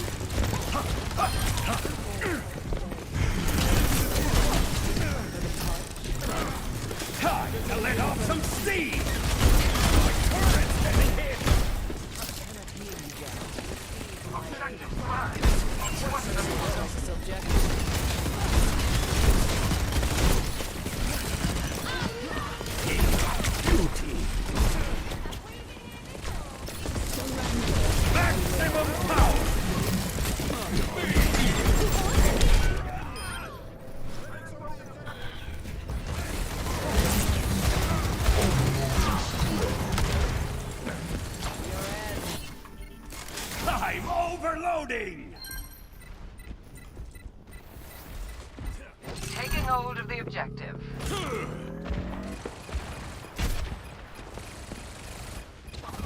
Turret in position. Hurting the bellow. Some Swedish hospitality.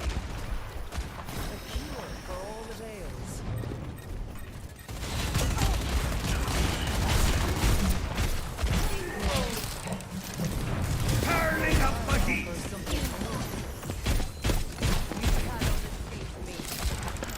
Let them up.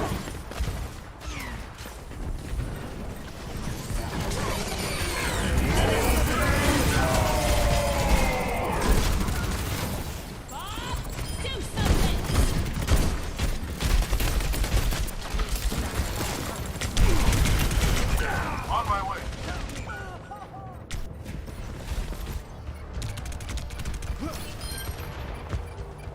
My turret got a kill while I was dead. Turning up the heat. That's so funny.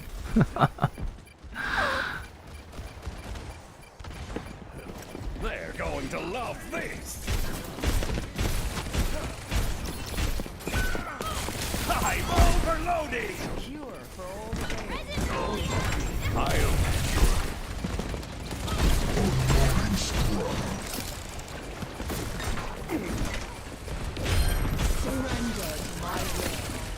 I'm overloading.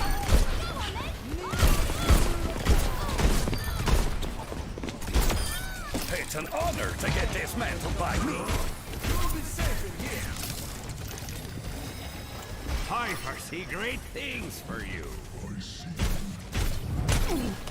Turning up the heat. Don't underestimate a Lincoln. Take my turret. Time to let off some steam.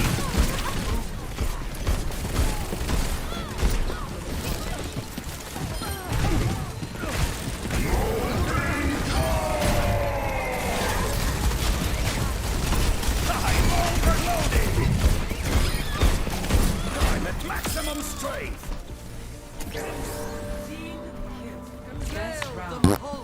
Let's go. Coom done him.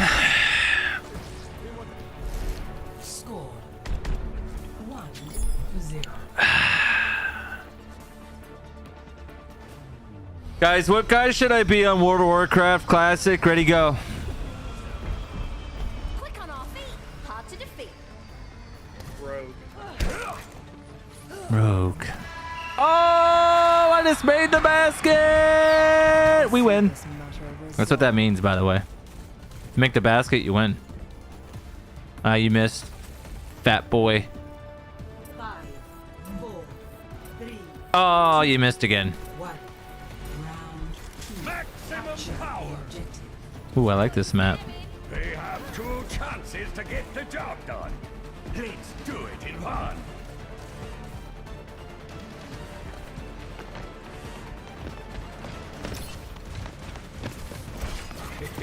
I have been one for you. My turret.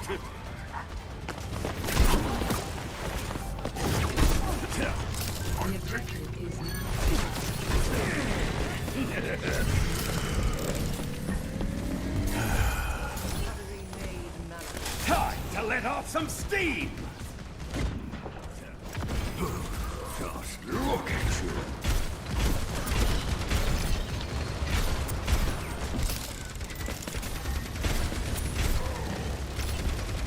I'm overloading!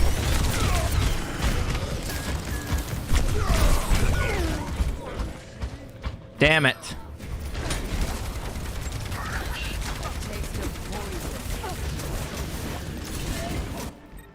Hurting the bellows! I've worked hard on that!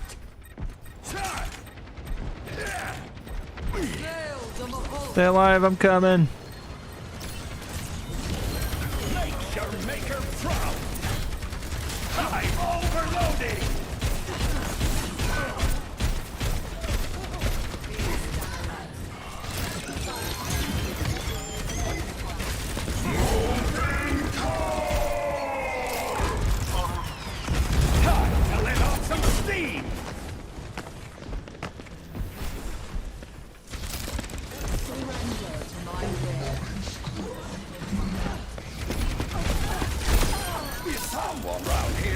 keep an eye out. Purging the billows. Turret in position.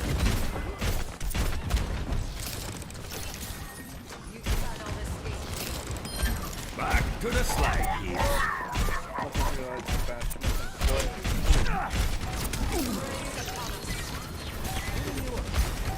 Turning up the heat.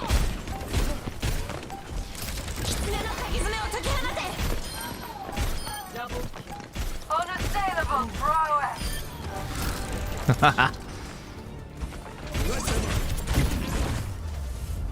Let's go. Good game. Get him, turret. That turret did some damn.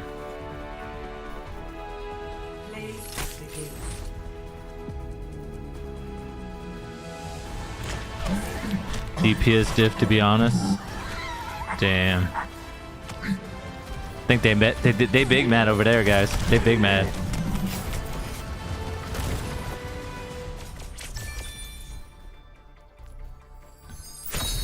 Bronze 4. We're still bronze 4.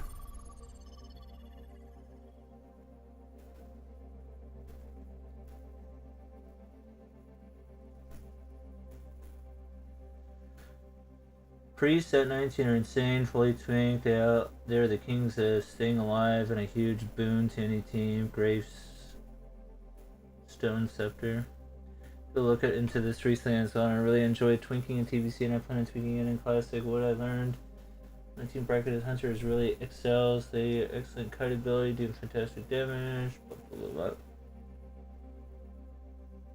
Rogues are common too, but rogues do not get crippling poison until their 20s, so they have no slows. 29 bracket warriors are killers because they can use super slow epic king, the decapitator, and get 31 point talents in mortal strike.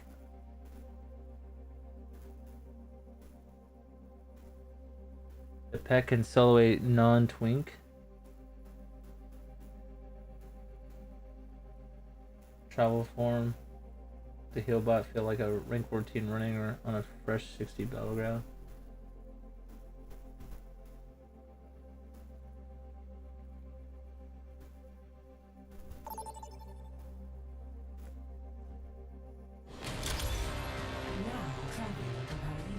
Prepare your defenses. Select your hero.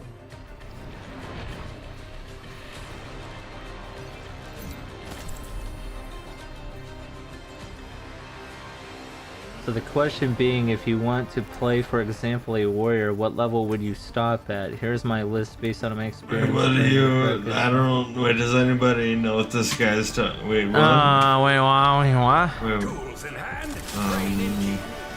no, I was. I'm sorry.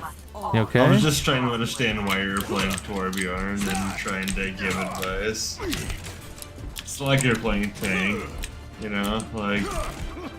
Are you okay? Nothing that you say matters, to be honest. With all due respect. How many beers have you had tonight, son? Maybe one day we'll go on missions. Is that? Oh, so you want to circumvent my my logical statement? What was logical about anything you just said? Oh wait. Let's just, like, let's no, go nothing. Oh. By the way, beer. Who drinks beer? I don't know. Like, who talks in a monotone voice and has a loud ass keyboard that everyone has to hear? My friend. That's alright. That's alright. No. You can circumvent whatever logical statement I said towards your logical. You didn't say anything logical at all. You're telling me I'm giving advice on something or whatever, and that's... I don't even know what you're talking about. You're drunk.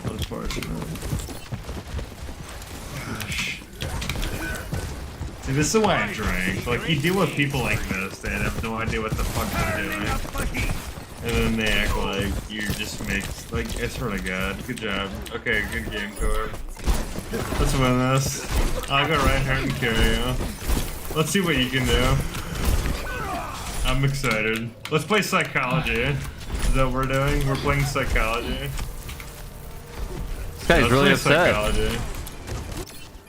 Fucking moron. Overloading. All I hear is your keyboard because it's overpowering your mic. Yeah, like, I swear to God, dude.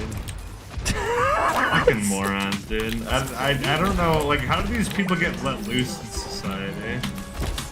People like Torbjorn, like, they're just, like, their parents just, like, let them turn 18, they just, like, you know, unleash the collar. Who pissed in your cornflakes this morning, bro? You alright?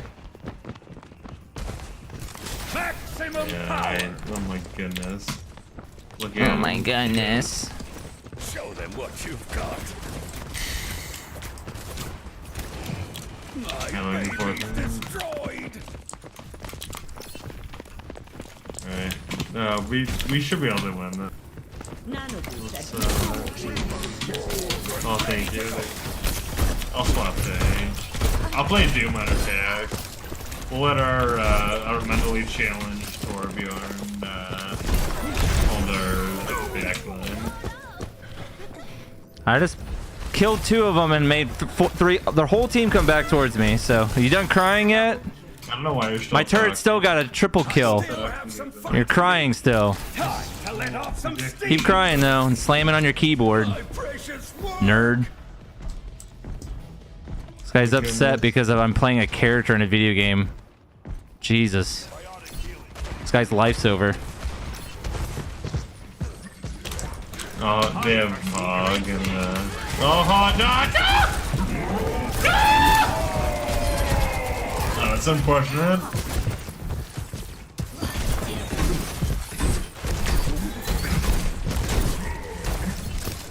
Oh, good job, soldier.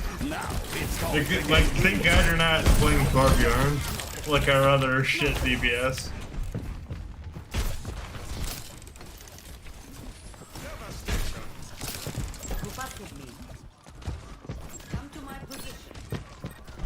Group up with me. You're all set up.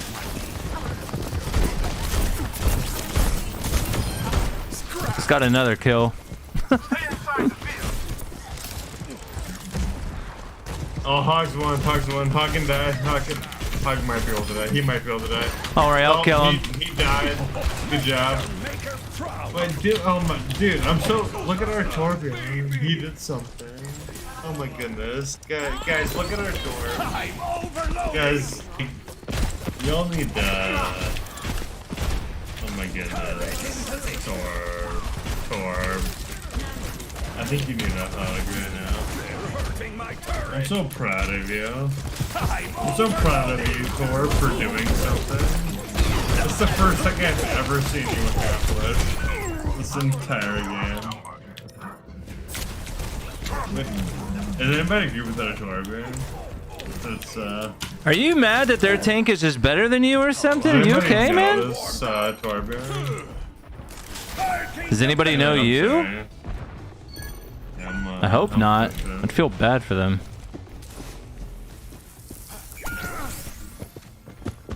Alright, yeah, I'm coming back. I think Torbjorn's talking in the group. I can't hear him though. I see his mic waiting though.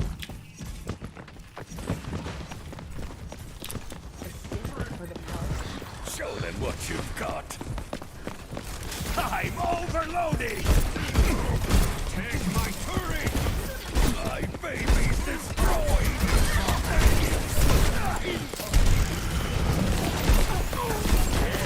I can die, maybe. Oh, maybe. Maybe, there's things happening. There might be things happening.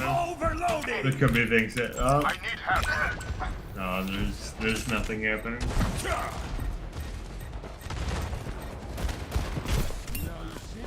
Show them what you can do.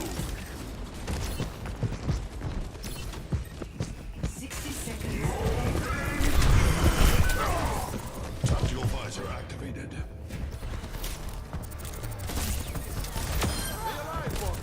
She ran into my.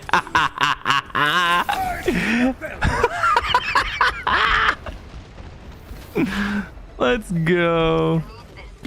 I don't really understand this Torbjorn. Like, how hard is it to put down her turret that doesn't die? Oh, dude, he finally did it. Oh wait, no, wait, I think he did it. I think he figured it out. Guys. Our Torb figured out how to finally put down a turret. Let him die.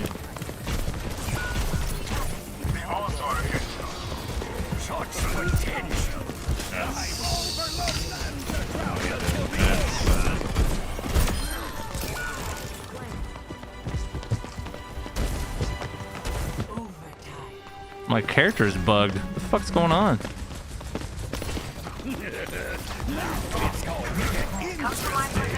My baby's destroyed. Dude.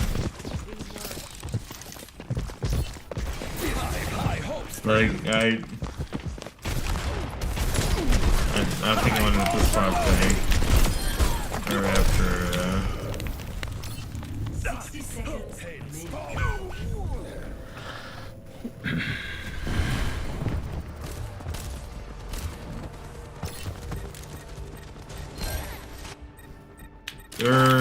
Kiriko's dead. They're down one healer. Keep an eye out. They're down. I killed something else. Another thing died. I don't know what it was, but I killed something else. I'm gonna kill something else. Oh wait, no, they above. Almost. Another thing almost died.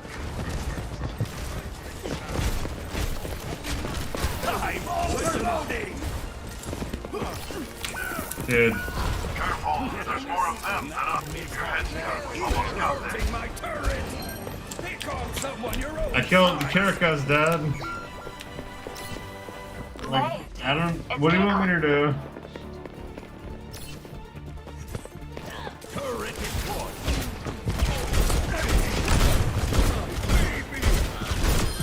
Go on, get out of here.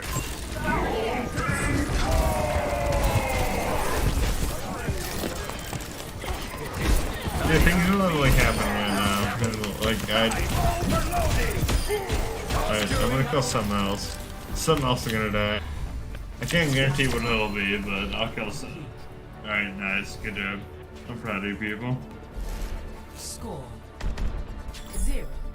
0-2. Switching. Does anyone else want to kill himself for listening to this fucking dipshit?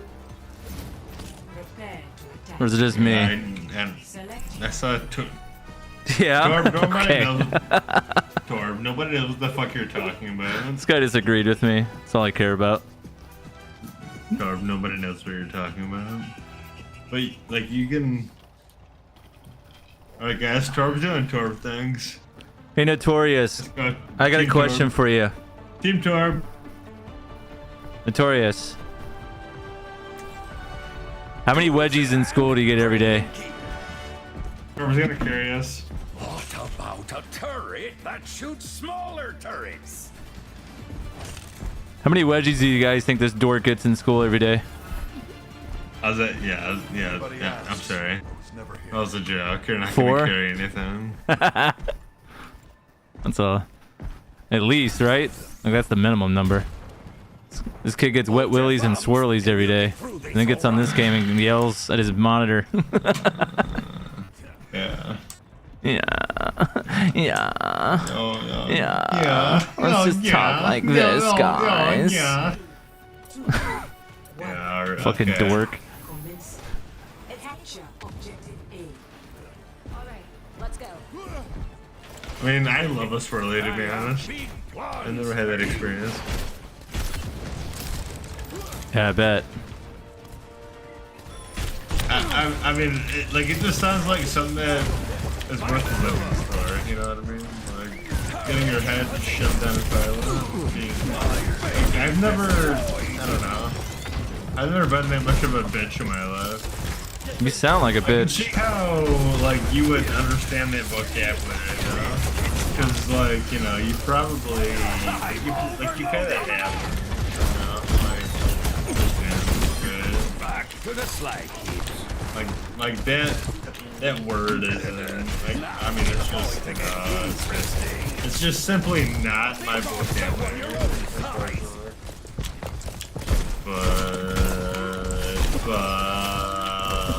look at our we're playing Torbjorn.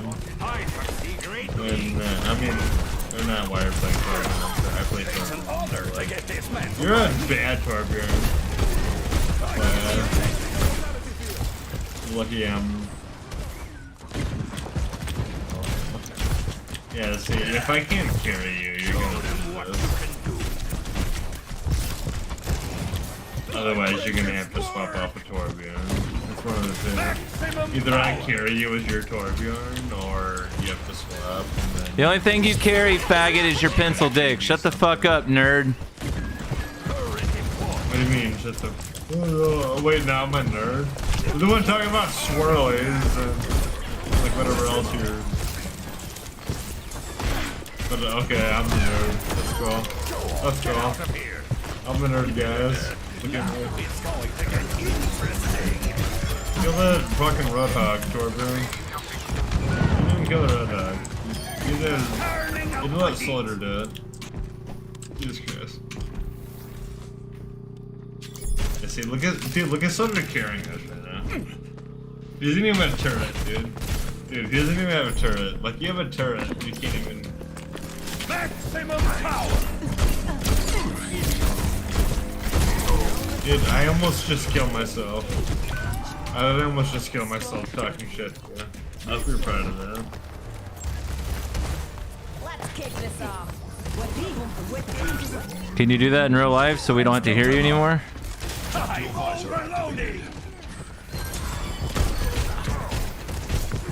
Wait. Is there Anna? Dude. Okay, man. No, never mind. I thought their Anna had more damage than me did. That's the only thing. You're forgiven. I was about to, like, massively talk shit.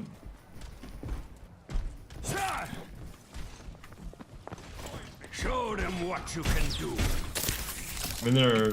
Yeah. I mean, she killed me, so that's why I just figured she was better than you are, you know? Because, like, you're... Who is this guy talking to? Is he talking to himself? Like... Wait, did somebody else just talk shit to me? I just heard some other... Wait, who's that? I heard someone else say something. What the fuck do you mean get off, Doom? You've been playing Soldier the entire game. Like, what do you want from me?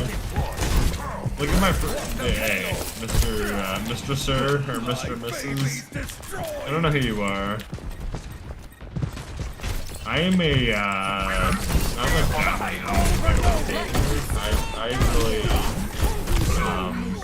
You're so lucky you have a pocket healer, bitch. You would have died. What do you mean, dude? You're literally, dude. Shut the fuck up. No one's talking to you, Notorious. Shut the fuck up, dork. Go get your swirlies.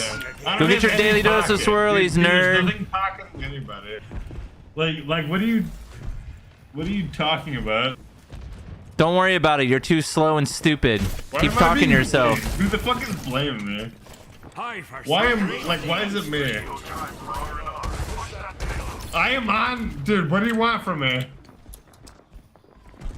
I am playing Doomfist, alright? I will fist the point consistently.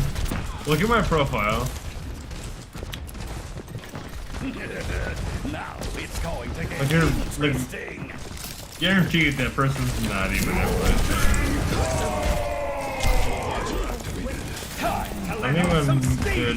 I'm being flamed for absolutely no reason right now. High hopes for you. I'm not about you know what?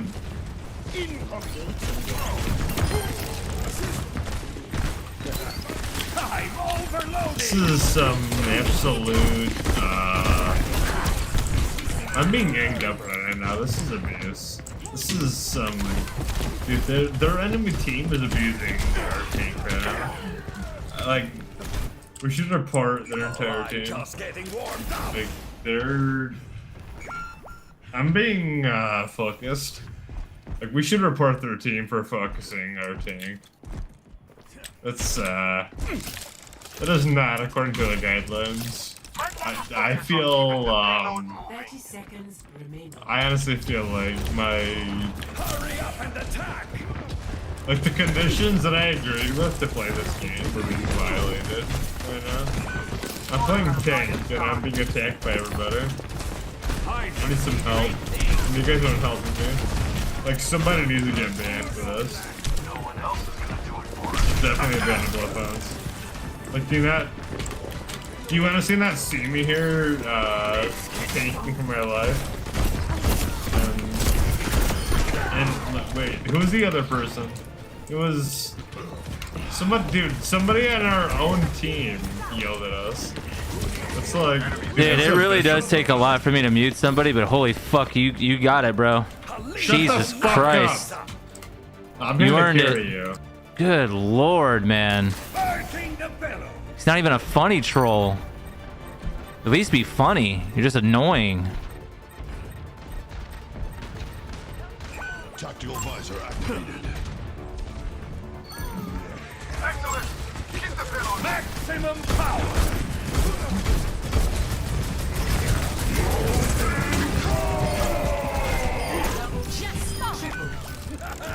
They walked straight into that!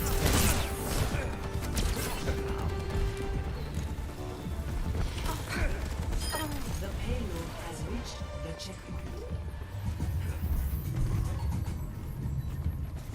Receive my aid. Show them what you've got. Transporting the payload.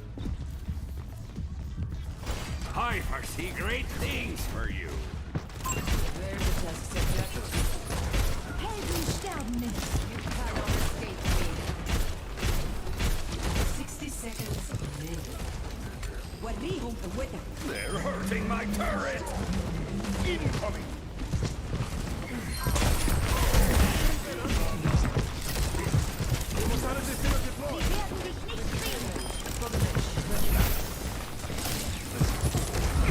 Surrender to my will. Turning up the heat.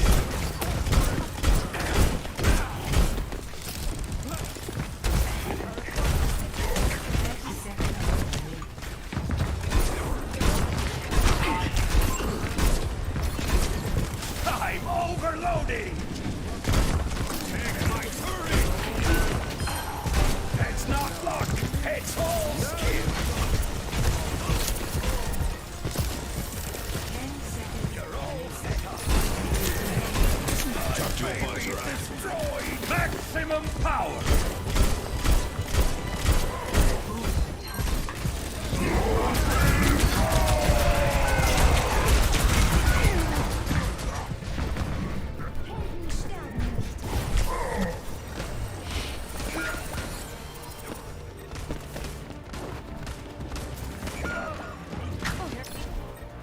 Let's get to work.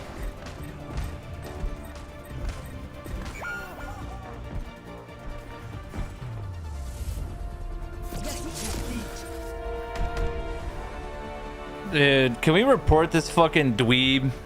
This fucking nerdy dork that just fucking screams in the mic the whole game? Look, play of the game.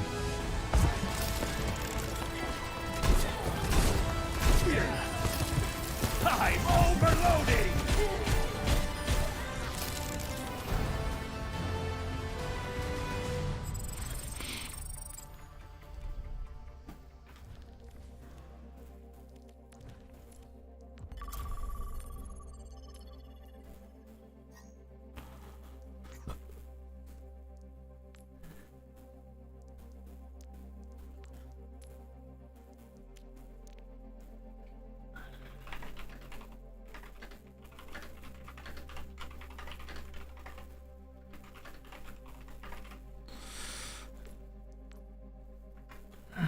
I mean, it caps locks that, but whatever. Alright, back to reading what I was trying to read. I also played for months as 39 Frost Mage and 49 as Holy Pound, so I have more experience in this brackets than the others. In parentheses, after each class is the spec, I'm assuming the player has when deciding which bracket is best. This list is their performance relative to other classes. Many classes get very useful tools at their levels. Then I list the problem. The other classes get even better tools. All specific spells I list or spells the class only get once. They reach my recommended bracket. Warrior 49. Mortal Strike is a big deal. Plate is nice too. Paladin, Holy Prot 49. Cleanse amazing before they can't dispel magic effects. Blessing of Sacrifice is also amazing for breaking out a CC. Plate is good too. Shaman 39. Ellie gets 1 second cast time reduction on Lightning Bolt and Chain Lightning, which is huge. Has Ghost Wolf in this bracket. In 2020 to 29, which is a big deal without mounts available. Grounding Totem, Chain Lightning, Purge removes 2 magic effects instead of 1. Wind Fury and Wind Fury Totem from melee allies. As you can see, Shaman gets a lot of extra goodies in this bracket. Hunter has a far better toolkit in this level than any other class, but also generally the best DPS class. In isolation, well-coordinated premates would want a more balanced comp in every bracket. Before 60, the gap between them and other classes just narrows at higher levels. Eaten alive by hunters, 29. So even though rogues are arguably the strongest compared to most classes in this bracket, they will be better off playing in a higher bracket. Crippling poison is the biggest difference. Stay on target, but cheap shot, vanish, mind numbing, poison 2. Priest, spell magics like extreme wanding with the OP Gravestone Scepter is a great DPS for no mana cost and heal pushback. Warlock Affliction 39, a lot of good spell damage gear is available in this bracket. Get Fell Hunter at 30, which is the best pet for skilled Warlock due to incredible utility. Devour Magic, Spell Lock. Paladins don't have cleanse yet, you don't have to deal with Undead's Will Forsaken. Shaman's Trevor Totem. Second Life. Really nice shot. Prepare your defenses. Select your hero.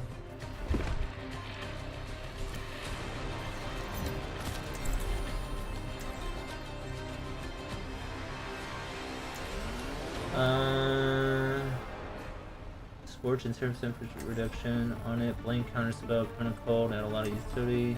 Went to focus on FC. You know, instead of pushback resistance. Hey. You're hot, Mike. Deal with good mics.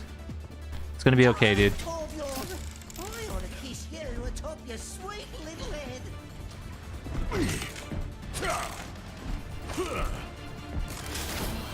The mother's work is never done.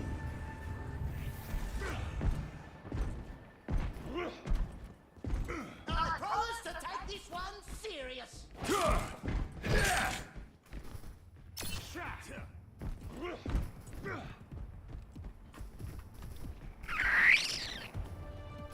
Show them what you've got. 5, 4, 3, 2, 1. Attackers incoming. Stop the My turret's getting hit. My baby. Turning up the heat.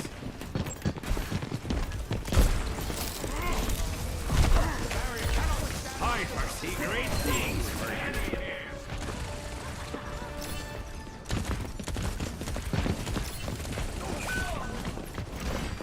Thing of beauty.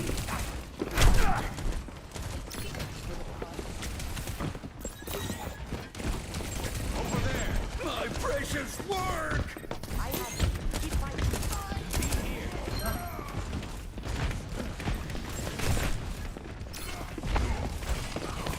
Such potential.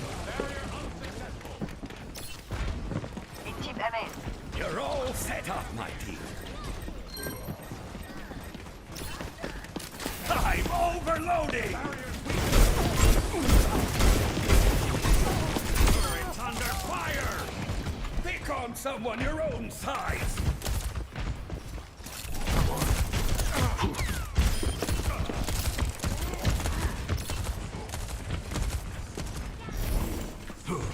Just look at you! Ladies and gentlemen, start your engines. Barrier is splintering! Helping you out.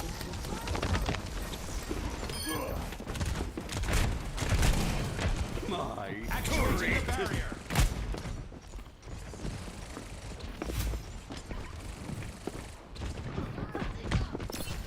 Let's get started.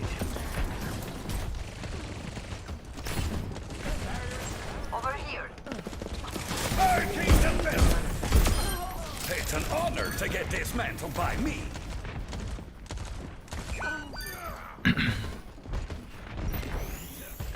Yes.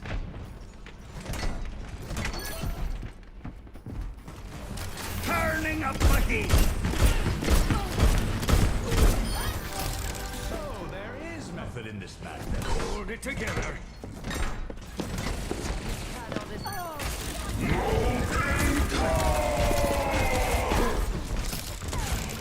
My baby! The barrier appeared.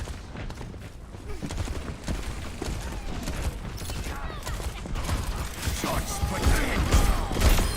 All according to design.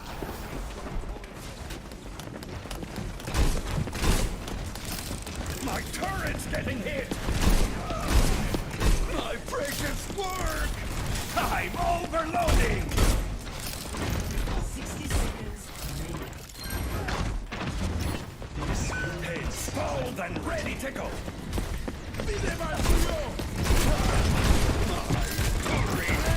Maximum power.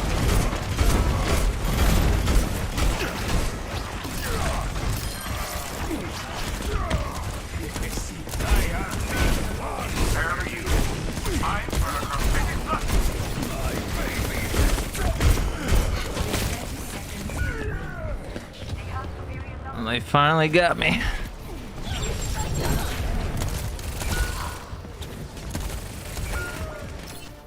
Power overwhelming. Sigma, you have no healers. I'm coming, I'm coming. What is that melody? Ooh, that might be huge. I'm coming, I'm coming, I'm coming. Keep him off. You have no healers. Turning up the heat. Shots quick. No, dude.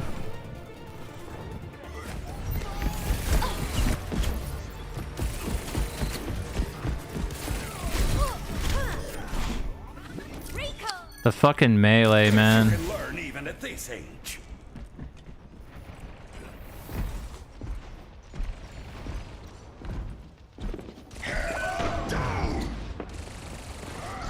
You're all set up, my team.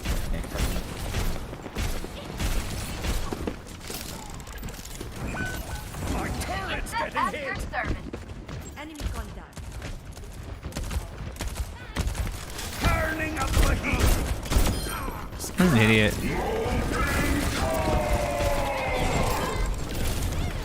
Show them what you've got.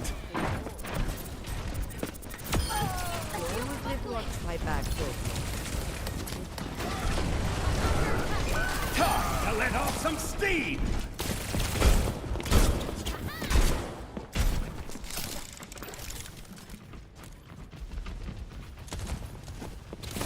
Let's get started.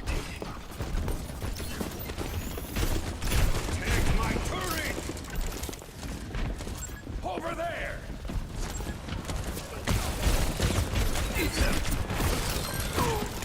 Starting the bellow! Over there! Wonder who designed that little trick? 60 seconds remaining.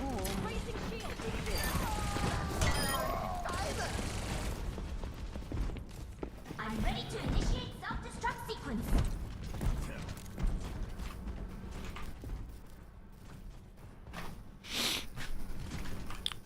Let's group up.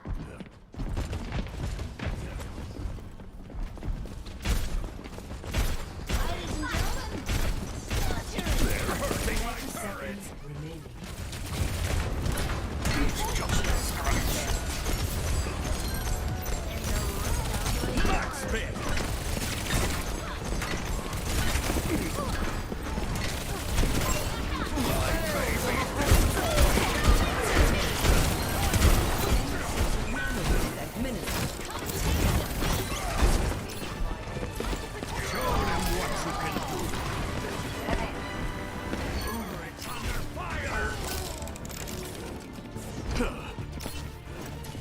getting self-destruction.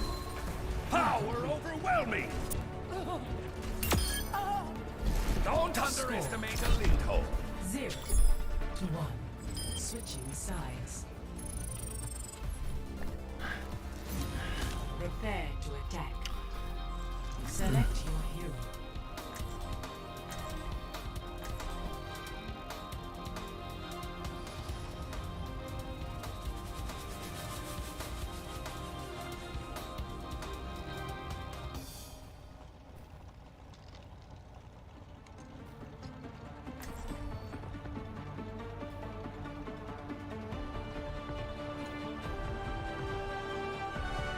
Tools in hand, brain in key.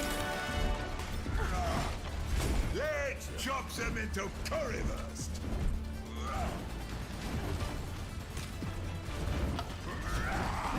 Reinhardt, do you think I should get a helmet? Do you intend to be struck in the head? Well, I hope not. Then why bother? You'll just miss the wind blowing in your hair. Shields up! Shotgun. Hello. I should have burned Gibraltar to the ground. Maybe I still can. Barrier up! 5, 4, 3, 2, 1. Attack commence. It's going to get interesting. Shields buckling! Make your maker proud. They're hurting my turret. Work hard on that. I can protect you!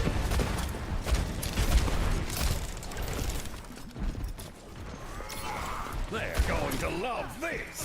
I'm overloading. Just doing my job.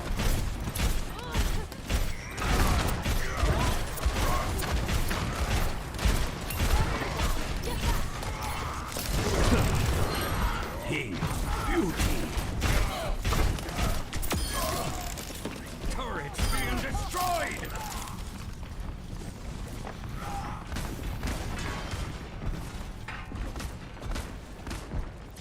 Payload secured. Let's move.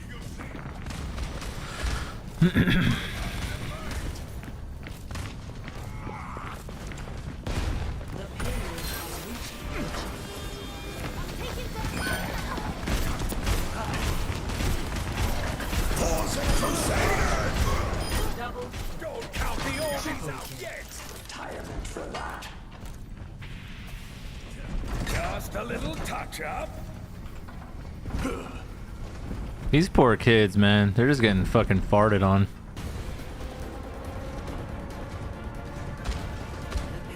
Yep, GG.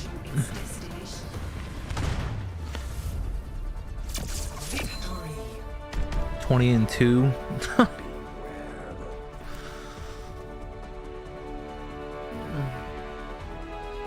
Play of the game.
Hunter Priest, Hunter Rogue, Hunter Warlock, Hunter Warrior.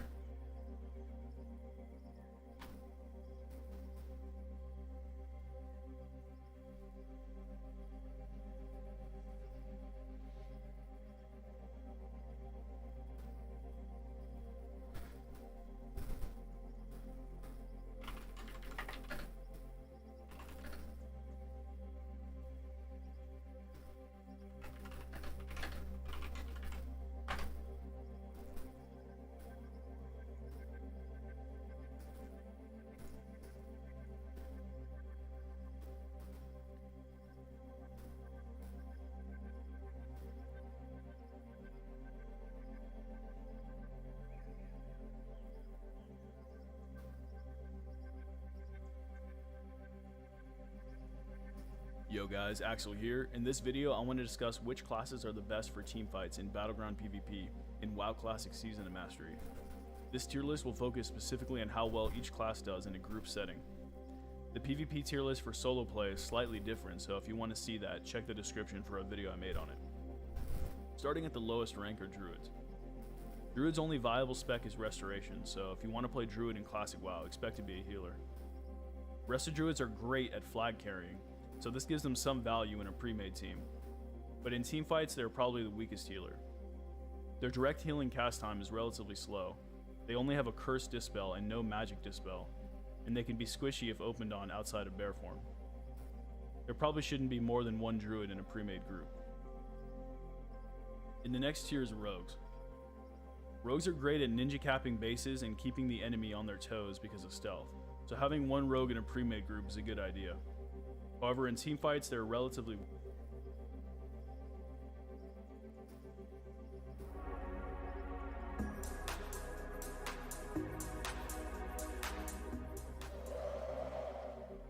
Hello again, Classic WoW fans. As we get closer and closer to summer 2019, many of you are still not sure which class you want to play. I know there is already tons of content out there discussing this topic, but a lot of it is uninformed or inaccurate, and none of it is focused on PvP. This video is intended to give you an idea of what PvP is like for each class at max level in 2019. The game is played much differently today than it was in 2006 when most of the clips you're seeing right now were recorded. I'm not going to dive too deep into specific 1v1 matchups here. This video is simply intended to provide an overview of the strengths and weaknesses of each class in everyday PvP.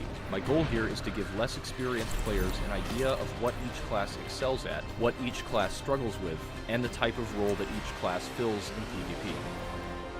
I have a few disclaimers I want to get out of the way real quick. There is a difference between viable and optimal. Tons of different specs are viable in the sense that you can thrive in casual PvP if you have good gear and you know what you're doing. This video will be focused on optimal specs, the specs that each class should be playing to maximize their impact in PvP against good players. Vanilla classes are rock, paper, scissors in terms of how they are balanced. Each class has counters, and every class also has a very specific role that they fill in group PvP. Try to keep that in mind throughout the video. Engineering is a game changer. Lots of classes are able to make up for their shortconings with engineering items. Using engineering effectively is one of the biggest factors that separates good players from average. Consumables win battles. Vanilla has a huge variety of potions that are useful in PvP, and players who dedicate time to farming consumables will always have an extra trick up their sleeve. At the end of the day, the more tryhard you are, the more success you will have. With all of that out of the way, here's my no bullshit guide to choosing a class for PvP. We'll start with Vanilla WoW's most iconic class, the Warrior. Warriors are the wrecking balls of the game.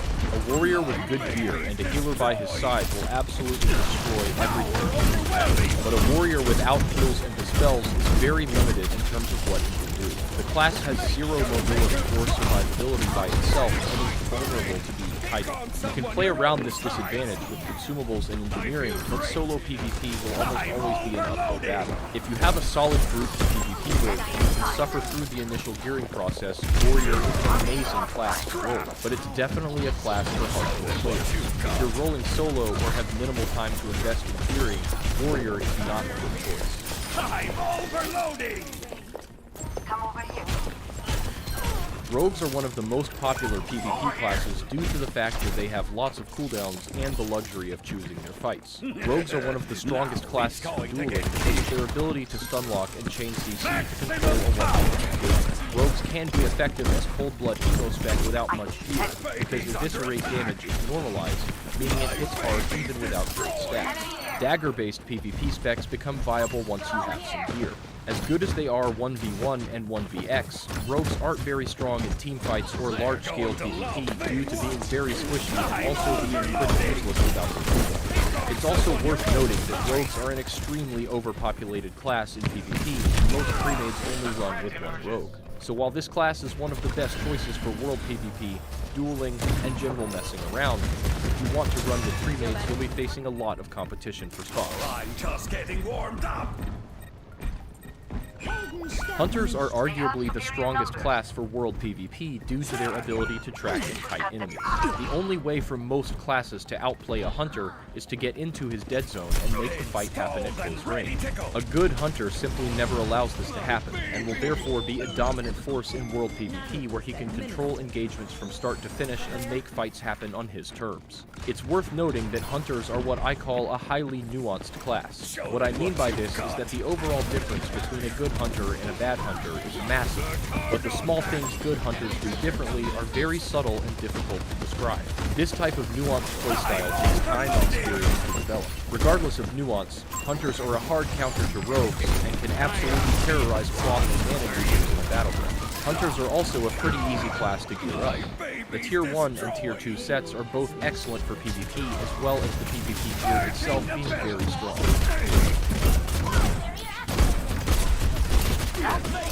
Mage is probably the second most popular PvP class behind Rogue. Similar to Rogues, Mages have lots of cooldowns and control combined with reliable burst damage.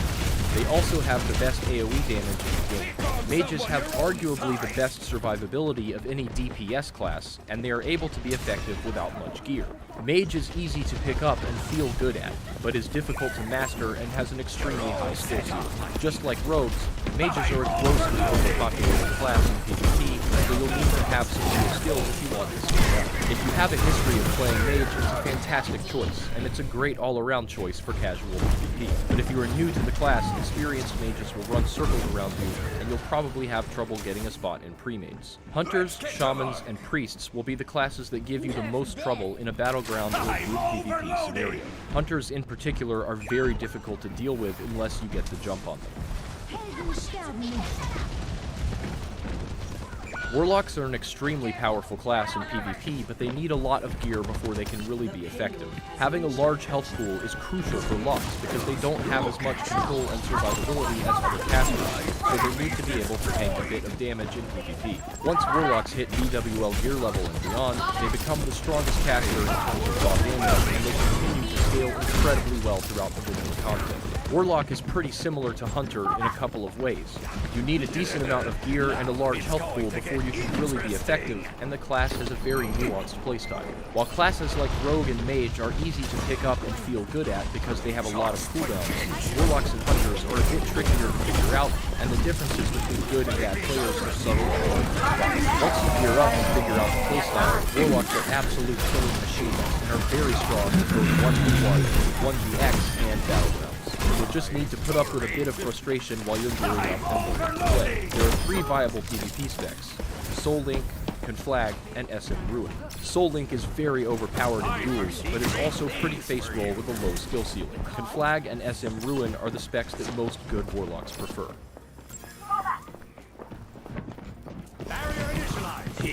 Druids are the oddballs of vanilla PvP. They don't really have a spec that allows them to do significant damage, and their raw healing ability is worse than Priests, Paladins, or Shamans. Druids also struggle with mana efficiency, especially in situations where they have to heal themselves. Don't get me wrong, Druid is an incredible class. It just has a very unique playstyle and needs to be put in the right situations to shine. Where Druids find their niche in PvP is their insane mobility, escapability, and survivability. A well-played Druid can kite around and survive forever. They are by far the hardest class to kill in PvP. For this reason, they make excellent flag carriers in Warsong Gulch, and if you're a skilled flag carrier, pre-mages will be begging you to join. Druid's kiting ability also makes them a strong world PvP class because they can use the unlimited space to drag out battles and slowly chip away at their enemy's HP. Druid is probably the most nuanced class in the game, and watching a skilled Druid is absolutely mesmerizing. The ability to shift out of slows and snares like Hamstring and Crossnova lets you clown the classes that rely on these types of abilities. Dot classes, Hunters, and Shamans will be the ones that give you some trouble. Keep in mind that you'll need to either grind rank 13 or PvE as Resto spec to get to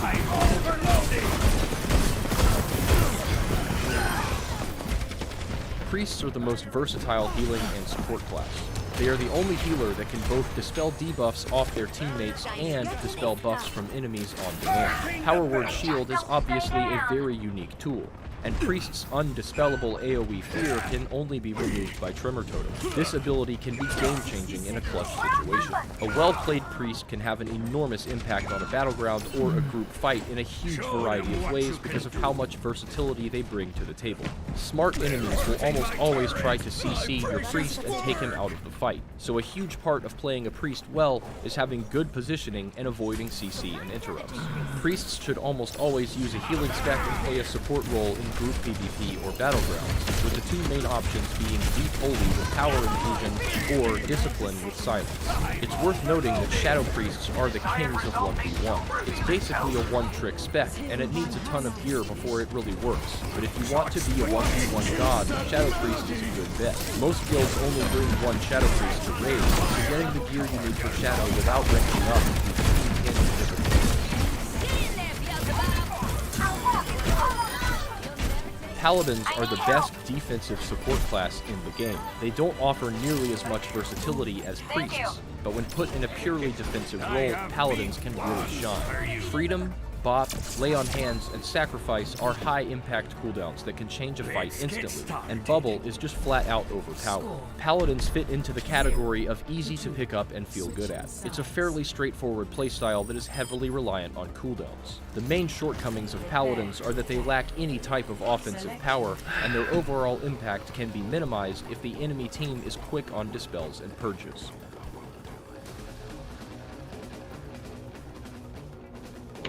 Shamans are an extremely interesting and highly nuanced class. The optimal PvP spec is a hybrid build between Elemental and Restoration, usually referred to as Eli Resto. There are a couple variations of this spec, with the main difference being whether the final talent point goes into Elemental Mastery or Nature's Swiftness.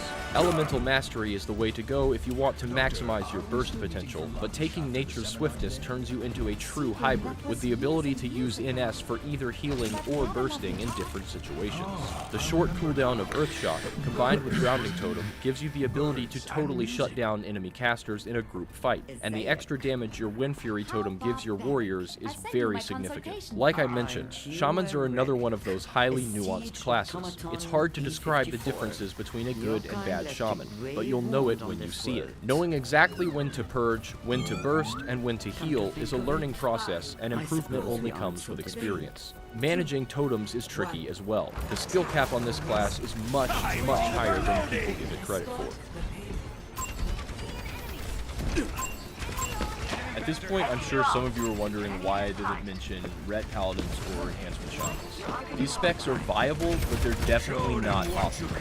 You can make them work in everyday PvP if you have good gear and try hard with engineering and consumables. But the problem with specs like Ret and Enhance is that they have severe limitations that will be exploited by good players. They also just don't have nearly as much impact as the other specs for those classes, a group fight or a battleground. To wrap things up here, allow me to weigh in on an age-old debate. What's better, Paladins or Shamans? This is a question I get asked every single day, and my honest answer is that the classes themselves provide equal value in PvP if they are played properly. They just have much different roles. I also have to say that in my opinion, it's easier to be a competent Paladin than it is to be a competent Shaman. Like I mentioned, Paladin has a pretty straightforward playstyle that's easy to pick up and feel good at. Shaman is a highly nuanced class that needs an experienced player at the keyboard in order to really be effective. I'm definitely not belittling Paladin players here.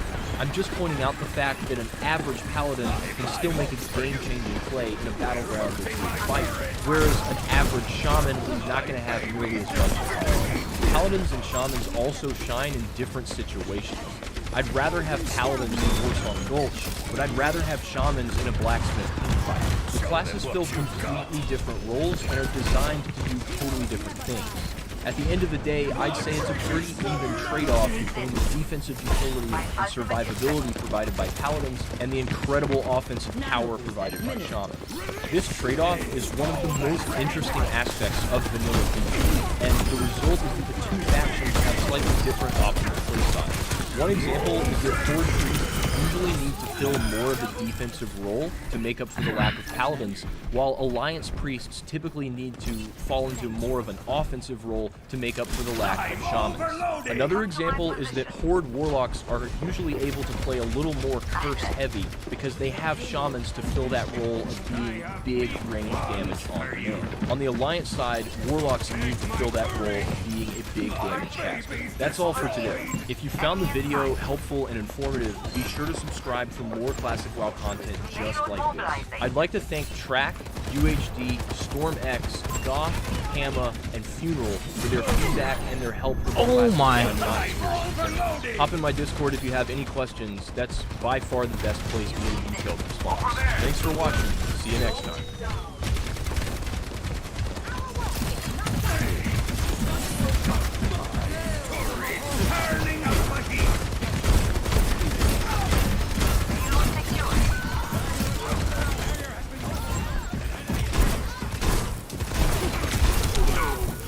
What the fuck was that?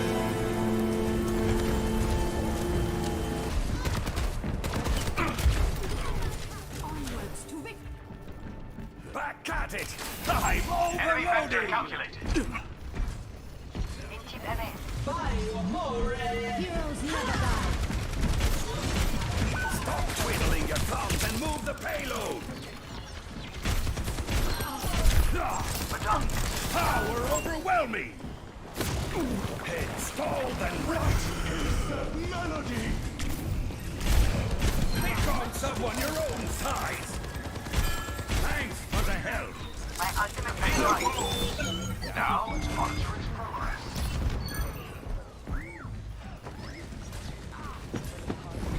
Barrier initialized. You're all set up, my team.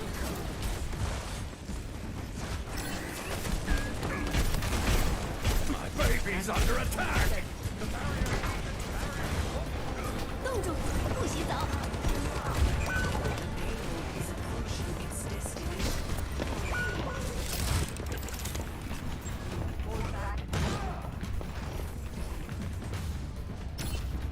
I've high hopes for you.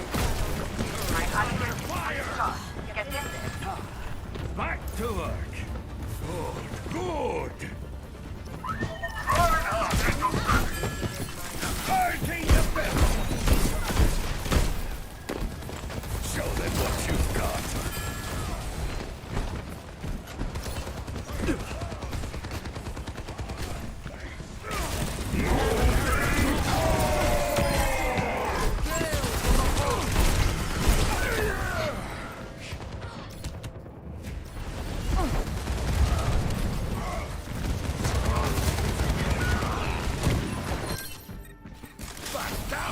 Not a chance! Enemies left here. I will not let you fall. Heroes never die. Some Swedish hospitality, turning up the heat. They're hurting my turret. Pick on someone your own size.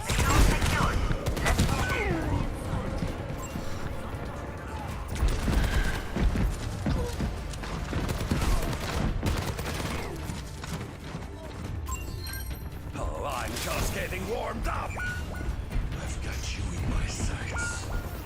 We're outnumbered. I don't know why we're playing like dipshits all of a sudden, but can we not?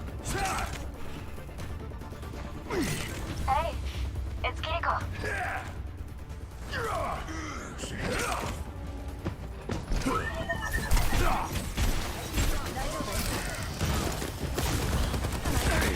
I'm overloading.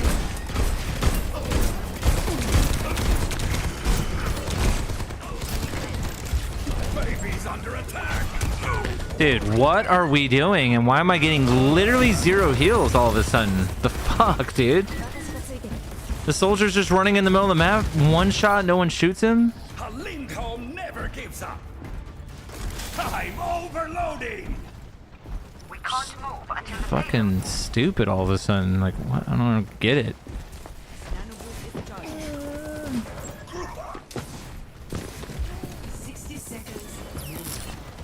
Show them what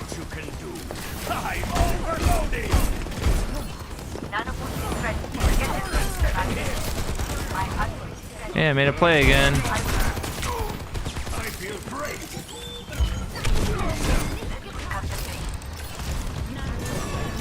I'm overloading. It's going to get interesting.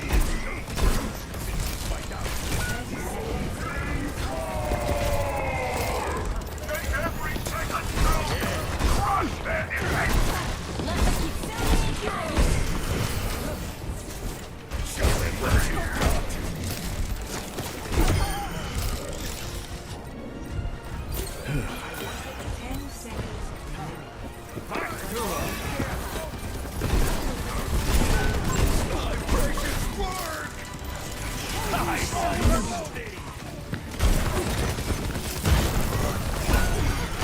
Okay. Just let him win.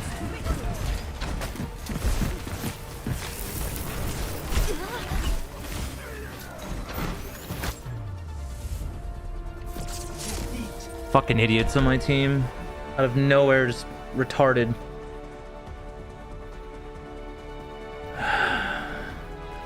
Play of the game. Maximum power. Molten core.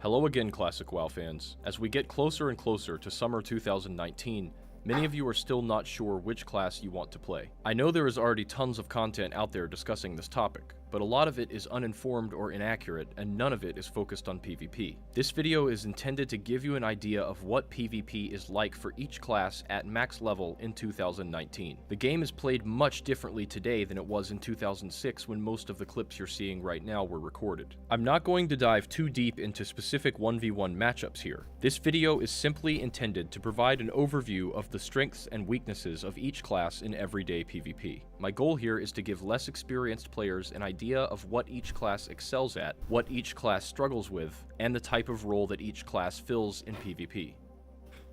I have a few disclaimers I want to get out of the way real quick. There is a difference between viable and optimal. Tons of different specs are viable in the sense that you can thrive in casual PvP if you have good gear, and you try to keep that in mind throughout the video. Engineering is a game changer. Lots of classes are able to make up for their shortcomings with engineering items. Using engineering effectively is one of the biggest factors that separates good players from average ones. Consumables win battles. Vanilla has a huge variety of potions that are useful in PvP, and players who dedicate time to farming consumables will always have an extra trick up their sleeve. At the end of the day, the more tryhard you are, the more success you will have. With all of that out of the way, here's my no bullshit guide to choosing a class for PvP. We'll start with Vanilla WoW's most iconic class, the Warrior. Warriors are the wrecking balls of Vanilla. A warrior with good gear and a healer by his side will absolutely destroy everything in his path. But a warrior without heals and dispels is very limited in terms of what he can do. The class has zero mobility or survivability by itself and is vulnerable to be kited. You can play around this disadvantage with consumables and engineering, but solo PvP will almost always be an uphill battle. If you have a solid group to PvP with and you can suffer through the initial gearing process, Warrior is an amazing class to roll, but it's definitely a class for hardcore players. If you're rolling solo or have minimal time to invest in gearing, Warrior is not a good Gonna be choice. honest, I don't remember this map at all. What map is this? This This is... Rogues are one of the most Oh, popular. it's this one. This one? Oh. Yeah, it's got the covered area in the middle. Yeah, no. I thought I didn't recognize it. Rogues are one of the strongest classes got a for vibing dueling because cat of their in the ability to chat. unlock and chain CC to control a 1v1 Thanks for the engagement. prime sub, Rogues $3. Thank you. Break take fun, but we'll get it done. Wither, thank you for the prime sub, for the $5. Thank you. Yeah, no problem, no problem. 4, 3, 2, 1.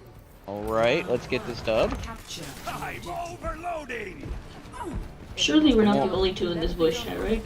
I won't throw this game for a $6 donation for the Prime sub. I got you, homie. Imagine making or bribing your team for a thing for them to pay you, and then you just absolutely shit the bed.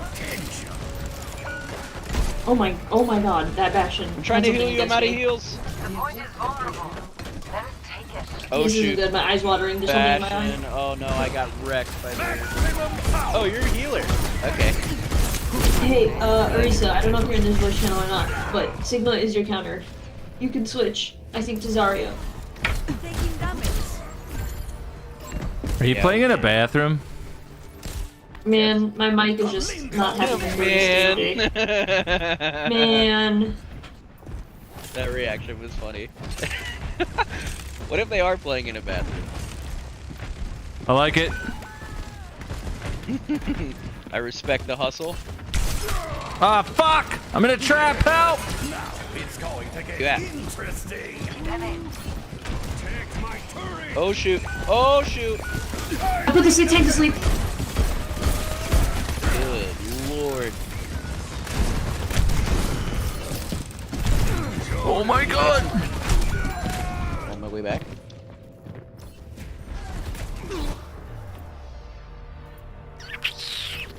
Guys, we're getting. No. I think we're gonna lose. Down. Not a Nah. chance. We need a I haven't tank got to my switch. $6 donation yet, so. This tank, okay, it's fine. She needs to switch though, because Sigma eats literally all of her stuff. Listen, we're just playing on hard mode right now. That's all.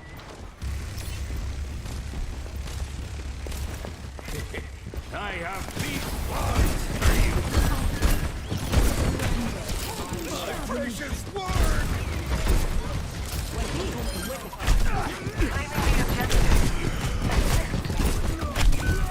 Okay, bro, Take out their tank. this Their tank's Junkrat dead. is the sweatiest nerd. Sounds like you. This need to also guy's get got some his water. sweatband on, his fucking Overwatch underwear on. This guy's That dude's sitting in a friggin' puddle right now. got a Junkrat poster above his bed that he masturbates to every night. That That's this dude's guy. friggin' What do you do? butt cheek What squishing do in you the seat as we speak. That dude got doo-doo stains in his underwear. Someone tell me what he did to you guys, please. He friggin' walked us. Well, one, he doesn't miss. Two, he fucking holds down W and just holds it, goes at you like a fucking bull. And yeah. That's the Junkrat strat. Alright guys, I'm about to hack into the mainframe. He's just baiting his healers too, because I keep trying to flank him and he's just guarding them.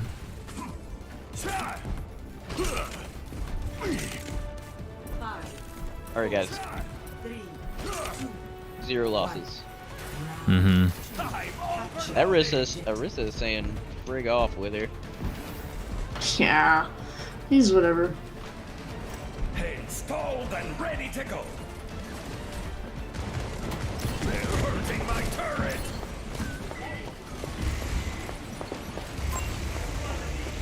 Whoa! Hey, Bastion up high, right?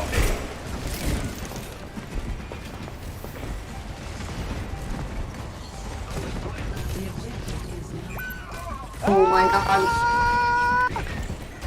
No! I'm on my way. Stay alive. Oh no!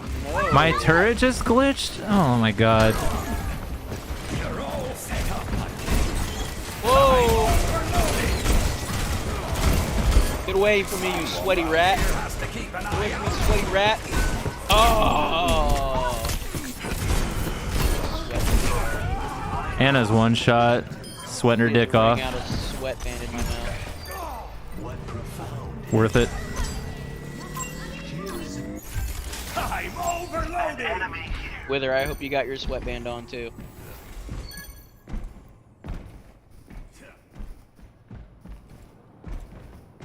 Where's Vibing Cat at?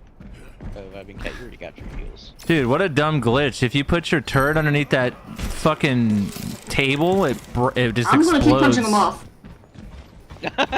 I'm just gonna sit here and punch them off. They do not get to walk through here. They will die. Hey, Bastion above us. He's getting pocketed by friggin' Mercy. Poop on him. Fart in their mouth. Yep, that's what I'm talking about, guys. Just farted on those kids. That's what I'm talking about. We play... Sometimes I throw up. Just a scratch. Yep, get farted on. They're going kids. up top. They're going Can up you guys top. follow the stream? Thanks. Ah! Get him, turret.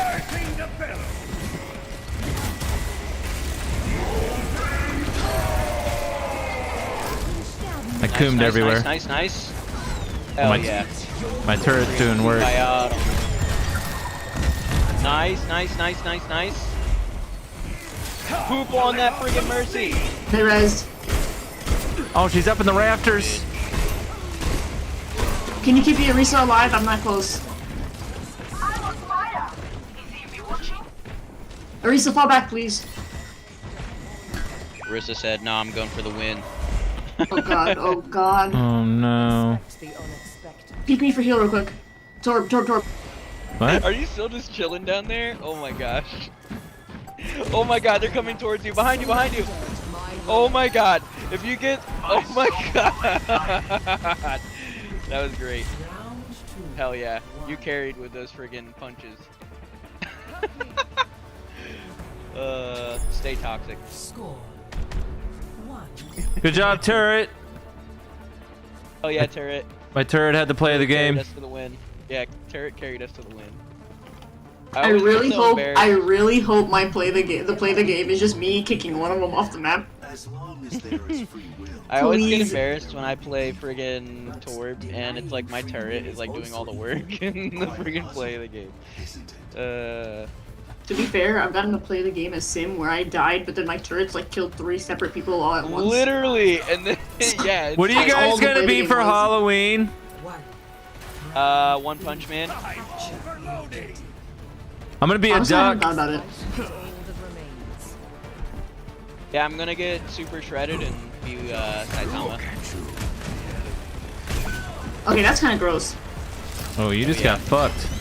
And then I'm just gonna go around and start assaulting people. Pocketed by the freaking Mercy. It doesn't even matter if your freaking Orisa's popping off. Oh, they res, never mind. Oh no, I got pooped on by Bastion. They have a hog now? Interesting. Pick on someone your own Yeah, they switched up the hog. Man. Quit hogging around. I'm on my way. Stay alive. Tracer, watch out. Oh shit. Alright, fall back, regroup, hold on. Let me respawn. Give me a second, guys.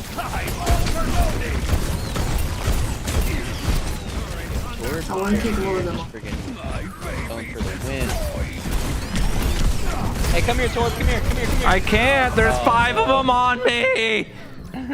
Oh. Mom. Zen. Yeah, get it, Zen. Maximum power. Called for my mom. I need some chocolate milk. You guys like chocolate milk? Get out of here, you sweaty little rat. One shot. Where's the sweaty rat? He's weaving. I got him. Hey, get on, rat. He mad. Show them what you can do. Oh, why didn't you Not run heal up that. there?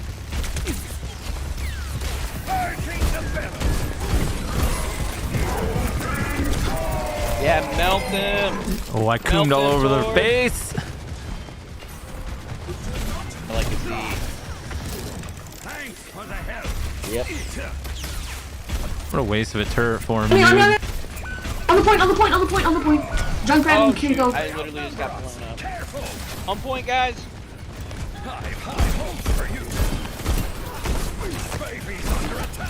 Does Orisa win this?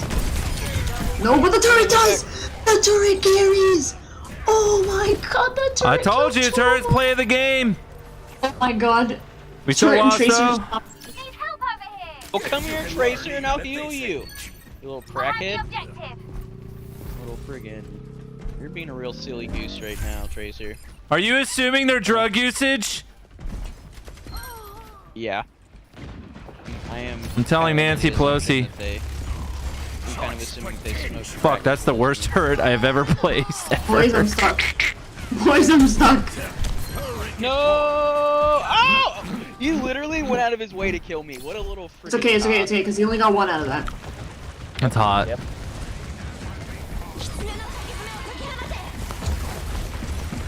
Here I come.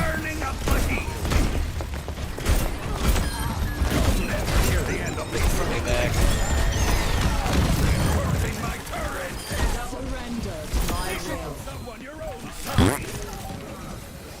Where'd their freaking tank go? Really made me waste my ult. The disrespect. I came onto this point fully expecting the friggin' I have Coom! I wasted tank from existence. Oh, I'm coming. I'm coming everywhere. Nice. Most damage. Good job, guys. Good job. Yes! What? Yes! Yes! Let's see what it was. I mean, me kicking somebody off. Oh my god. Is this gonna make my PP hard? Oh my god. Oh, get fucked! Get fucked, nerds! Oh, no. Yeah!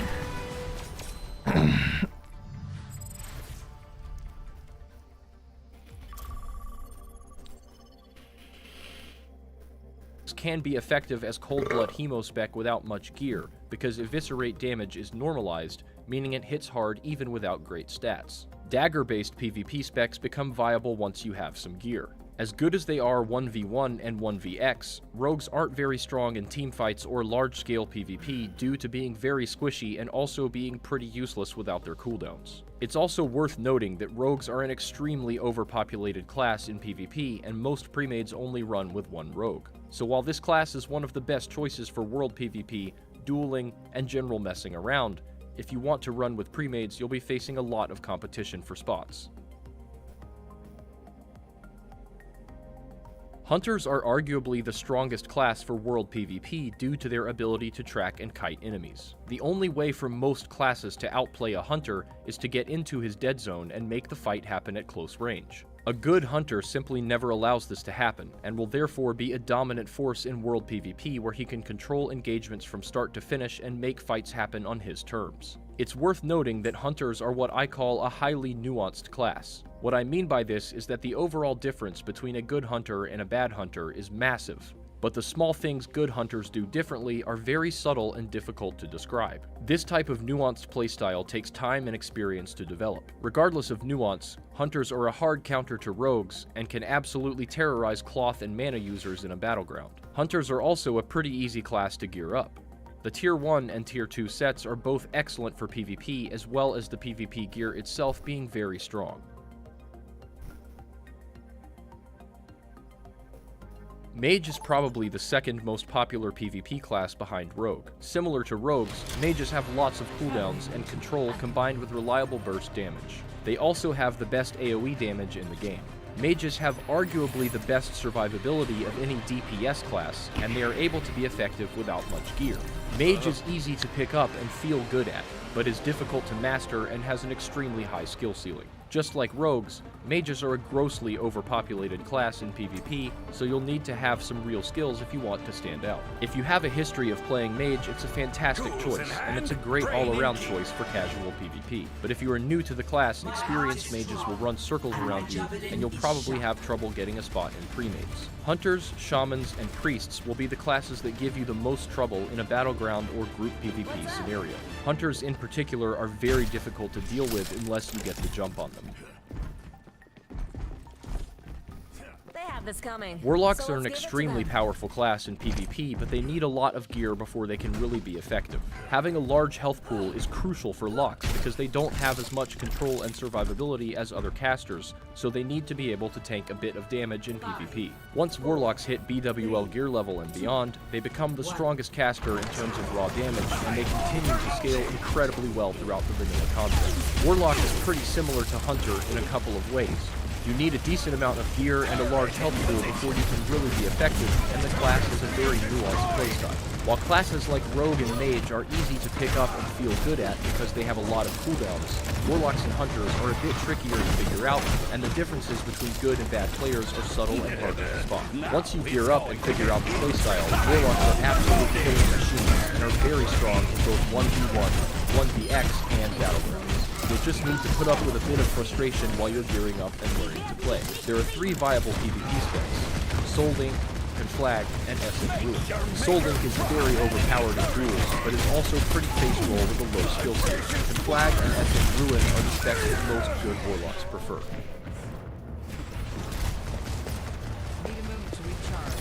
Druids are the oddballs of vanilla PvP. They don't really have a spec that allows them to do significant. Always gets it working again.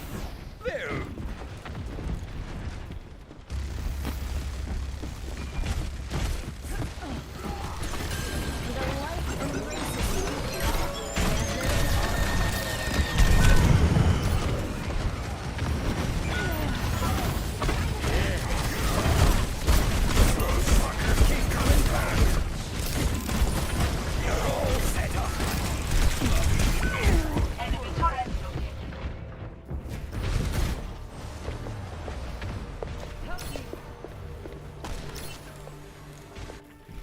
Maximum power!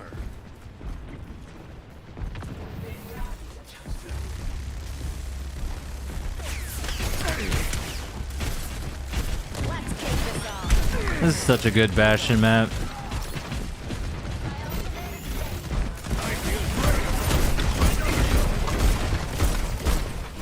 Show them what you've got. My turret's heading in.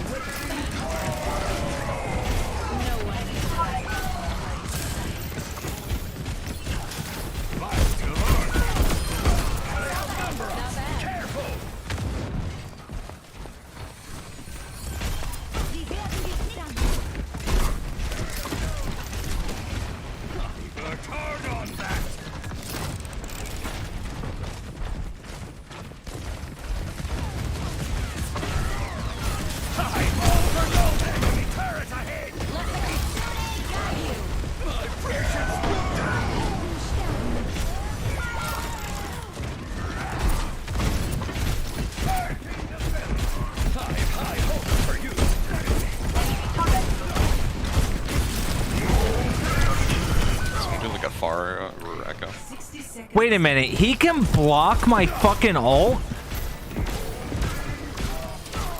What? I didn't fucking know that. How does lava not go through a shield? Let's be honest. This game's stupid. I would have never did that if I knew that.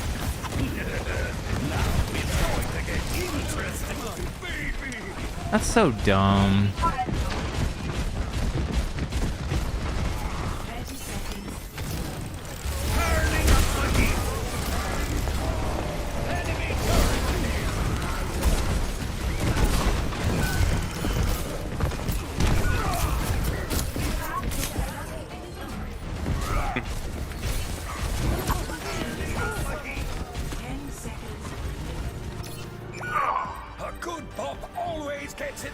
No opposition is entered round 1. Complete. Score. Guess what? 0-0. Switching sides. Healing juice like every time. Select your hero. We're gonna lose. Our Widow sucks. Oh shit, did I say that out loud? My bad.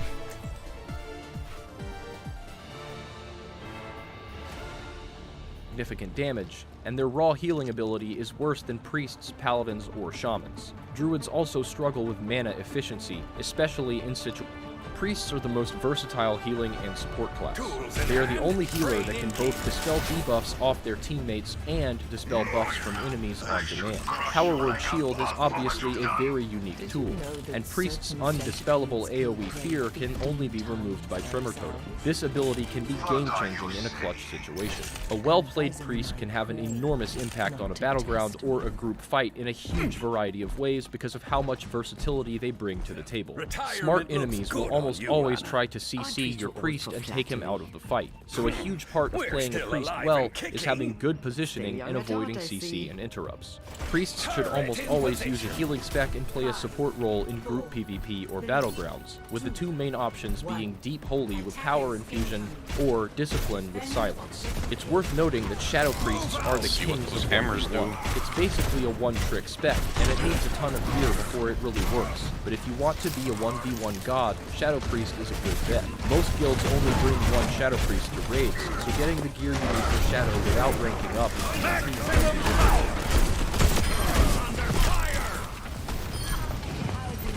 Paladins are the best defensive support class in the game. They don't offer nearly as much versatility as Priests, but when put in a purely defensive role, man, look, their Paladins Widow, can really shine. Freedom, Bop, Lay on Hands, and Sacrifice are high-impact cooldowns that can change a fight instantly, and Bubble is just flat-out overpowered. Paladins fit into the category of easy to pick up and feel good at. It's a fairly straightforward playstyle that is heavily reliant on cooldowns. The main shortcomings of Paladins are that they lack any type of offensive power, and their overall impact can be minimized if the enemy team is put on the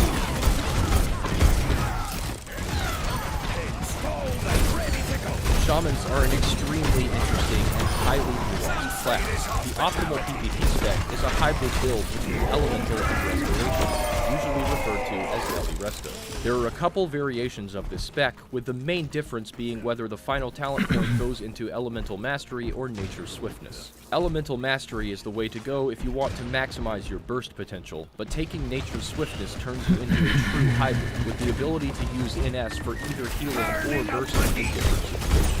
The short cooldown of Earthshock, combined with Grounding Totem, gives you the ability to totally shut down enemy casters in a group fight, and the extra damage your Wind Fury Totem gives your warriors is very significant. Like I mentioned, Shamans are another one of those highly nuanced classes. It's hard to describe the differences between a good and bad Shaman, but you'll know it when you see it. Knowing exactly when to purge, when to burst, and when to heal is a learning process, and improvement only comes from experience. Managing totems is tricky as well. The skill cap on this class is much higher than people give it credit for.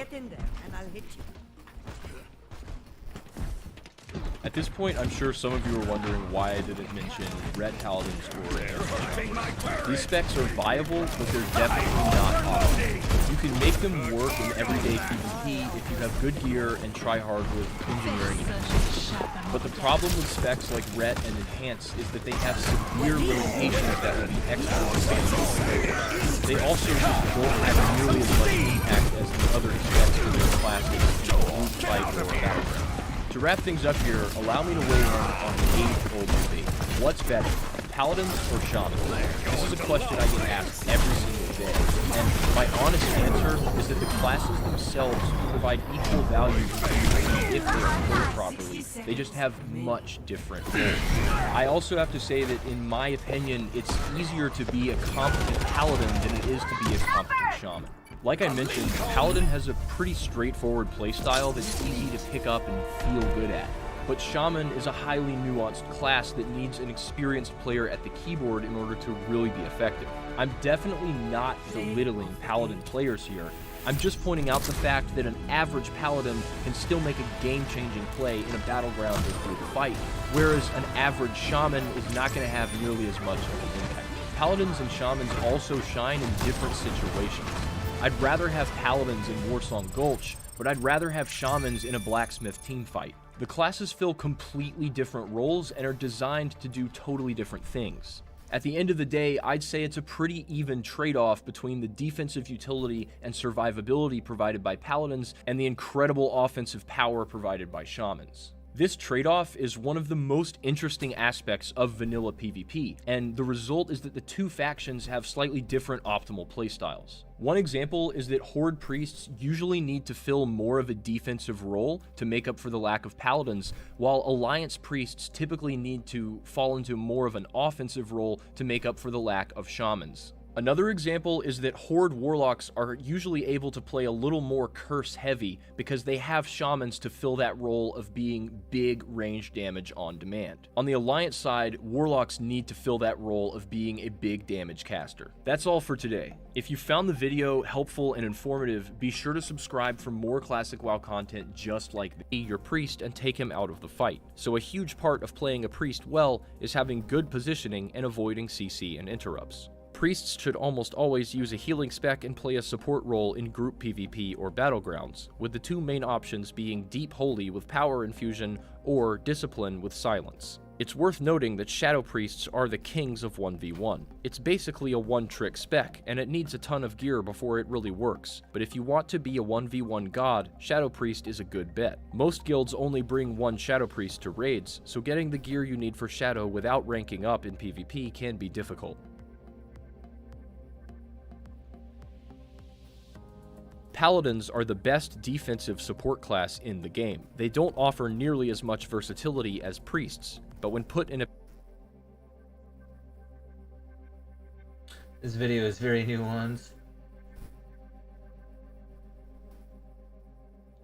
This is the best picker class I've seen so far. Exactly what I was looking for. They didn't explain the specific tricks and meanings of the roles.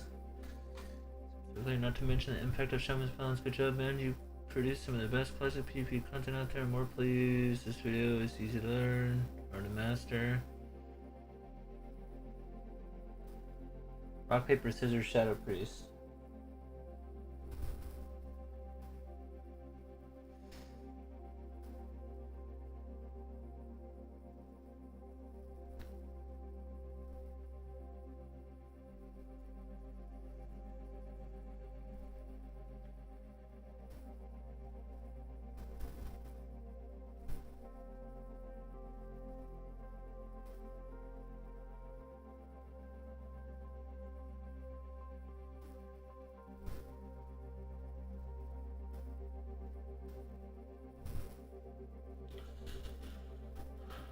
So druids, you can just chain frost trap them to death.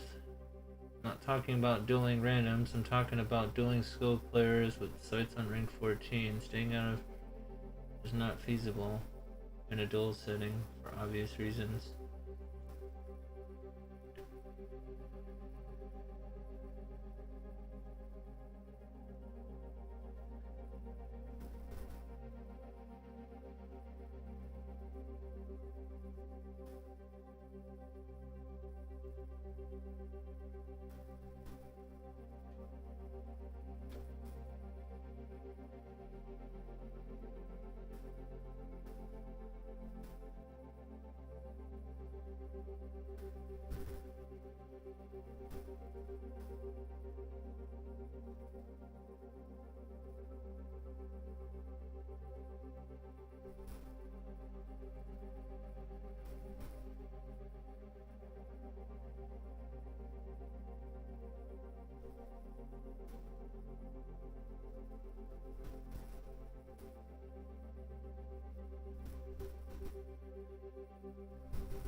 Hey yo, 10 out of 10 of course.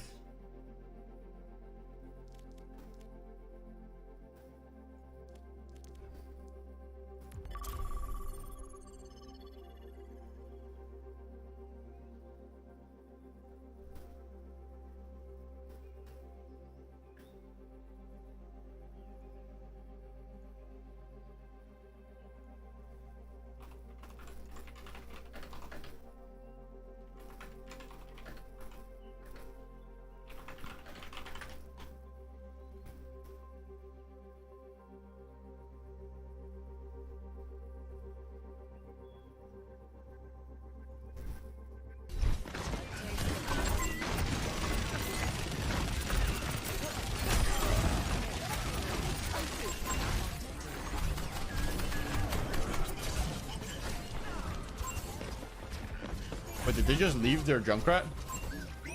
Haha. Silly goose.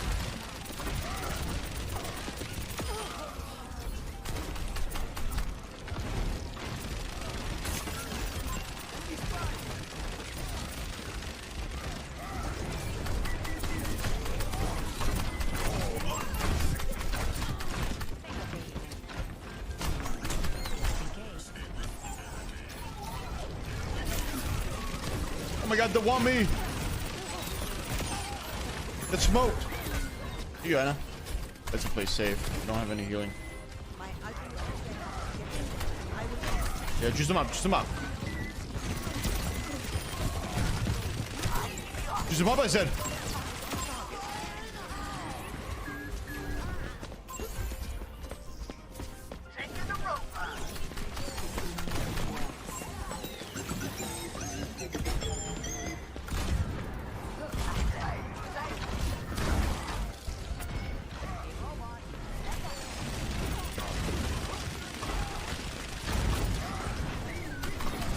Get me out!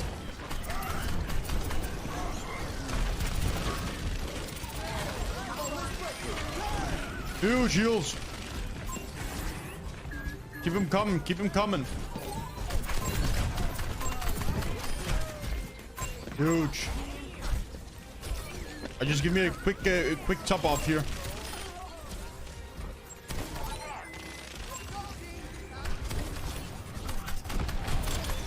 I can kill him here. If I track him, I can't track him.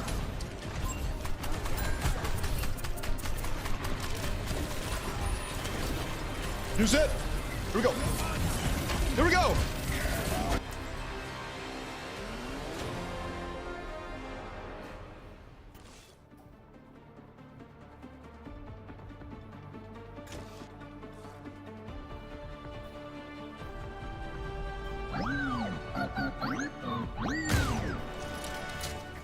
More field research? Grand.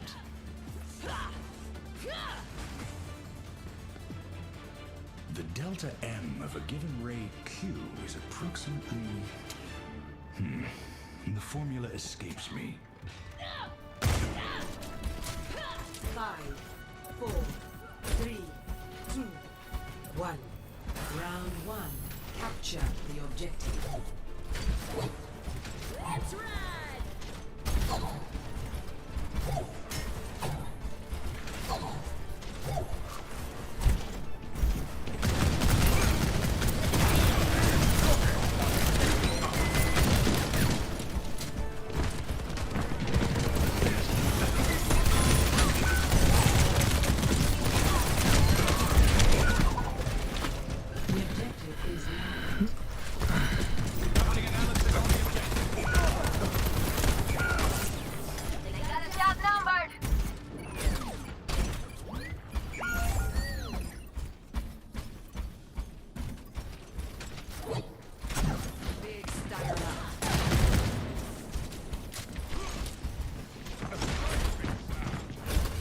Fucking hate this map. It's a dumb map.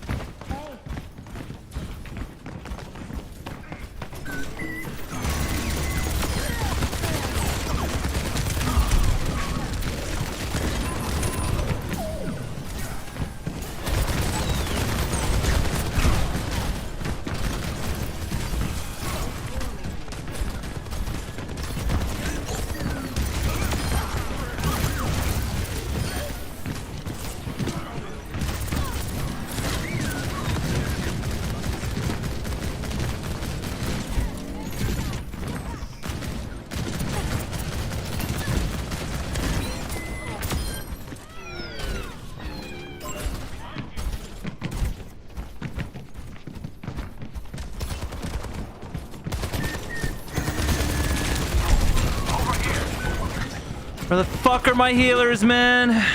Sit on me, dude.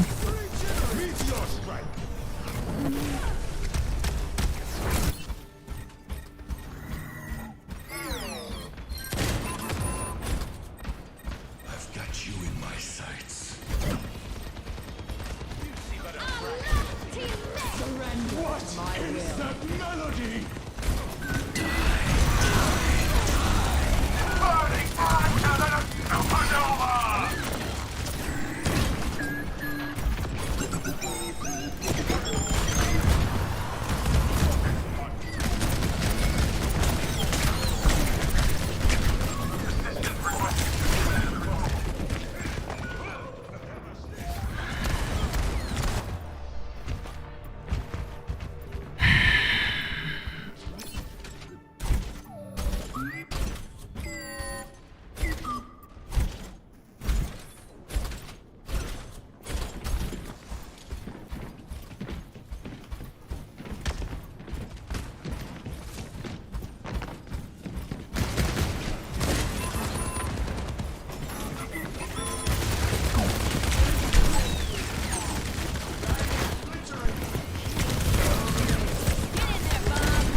Fucking heal me, man.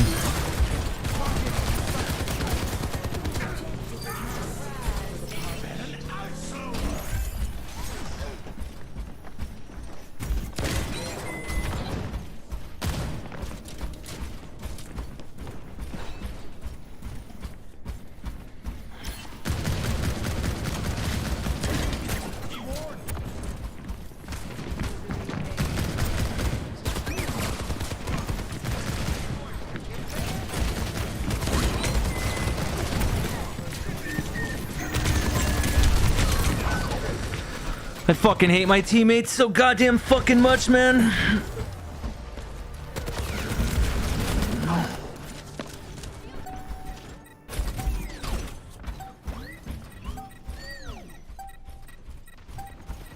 What is that melody?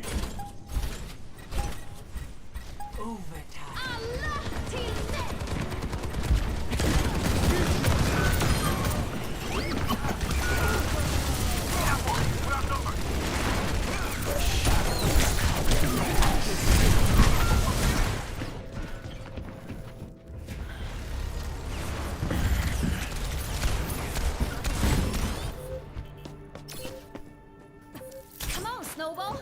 We need our help. Get on the point, get on the point, get on the point, get on the point, get on the point, get on the point, get on the point. Fucking idiot.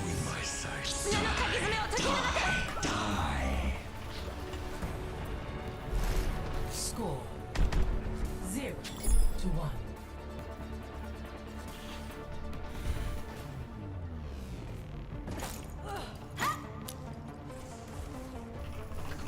Remember, May, they wouldn't want you to be sad.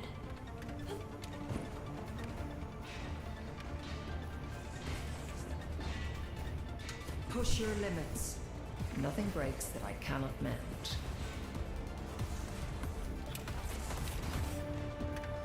Five, 4, 3, 2, 1. Round 2. Capture the objective. Do not conclude the experiment before all the data is in. Says the Mora. Your end is within my reach. The barrier appears.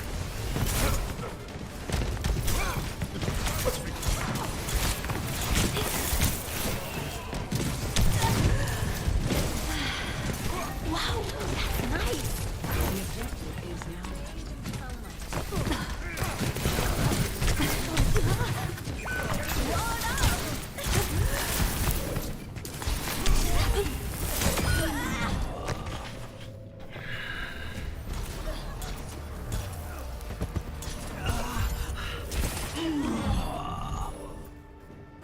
The important thing is to keep learning.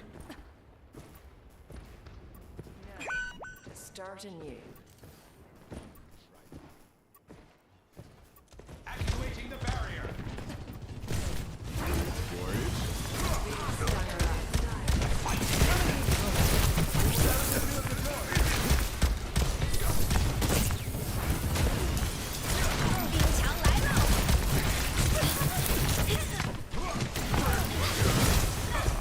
Literally just not getting healed. Fucking wild.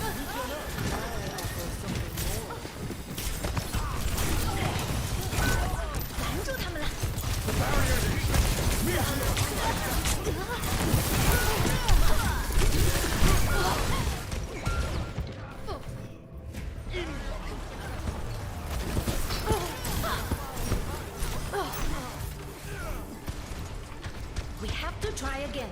Not yet.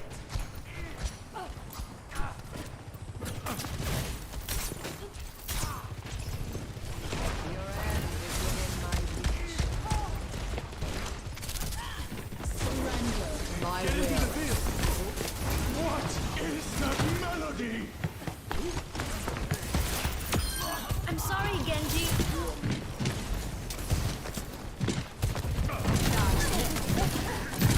This ends now.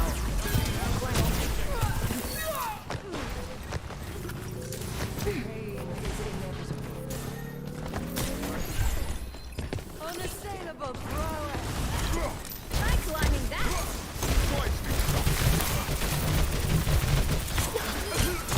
Protecting. You cannot escape me. Boom. Ice.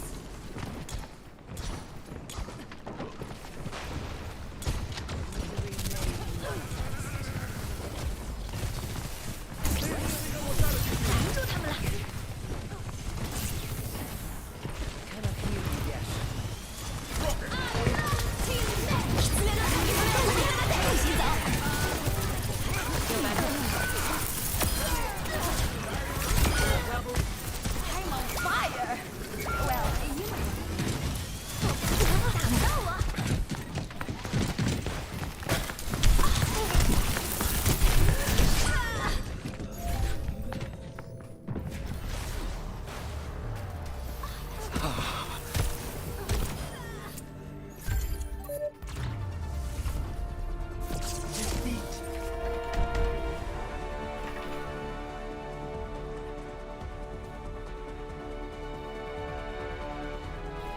Play of the game.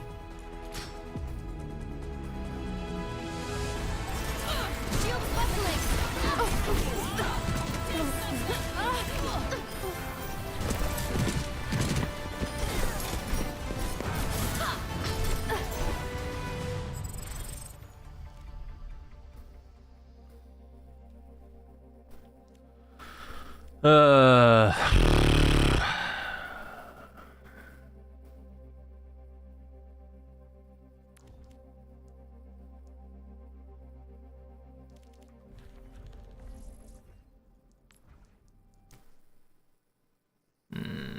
What do I want to play? I don't fucking know.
Pick up the hides.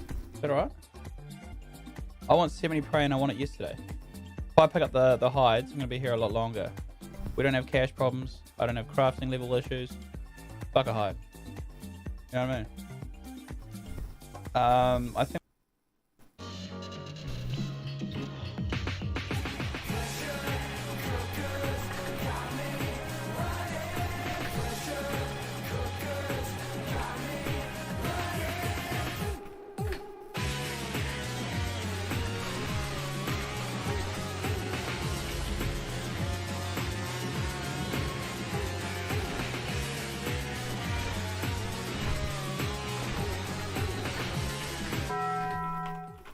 Opponent's attack damage and just couldn't be killed. So the strategy the team wanted to use here was to run up the log and then drop down. Also, Sneed has this whole thing where like he's fearable. Were you allowed to hit level 18? You were allowed to hit level 18 in the dungeon. You were not allowed to hit level 18 prior to the dungeon. You could only hit level 17. So somebody like Tommy had enough XP to get to like level 18 as the dungeon began. But yeah, you can see once he got to the hunter, just gone.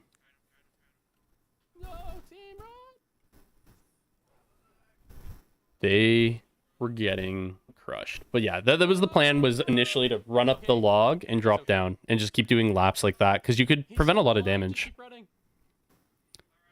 There's a second part to all of this too, which is when Sneed dies, like the shredder portion, if you run back away from him, you don't instantly start the fight. Sneed will like just sit there in the shredder waiting for you to engage him. LTH Lab ends up living like quite a while. There he goes. Compared to like everyone else on our team, like just gets chased down. He's like, you can see him like running around and running back because there's actually, I believe, Pat spawned or something. But oh well. What would you say is the easiest class to PvP with in vanilla? Either Mage or Rogue. Mage or Rogue, 100%. I hear a lot of people say Shadow Priest. Thoughts? Shadow Priest is not bad. I think it does a lot of sustain. It does a decent amount of damage against other people, but I think a lot of the time it just kind of... It's very susceptible to getting just destroyed by something like a Rogue. This is K-Super's run for this. So K-Super, again, just the pet, right? It's just the pet tanks, they hit the boss.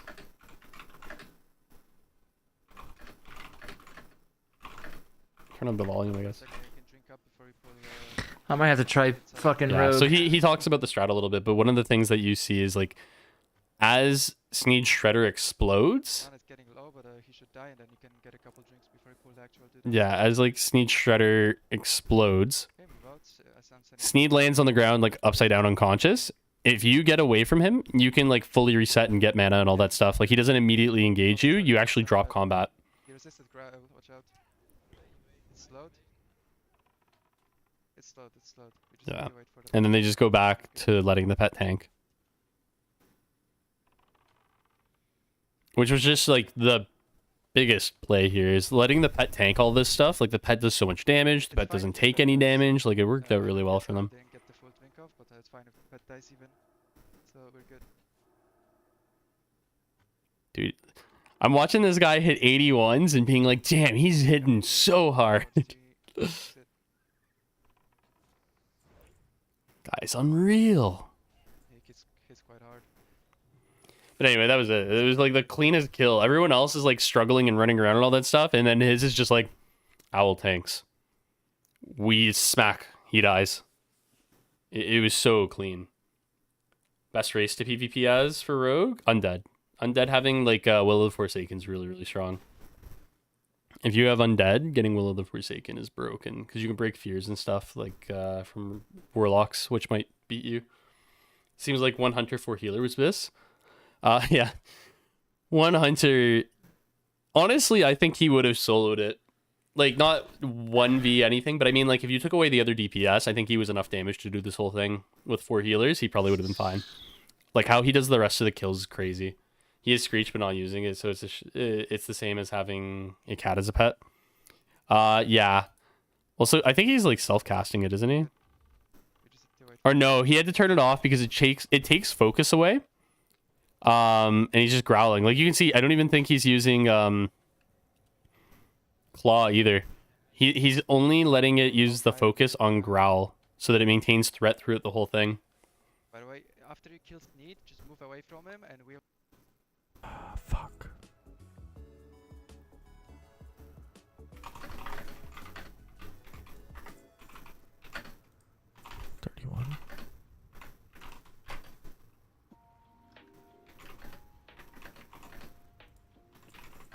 Perfect. Now listen, you guys might be questioning why I just did that, but that's huge.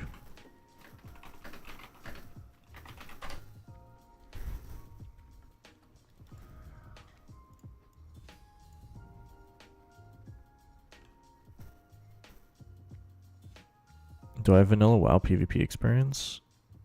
Kind of. I think the easiest one to PvP with would have to be either